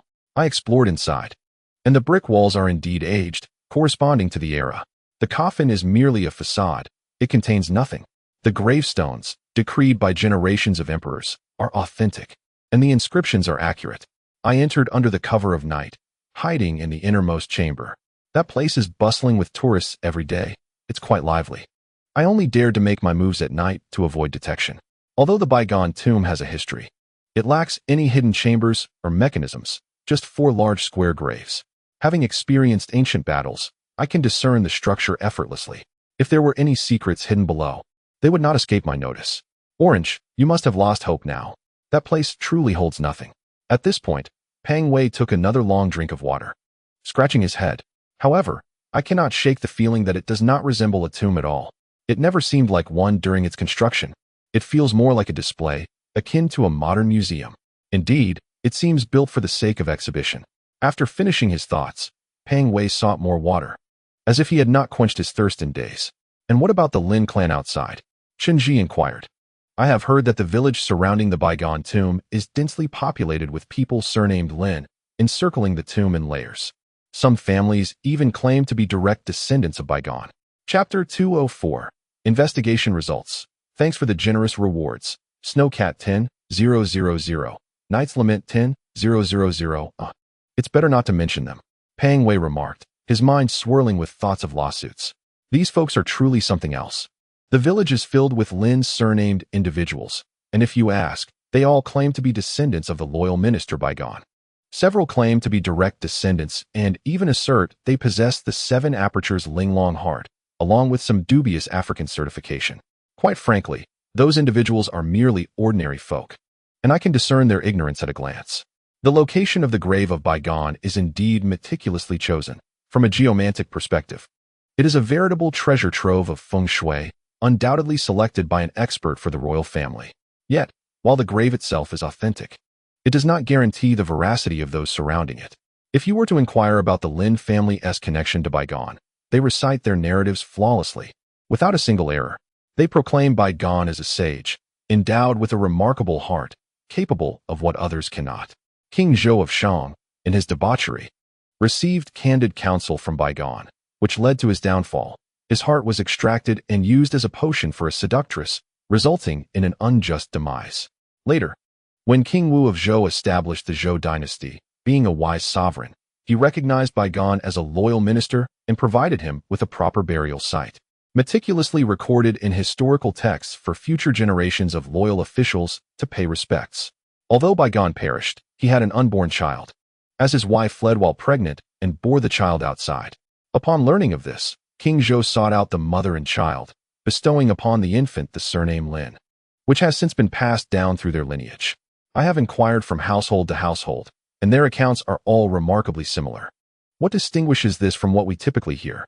In my view, they are utterly oblivious. At this juncture, Pang Wei took a substantial gulp of water and exclaimed, "Chen Zhi, I am not attempting to dampen your spirits. You have merely been under excessive stress lately, and your perspective has become distorted. Do you think this is a work of fiction? Are graves simply repositories of secrets? Even a deceased emperor leaves behind a legend? Truth be told, King Zhou of Shang has long since turned to dust. Bygone too perished well before him. Once a person has died, can one still oversee their funeral? Furthermore, the grand endeavor by King Wu and Jiangxia to construct bygone's tomb was, in essence, a means of winning the hearts of the people. Consider it. At that time, the realm was just stabilizing, and the remnants of the Shang dynasty must have been anxious. Upon witnessing the treatment of even bygone, the uncle of King Zhou, they would no longer fear retribution from the Ji clan, and thoughts of rebellion would dissipate. It is as simple as that. In truth, who can ascertain where bygone's remains were originally interred? This burial site, may either be completely empty or merely a symbolic grave. As for the individuals outside, who knows their origins? Even if they are indeed descendants of bygone, they are equally ignorant. Upon hearing Pang Wei's words, Chen Zhi felt a slight alleviation in the tumultuous thoughts that had plagued him. While Pang Wei appeared rather rough around the edges, he was, in fact, a person of meticulous consideration. Should there truly be something hidden beneath the grave or concealed within a secret chamber, it would undoubtedly escape his keen perception. It appears that the tomb of bygone has lost its significance. Perhaps the account inscribed in that white parchment merely encapsulates the bitter lamentations of two disillusioned ministers of the Shang dynasty, representing nothing more than their wistful aspirations. Bygone met his demise prior to King Zhou of Shang, rendering him powerless to oversee the latter's posthumous affairs. The notion of burying a king with flesh and blood was merely a desire he harbored during his lifetime. As for the infamous King Zhou, it is conceivable that he perished, as the legends suggest, engulfed by flames within the imperial city. Perhaps all of this is merely a futile conjecture by Chen Zhi. In the ensuing days, tranquility enveloped the atmosphere, as if all crises in the world had dissipated into nothingness. After a period of busyness, Pang Wei suddenly developed an interest in the affairs of the Fate Hall. He conferred with Ding Ning about procuring a new batch of goods, planning to repackage them, and sequestered himself in an intense study, the purpose of which remained elusive. During this time, Chen Zhi preferred to remain indoors, refraining from contacting the organization. A potentiality regarding bygone's descendants emerged in his thoughts. Should this possibility hold truth, it would be knowledge accessible only to the leader of Shiqi. He contemplated inquiring with Bao Ping, yet ultimately refrained, understanding that Bao Ping would never yield on matters of principle concerning Shiqi. However, on that particular afternoon, Pang Wei and Ding Ning announced their intention to seek new sources of goods, departing early in the morning. From noon onwards, a torrential downpour commenced, casting the sky into an early gloom, enveloping the surroundings in mist as if it were nightfall. Meanwhile, Chen Zhi had sequestered himself in the study on the second floor since morning, seated on the sofa, lost in thought. Suddenly, a black vehicle came to a halt before the Fate Hall. Several warriors emerged effortlessly, opening the grand entrance. Shielded by umbrellas, they escorted an individual inside. Clad in a black woolen casual ensemble, the newcomer brushed the droplets from his attire and cast a glance upstairs with his deep gray eyes. He then gestured to the warriors to remain below. The visitor was none other than Bao Ping. He instructed the warriors to stay on the ground floor before ascending to the second floor alone. Aware of Chen Zhi's presence in the study, Bao Ping knocked gently on the door before stepping inside. Chen Zhi felt no surprise. In fact, he had sensed Bao Ping's presence as soon as the vehicle had halted below. His aura was always distinctive, exuding a calm profundity akin to a bottomless abyss. Such a presence is seldom witnessed among humanity. At that moment, Chen Zhi was seated in a solitary armchair. Upon seeing Bao Ping enter, he extended a cigarette case towards him, offering, "Would you like one?" "No, I'll just sit for a moment," Bao Ping replied casually, taking a seat opposite Chen Zhi. This time, he exhibited a rare hesitation, his hands clasped before him as if he wished to articulate something yet held back. Finally, he met Chen Zhi's gaze with his deep gray eyes, raised an eyebrow, and remarked, "You have been investigating the tomb of bygone for quite some time. Are you content with your findings now?" "Oh yes." This issue is one that Chen Zhi anticipated. During this time, Bao Ping had not sought him out. Yet that did not imply a lack of awareness regarding his actions. In truth, each day prior, he could sense Bao Ping's scrutiny upon his endeavors. Bao Ping was a man who would not tolerate any deceit. Chen Zhi had instructed Yi Qiu to investigate the grave of bygone and had sent Pang Wei to Hunan, all of which had not escaped Bao Ping's watchful gaze. And now, he had finally come himself. Chapter 205. Secret Records. Perhaps I have indeed overthought this, Chen Zhi murmured, lighting a cigarette and placing it between his lips.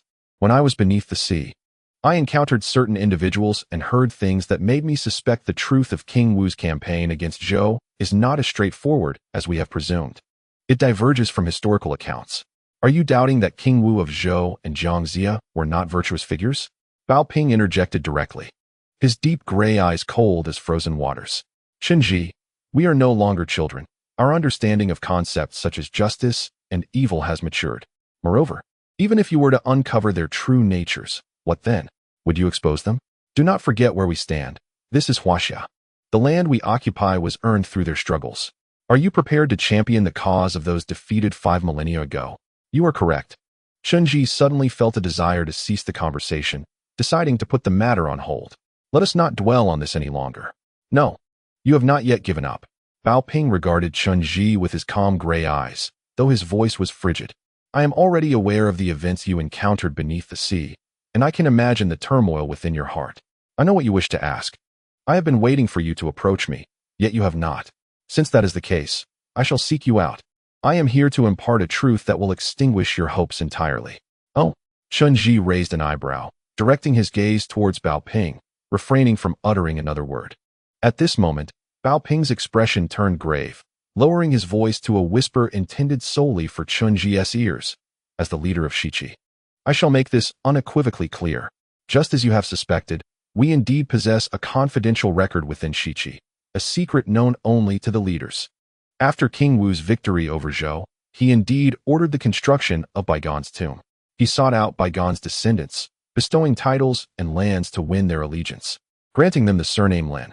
Yet ultimately, King Wu did not allow this bloodline to endure. What did you say? Chen Zhi's mind erupted like thunder, his eyes piercing as he stared at Bao Ping. What is it? Bao Ping's gaze sharpened, coldly fixed on Chen Zhi. Is this not what you have long speculated? When faced with the reality, do you falter? Do you believe that ruling the world is a child's game of good versus evil? Rulers have always been ruthless. To maintain their power, they do not hesitate to stain their hands with blood. If you are unwilling to confront this truth once more, I shall reiterate. 5 millennia ago, the rewards were genuine, as was the slaughter. In the 15th year of King Wu's reign, a decree was issued for execution. The true descendants of Baigon were clandestinely put to death long ago by King Wu of Zhou. Presently, there exists no so-called lineage of Baigon in this world. As Bao Ping concluded his statement, the atmosphere abruptly thickened. The two fell into a profound silence. In that fleeting moment, Chen Zhi felt as though he traversed 5,000 years. The figures of King Wu of Zhou and Jiang Zia emerged vividly in his mind, their faces contorted with malice, as they raised bloodied hands before him. But in an instant, they became indistinct once more, rendering Chen Zhi unable to discern them clearly. He tightly shut his eyes, allowing his mind to settle for a moment before reopening them to continue his inquiry. Does the confidential document record the reasons behind that secret execution? Was it due to the disobedience of Baigon's descendants? Or was there some other cause? There are no records of any such details. Bao Ping gently shook his head. It merely states the fact that the descendants of Baigon have been completely eradicated to inform the leaders of the Western Qi. As for the location, reasons, and the executors of this deed, all remain unrecorded. Additionally, the content is marked as top secret, aside from the leaders and clan heads. No one else is permitted to know. Anyone aware of this shall be executed. Is it truly that severe? What necessitates such measures? What are King Wu and Jiang Zia so fearful of? Chen Zhi's mind tightened with concern. They hastily sought to embrace Baigon's lineage, constructing tombs and singing their praises, only to eradicate them 15 years later. What could be the motive? Was it due to the failure of coercion or inducement that led to their demise? What were they attempting to coerce or entice? Was it the tomb of King Zhou of Shang? What secrets did King Zhou conceal that could instill such dread in King Wu and Jiang Zia? Now, do you comprehend this reality? Bao Ping's words suddenly interrupted Chen Zhi's musings. I understand. Chen Zhi nodded slightly. Very well. At this moment, Bao Ping's demeanor grew exceedingly solemn, invoking a sense of dread. Let this matter rest here. Do not entangle yourself further in it. You have recently fallen into a mental trap, rendering you exceedingly weak. Have you forgotten what truly matters before us? In truth, the events of 5,000 years ago, regardless of right or wrong, are merely the past. The past is immutable. However, as Chen Zhi reached this point, he raised his gaze towards Bao Ping. Brother Bao, have you ever considered that only by understanding the past can we more accurately discern our future? Can we even ascertain the authenticity of the future? At this juncture, Bao Ping's expression darkened to the utmost degree. Chen Zhi, if you have forgotten, let me remind you once more. That is our barrier. If the barrier shatters, our world shall cease to exist. I implore you, never doubt this. This shall be regarded as our agreement, shall it not? After Bao Ping spoke, he extended his hand. In that fleeting moment, his aura solidified entirely, as if he was relinquishing the obsessions of his entire life. Very well. Chen Zhi hesitated briefly before reaching out to grasp Bao Ping's hand, nodding slightly. I no longer doubt the barrier. Excellent. Baoping continued. Have you contemplated the affairs of the underworld? How has your method for soul absorption progressed since our last discussion? Quite smoothly, Chen Zhi replied softly. The maternal body has developed and is thriving. She is here now. Would you like to meet her? The burning heaven peacock inquired, for the snow cat. Additional chapters, Chapter 206, Reunion. Would you like to see her? Upon Chen Zhi's utterance, Baoping's previously stable aura exhibited a noticeable fluctuation before swiftly returning to its former state. Does he possess memories of the past? Baoping inquired. No, Chen Zhi gently shook his head. It is a wholly new body, crafted from the fingertip of Qin Yang. She is akin to a newly born infant, possessing only basic knowledge of life, devoid of any other understanding, and her thoughts are exceedingly simplistic. It is as though she has been infused with the essence of an ordinary clone. For her, the world holds no past. All she perceives is the entirety of this realm, devoid of complex concepts. Baoping fell into silence once more, extracting a cigarette and lighting it. After a moment, he nodded. Then let us meet her. Very well. Follow me. Chen Zhi rose and opened the door, stepping outside. The large bedroom on the first floor had once been Qin Yang's residence. Since the matters concerning the underworld, Chen Zhi had sealed it off. As little Qin Yang grew, it became apparent that she required her own independent space, and thus, Chen Zhi had not reopened that bedroom, assigning little Qin to the innermost room on the second floor. Although that room was small, the adjacent corridor boasted a spacious balcony, offering a clear view of the outside world. Little Qin Yang remained timid, yet she was both fearful and curious about the world beyond, always yearning to venture outside. However, her appearance still seemed quite ethereal, likely to frighten those who encountered her.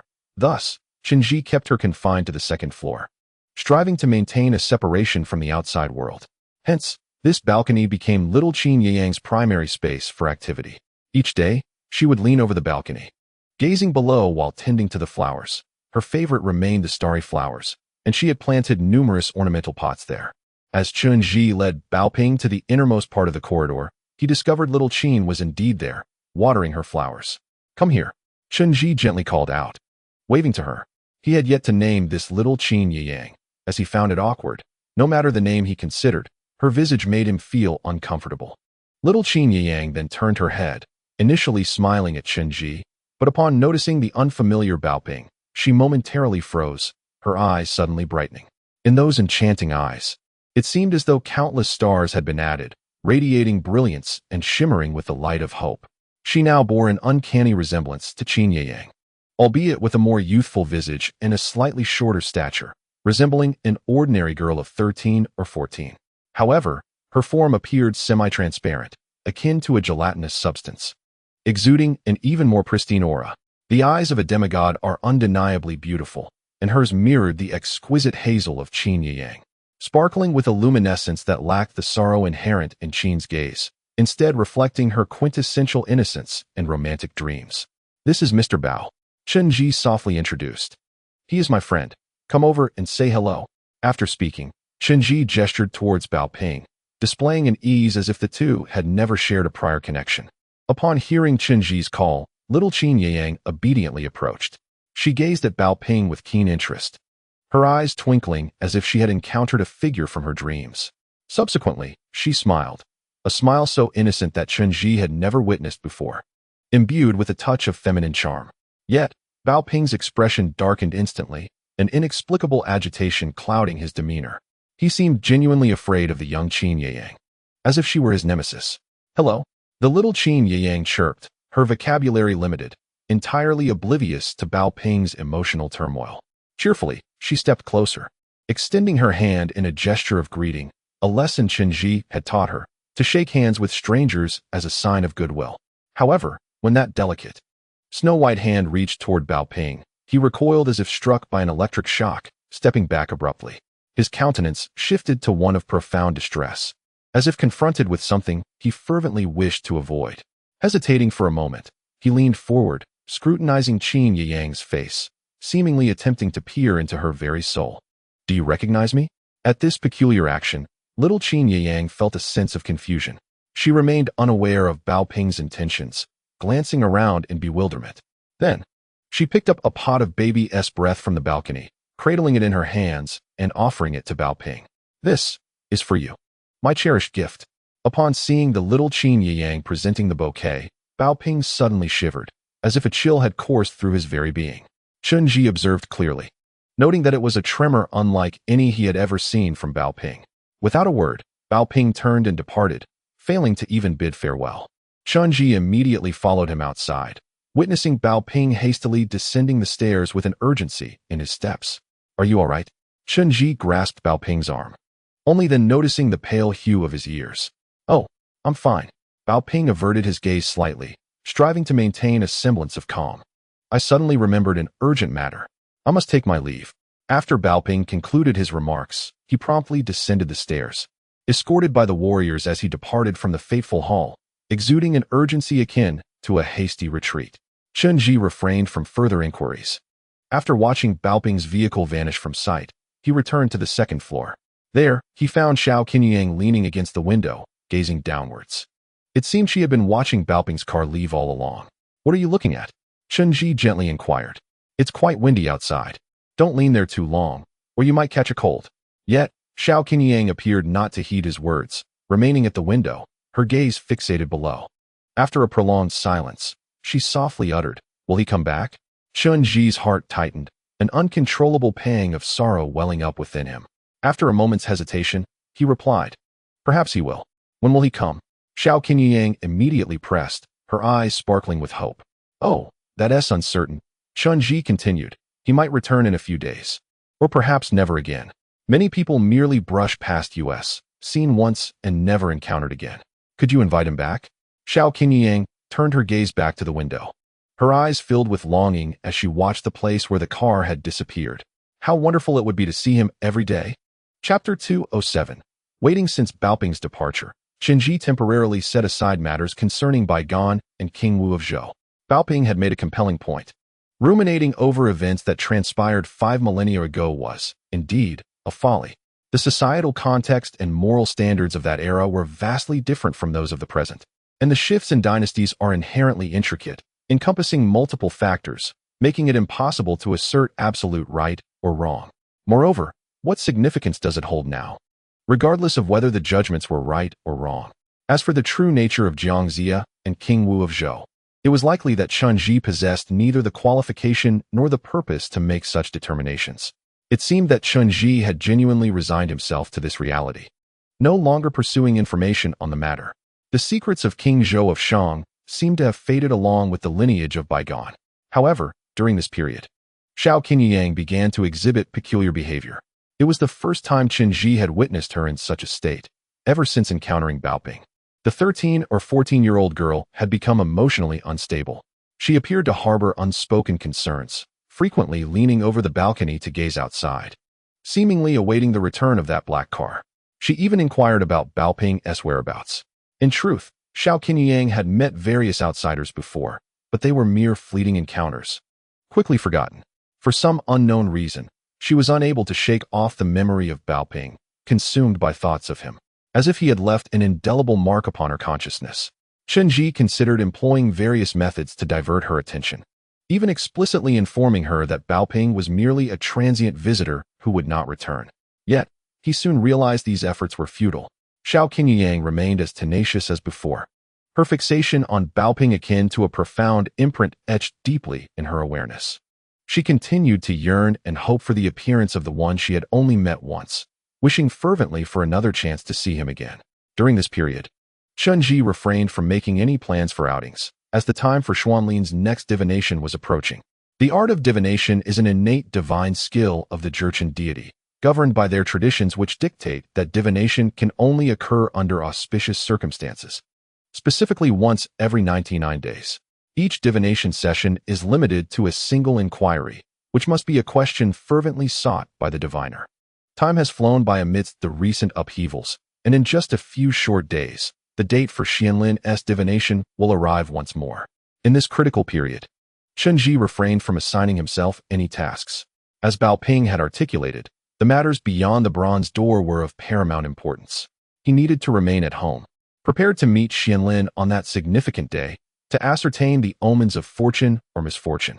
The outcome of this divination would profoundly impact their future and their strategies against the queen of the underworld, determining their potential for success. As the days passed in tranquil haste, Gui Dao returned, with most of his electrical injuries having healed. Following Bao Ping's orders, he would continue to stay at the Hall of Destiny to accompany Chen Zhi. Han Hu, having also returned from his recuperation, bore severe injuries from his encounter. Numerous shards of underground ice had penetrated his body, causing him considerable suffering during their extraction. The living weapon gifted to him by the merfolk began to undergo transformations in accordance with his attributes. A living weapon is a unique kind of armament imbued with its own life and evolutionary capabilities, closely related to its owner's life and appearance. When he was with the merfolk, this living weapon took the form of a small shark, gliding effortlessly through the water, adorned with black scales. However, in Han Hu's presence, the weapon initially resisted, constantly attempting to bite him. Yet, after a period of acclimatization, it gradually accepted its new master and astonishingly morphed into a small, furry monkey. Mirroring Han Hu's essence, the little monkey was undeniably adorable, roughly the size of a human palm, with a tiny head, large, glistening eyes, and a coat of golden fur reminiscent of plush toys available in stores. It was even more endearing than the popular pet monkeys of the time. Han Hu took a great liking to this weapon, naming it Xiaohua, and was reluctant to part with it. He implored Chen Zhi, expressing that the weapon, having previously dwelled in the depths of the ocean away from the sunlight, thrived better now that it had transitioned to a fire attribute, and should thus be exposed to sunlight more often. Consequently, Chen Zhi permitted Han Hu to adopt an ordinary human guise, allowing him to carry this fiery weapon with him while he ventured outside. During these days, Han Hu often transformed into a young man, slender and sharp-featured, basking in the sun of the Hall of Destiny's courtyard, cradling his golden little monkey. Pang Wei also took a keen interest in the small creature, often attempting to play with it. Regrettably, despite its charming appearance, the monkey was fiercely territorial, biting anyone but Han Hu, leaving behind deep bite marks. Frustrated, Pang Wei remarked that the living weapon seemed to have contracted a case of mad monkey disease and suggested it be sent to an animal quarantine station. During this fleeting and tranquil period, they enjoyed a rare moment of leisure. Typically, they would gather at the Su Ming Hall for idle chatter, often visiting Lu Xiaohan's hot pot restaurant for a complimentary meal. The succulent bone broth there was truly exceptional, and they spent their days indulging in wine and meat, reveling in life's simple pleasures. As the days slipped by, the day of divination loomed just 10 days ahead. At this juncture, an extraordinary event unfolded. Ningbin called to inform that he and young Master Zhan would soon return to northeast China. He mentioned that ever since young Master Zhan acquired the spirit stone from Chen Zhi, his fortunes had soared, propelling him to remarkable heights. Although the film industry is notoriously challenging, their journey had been remarkably smooth, akin to riding an express train. They had adhered to national policies and encountered several significant opportunities, leading to the establishment of their film group in various locations. With substantial investments pouring in, construction swiftly followed. Young Master Zhan began acquiring land to erect physical studios. Remarkably, even before the company was fully established, they had secured multiple business contracts, alleviating any concerns about future development. Young Master Zhan expressed profound gratitude towards the Bao family, initially intending to invite Chen Zhi and Bao Ping for a leisurely trip to the south. However, upon reflection, he realized they might not be available, so he conferred with Ning Bin and decided to visit on his own, bringing along several young women, some of whom were emerging actresses he intended to nurture for future success. Young Master Zhan merely suggested that their presence would enliven the atmosphere and requested Bao Ping and Chen Zhi to observe, identifying any with the potential to become international superstars. Chapter 208. An inescapable fate. The underlying intention of young Master Zhan was clear to all. Chen Zhi, however, was not inclined to entertain such thoughts and preferred not to embarrass anyone, delegating these matters to Lao Jindo. If they merely sought a recreational visit, it was most fitting for Lao Jindo to host them, as he excelled in navigating social intricacies. Chen Zhi and Bao Ping would simply find excuses to remain absent. As for the aspiring actresses, young Master Zhan and Ning Bin would manage them at their discretion. They subtly informed them that Bao Ping and Chen Zhi were not particularly interested in these affairs and suggested minimizing the presence of women in the future. They were genuine friends, and while business profits were commendable, expressions of gratitude felt excessive. there was no need to invest effort in that regard. Lao Jindo readily agreed, as handling such social engagements was his forte. However, he confided in Chen Zhi about another matter concerning Bao Ping, which troubled him greatly. Since Bao Ping's last meeting with Chen Zhi at the Su Ming Hall, he had exhibited peculiar behavior upon returning. Much like the previous period, he had become reclusive and irritable, avoiding conversations with Lao Jindo and others, and those around him dared not approach. Bao Ping had a few close warriors who shared a deep bond with Lao Jindo and were aware of Lao Jindo's esteemed position in Bao Ping's regard. Thus, they privately hinted at some troubling developments to Lao Jindo. Bao Ping has recently engaged in peculiar activities, persistently urging his subordinates to seek out women and discreetly escort them to the secluded pavilion, only to send them off again the following day with hush money. This has caused considerable concern among his followers, who fear their leader may be descending into madness, impacting both his physical and mental well-being, as such behavior is decidedly abnormal. Soon, the operatives in black also received the news. They have always been the dark tendrils of the West Qi, managing all manner of trivial affairs and gathering intelligence, which has become second nature to them. In the words of Pang Wei, they are akin to a team of paparazzi from West Qi, appearing serious on the surface while being quite frivolous behind the scenes. No matter the rank, from the leader to the warriors, nothing escapes their notice. The next day, Pang Wei gravely informed Chen Zhi of the latest developments. Bao Ping's troubling behavior had resurfaced. He was particularly irritable, frequently throwing things in a fit of rage. He instructed his warriors to discreetly find beautiful young women, though these girls were not of reputable character. Initially, it was agreed that money would ensure their silence. But upon being released, they all wept, claiming their master was terrifying, akin to a ghost, insisting on a substantial sum to keep quiet. Strangely, Bao Ping never settled on one woman, continuously demanding new girls be brought in. Those who emerged from his presence appeared thoroughly terrified, as if they had encountered the king of hell. Over time, whispers began to spread. It would not be long before silence could only be bought at a dire cost. This situation has now become public knowledge, and since West Qi places great importance on honor, it severely undermines Bao Ping's reputation. Pang Wei and Lao Jindo suggested that Chen Zhi devise a solution. However, Chen Zhi found himself at a loss, increasingly convinced of the inevitability of fate. He recognized that Bao Ping's erratic behavior began after his encounter with the young Qin Yang at the Fate Hall.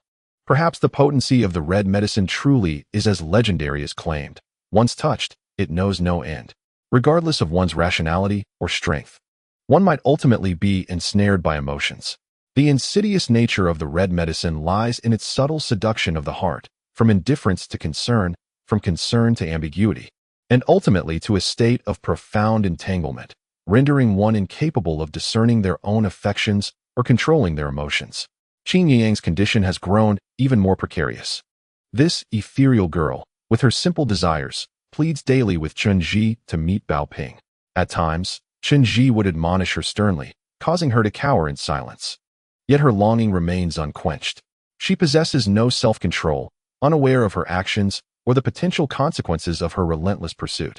One night, Chen Zhi unexpectedly received a call from Bao Ping. The voice on the other end sounded utterly exhausted, as if he had depleted the last vestiges of his strength. "It's late. You must have gone to bed?" he inquired. "Oh, it's nothing," Chen Zhi replied on the phone. "Is there something you need?" "Nothing urgent." Bao Ping hesitated on the other end, followed by a prolonged silence. The two were enveloped in quietude for nearly 5 minutes before Bao Ping finally spoke. "Bring her over. I want to see her again." "What do you intend to do?" Chen Zhi inquired immediately. "You must comprehend your actions. It's nothing, just a conversation." Bao Ping's tone was resolute. "I will send someone to fetch you both shortly. Rest assured, it is merely a chat. I will not harm her."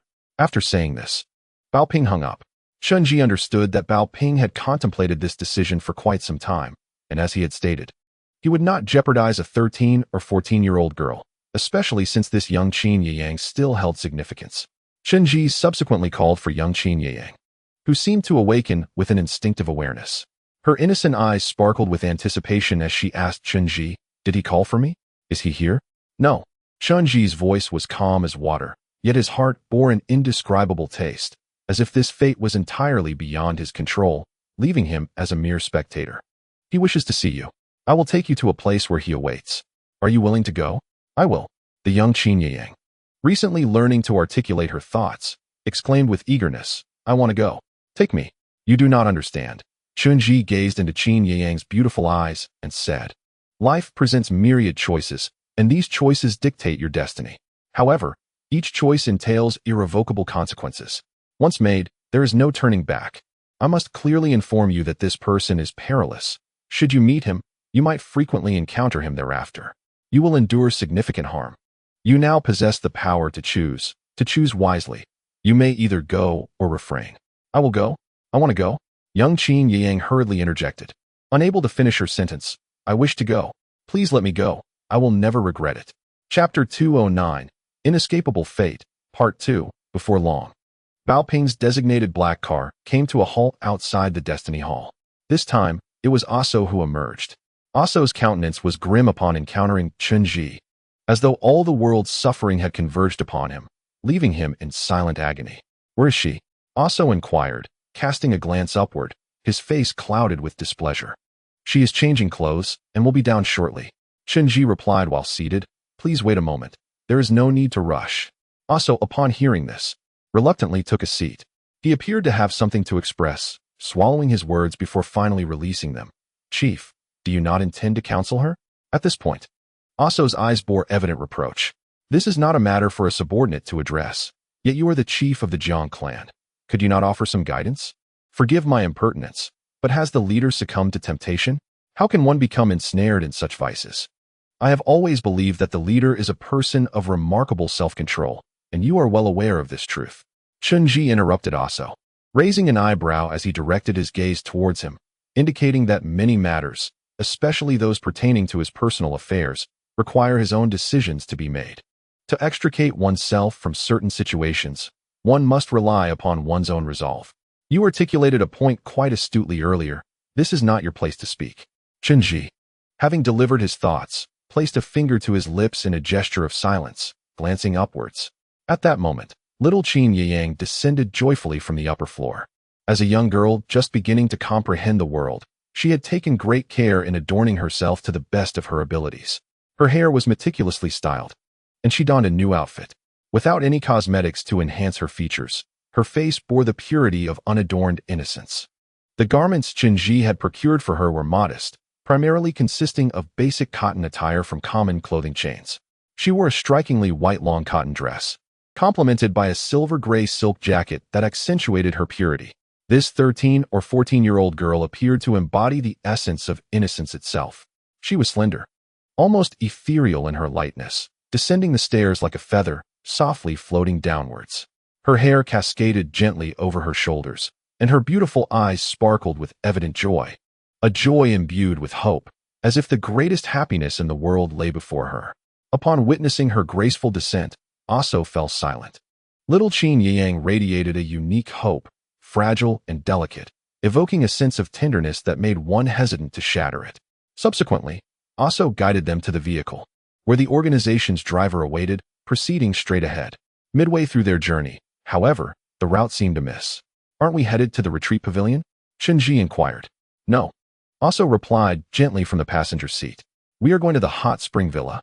"Oh, very well." Chen Zhi then closed his eyes. The hot spring villa was a place of distinction, entirely unlike the retreat pavilion. Though the retreat pavilion was lavish and frequently occupied by Bao Ping, it was an establishment open to guests. In contrast, the hot spring villa was the ancestral estate of the Bao family, a private domain belonging solely to them.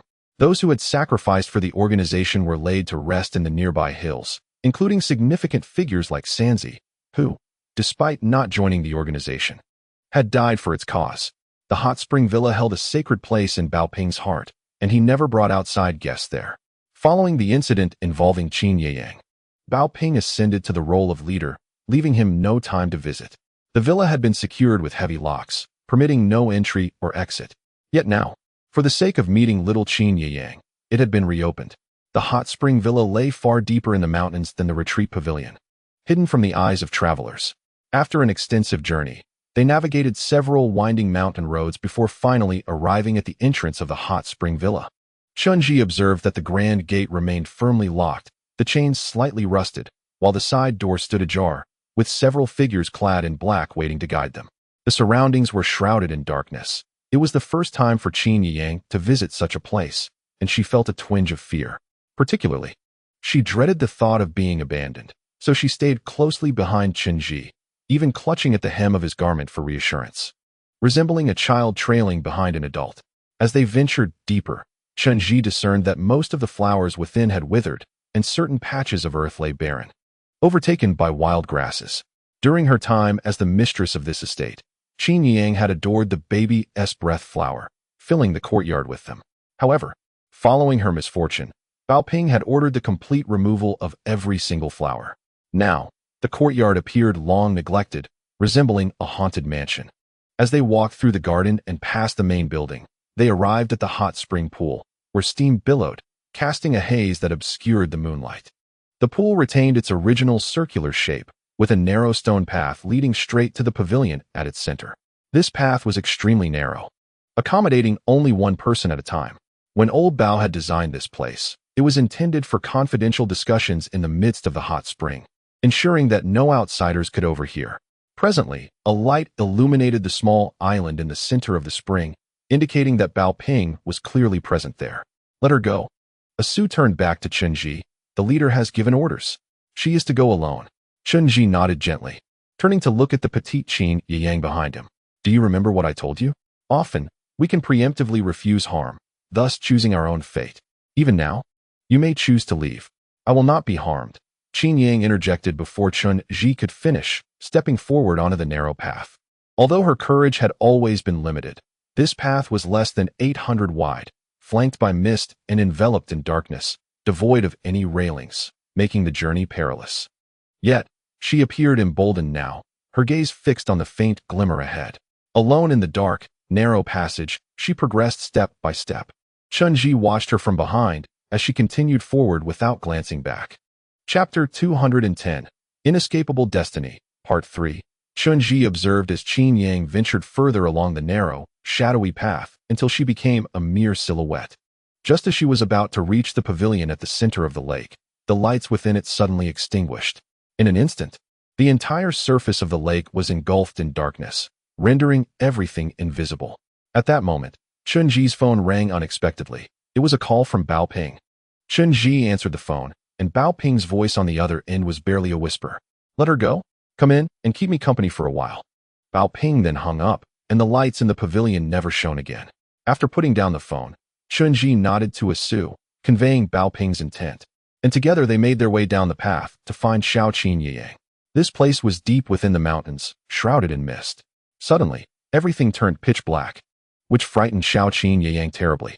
When Chen Zhi found her, her face had drained of color, and she looked around helplessly.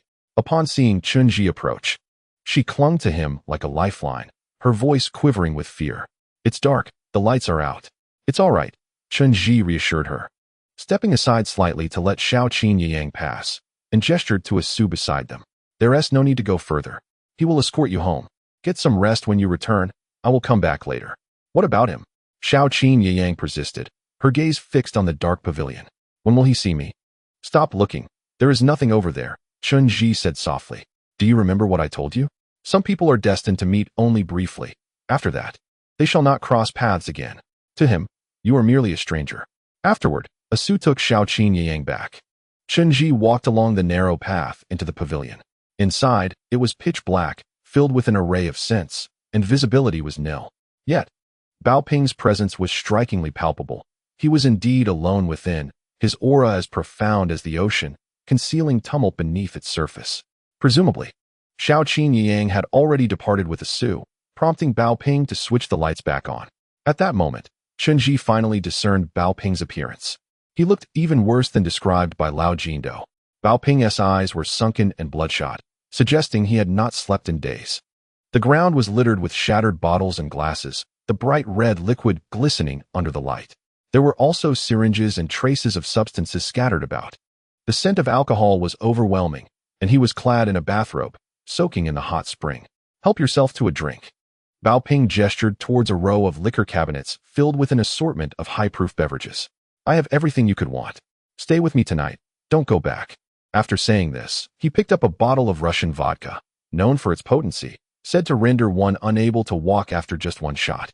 Bao Ping tilted the bottle to his lips and drank heartily, as casually as if it were spring water. The liquor splashed onto his hair and clothes, revealing a rugged side to him. This was the first time Chen Zhi had seen Bao Ping in such a state. Typically, men from the northeast are known for their robust drinking habits, yet Bao Ping usually maintained a composed demeanor, never losing his poise in any situation. It was surprising to witness this side of him. Chen Zhi retrieved a bottle of liquor from the cabinet, forgoing the formality of a glass, and took several generous swigs. The spirit was potent, and before long, the effects of the alcohol surged through him, causing both his body and mind to dissipate rapidly, leaving him feeling as if he were seated upon a cloud, with all his worries rendered inconsequential. He chuckled softly, the sound echoing loudly in the dark mountains. "What are you laughing at?"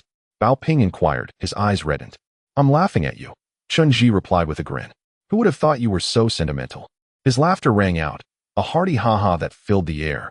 Upon hearing Chen Zhi's words, Bao Ping let out a chuckle, which soon escalated into a boisterous laugh. The sound robust and unrestrained. Perhaps it is true. They both roared with laughter, their revelry echoing in the vast valley for an extended period. Thus, Chen Zhi spent the night drinking with Bao Ping, eventually losing track of time and falling asleep. When he awoke, he found himself submerged in a hot spring, his clothes thoroughly soaked. The previous night had been filled with animated conversation and laughter, and he was grateful they had not drowned in their revelry. Upon returning, Asawa was waiting outside and informed him that during his ride home, Xiao Qingyang had cried the entire way. She claimed to have seen someone in the pavilion. Yet Chen Zhi had deceived her, insisting no one was there and urging her to leave. She could not comprehend why he would mislead her, denying the existence of something she had witnessed, nor could she understand why those who had invited her had ultimately vanished. After this brief interlude, tranquility seemed to return. However, the following day brought unexpected developments. In the morning, Ning Bin and young Master Zhen arrived as promised, welcomed by old Jindo, who arranged for them to stay at the Destiny Hall as per the original plan. Old Jindo mentioned that Bao Ping had been particularly busy lately and that Chen Zhi was suffering from a severe cold and preferred to avoid company. Thus they would not meet. Regardless of the circumstances, young Master Zhen was adamant about seeing both Chen Zhi and Bao Ping, though he did not disclose the reasons for his insistence. Finding old Jindo's refusal insurmountable, he resorted to private messaging, employing a strategy of seduction. He argued that despite their busy schedules, it was essential to meet with their brothers. He even brought along several young women, eager to make their mark, all of whom were quite presentable. They had traveled a long distance, and he suggested that mingling with these young ladies could serve as a means to relieve stress. Young Master Zhen even shared photographs of these girls with Bao Ping, highlighting a few who were particularly attractive, seeking their counsel on whether any possessed potential for cultivation, and extending the invitation for them to consider adopting a younger sister or daughter, as such practices were all the rage in the entertainment industry. To his astonishment, it was merely these photographs that prompted Bao Ping to finally agree to meet. The Phoenix of the Burning Sky remarked, "A lament for the night has been added," as he unveiled Chapter 211, Yen Ruyu. Gratitude extends to the esteemed reader with the account number 00078 for their generous support. Shall we adopt a nickname? Upon encountering young Master Zhen once more, Chen Zhi sensed a striking transformation in his aura. Previously, young Master Zhen exuded a noble presence, albeit one characteristic of an ordinary individual, imbued with a certain ethereal quality. However, this time, he radiated an entirely different energy, a testament to the profound influence of the spiritual stone. Since adorning his wrist with the talisman gifted by Chen Zhi, young Master Zhen's aura now emanated a commanding golden hue, projecting outward with fervor. His boundless fortune erupted like an uncontrollable flame, surpassing Chen Zhi's expectations. At that moment, Chen Zhi realized that this treasure had indeed struck true. Some individuals inherently possess such qualities, appearing no different from the average person, yet with a mere flicker of fortune, they can explode into brilliance like a bomb. It seems that young Master Zheng's future financial potential is truly limitless. One can only speculate that he may soon outgrow the confines of this nation.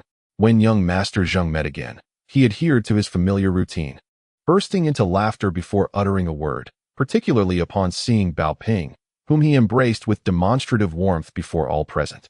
It is customary for businessmen to initiate conversations with pleasantries, as Ning Bin and Chen Zhi engaged in casual banter.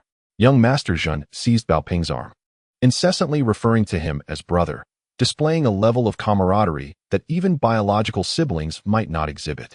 This time, young Master Zhen had truly exerted considerable effort. Aside from an array of lavish gifts, he had also brought along several young ladies. These were not ordinary girls. Each one was a vibrant vision of beauty, possessing a charm that could leave one dizzy. Among them were aspiring models, students from film academies, and even some who had already garnered recognition in various productions. At the forefront was a middle-aged man in his 40s, of average build and slightly plump. His face was perpetually adorned with a smile, revealing 2 shiny patches of skin whenever he grinned. He addressed everyone with utmost courtesy, his words sweet and pleasant, demonstrating an undeniable skill in social interactions. Young Master Zheng introduced him as a prominent gold-tier agent in the country, renowned for representing youthful and alluring talents, having nurtured countless stars throughout his career. This individual was no minor figure. He was a veteran within the industry. It was said that he had connections that spanned both the upper and lower echelons of the entertainment world, even earning respect from the media's paparazzi. Esteemed directors sought his counsel, and he was likened to a 1,000-armed Guanyin in this realm. Young Master Zheng revealed that the gentleman's surname was Fu, though his first name had slipped everyone's mind, as he was known for his smooth dealings and sweet-talking, earning him the moniker Mr. Puff, while the young ladies affectionately referred to him as Brother Puff. The film production base of Young Master Zhen plans to unveil several new faces next year, including a top-tier star with whom they intend to sign a long-term contract. These young women, handpicked by the discerning Mr. Puff, possess a certain potential. Prior to signing any agreements, they will be presented to the esteemed proprietor. From this selection, the finest will be chosen, and a significant investment will be made to elevate her to stardom. These young ladies are eager for the opportunity, knowing that if they succeed, their futures will be secure. Traditionally, women do not enter the secluded pavilion, so they were escorted to the private hotel of the Bao family, where accommodations were arranged for them. The manager was instructed to close the doors, allowing only the second-floor private club to remain open for quiet conversation. A grand feast was prepared for the evening's entertainment. During the banquet, Chen Zhi and Peng Wei attended, as per young Master Zhen's advice to abandon any pretense of superiority in the presence of beautiful women, encouraging everyone to partake in the festivities. There were around 14 or 15 young ladies present, each more stunning than the last, with fair skin, striking features, and long legs. Most were at the beginning of their careers, and with financial backing, they could have a long and promising artistic future. At the banquet, the young women were seated at 2 separate tables, laughing and chatting merrily. Young Master Zhen, Bao Ping, Chen Zhi, and the other gentlemen occupied a table of their own. Amidst the many beautiful blossoms, there is always one flower that stands out. Among the lively chatter of the young ladies, Mr. Puff ceremoniously introduced one girl to the group. This young woman, not yet 20, is said to be a first-year college student. She is remarkably beautiful, seemingly possessing a hint of mixed heritage, with a high nose and large, expressive eyes that sparkle when she smiles.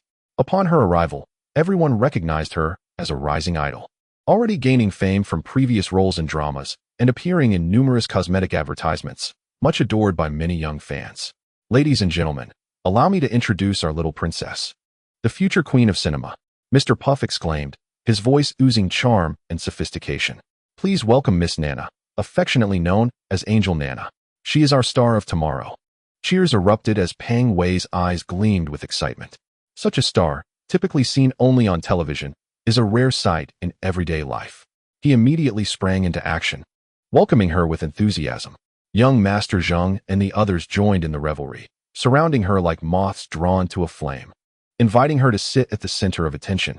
This young lady, clearly more poised than the others, held her head high with an air of pride. Mr.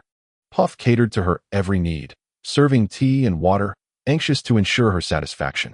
However, she was astute enough to recognize the dynamics at play, quickly discerning who the true star of the table was.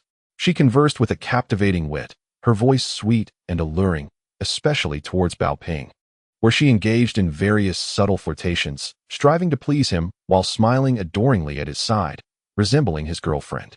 It seemed that Puff had conducted prior research, knowing that securing this influential figure would solidify her future prospects. How about it, leopard? Young Master Zheng whispered with a sly grin. Isn't this girl stunning? I could arrange for her to be your younger sister, It wouldn't tarnish your reputation, would it? She has already gained some recognition, making her easy to market and promote. If you find her appealing, we could invest significantly in her and elevate her career. I've come to understand the entertainment industry quite well. There are few young talents with genuine ability, and it often boils down to financial backing. Even if her singing is off-key, we can find someone to adjust it. If her acting is subpar, we can hire experts to guide her. We can ensure she excels in both arts and skills. If you fancy this girl, I will sign her. Next year, we could invest hundreds of millions in her, produce several major films, and cast renowned actors to support her. What do you think? She seems quite taken with you. If you're interested, you could have her accompany you for a couple of days. As they spoke, a young woman suddenly emerged from the adjacent table. The girl held a glass of wine and unexpectedly bypassed Mr. Puff and the girl beside him. Without an introduction, she approached Bao Ping directly. Mr. Bao, I would like to propose a toast to you. Chen Zhi, hearing her voice, instinctively looked up.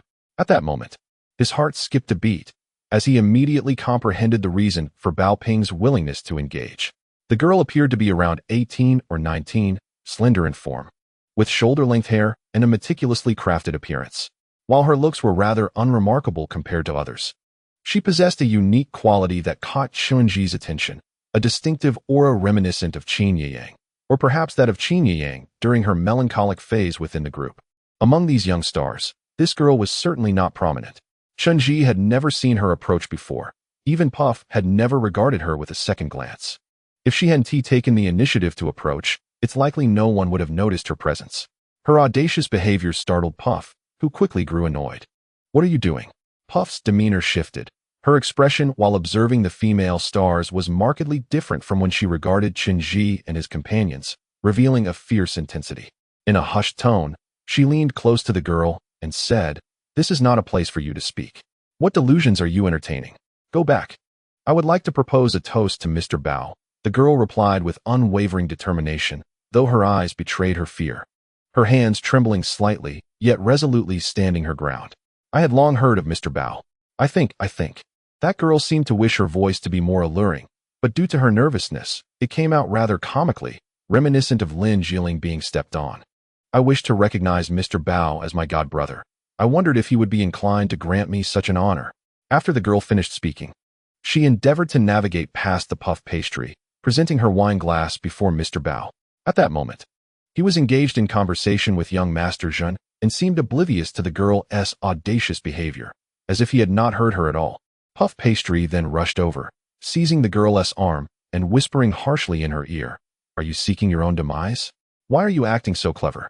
Look at your own conduct. Do you believe you are worthy? This is not a place for you to speak. Be gone." Puff Pastry's grip was rather forceful, pulling the girl away, causing her to spill the wine all over herself. The atmosphere turned awkward, and the other girls immediately fell silent, afraid to utter a word. Puff Pastry, fuming with anger, was about to drag her back when Mr. Bao suddenly spoke up. It appeared he had just now noticed the unfolding situation, turning his gaze lightly toward the girl and Puff Pastry. "What is happening?" he inquired. "Ah, Mr. Bao, it's nothing," Puff Pastry quickly replied, her face plastered with a smile as she waved her hand. "This foolish girl, having had a bit too much to drink, foolishly came over to offer you a toast. It's your imposing presence that has left her disoriented. I will send her back immediately. Please do not take offense, haha. Allow me to accompany you for another drink." "Offer me a toast?" Mr. Bao raised his eyes slightly to regard the slender girl. "That sounds delightful. What is your name?" His inquiry instantly transformed the atmosphere in the room, rendering the air thick with tension.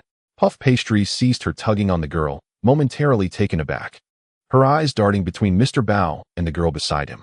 The girl, initially caught off guard by the question, quickly composed herself and approached Mr. Bao with urgency. "Mr. Bao, my name is Juno. You may call me Nono. I apologize for my boldness. I have been without parents since childhood and have no relatives nearby. I simply long for an older brother and wish to recognize you as my god brother, if that is permissible." "God brother? After Mr. Bao spoke, he regarded the frail girl with a smile, carefully examining her, only to have the smile vanish in an instant. In that moment, the air in the room became palpably still. No one dared utter a sound. The fall of a pin could be heard. Then Mr. Bao's voice pierced the silence once more. "Tell me, what do you desire?" The girl, initially perplexed, seemed to grow visibly anxious, stammering as she repeated her earlier words. I have no family. I want an older brother. I do not appreciate deceit. Mr. Bao's expression turned as frigid as ice. If anyone sought to gain anything from me, the primary condition was that she must speak the truth to me, asking, "What is it that you desire?" At that moment, the girl was so nervous she could barely stand. Her eyes darted about as she pondered how to respond. The pressure weighing on Bao Ping was nearly overwhelming. Finally, her lips trembled as she uttered, "I want to be famous. I want to become a superstar." Once her words escaped, everyone turned their gaze toward Bao Ping. Puff was grim-faced, leaning closely to the girl, ready to yank her by the hair and drag her away at Bao Ping's command. Yet, Bao Ping remained silent, his demeanor as cold as that of a judge in the underworld, fixating his icy stare upon the girl. Under his oppressive gaze, she was utterly terrified, her legs shaking like noodles. Suddenly, however, Bao Ping revealed a faint smile and glanced at the young Master Zhen beside him, asking, "Shall I take on the role of your elder brother? Do you think I am suitable?" Young Master Zhen paused for a moment, then burst into laughter, responding, "Of course. Haha, I must say, Bao, you have quite the charm." The moment she laid eyes on you, she wanted to pursue you and call you brother, which indicates your irresistible allure. It seems your domineering CEO persona is indeed favored by the ladies. I must learn from you. Laughter erupted around them. The girl, exceptionally astute, quickly grasped the situation. Having spilled her drink earlier, she hurriedly wiped the cup clean, refilled it, and presented it to Bao Ping with utmost reverence, stating, "Master Bao, from now on, you shall be my brother. I shall rely on you for my entire life." After speaking, she intimately settled beside Bao Ping, sharing the drink with him. The table erupted in laughter, with Fat Wei and young Master Zhen eagerly joining in, exclaiming, "Bravo, Master Bao, you've acquired a sister today." A cause for celebration. Puff immediately turned his face towards the girl named Juno, grinning broadly and completely changing his earlier demeanor. Meanwhile, the other girl who had been present earlier had mysteriously been moved to the back by Puff, and thus, the unassuming Juno found her place at the table. Chapter 213. The true intentions of young Master Zhen. The following days were spent amidst cheerful banter and laughter. For these individuals, it was truly a rare moment of leisure. The girls were vivacious and spirited, chattering like a flock of beautiful birds as the group ventured out with them. In a departure from his usual demeanor, Bao Ping wore a constant smile, treating these girls with warmth and friendliness, akin to a benevolent deity who could grant any wish, whisking them from the mundane world into a realm of bliss. Among these girls, the focal point was, of course, the girl named Juno. According to Puff, she possessed considerable ambition, much like the thousands of other young and beautiful girls in this circle. She possesses a keen intellect, adept at socializing and discerning the nuances of others' expressions. However, her familial background is rather humble. It is said that she is an orphan, financially constrained, and thus entered into a junior modeling contract at an early age. Such a contract is akin to a cheap indenture, involving menial tasks and accompanying others to meals, with little hope of advancement in this industry. Initially, she was obscure, her appearance merely average, and her presence at this event was primarily to fill a quota, having persistently begged Puff to bring her along. Had it not been for the fortuitous selection by Bao Ping, she would likely remain in obscurity for many years to come. Unexpectedly, she ascended to prominence in a single bound. In the subsequent days, the girl named Juno exerted herself fully, directing all her energies towards Bao Ping. She wept when prompted, laughed at his jests, and cautiously articulated her desires. She first requested luxury items, then lamented her financial struggles and lack of security. Expressing envy for those with a family, Bao Ping appeared to indulge her every whim, acceding to all her requests. Over these days, he procured countless luxury goods and jewels for her, even clearing out a jewelry store, and facilitated the transfer of property into her name. Every wish she articulated became a tangible reality, surpassing even the magic of Aladdin's lamp. As Juno grew bolder, emboldened by her newfound confidence, she recognized that she lacked formal training in performing arts and possessed no inherent acting or singing talent. She hoped Bao Ping would provide her with a shortcut to fame. Bao Ping readily acquiesced, with the young Master Zhen promising to produce a blockbuster worth billions in the coming year. Commissioning a script tailored to Juno's attributes and enlisting a top-tier male actor to star alongside her, ensuring her rise to stardom would be inevitable. Puff, ever the facilitator, mentioned his extensive connections within the media realm, promising to create newsworthy topics that would guarantee her headlines daily, ensuring her transformation into a household name within a year. At this juncture, Juno was already on the cusp of becoming a major star. She was astutely aware of the necessity to seize her fortuitous circumstances, understanding that all these golden opportunities hinged upon her association with Bao Ping. Within a matter of days, she employed every stratagem at her disposal, and the sister she had recently acknowledged swiftly became Bao Ping's girlfriend, taking residence in a secluded retreat. Meanwhile, during these days, Chen Zhi made it a point to visit the transparent little Qin Yang upon returning home. She no longer wore the innocent smile she once had. She ceased her weeping and no longer pleaded with Chen Zhi for a meeting with Bao Ping. Instead, she secluded herself, seemingly lost in thought, perhaps engaged in some silent endeavor. After a few days of carefree revelry among the girls, young Master Zhen finally, amidst a gathering, hesitantly revealed the true purpose of his visit. It turned out he had come for a specific matter, one he felt ill-equipped to handle alone, and had sought Bao Ping's assistance. On that evening, after a day of camping in the mountains, the group returned to the hotel to enjoy a soak in the hot springs before dining. The girls had changed into their bathing robes, their hair elegantly half up, adorned in traditional Japanese attire, exuding an air of grace. Juno, clad in a delicate pink kimono, nestled affectionately against Bao Ping, sharing laughter and drinks with him. At that moment, Master Zhen, emboldened by alcohol, finally unveiled the truth. It was indeed true that the film and television company had experienced rapid growth, but it had also encountered formidable challenges. Recently, they had embarked on the construction of new film studios across various regions, establishing physical film bases. This was fundamentally a real estate endeavor, characterized by a formulaic process of acquiring land or purchasing existing commercial buildings to transform into film studios. The aim was to leverage the film industry to stimulate commerce, renting out commercial spaces to generate stable profits. However, during this period, an insurmountable problem arose. In the neighboring province, the capital city of Taoli was densely populated, yet lacked external trade, resulting in a significant number of unemployed individuals. In such a city, the entertainment industry thrived, with low-margin yet high-volume sectors like gaming and film being particularly appealing to the populace. Consequently, Master Zhen's development team sought to acquire land there, only to find a residential area with a favorable location, albeit dilapidated and overdue for relocation. The residents were initially amenable, requesting a modest sum for their properties in exchange for cash. Thus, the team proceeded to purchase the residential area, envisioning the demolition and subsequent construction of a commercial district that would serve as a film base, while also fostering real estate development, a seemingly win-win situation. However, post-contract, the over 100 residents suddenly changed their demeanor. They resorted to brazen antics, with several individuals even climbing onto construction machinery, demanding exorbitant sums of money. Conflict erupted between the workers and the residents, resulting in injuries and hospitalizations, while others feigned incapacitation, incessantly petitioning the government for redress.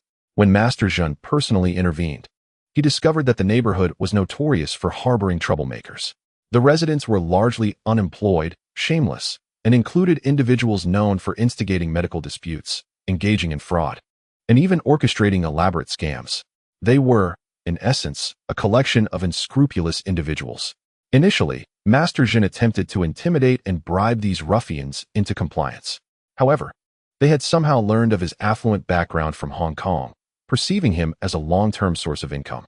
Consequently, they demanded ongoing benefits, insisting that not only should they be financially supported, but that their descendants be cared for as well, a truly audacious request. Security was powerless to contain them, and even Master Zhen's personal secretary fell victim to their aggression. Zhen, the young master, sought to engage them in a more confrontational manner, yet they ran to the media, wailing and lamenting, claiming that the wealthy tycoon from Hong Kong was bullying the common folk. In front of the press, they wept and threatened to take drastic measures, to the extent that even the police could not dissuade them. The government, finding itself at a loss, had no choice but to temporarily halt Zhen's project until the situation was resolved. A flourishing film group was abruptly brought to a standstill due to this band of ruffians. In desperation, Zhen turned to Bao Ping, hoping to employ his methods to navigate this predicament.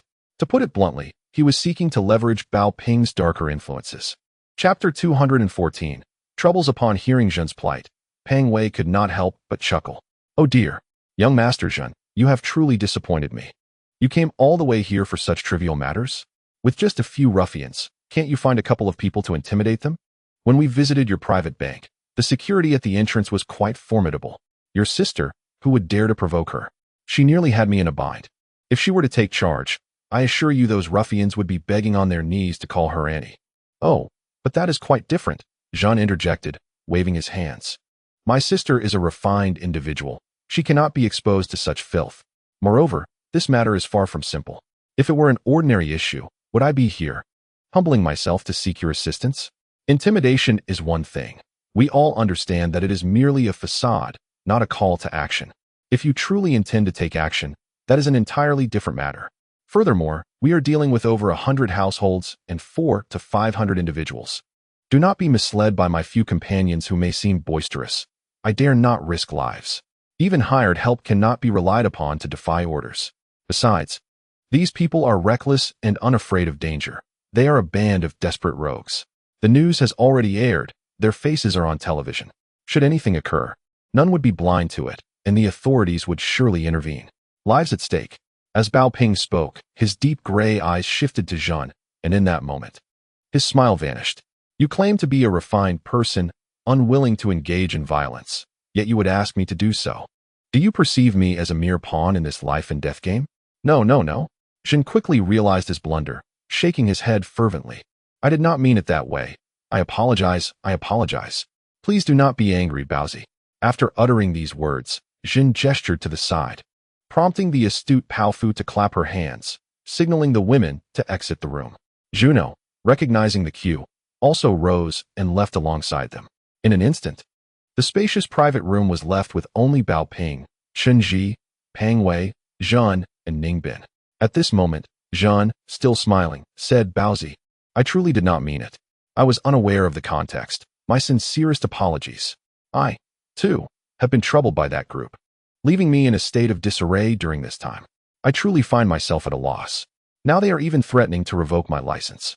What am I to do? If they proceed with the revocation, not only will I incur a substantial loss, but my future prospects will also be shattered. I cannot afford to lose face. It is quite rare to encounter such a multitude of scoundrels within a single residential building. Chen Zhi beside me casually remarked while lighting a cigarette. Indeed, who could have imagined such misfortune could befall us? Zhen Dasha, with a face full of grievance, added, I inquired about the situation, and it turns out they are a rowdy group, many of whom have served time, abused drugs, or even possess mental health certificates. They thrive on extortion through their brazen antics.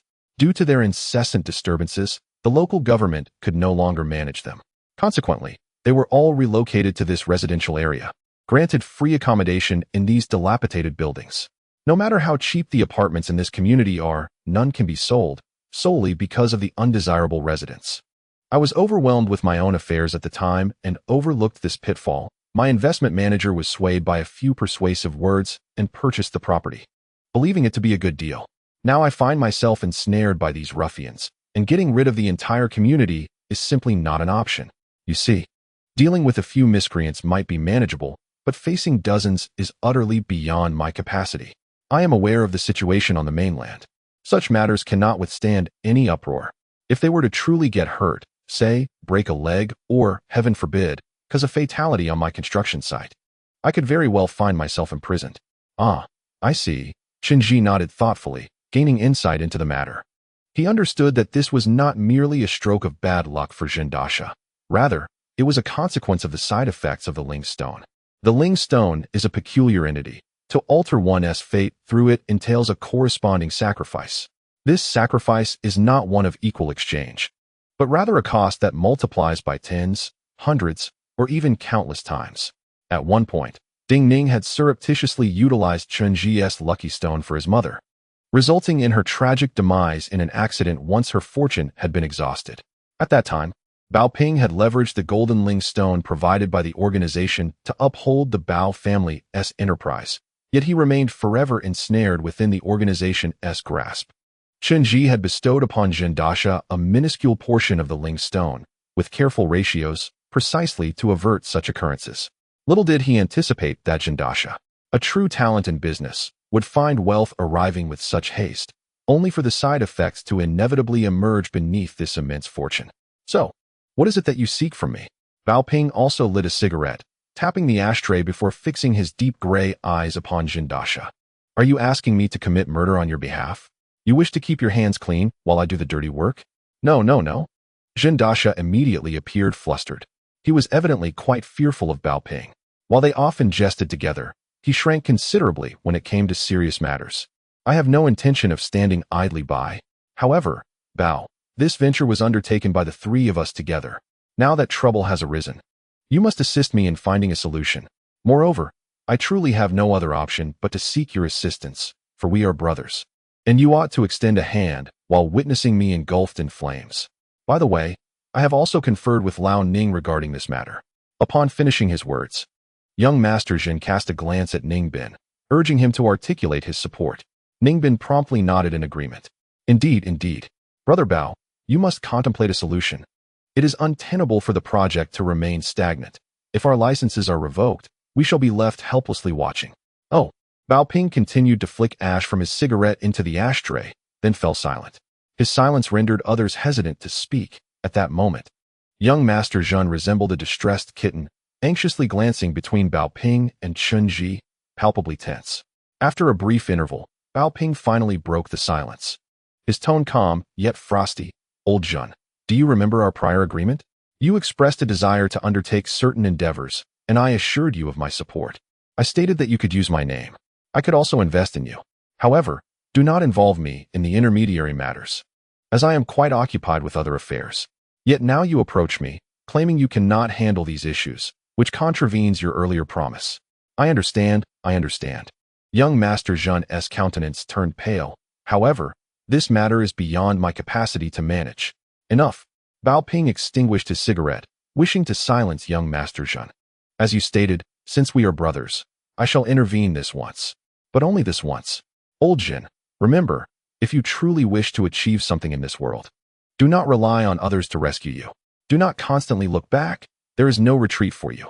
After Bao Ping consented to the matter, young Master Jin felt a substantial weight lifted from his heart. Chen Zhi observed that his aura had brightened. Evidently, this issue had burdened him for an extended period, akin to a heavy stone pressing upon his heart. Finally, someone had alleviated that burden.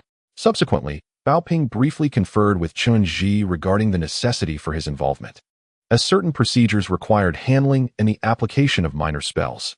Otherwise, should these individuals retain concrete memories, they would undoubtedly seek retribution, leading to considerable complications.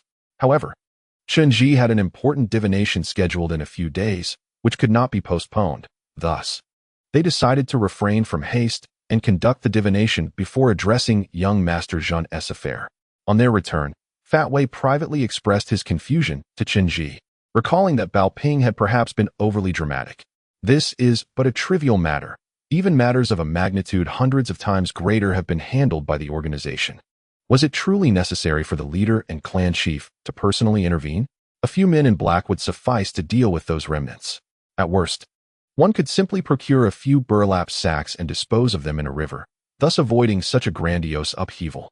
It truly is akin to employing a dragon-slaying sword to swat at ants. However, Chen Zhi informed Fat Wei that, while this matter may appear trivial, it is anything but. On the contrary, it represents a significant breakthrough. Everything in this world is interconnected, and upon reflection, it is hardly coincidental that such a multitude of rogues congregates in one community, only to be fortuitously encountered by the young Master Zhen. The sole reason for such an encounter lies in the side effects of the spirit stones. These side effects are no trifling matter. Once they manifest, they unleash a tempest akin to a hurricane or tsunami. Chen Zhi could already foresee the unfolding of events from this point. If, as Fat Wei suggested, they were to dispatch a few cloaked figures to handle the situation in the traditional manner, it would be impossible to silence all those hundreds of individuals. No matter how meticulously one attempts to cover their tracks, any oversight would inevitably lead to information leaking out. These individuals are unrestrained, willing to risk everything, daring to unseat the emperor. In such a scenario, they would undoubtedly become desperate and irrational. The upper echelons have their own set of rules. Yet the weak possess their own survival instincts. These individuals may not be strong, but their prowess lies in their ability to evoke sympathy and extort others. leveraging their plight for greater gain. Should fate's chains favor them, once unleashed, no one could reign in the chaos. In such times, the media would report fervently, and astute observers would trace the origins of the events back to the young Master Zhen, easily connecting him to the Bao family. Once the Bao family is implicated, it inevitably leads to Bao Ping, and should Bao Ping be exposed, the organization will soon follow suit. A 1,000-mile dike can be breached by an ant's nest. If that were to occur, the trouble would be immense. Thus, while the situation remains manageable, it is imperative to seal this breach completely, eliminating any potential for complications and hindering further developments. Only then can the side effects of the spirit stones be tenuously controlled. From this perspective, it is indeed a monumental matter that must be resolved by their own hands. The subsequent period was spent in anticipation as Chen Zhi awaited compensation, each day dragging on interminably. Meanwhile, Bao Ping found himself enmeshed in the company of his new girlfriend. According to Fat Wei, this Juno possesses an exceptional talent for charming Bao Ping, oscillating between vulnerability and allure, her words resembling a meticulously crafted script, garnering his affection. Bao Ping, in turn, indulged her every whim, spoiling Juno to the extent of recklessness.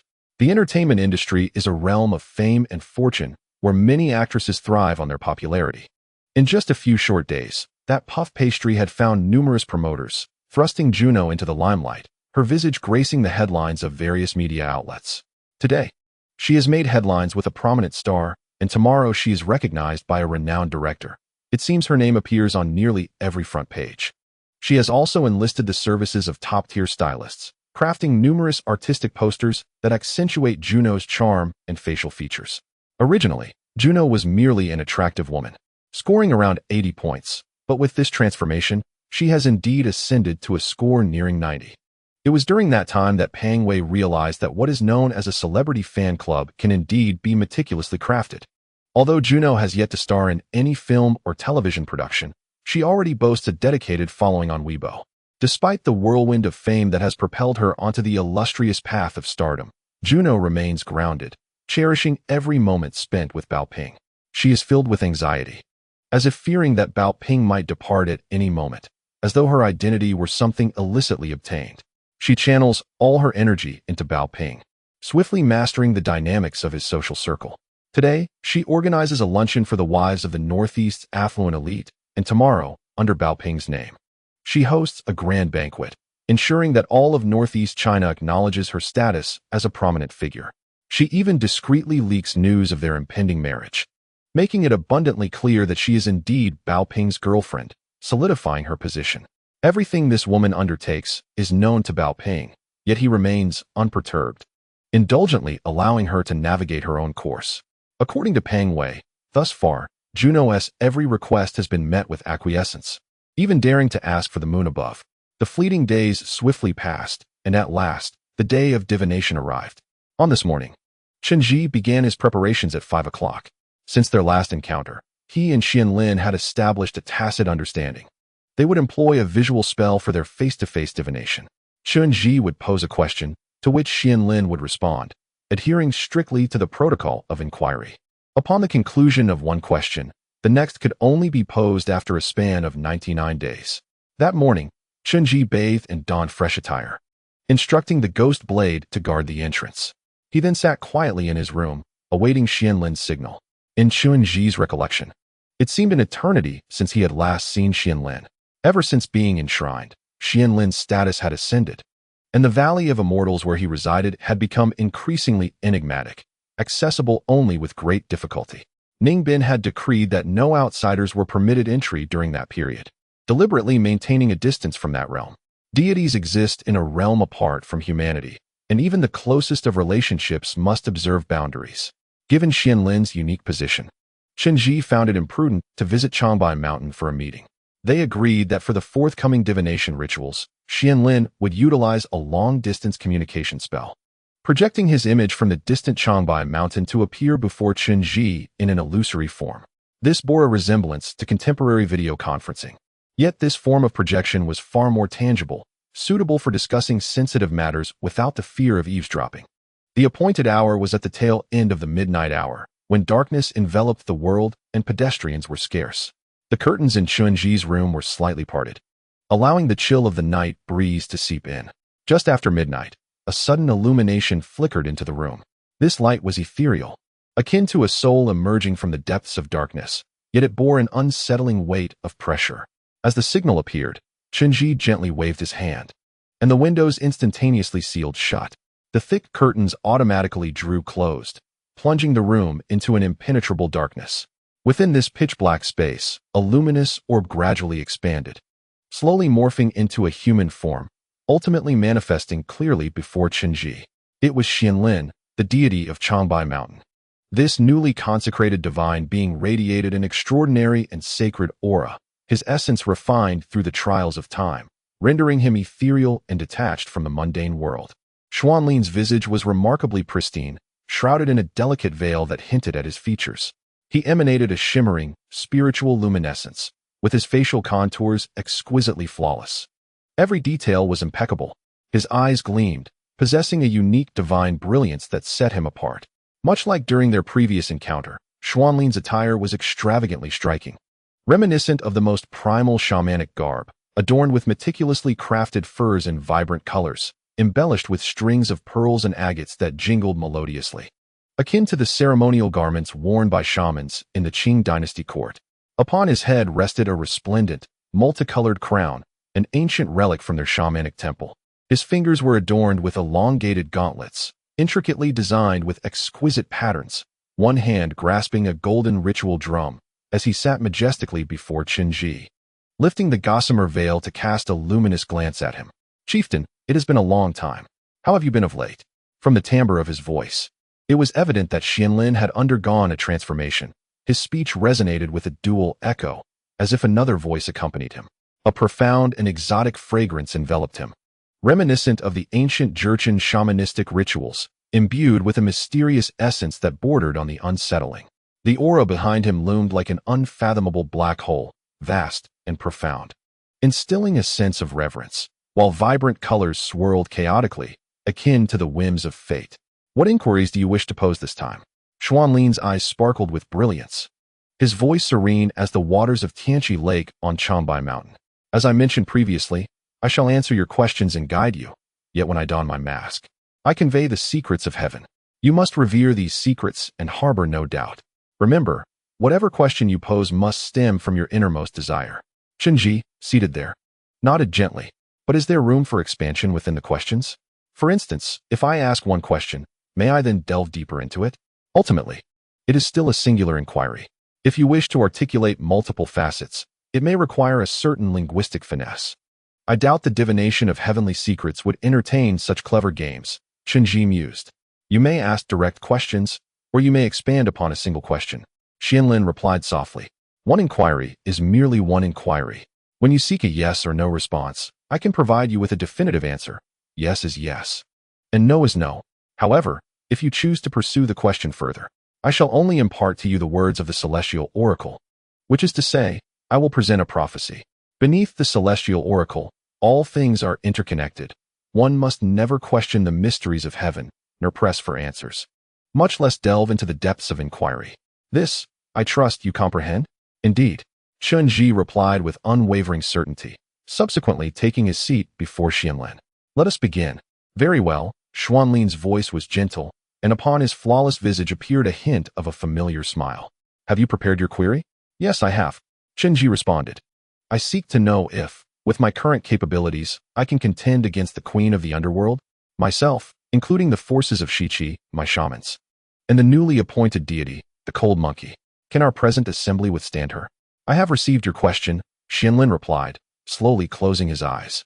Shortly thereafter, his aura began to shift peculiarly, as the colored compass whirled and spun, reminiscent of a rapidly turning fate. In less than a second, he opened his eyes. "I am sorry. This question I cannot answer, for it is not one that arises from the depths of your heart."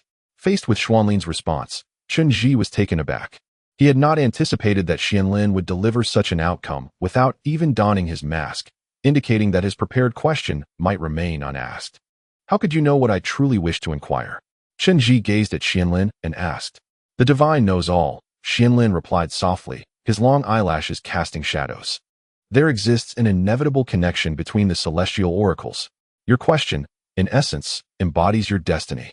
I can now clearly see that you are but halfway along your journey. The last question you posed was, how to defeat the queen of the underworld? My answer to you was, follow the path of your ancestors. You have only traversed half of this path, remaining ensnared within the first query. Thus, the question you just asked was not your true inquiry. Within your heart lies another question, the one you genuinely wish to divine. Which is your fate? What do I truly wish to ask? Chen Zhi pondered silently within. Chapter 217. The Second Divination, 2. What do I truly wish to ask? Chen Zhi mused silently. Is it about the veracity of the barrier? For a long time, this has been the question that has troubled him the most, the matter he most yearned to ascertain. Yet, for reasons unknown, he now felt less fervent about this inquiry. It seemed that the time to pose this question had not yet arrived. Or perhaps, as Xianlin suggested, he was currently traversing a path. This path had only been embarked upon halfway. He should steadfastly continue along its course. Though this route appeared illogical, absurd, and contradictory, it was essential for him to pursue it, for it was indeed the path he was meant to take.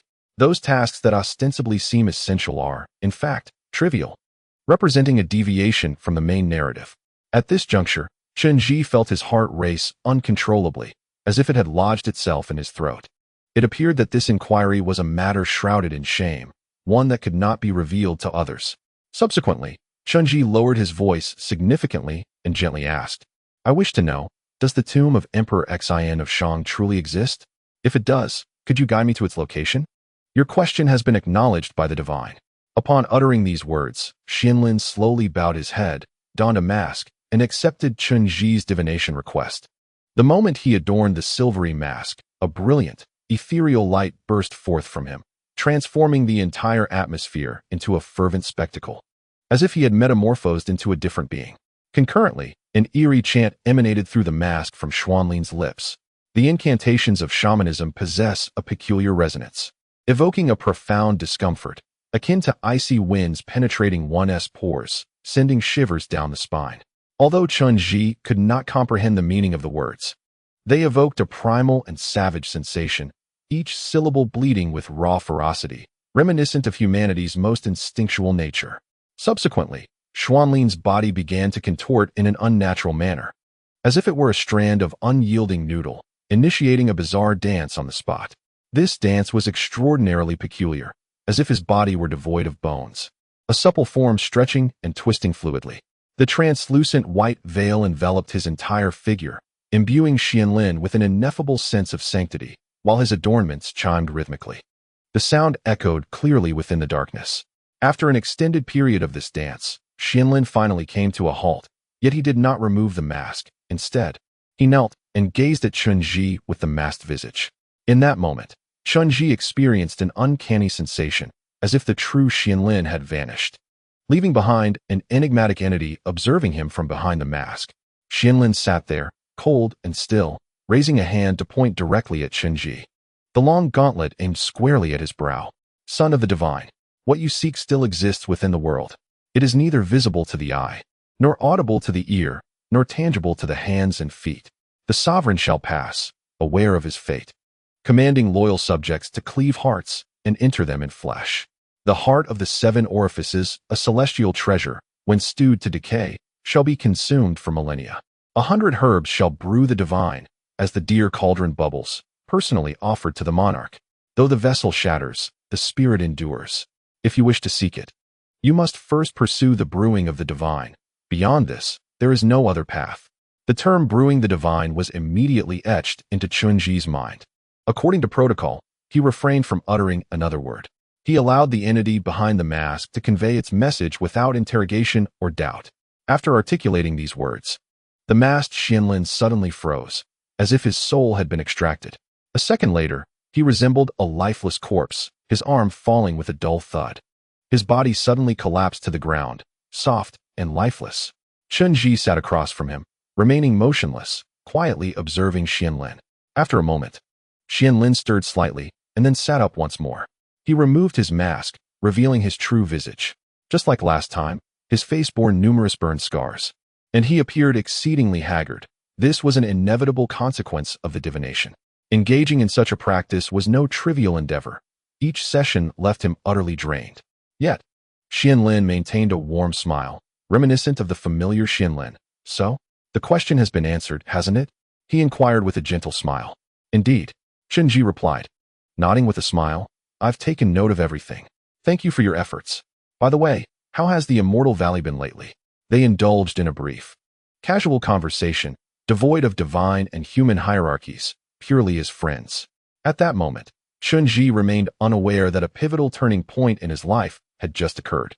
Alternatively, one could say that the greatest secret of the Jiang family, accumulated over 5 millennia, had just been unveiled by the mysteries concealed behind that mask. Following the conclusion of the divination, preparations commenced for their journey to a distant land. The arrangements were quite straightforward. Young Master Zhen and Ning Bin would accompany them, while the women would, of course, remain behind. After the lively gathering, they were sent back to Beijing. During this interval, Zhen Fei inundated Chen Zhi with messages, primarily inquiring about her brother's well-being. However, she also shared snippets of motivational quotes that amused Chen Zhi. Zhen Fei frequently sent these little nuggets of inspiration to him, a habit she had maintained for a year, which Chen Zhi deemed a reflection of her profession as a psychologist. Before their departure, Chen Zhi initiated a video call with his father, wishing to request enhancements to his spell's extended design. This was a relatively simple task, merely requiring a reorganization aligned with Chen Zhi's thoughts. However, upon seeing Chen Zhi through the screen, Chen Yang furrowed his brow tightly. Xiaozhi, what's wrong? Why do you have such a thing on you? Chapter 218. Those who live by deception after the divination results were revealed. Chen Zhi refrained from disclosing the information to anyone. It felt like an instinctual awareness. He sensed that this matter should not be publicized and must remain confidential for the time being. This situation was unlike any previous occurrences. It was not about conflict with others nor a quest for a particular place. It pertained to an affair concerning the Western Qi, albeit from a distant past. However, once a resolution emerged, it could potentially shake the very foundations of Western Qi after 5 millennia. Until then, he could not divulge anything to anyone, not even to Bao Ping. In the days that followed, Xiao Qin Yang exhibited increasingly peculiar behavior. Gui Dao had been residing in the Destiny Hall during this time, and had specifically cautioned Chen Zhi that this little fellow had become quite strange. She no longer curiously leaned over the balcony. Instead, she mostly nestled within her room, engrossed in some undisclosed study. During the day, she wandered alone in the courtyard, seemingly searching for something, refraining from conversation, akin to a foraging puppy. Chen Zhi understood that this transparent little being possessed no hidden capabilities. She could not conceal anything profound. Even if she harbored secrets in her heart, there was no urgency to pry into her affairs. Their immediate priority was to reach Taoli City in the neighboring province to address the issues concerning the young Master Zhen. Otherwise, once the matter escalated, it could indeed become quite troublesome. They swiftly prepared for their journey. As per the original plan, both Bao Ping and Chen Zhi would be present on site. Typically, when Bao Ping ventured out, he commanded a substantial entourage, accompanied by a legion of warriors, a sight that would be overly conspicuous within the city. This time, in a bid for discretion, Bao Ping and Chen Zhi conferred and decided to travel in a more understated manner. Fat Wei would take center stage, accompanied by several men in black, traveling by truck overland. Lao Jindo, Ning Bin, and the young Master Zhen would also journey by land in a single vehicle. Meanwhile, Bao Ping and Chen Zhi opted for a private plane. This time, Bao Ping did not bring many companions, just the warriors Jiying and Gui Dao, leaving a Su to watch over the residents in Shiqi. This journey was brief yet tranquil, marked by an almost complete absence of conversation. Chen Zhi and Bao Ping sat facing each other, and for reasons unknown, Chen Zhi felt as though Bao Ping was aware of something. His gray eyes remained fixed on Chen Zhi, making it exceedingly difficult to evade his gaze. Although Bao Ping lacked any magical prowess, his ability to read people was remarkably precise. Those gray eyes seemed capable of penetrating the soul, unearthing deep-seated secrets. This was a natural aptitude, akin to human intuition, inexplicable in rationale. It was said that the proud and fierce descendants of your often disguised themselves as animals, undetectable even to warriors. Yet Bao Ping could always discern their true nature at a glance. Conversely, some individuals, no matter how cunning or scheming, could not elude his scrutiny. Within Shiqi, rumors circulated that the former leader had chosen him precisely for this insight into human nature. The leader of Shiqi need not be the most formidable warrior. Yet he must possess the ability to govern hearts. That is the mark of a true sovereign. The flight was exceptionally brief, and throughout the journey, Chen Zhi and Bao Ping exchanged scarcely a word, enveloped in silence. By the time the plane touched down, they had arrived in Taoli City. Located in the southeastern part of Jilin Province, the second largest province in northeast China, Taoli City serves as the provincial capital. This city boasts a considerable population and maintains a status of moderate prosperity. On one hand, its vastness and populous nature have fostered a burgeoning industrial sector and affluent residents. On the other hand, due to relocation issues, it also harbors a segment of unemployed individuals, among whom are those who thrive on deceit. These individuals are not devoid of employment opportunities. Rather, they have grown accustomed to unearned sustenance, perpetually demanding state subsidies. Some rely on the remnants of their relocation compensation, while others engage in deceitful activities, masquerading as beggars to swindle, creating disturbances in hospitals, or staging accidents on the street. Having grown accustomed to earning money in such underhanded ways, they gradually lose their sense of shame, and their mentalities shift, earning them the moniker of scammers or rascals. Most of these scoundrels are impoverished, primarily comprising individuals from the lower strata who struggle to make ends meet. Yet, among this lot, some individuals have managed to rise above their circumstances. It is said that some even send their daughters to seduce married men, only to catch them in the act and extort a substantial sum of money to purchase homes and cars, thus transforming their fortunes. Truly astonishing. Upon disembarking from the plane, Bao Ping and his companions were promptly greeted by a representative sent by Zhan, the developer, to assist them. This individual, surnamed Yu, was a young man in his 20s who had just graduated from university. Since its registration, Zhentang had experienced rapid growth, attracting many enthusiastic young graduates. However, Manager Yu, brimming with ambition and zeal, found himself overwhelmed and crushed by the unscrupulous tactics of these rogues. Despite the evident distress on his face, which bore the marks of his recent tribulations, Manager Yu warmly welcomed Bao Ping and Chen Zhi. Given the constraints of the airport environment, they soon departed for the prearranged hotel. Manager Yu had previously secured a reservation at a secluded 5-star establishment, comprising 8 floors with limited clientele. The lower floors housed individuals clad in black, while the uppermost floor was allocated for Bao Ping and Chen Zhi. The hotel was conveniently located not far from the airport, and they arrived shortly thereafter. Manager Yu was remarkably efficient in his dealings, quickly negotiating with the hotel staff, ensuring their luggage was handled and the doors secured before ushering Bao Ping and Chen Zhi inside. Although the hotel was somewhat remote, its interior was exquisitely arranged, clean, orderly, and of high quality. In contrast, Pang Wei and Zhen's entourage traveled by land, which was considerably slower than flying, and were expected to arrive later. Notably, Pang Wei was accompanied by numerous individuals and an array of equipment, likely prolonging their journey. Consequently, Chen Zhi and Bao Ping settled in upstairs, awaiting the arrival of the remaining members of their party. As per their usual practice, the warriors inspected their rooms first. Bao Ping, as was his custom, chose a sofa facing the window, while Jiying set down the tea set beside him and prepared tea. Chen Zhi, observing Manager Yu, noted a conspicuous bruise stretching from his ear to his eye. What happened? Did you get beaten? Chen Zhi inquired with a smile. Yes. Manager Yu, evidently harboring his grievances for too long, could no longer contain his emotions.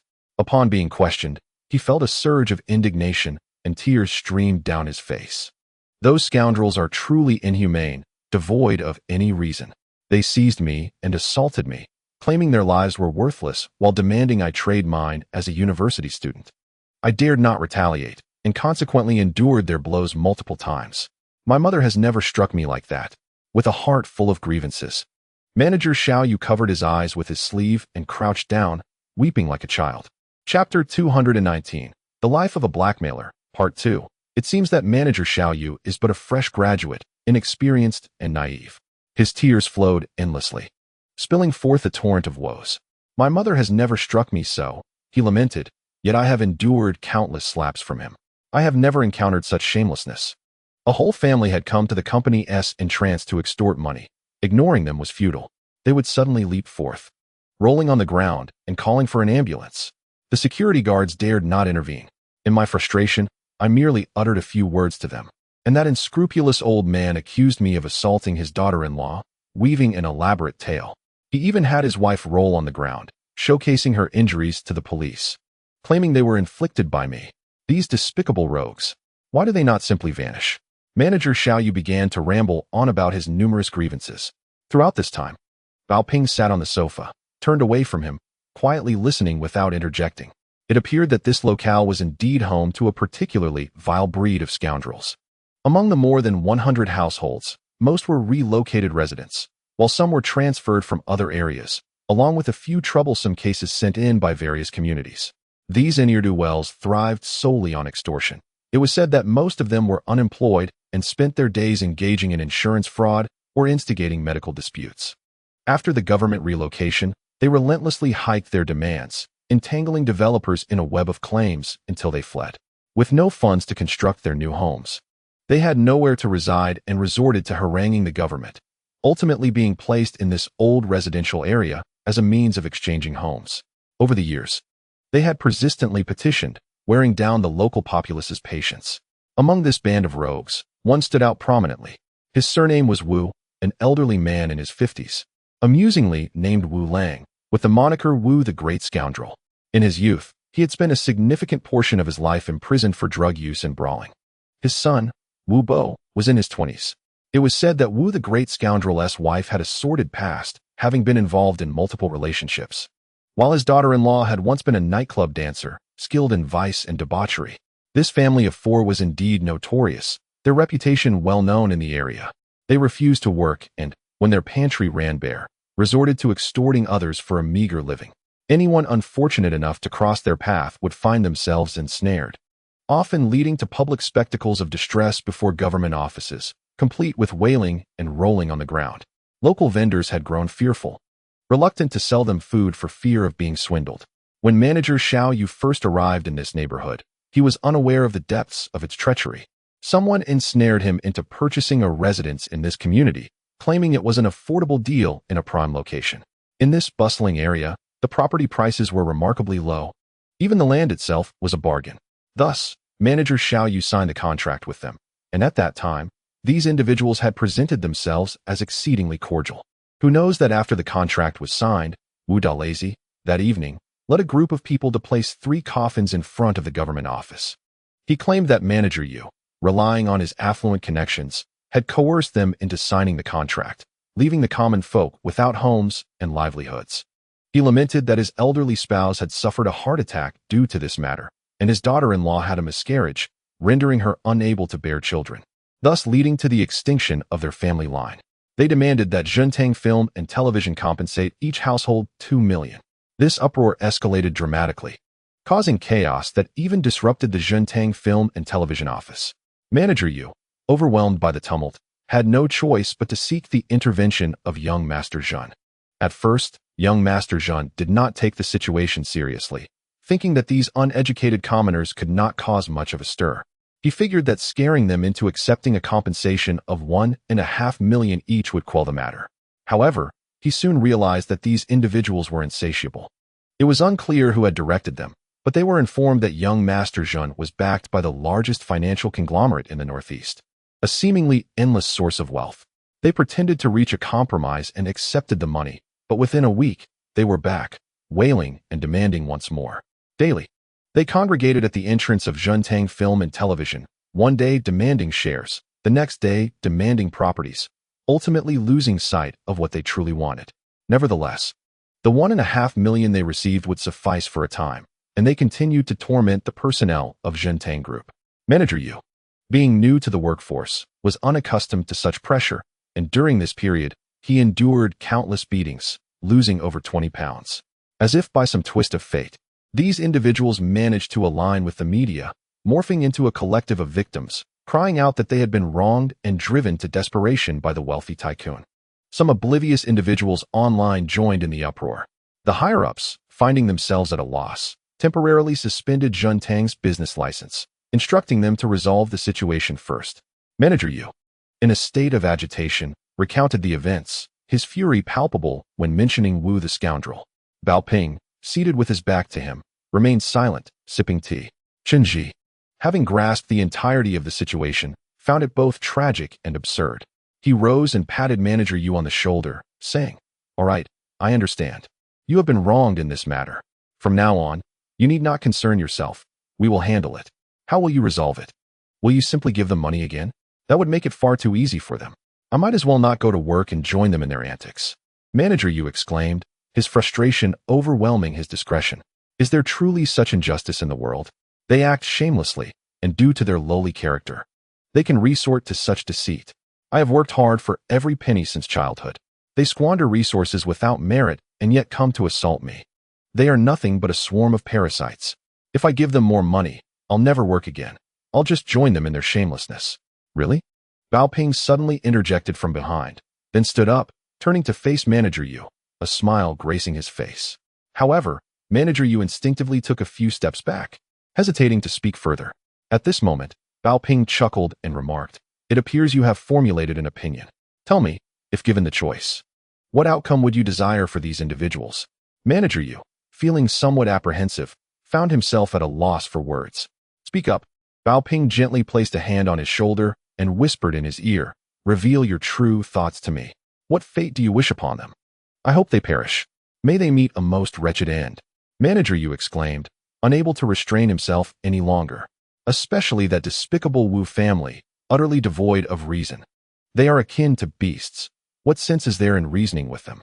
If my words hold any weight, I shall ensure their demise. May they all suffer a most dreadful fate." "Very well," Bao Ping replied with a calm smile, patting his shoulder. "As the saying goes, revenge is a dish best served cold. The time for reckoning has not yet arrived. This time, I shall heed your wishes." Chapter 220. The Meeting. Gratitude for the generous rewards. Shui Mao, Bo Duo Jia, and the reader with the account number ending in 0078. Today, I bring you an additional update. That evening, after darkness fell, Pang Wei and young Master Zhun arrived one after another. Once Pang Wei's entourage entered the hotel, the atmosphere became lively, with members of the organization bustling about, leaving the staff scarce. Prior arrangements had ensured that the entire hotel was exclusively reserved for them, with all surveillance cameras dismantled, alleviating any concerns about security breaches. Their presence was not merely for the sake of dialogue. It was a prelude to decisive action. Plans were swiftly devised that very night.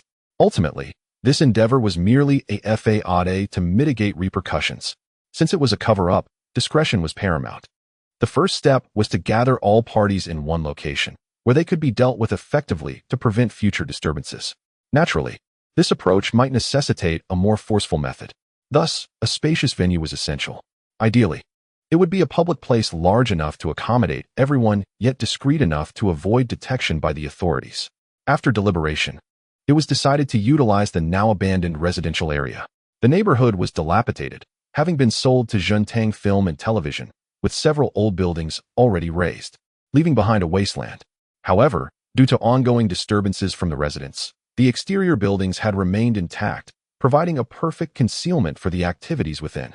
The second requirement was to ensure that all residents attended, none should be absent. This posed a challenge, yet Bao Ping asserted that greed was inherent to their nature, a weakness they could not suppress. With sufficient temptation, he was confident they would all gather. Thus, the following morning, they commenced their operation.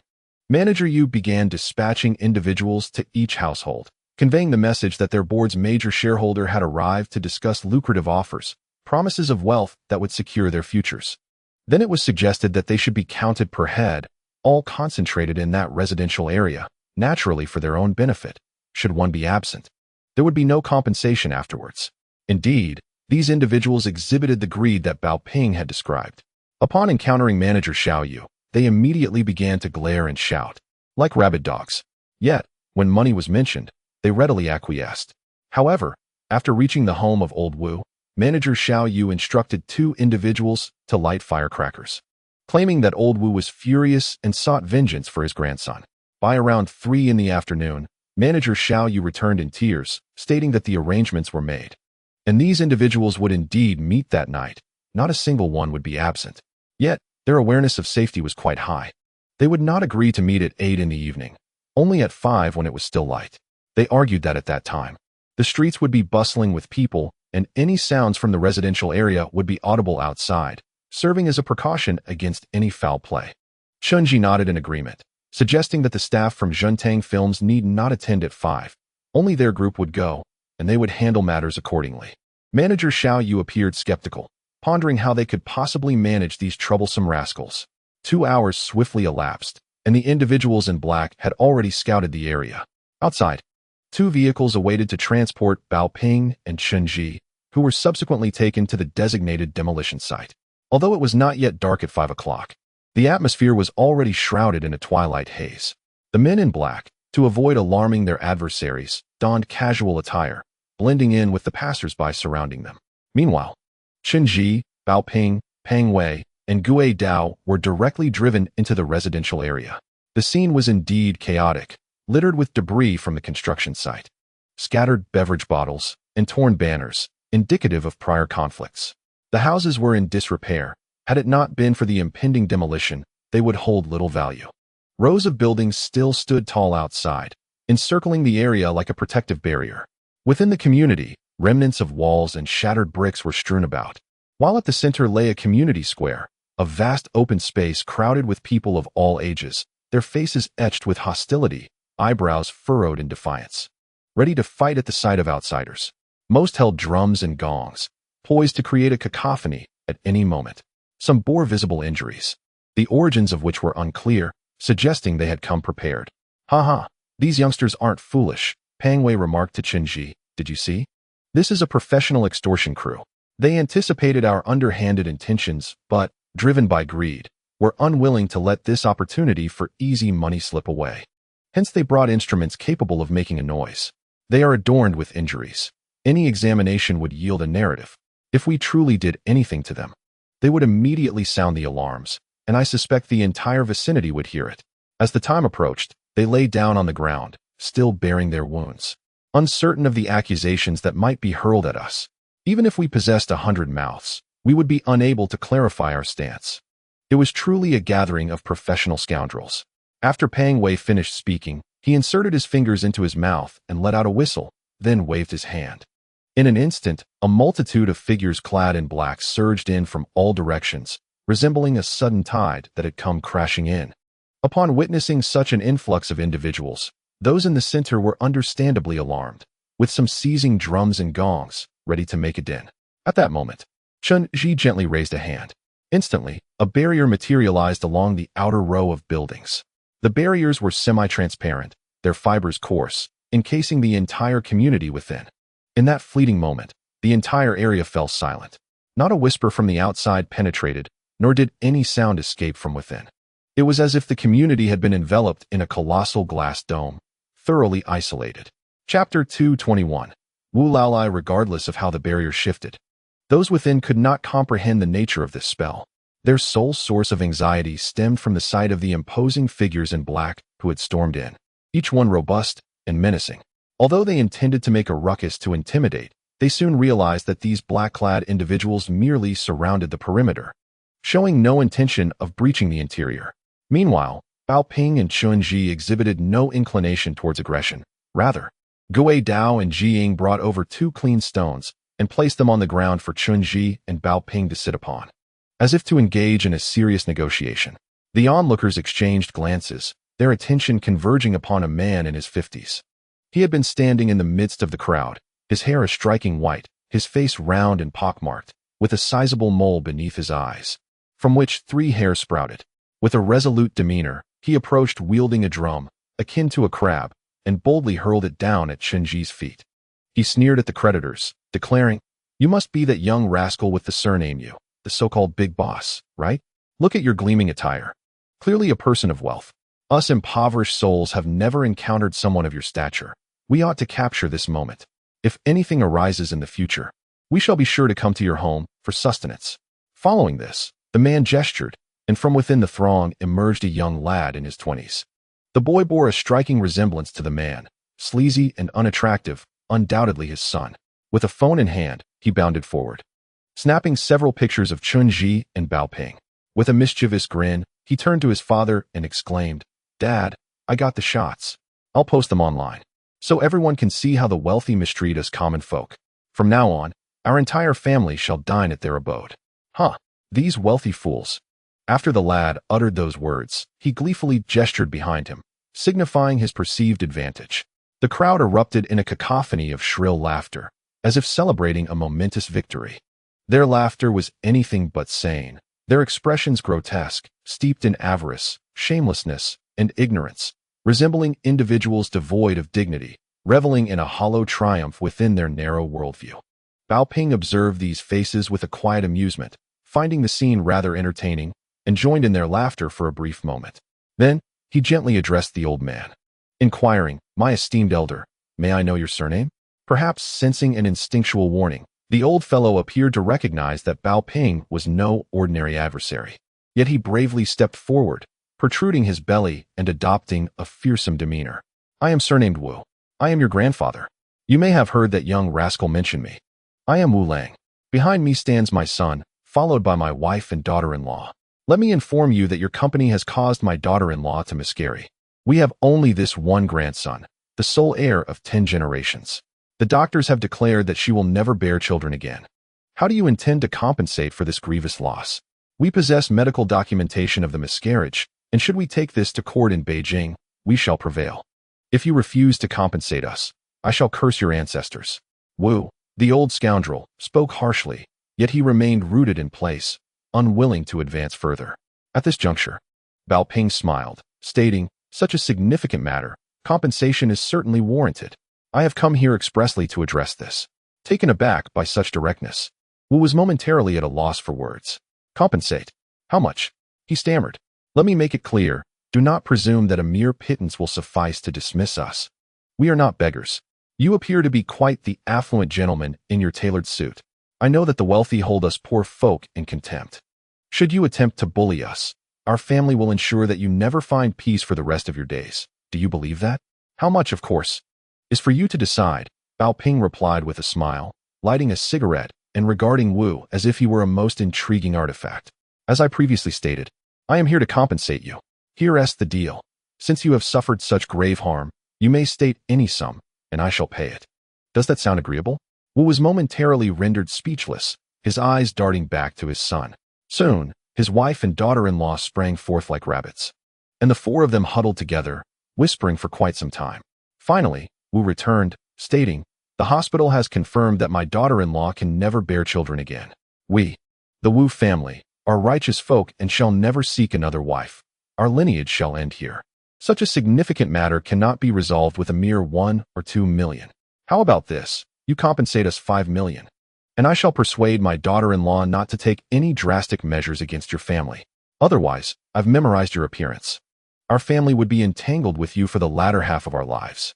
After Wu Laolai finished speaking, he deliberately stood defiantly in front of Bao Ping, attempting to project a menacing demeanor, indicating that they were not to be trifled with.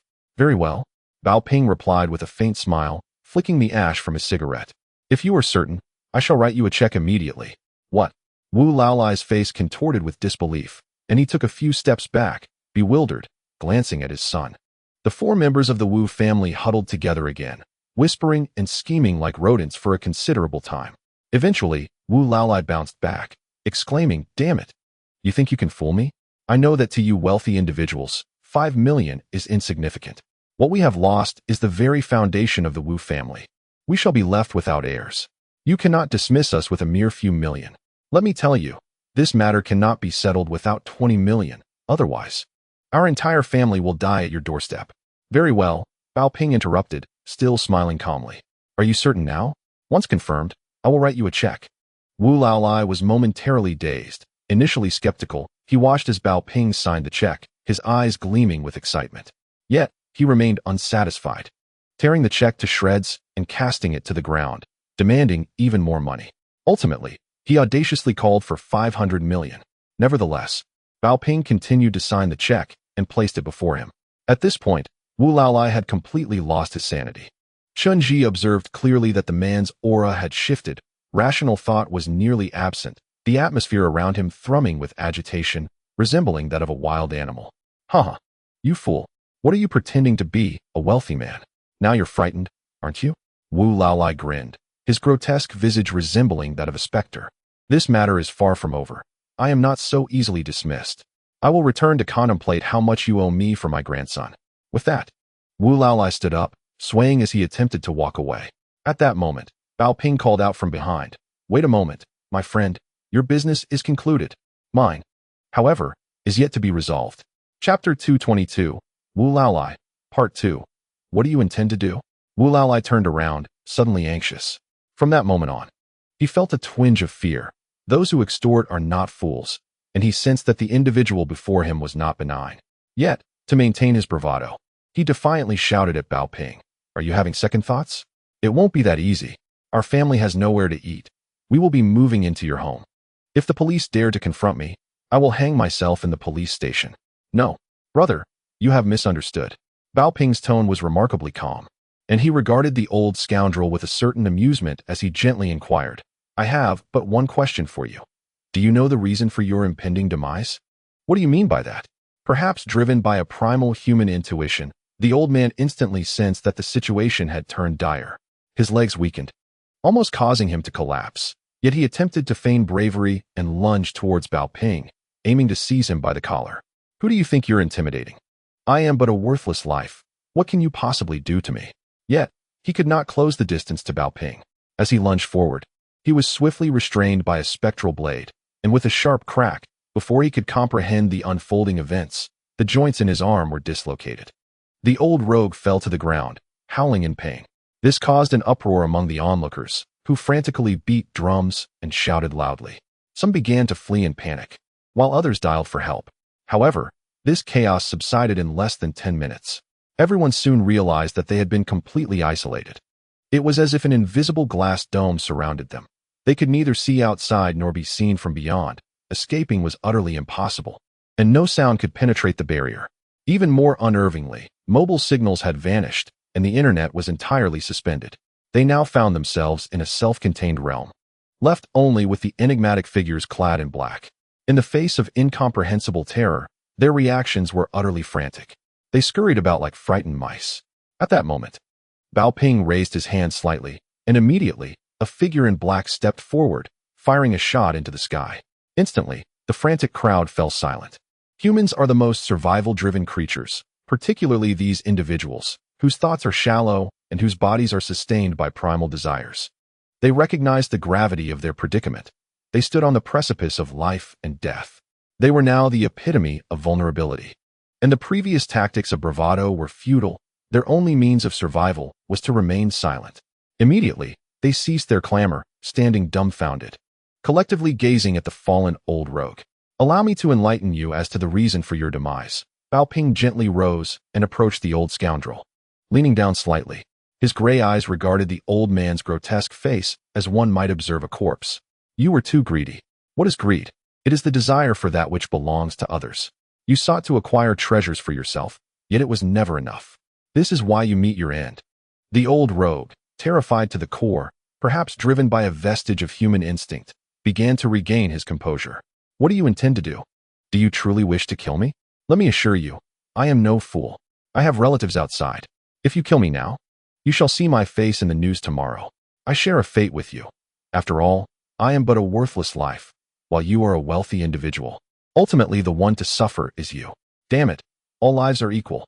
Why should you have wealth? In due time, you will find yourself facing the same fate as us poor souls, enduring the same bullets. Haha. Upon hearing these words, Bao Ping seemed to be stirred in some profound manner. His deep gray eyes suddenly shifted, silently gazing at him, as if a flicker of compassion had ignited within. Brother, you spoke a truth just now. All lives are equal. There is no hierarchy. In death, we are all the same. Therefore, today I grant you the opportunity to choose. Bao Ping declared. With a wave of his hand, several men in black emerged, producing iron balls the size of quail eggs and casting them to the ground. They then brandished firearms, directing a stream of flames at the iron balls, the intense heat gradually turning them crimson. You are about to meet your end. Bao Ping directed his gaze towards the old rogue, Wu. However, if you dare to hold these glowing iron balls in your hands, I shall spare you. Aye. Wu, drenched in sweat, fixed his gaze on the increasingly red iron balls, a sense of foreboding washing over him. I was wrong. Boss, please spare me. I am but a dog. Please let me go. If I spare you, will you not return the favor? Bao Ping chuckled softly. Did you not say you would cling to me for a lifetime? I dare not.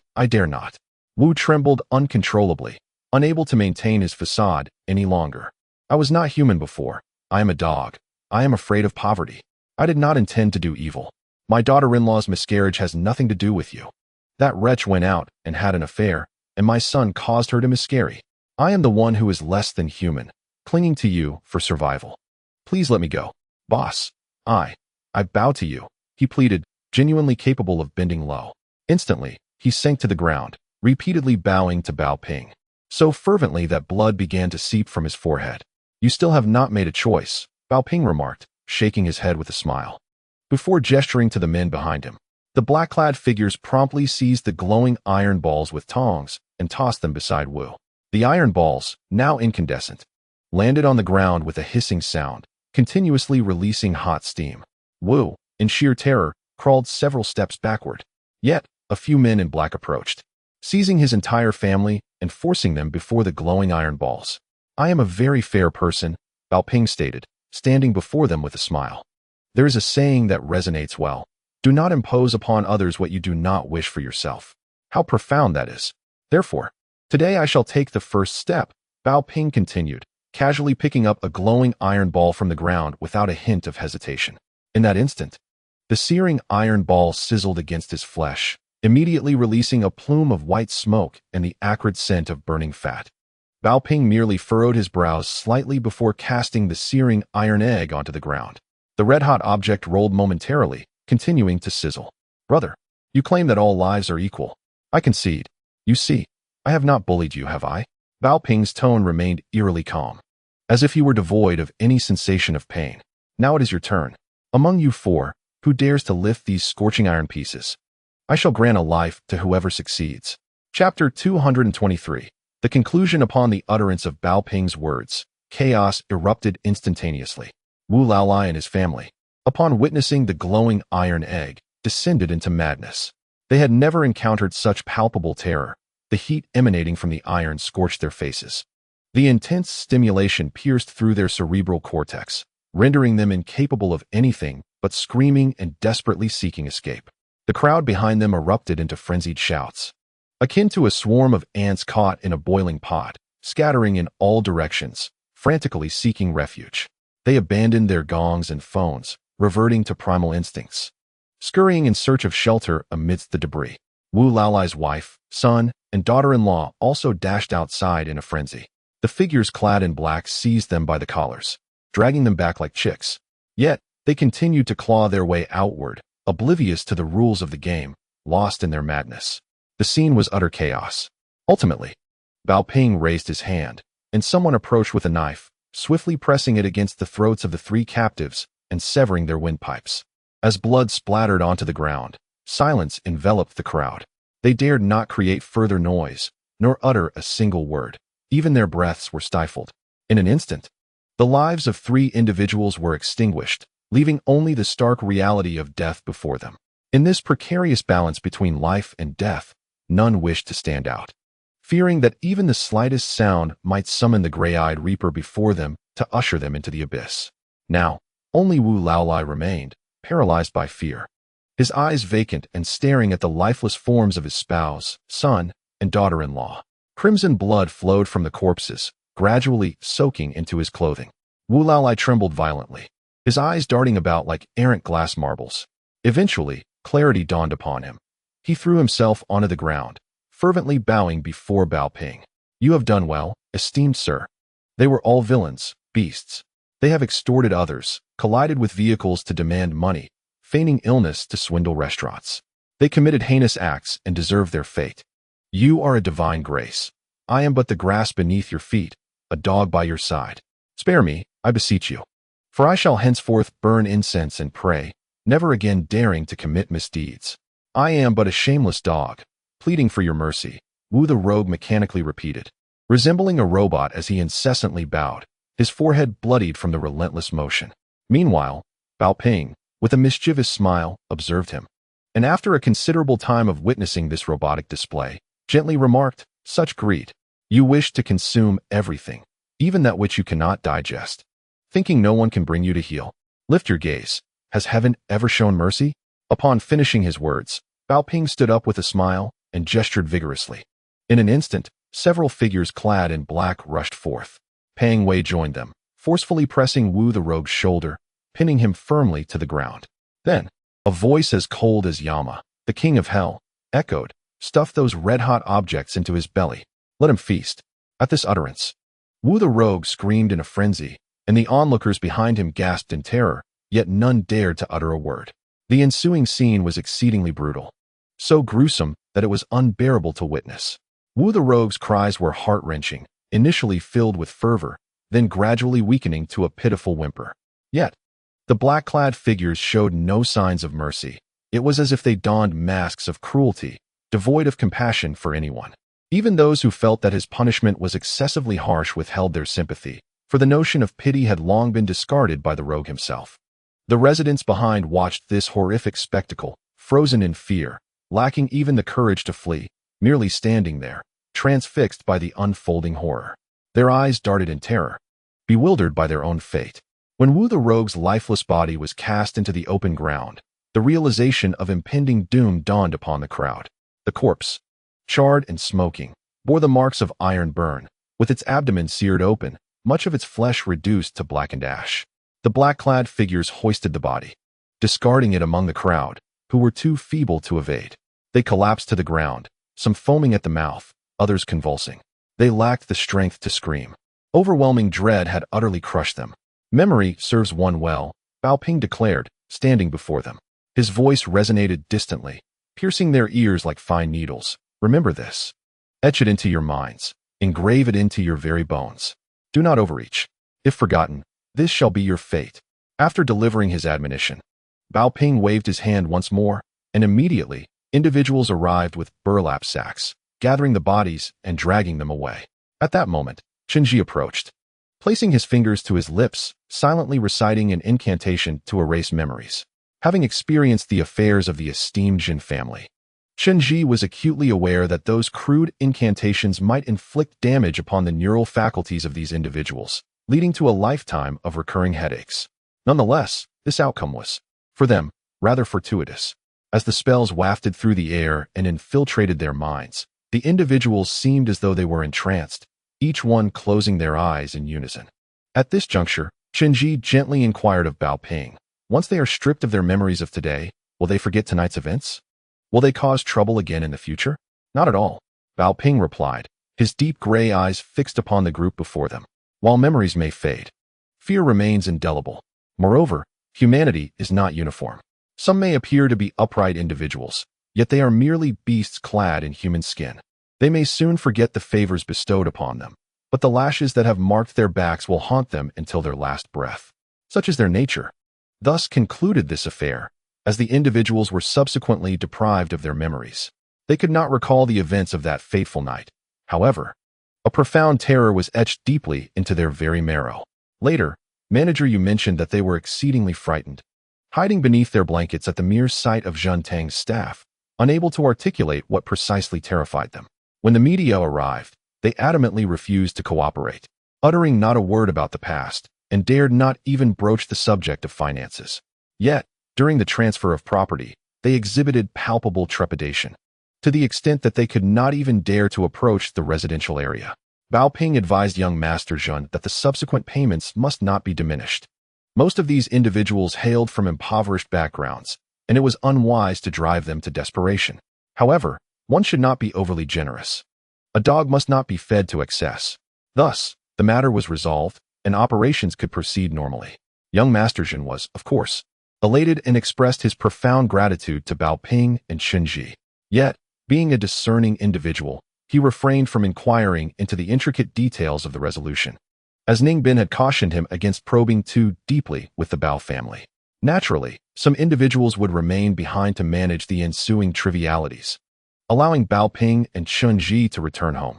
However, during this visit to Talon City, certain influential local figures had become aware of the events. Previously, having been entangled with those rascals, no one dared to step forward for fear of becoming sullied. Now, with the matter resolved, these leaders promptly organized social gatherings, inviting Bao Ping and his companions to partake. Among them were successful local entrepreneurs, renowned gentry, and many acquaintances of the venerable old Bao, individuals that Bao Ping could not rebuff, thus delaying their journey and necessitating a brief 2-day stay.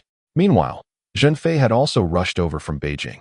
Hearing of the situation, she insisted on coming, driven by concern.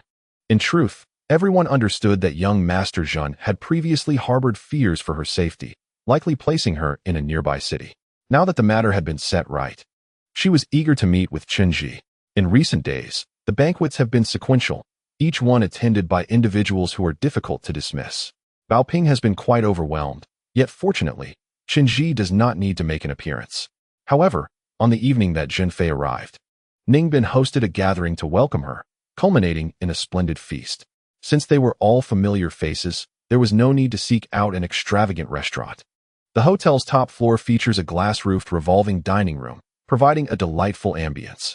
Thus, they decided to reserve a table in the upper restaurant for a Western-style banquet, opting for a modest spread, ensuring plenty of refreshing beverages to facilitate a joyous occasion. Reflecting on the recent days, they had yet to gather in such a manner, and with their departure imminent, it was only fitting to share a drink together. The conditions of the revolving dining room were indeed commendable, modeled after the Grand Diamond restaurant.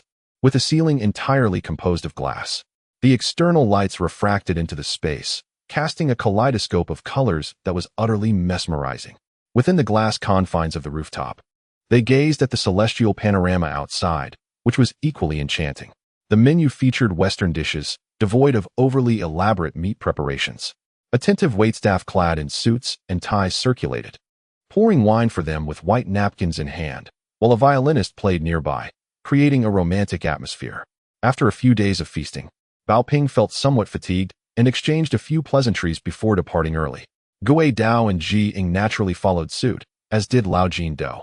Ningbin, in particular, was eager to leave, needing to return home to video call his wife. It was said that if he was even a minute late, he would face her wrath, and upon returning, he would have to kneel by the heating radiator, a rather daunting prospect. Ultimately, only Zhen Deshao, Pang Wei, Chen Zhi, and Zhenfei remained at the table. Zhen Deshao and Pang Wei were quite intoxicated, their arms draped over each other's shoulders, their faces flushed, engaged in a jovial exchange of words. Conversely, Zhenfei had scarcely spoken throughout the evening, sitting in serene silence. She was a tranquil soul, adorned with delicate golden-rimmed glasses, appearing as graceful as an orchid in bloom. As most of the guests had departed, leaving only the violinist, Zhenfei waved to signal him to leave as well. Finally, she approached Chen Zhi and quietly seated herself beside him. "Have you been busy lately? You must have seen my messages," she inquired softly. "Yes," Chen Zhi replied gently, acknowledging that she referred to the little pieces of motivational prose he had received from her. "Those are just some musings I have saved. They are rather amusing." Zhenfei continued, "Though they may seem trivial, reading them multiple times can be incredibly relieving. You should make it a point to peruse them more often. Your stress is quite palpable and needs alleviation." "All right," Chen Zhi nodded thoughtfully, then turned to Zhenfei and asked, "What have you been up to these days?" "Me? What can I possibly be busy with?" Zhenfei chuckled softly, a hint of shyness prompting her to adjust her exquisite glasses. Her complexion was fair, her features refined, exuding an air of elegance reminiscent of a cultured lady. The words she spoke seemed to weave delicately into the hearts of those who listened. "What could I possibly do? In the ordinary course of life, I primarily observe our storeroom and rarely venture outside, leading to a rather monotonous existence. It is akin to what you refer to as a homebody. Therefore, when you find yourself with idle time, do engage in frequent correspondence with me, for solitude can be quite overwhelming. You ought to take the opportunity to explore the world outside," remarked Chen Zhi gently, encouraging her to forge connections, perhaps even with a romantic partner. "What are you saying?" Zhenfei retorted, her expression darkening upon hearing Chen Zhi's words, her displeasure evident. She adjusted her glasses, casting a reproachful glance at him. "I have no interest in finding a boyfriend. Please refrain from mentioning this in the future. My heart is simply not in it." Chen Zhi nodded in quiet understanding, choosing not to press further. At that moment, however, Zhen's elder brother suddenly turned his gaze toward Chen Zhi, staggering over with a bottle of wine in hand, insistent on toasting with him. Zhenfei, seemingly agitated, stood up and scolded her brother briefly before descending the stairs. Once she had left, Zhen's demeanor appeared markedly less inebriated. He draped an arm over Chen Zhi's shoulder and, in a hushed tone, confided, "Brother Xiao Chun, There is a matter I wish to discuss with you. I have been contemplating this for quite some time. Please forgive my directness, but I have only one younger sister. And with our father passing away early, I must consider her future. What are your thoughts on this? He continued, his voice low yet earnest. My sister truly harbors feelings for you. If you are willing, that would be splendid. However, if you are not, we cannot allow her to linger in uncertainty any longer. Chapter 225. Heartfelt words. Zhen's business acumen over the years has not been in vain. Despite appearing somewhat intoxicated, his mind remains sharp. Brother Xiao Chun, I must be bold. He stated, you are likely aware that my sister has feelings for you, though she has not openly expressed this to me. I can sense that she has been waiting for you. The fact that she is waiting indicates that nothing has been solidified, suggesting that you have not yet given your consent. Perhaps you deem my sister unsuitable for you. However, women cannot be compared to men. Her future must eventually be addressed. She is not getting any younger. How many years of youth does a woman truly have? We cannot afford to delay any longer. Recently, a classmate of hers returned from the United States, a young man we all know, a doctoral candidate with a commendable character. Our families have been friends for generations, having spent much time together during our youth. He has shown interest in my sister since childhood and has made efforts to take her out on a couple of occasions. Yet she declined each time. The elders on that side have also conveyed their sentiments, indicating a desire for a union. Nevertheless, my sister has resolutely rejected the notion, refusing even to meet him, denying him any chance to connect. I am not one to be narrow-minded. I wholeheartedly support the idea of love based on mutual consent. If you wish to be with my sister, I would wholeheartedly endorse it. Given our relationship, it would be most agreeable. I assure you, I would prepare a substantial dowry for her. Housing, finances, and shares. I would willingly part with half of my own enterprise to ensure her happiness. However, my dear brother, I perceive that you do not harbor such intentions. As Master Zhen spoke, he cast a tentative glance at Chen Zhi. Chen Zhi remained silent, absorbing his words without uttering a sound. Master Zhen, being an astute individual, swiftly discerned Chen Zhi's stance. Just as I suspected, you do not share this sentiment. My brother, I recognize that you are a person of significant ambition and that the matters you are entangled in may be profoundly intricate. I am but an ordinary mortal, incapable of delving into your affairs. However, regarding my sister, I feel compelled to voice this. If there truly is no hope, let her relinquish her expectations. Do not allow this girl to wait in vain. She cannot afford such a folly. Chen Zhi nodded gently. After a moment of contemplation, he suddenly raised his head and placed his hand on Master Zhen's shoulder, giving it a reassuring pat. I understand. Rest assured, after this banquet, there will be little left for Tiali City, as they prepare to embark on their journey. Peng Wei has now become a pivotal figure among the men in black. As he himself stated, he is now tasked with the cleanup. While others may return, he cannot depart. He must remain to manage the subsequent affairs and oversee any potential related incidents. These matters should not be underestimated. They may seem trivial, yet any oversight could lead to significant repercussions. After Peng Wei stayed behind with a few elites, most of the men in black returned via land routes. Adeptly navigating the connections, an old Jindo accompanied them as well. Master Zhen, Ning Bin, and Zhen Fei, however, chose not to travel by land, opting instead for the private plane of the Bao family to return to northeast China. Master Zhen remarked that once this issue is resolved, the business license will soon be reinstated. The momentum of the Zhentang Film Group is currently surging, and they must seize the moment. Upon their return, they shall promptly tailor a grand film production for Juno. Within this week, all media must showcase Juno's striking photographs.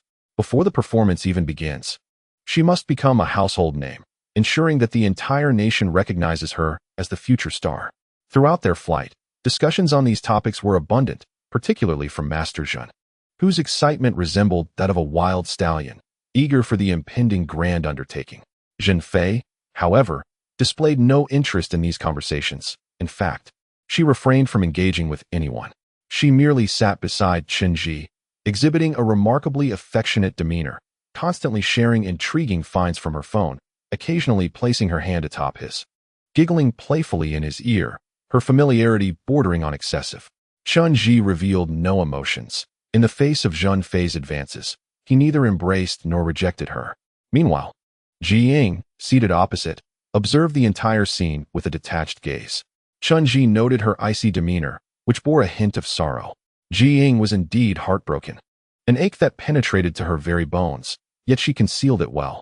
It was unclear when she had transformed so profoundly from her former self. She did not fully reveal her anger on her face, nor did she articulate her emotions aloud. They made their way back to the city, and upon disembarking from the plane, they spotted Juno waiting outside with a multitude of companions. According to those companions, Juno had heard of Bao Ping's return and had arrived early, enduring the chill of the wind for over 2 hours.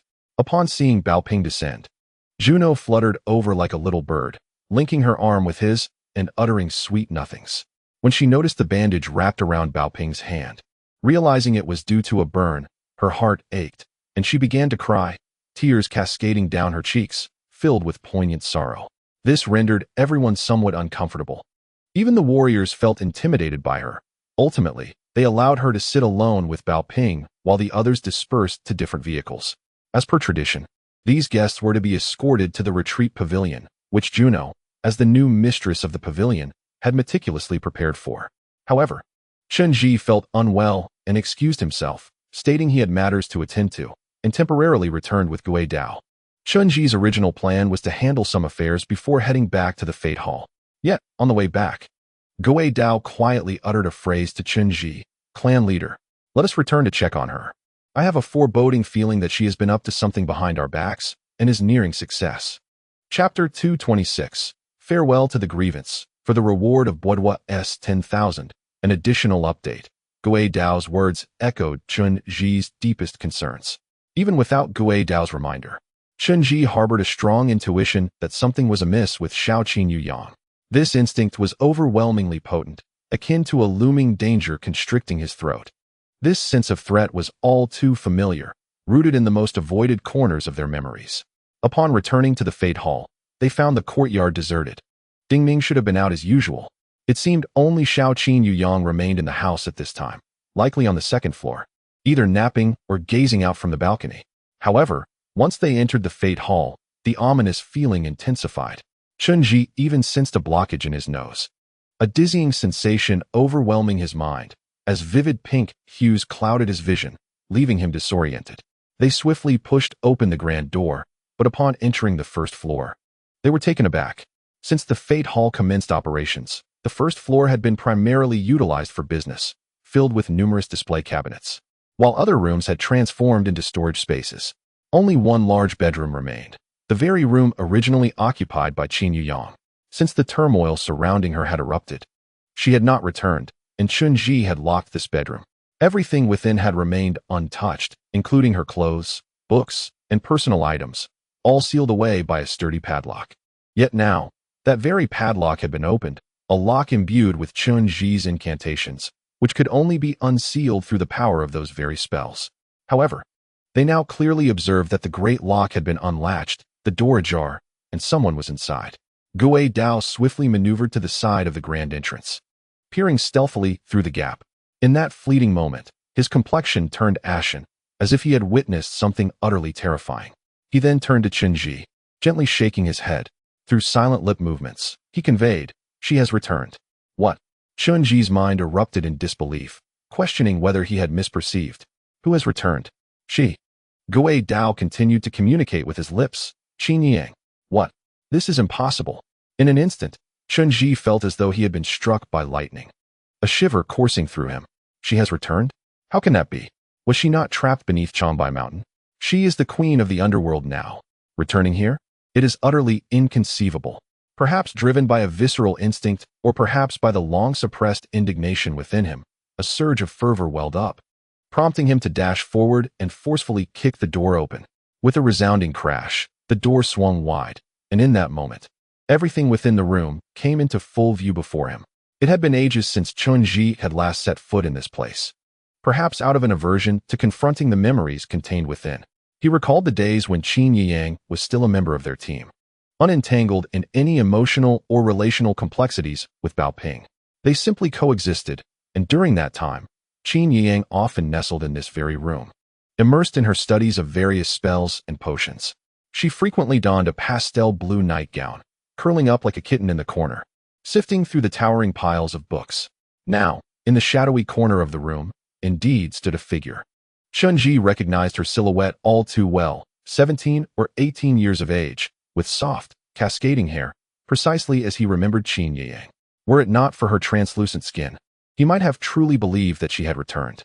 She wore the same pastel blue nightgown, crouched in the corner, seemingly engaged in some unknown task. "What are you doing?" Chen Zhi called out to the corner, his voice echoing like thunder in the darkness. The girl standing there stirred slightly, and then gradually, like a wraith, turned to face him. In that fleeting moment, Chen Zhi questioned the clarity of his vision. He indeed beheld Chen Yang's face, a visage marked by experience. Exuding a bewitching charm, her features flawless, with a third eye, and a chilling smile gracing her lips, the corners of her mouth curling upward ever so slightly.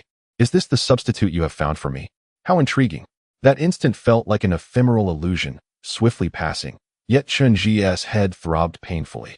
When he opened his eyes again, standing before him was the translucent figure of little Chen Yang. She retained her original appearance, albeit startled by Chen Zhi's sudden intrusion, causing her belongings to scatter across the floor. "What are you doing?" Chen Zhi followed her hand and looked down, his mind clear as he recognized the pink substances scattered on the ground. These items were all too familiar to him, embodiments of his most detested memories, and the very essence that had ensnared Bao Ping for a lifetime. They were the divine worms, the crimson elixir obtained from the tomb of the celestial fox. "Where did you acquire these infernal objects? How outrageous!" Chen Zhi felt a surge of blood rush to his head, his eyes changing color as he struck Xiao Chen Yang across the face. The force of the blow sent her crashing against the wall, and she collapsed to the ground, blood streaming from her nose as she began to sob. Indeed, it was Xiao Chen Yang, merely a 13 or 14-year-old girl. Perhaps the earlier scene was merely a trick of the light. Whimpering, she clutched her nose, crying like a wounded kitten. Meanwhile, Chen Zhi closed his eyes, allowing his thoughts to gradually settle. The fervor within him slowly subsided, and his eyes returned to their original hue. Trembling, he donned gloves and meticulously gathered the pink powder from the floor, using delicate currents of air to ensure not a speck remained. Ultimately, he enclosed the powder within his gloves and invoked the fire spell, incinerating it entirely. Only then did he dare to raise his head and gaze at Xiao Chen Yang, whose terrified eyes resembled those of a frightened bird. A pang of regret washed over him. "Does it hurt?" "I'm sorry," Chen Zhi spoke softly, "but you should not have touched these items. They are perilous and could lead you down a treacherous path. Now tell me, where did this come from?" Perhaps Chen Zhi's demeanor was unprecedented, or perhaps something had transpired in that fleeting moment. In any case, Xiao Chen Yang appeared as though she had awakened from a deep slumber, her face ashen and her body trembling, rendered speechless by fear. No matter what Chen Zhi said, she remained unresponsive. Soon after, she began to foam at the mouth and fainted. Xiao Chen Yang's skin exhibited an unusual pallor, given her current state. Calling an ambulance was not an option. Gui Dao and Chen Zhi had no choice but to carry her upstairs to the bedroom. They placed a cool towel on her forehead, observing as her jaw clenched tightly, her complexion a disturbing shade of purple. She had indeed been genuinely frightened. However, it seemed that her life was not in immediate danger. At that moment, Chen Zhi inquired of Gui Dao what he had seen in that instant upon entering. After a prolonged contemplation, Gui Dao replied that he had noticed something amiss when Xiao Chen Yang had just turned around. Her face had appeared hazy, yet vaguely familiar, reminiscent of the early days of Chen Yang, and somewhat akin to the queen of the underworld, though it was merely a fleeting impression. He had been positioned behind her and had not seen clearly, leaving him uncertain. Subsequently, Chen Zhi summoned the organization's shaman, who had arrived with great difficulty, ultimately being brought in by Wu Jia from underground. The shaman informed Chen Zhi that Xiao Qinyang was in a state of profound coma, the cause of which remained unclear, and it was uncertain whether she would awaken.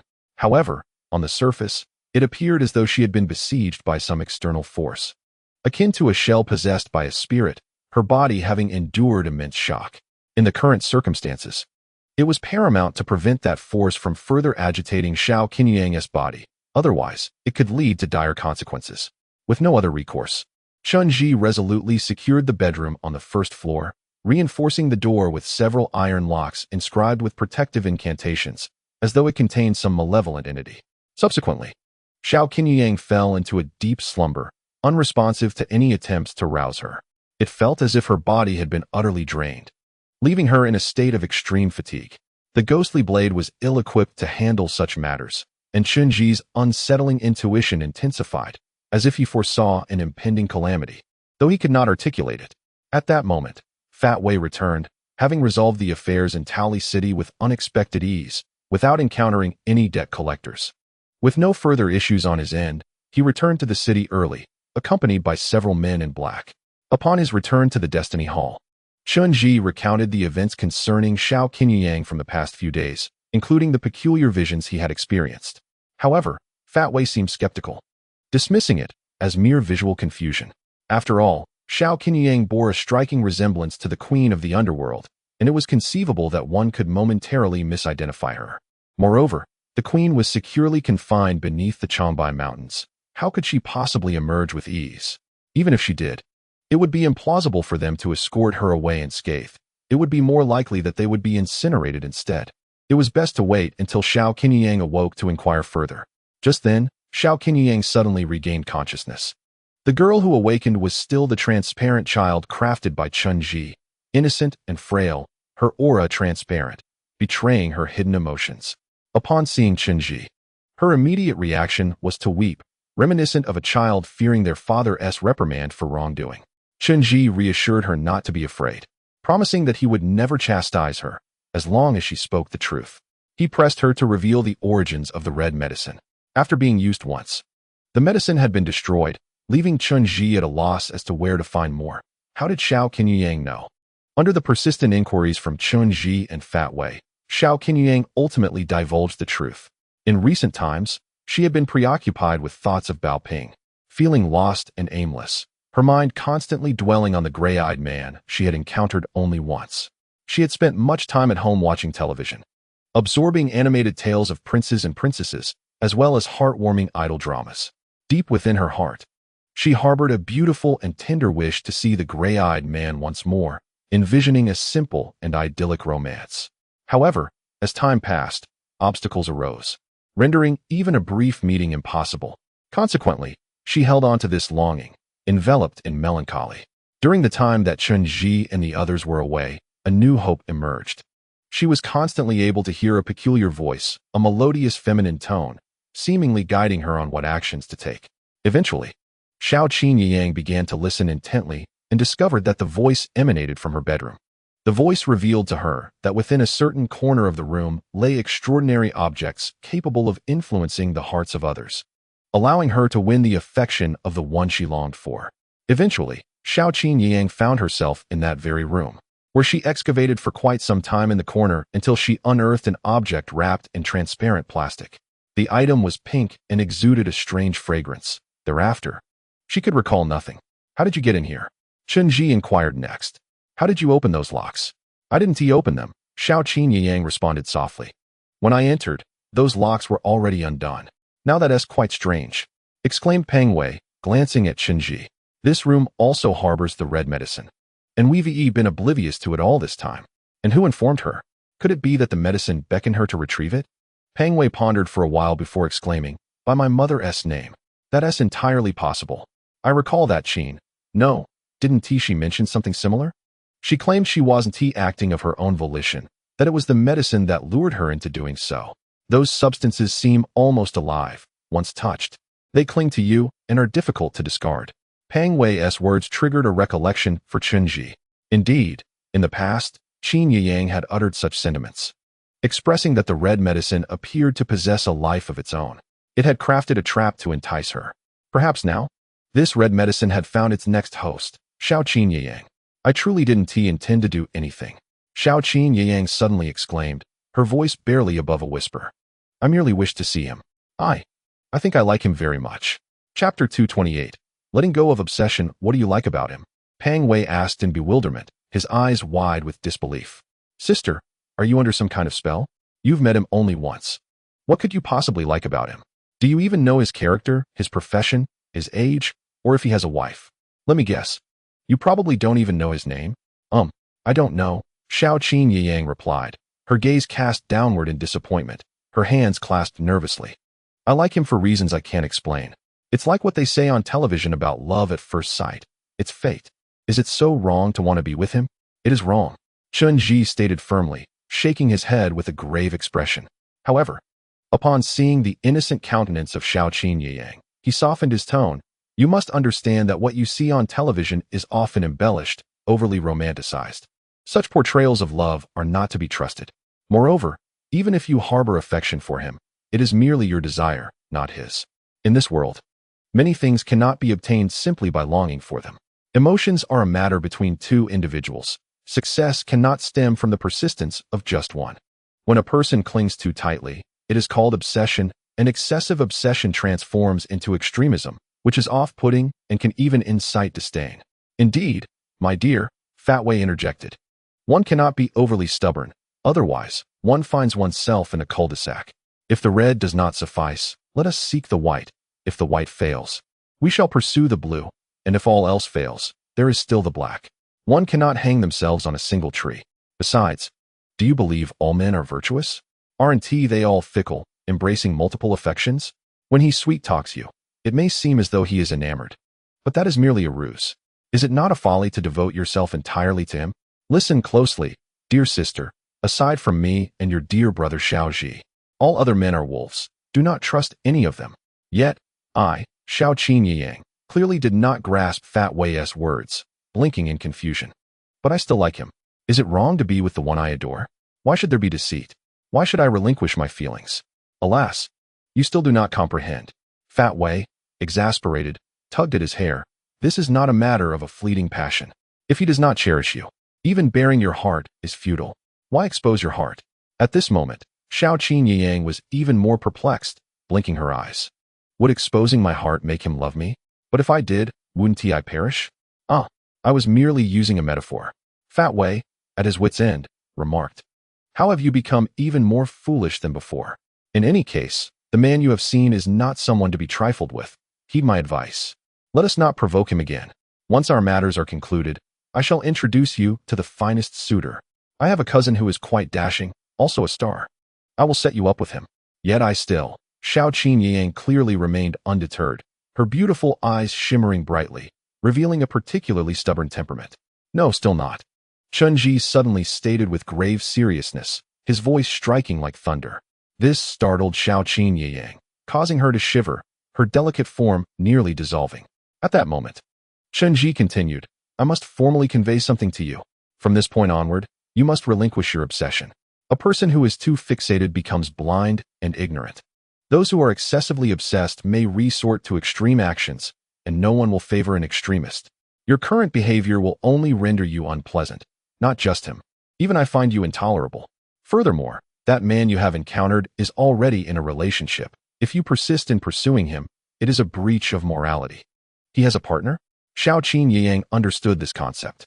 She appeared to be profoundly affected, her eyes fixed intently on Chen Zhi, almost brimming with tears, while the aura surrounding her began to ripple like the surface of water. At that moment, she could not conceal her emotions. Every sentiment was laid bare. Chen Zhi could sense her palpable anguish, evoking a deep sense of empathy. Yet, his expression remained stern. Indeed, he already had a partner. He held no interest in her.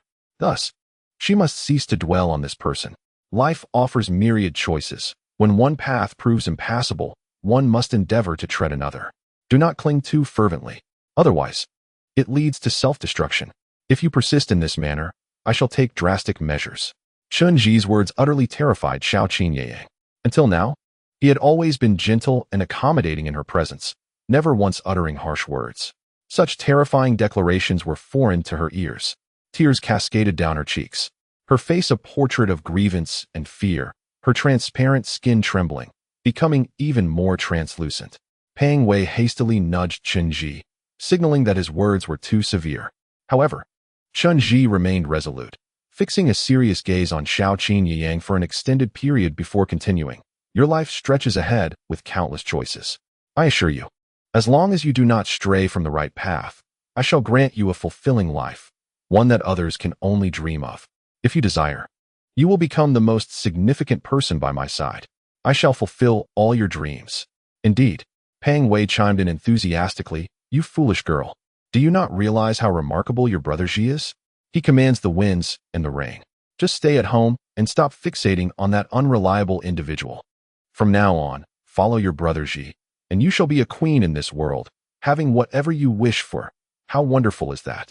Why involve yourself in such third-party affairs, inviting disdain? Moreover, you have only met that person once. You know nothing of his true character. Let me tell you, he is a scoundrel, a notorious flirt, perpetually surrounded by women or entangled with female celebrities. If you doubt me, I can show you a video of him with a celebrity right now. Why bother with such a fickle man? Oh, Xiao Qin seemed swayed by Chen Zhi and Peng Wei's words, lowering her head, her eyes filled with disappointment, resembling a child who has erred. Retrieve your heart. Chen Zhi extended his hand before her, stating, I promise, as long as you abandon your reckless thoughts and refrain from foolish actions, I will protect you forever. This is my solemn vow. Can you promise me one thing? Let go of your obsession. Forget him. Chen Zhi held his hand suspended in the air, awaiting Xiao Qin response. This ethereal young girl remained silent for a long while, seemingly contemplating the most vital questions of life. Finally, she made her decision, nodded, grasped Chen Zhi's hand, and earnestly declared, all right, I promise you. After that, the matter faded away. The subsequent days were remarkably tranquil. Qin Yang seemed to have resigned herself to her fate, never again mentioning Baoping.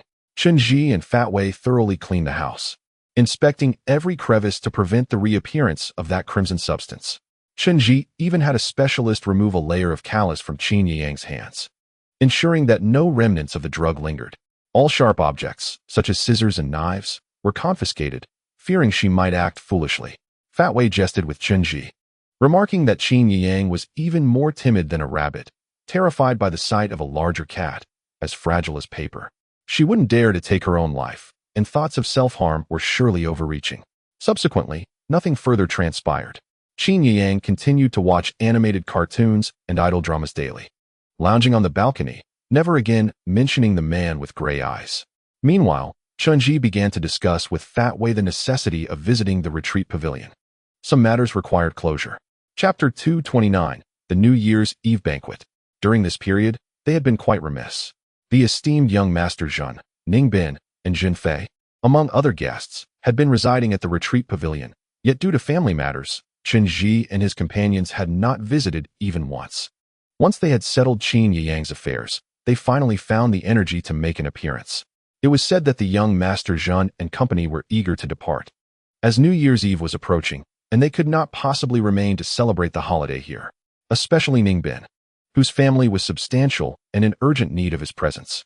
However, they had recently encountered fierce northern winds, uprooting poles in some areas and closing highways. The weather was exceedingly harsh. Furthermore, Zhen Fei remained undeterred, insisting on meeting Chen Zhi before leaving, which is why they still lingered at the retreat pavilion. That evening, the old Jindo called to inform them that the winds had lessened, and the young master Zhen and his party were eager to return. They had to leave by the next day, regardless. A farewell banquet was to be held that night at the retreat pavilion, and Chen Zhi and Fat Wei were determined to attend. Chen Zhi knew it was time to address that matter. This time, they did not call for a driver, but drove themselves into the mountains. The wind was indeed fierce along the way, and Chen Zhi even questioned whether the car might be overturned. Upon reaching the gates of the retreat pavilion, they discovered it had transformed completely. The exterior of the pavilion was awash in vibrant lights, adorned with neon decorations, and a lavish floral arrangement welcomed them, reminiscent of a newly opened five-star hotel. Inside, extravagant artistic sculptures were displayed, each seemingly of considerable value. Expansive patches of flowers had been planted, accompanied by numerous European-style musical fountains and outdoor murals, creating an ambience akin to a royal garden, starkly contrasting with the pavilion's original understated elegance. Fat Wei whispered to Chen Zhi that the actress named Juno was indeed quite the drama queen. In recent times, she had extended her reach into various domains of the Bao family, like an octopus spreading its tentacles. Not only does she oversee everything at the secluded pavilion, but she also insists on being informed about the affairs of the Bao family business. She has strategically placed her relatives within the Bao family, usurping various managerial positions, and even secured a seat for her family on the board of directors. She insists on reviewing the accounts, even those of the old trickster. Now, everyone who encounters her refers to her as Sister Bao, and she has declared that she will wed Bao Ping in the spring of the coming year, though the veracity of this claim remains uncertain. Remarkably, Bao Ping, a man of his stature, indulges this woman with unusual leniency, for reasons unknown, Her every word is heeded, and all her demands are met. Whispers among the men in black suggest that Bao Ping has been utterly enchanted by her. As they ventured further inside, they were greeted by the staff of the Bao family, who were on hand to assist. Upon entering, they beheld a garden festooned with lights, a vibrant red carpet laid down, and chairs adorned with bows, evoking the ambience of a wedding ceremony. In the center of the lawn, a large roasting pit had been erected, hinting at an evening feast of roasted lamb. Nearby, several figures clad in chef's attire sharpened their knives, while waiters with glasses of red wine and a string quartet prepared for the festivities. Old Trickster, with his graying hair and a look of helplessness, noticed Chen Zhi and the others arriving and hurried to greet them. The kaleidoscope of neon lights reflected off their forms, creating a humorously surreal atmosphere. Old Trickster, feeling somewhat awkward, sheepishly remarked, "You see this? It's truly. I apologize for the spectacle. Why concern yourself so much with the affairs of the young?" Fat Wei chuckled, grasping Old Trickster's shoulder with a mischievous grin. "You're of an age. Let them handle their own matters. No need for you to interject, good or bad. Besides, look at this splendid gathering. Everyone claims our Bao family is of dubious reputation, yet behold the grandeur here. It resembles a village gala. Who can truly say we are part of the underworld? Ha! We could host a circus here." As they exchanged banter, young Master Zhen and Ningbin approached from the opposite side. Ever since the resolution of the affairs in Tally City, young Master Zhen had appeared revitalized. Greeting everyone with a beaming smile, he announced that the seating arrangements were ready inside, and that they should take their places, for they would depart the next day. Tonight, they would not leave without indulging in revelry. Zhen Fei followed closely behind, her gaze meeting Chen Zhi's, who returned her smile with an even warmer demeanor than before. Due to Juno's influence, Bao Ping had been spending considerable time at the secluded pavilion lately. With the new year approaching and everyone gathered, he had shared a few more drinks in the spirit of the festive reunion. At the banquet, the conversation revolved around familiar topics, primarily the future development of Zhentang's business and the prospects for their families. Zhen Deshao lavished compliments upon Juno, proclaiming that the eldest daughter-in-law of the Bao family was destined to become a star, poised to grace the red carpet and achieve Oscar glory in the near future. Chen Zhi, typically skeptical of such flattery, found himself seated beside Zhen Fei this time, engaging her in conversation and sharing drinks. As the evening progressed and spirits lifted, Chen Zhi leaned closer to Zhen Fei, whispering softly, "Will you come over to keep me company tonight? I wish to discuss something." Zhen Fei, not easily deceived, immediately brightened, her eyes sparkling with curiosity. "What shall we discuss? You seem a bit unusual tonight. Is something amiss?" Indeed, there was a matter at hand, a personal one. Chen Zhi endeavored to soften his tone, placing his hand over hers as he offered her a key. "Having known each other for so long, we cannot continue in ambiguity. You should trust me, right? I have booked a room at the Bao family's main hotel. Please come by at midnight. We need to talk about our future." Upon hearing this, Zhen Fei's understanding dawned instantly. Her cheeks flushed with a delightful surprise, her eyes sparkling with unexpected joy. Women often experience such emotions, feeling both elated and shy in moments like this. She gazed at him tenderly and nodded gently. "All right." Time passed swiftly as Peng Wei and Zhen Deshao became increasingly inebriated. Those accustomed to socializing often found themselves in such scenarios. After a few drinks, they would declare brotherhood, and after several bottles, they would seem inseparable, as if bound by fate. Notably, Bao Ping did not rush to depart. He remained at the table, enjoying the company. Juno, on the other hand, was exceedingly flamboyant throughout the banquet. Dressed in a stunning evening gown adorned with exquisite diamond jewelry, she circulated the room, toasting everyone, particularly showering Chen Zhi with fervent attention, addressing him as brother with a near-fawning enthusiasm.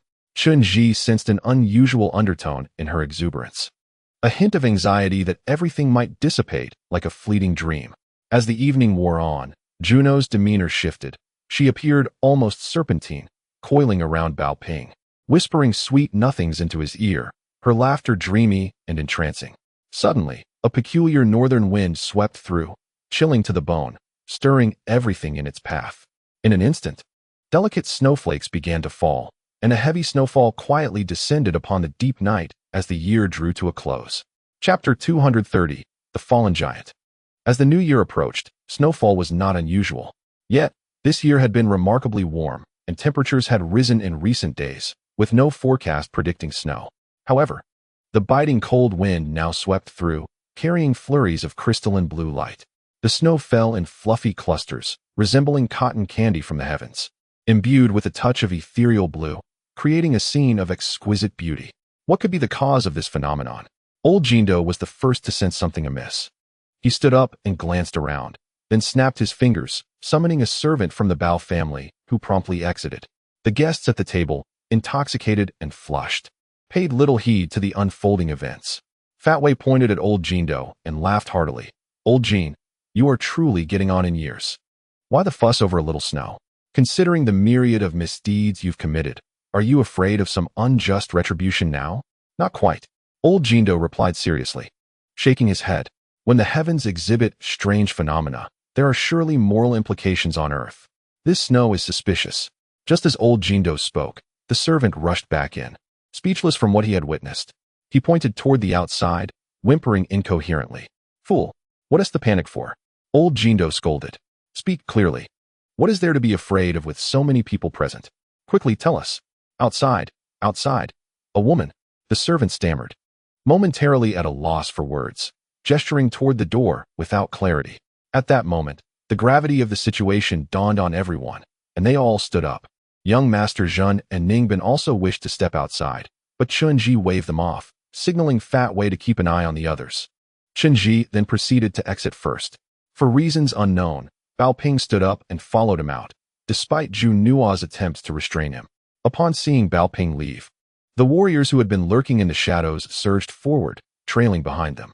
They made their way to the entrance, where the neon lights shone brightly, illuminating the surrounding darkness.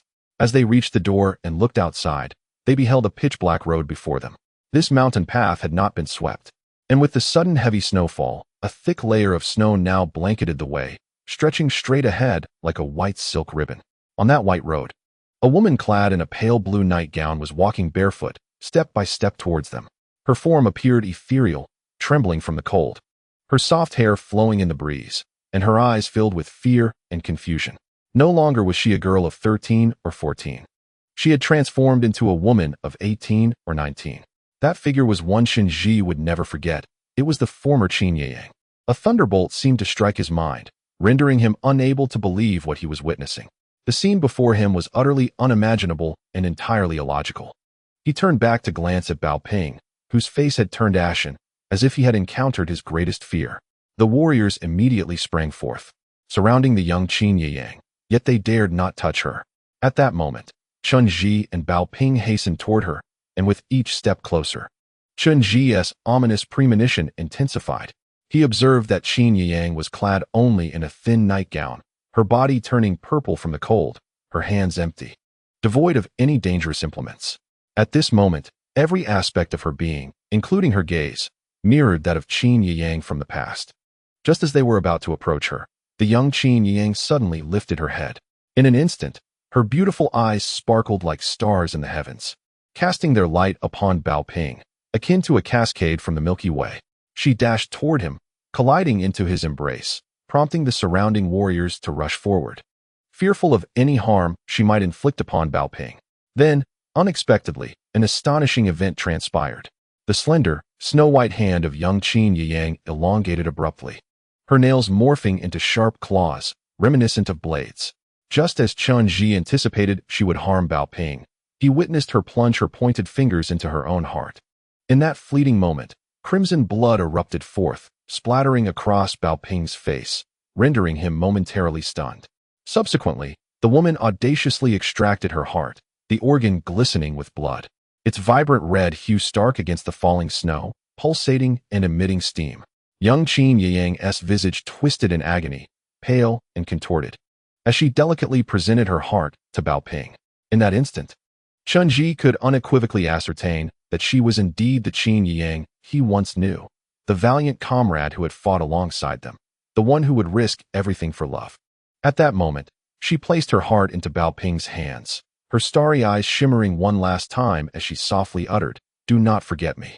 Soon after, her lifeless body crumpled to the ground, blood soaked into the pristine white snow, spreading rapidly like vibrant red peonies blooming upon the white canvas, breathtakingly vivid. This shocking spectacle unfolded too swiftly, catching everyone off guard before it was over. The young Qin Yiyang, whom Chen Zhi had painstakingly created, had become a corpse. Her form gradually turned translucent. The azure essence that constituted her body began to disperse, ascending into the air and merging with the snow, transforming into clusters of luminous blue flakes that gently fell. Amidst the swirling snow, Bao Ping stood there, bloodied and dazed, clutching the still-beating heart. In the next heartbeat, he suddenly leaned forward, and with a gasp, blood erupted from his mouth. His body lurched, and this leader of the West Qi, who had never flinched in the face of adversity, collapsed into the snow with a resounding thud.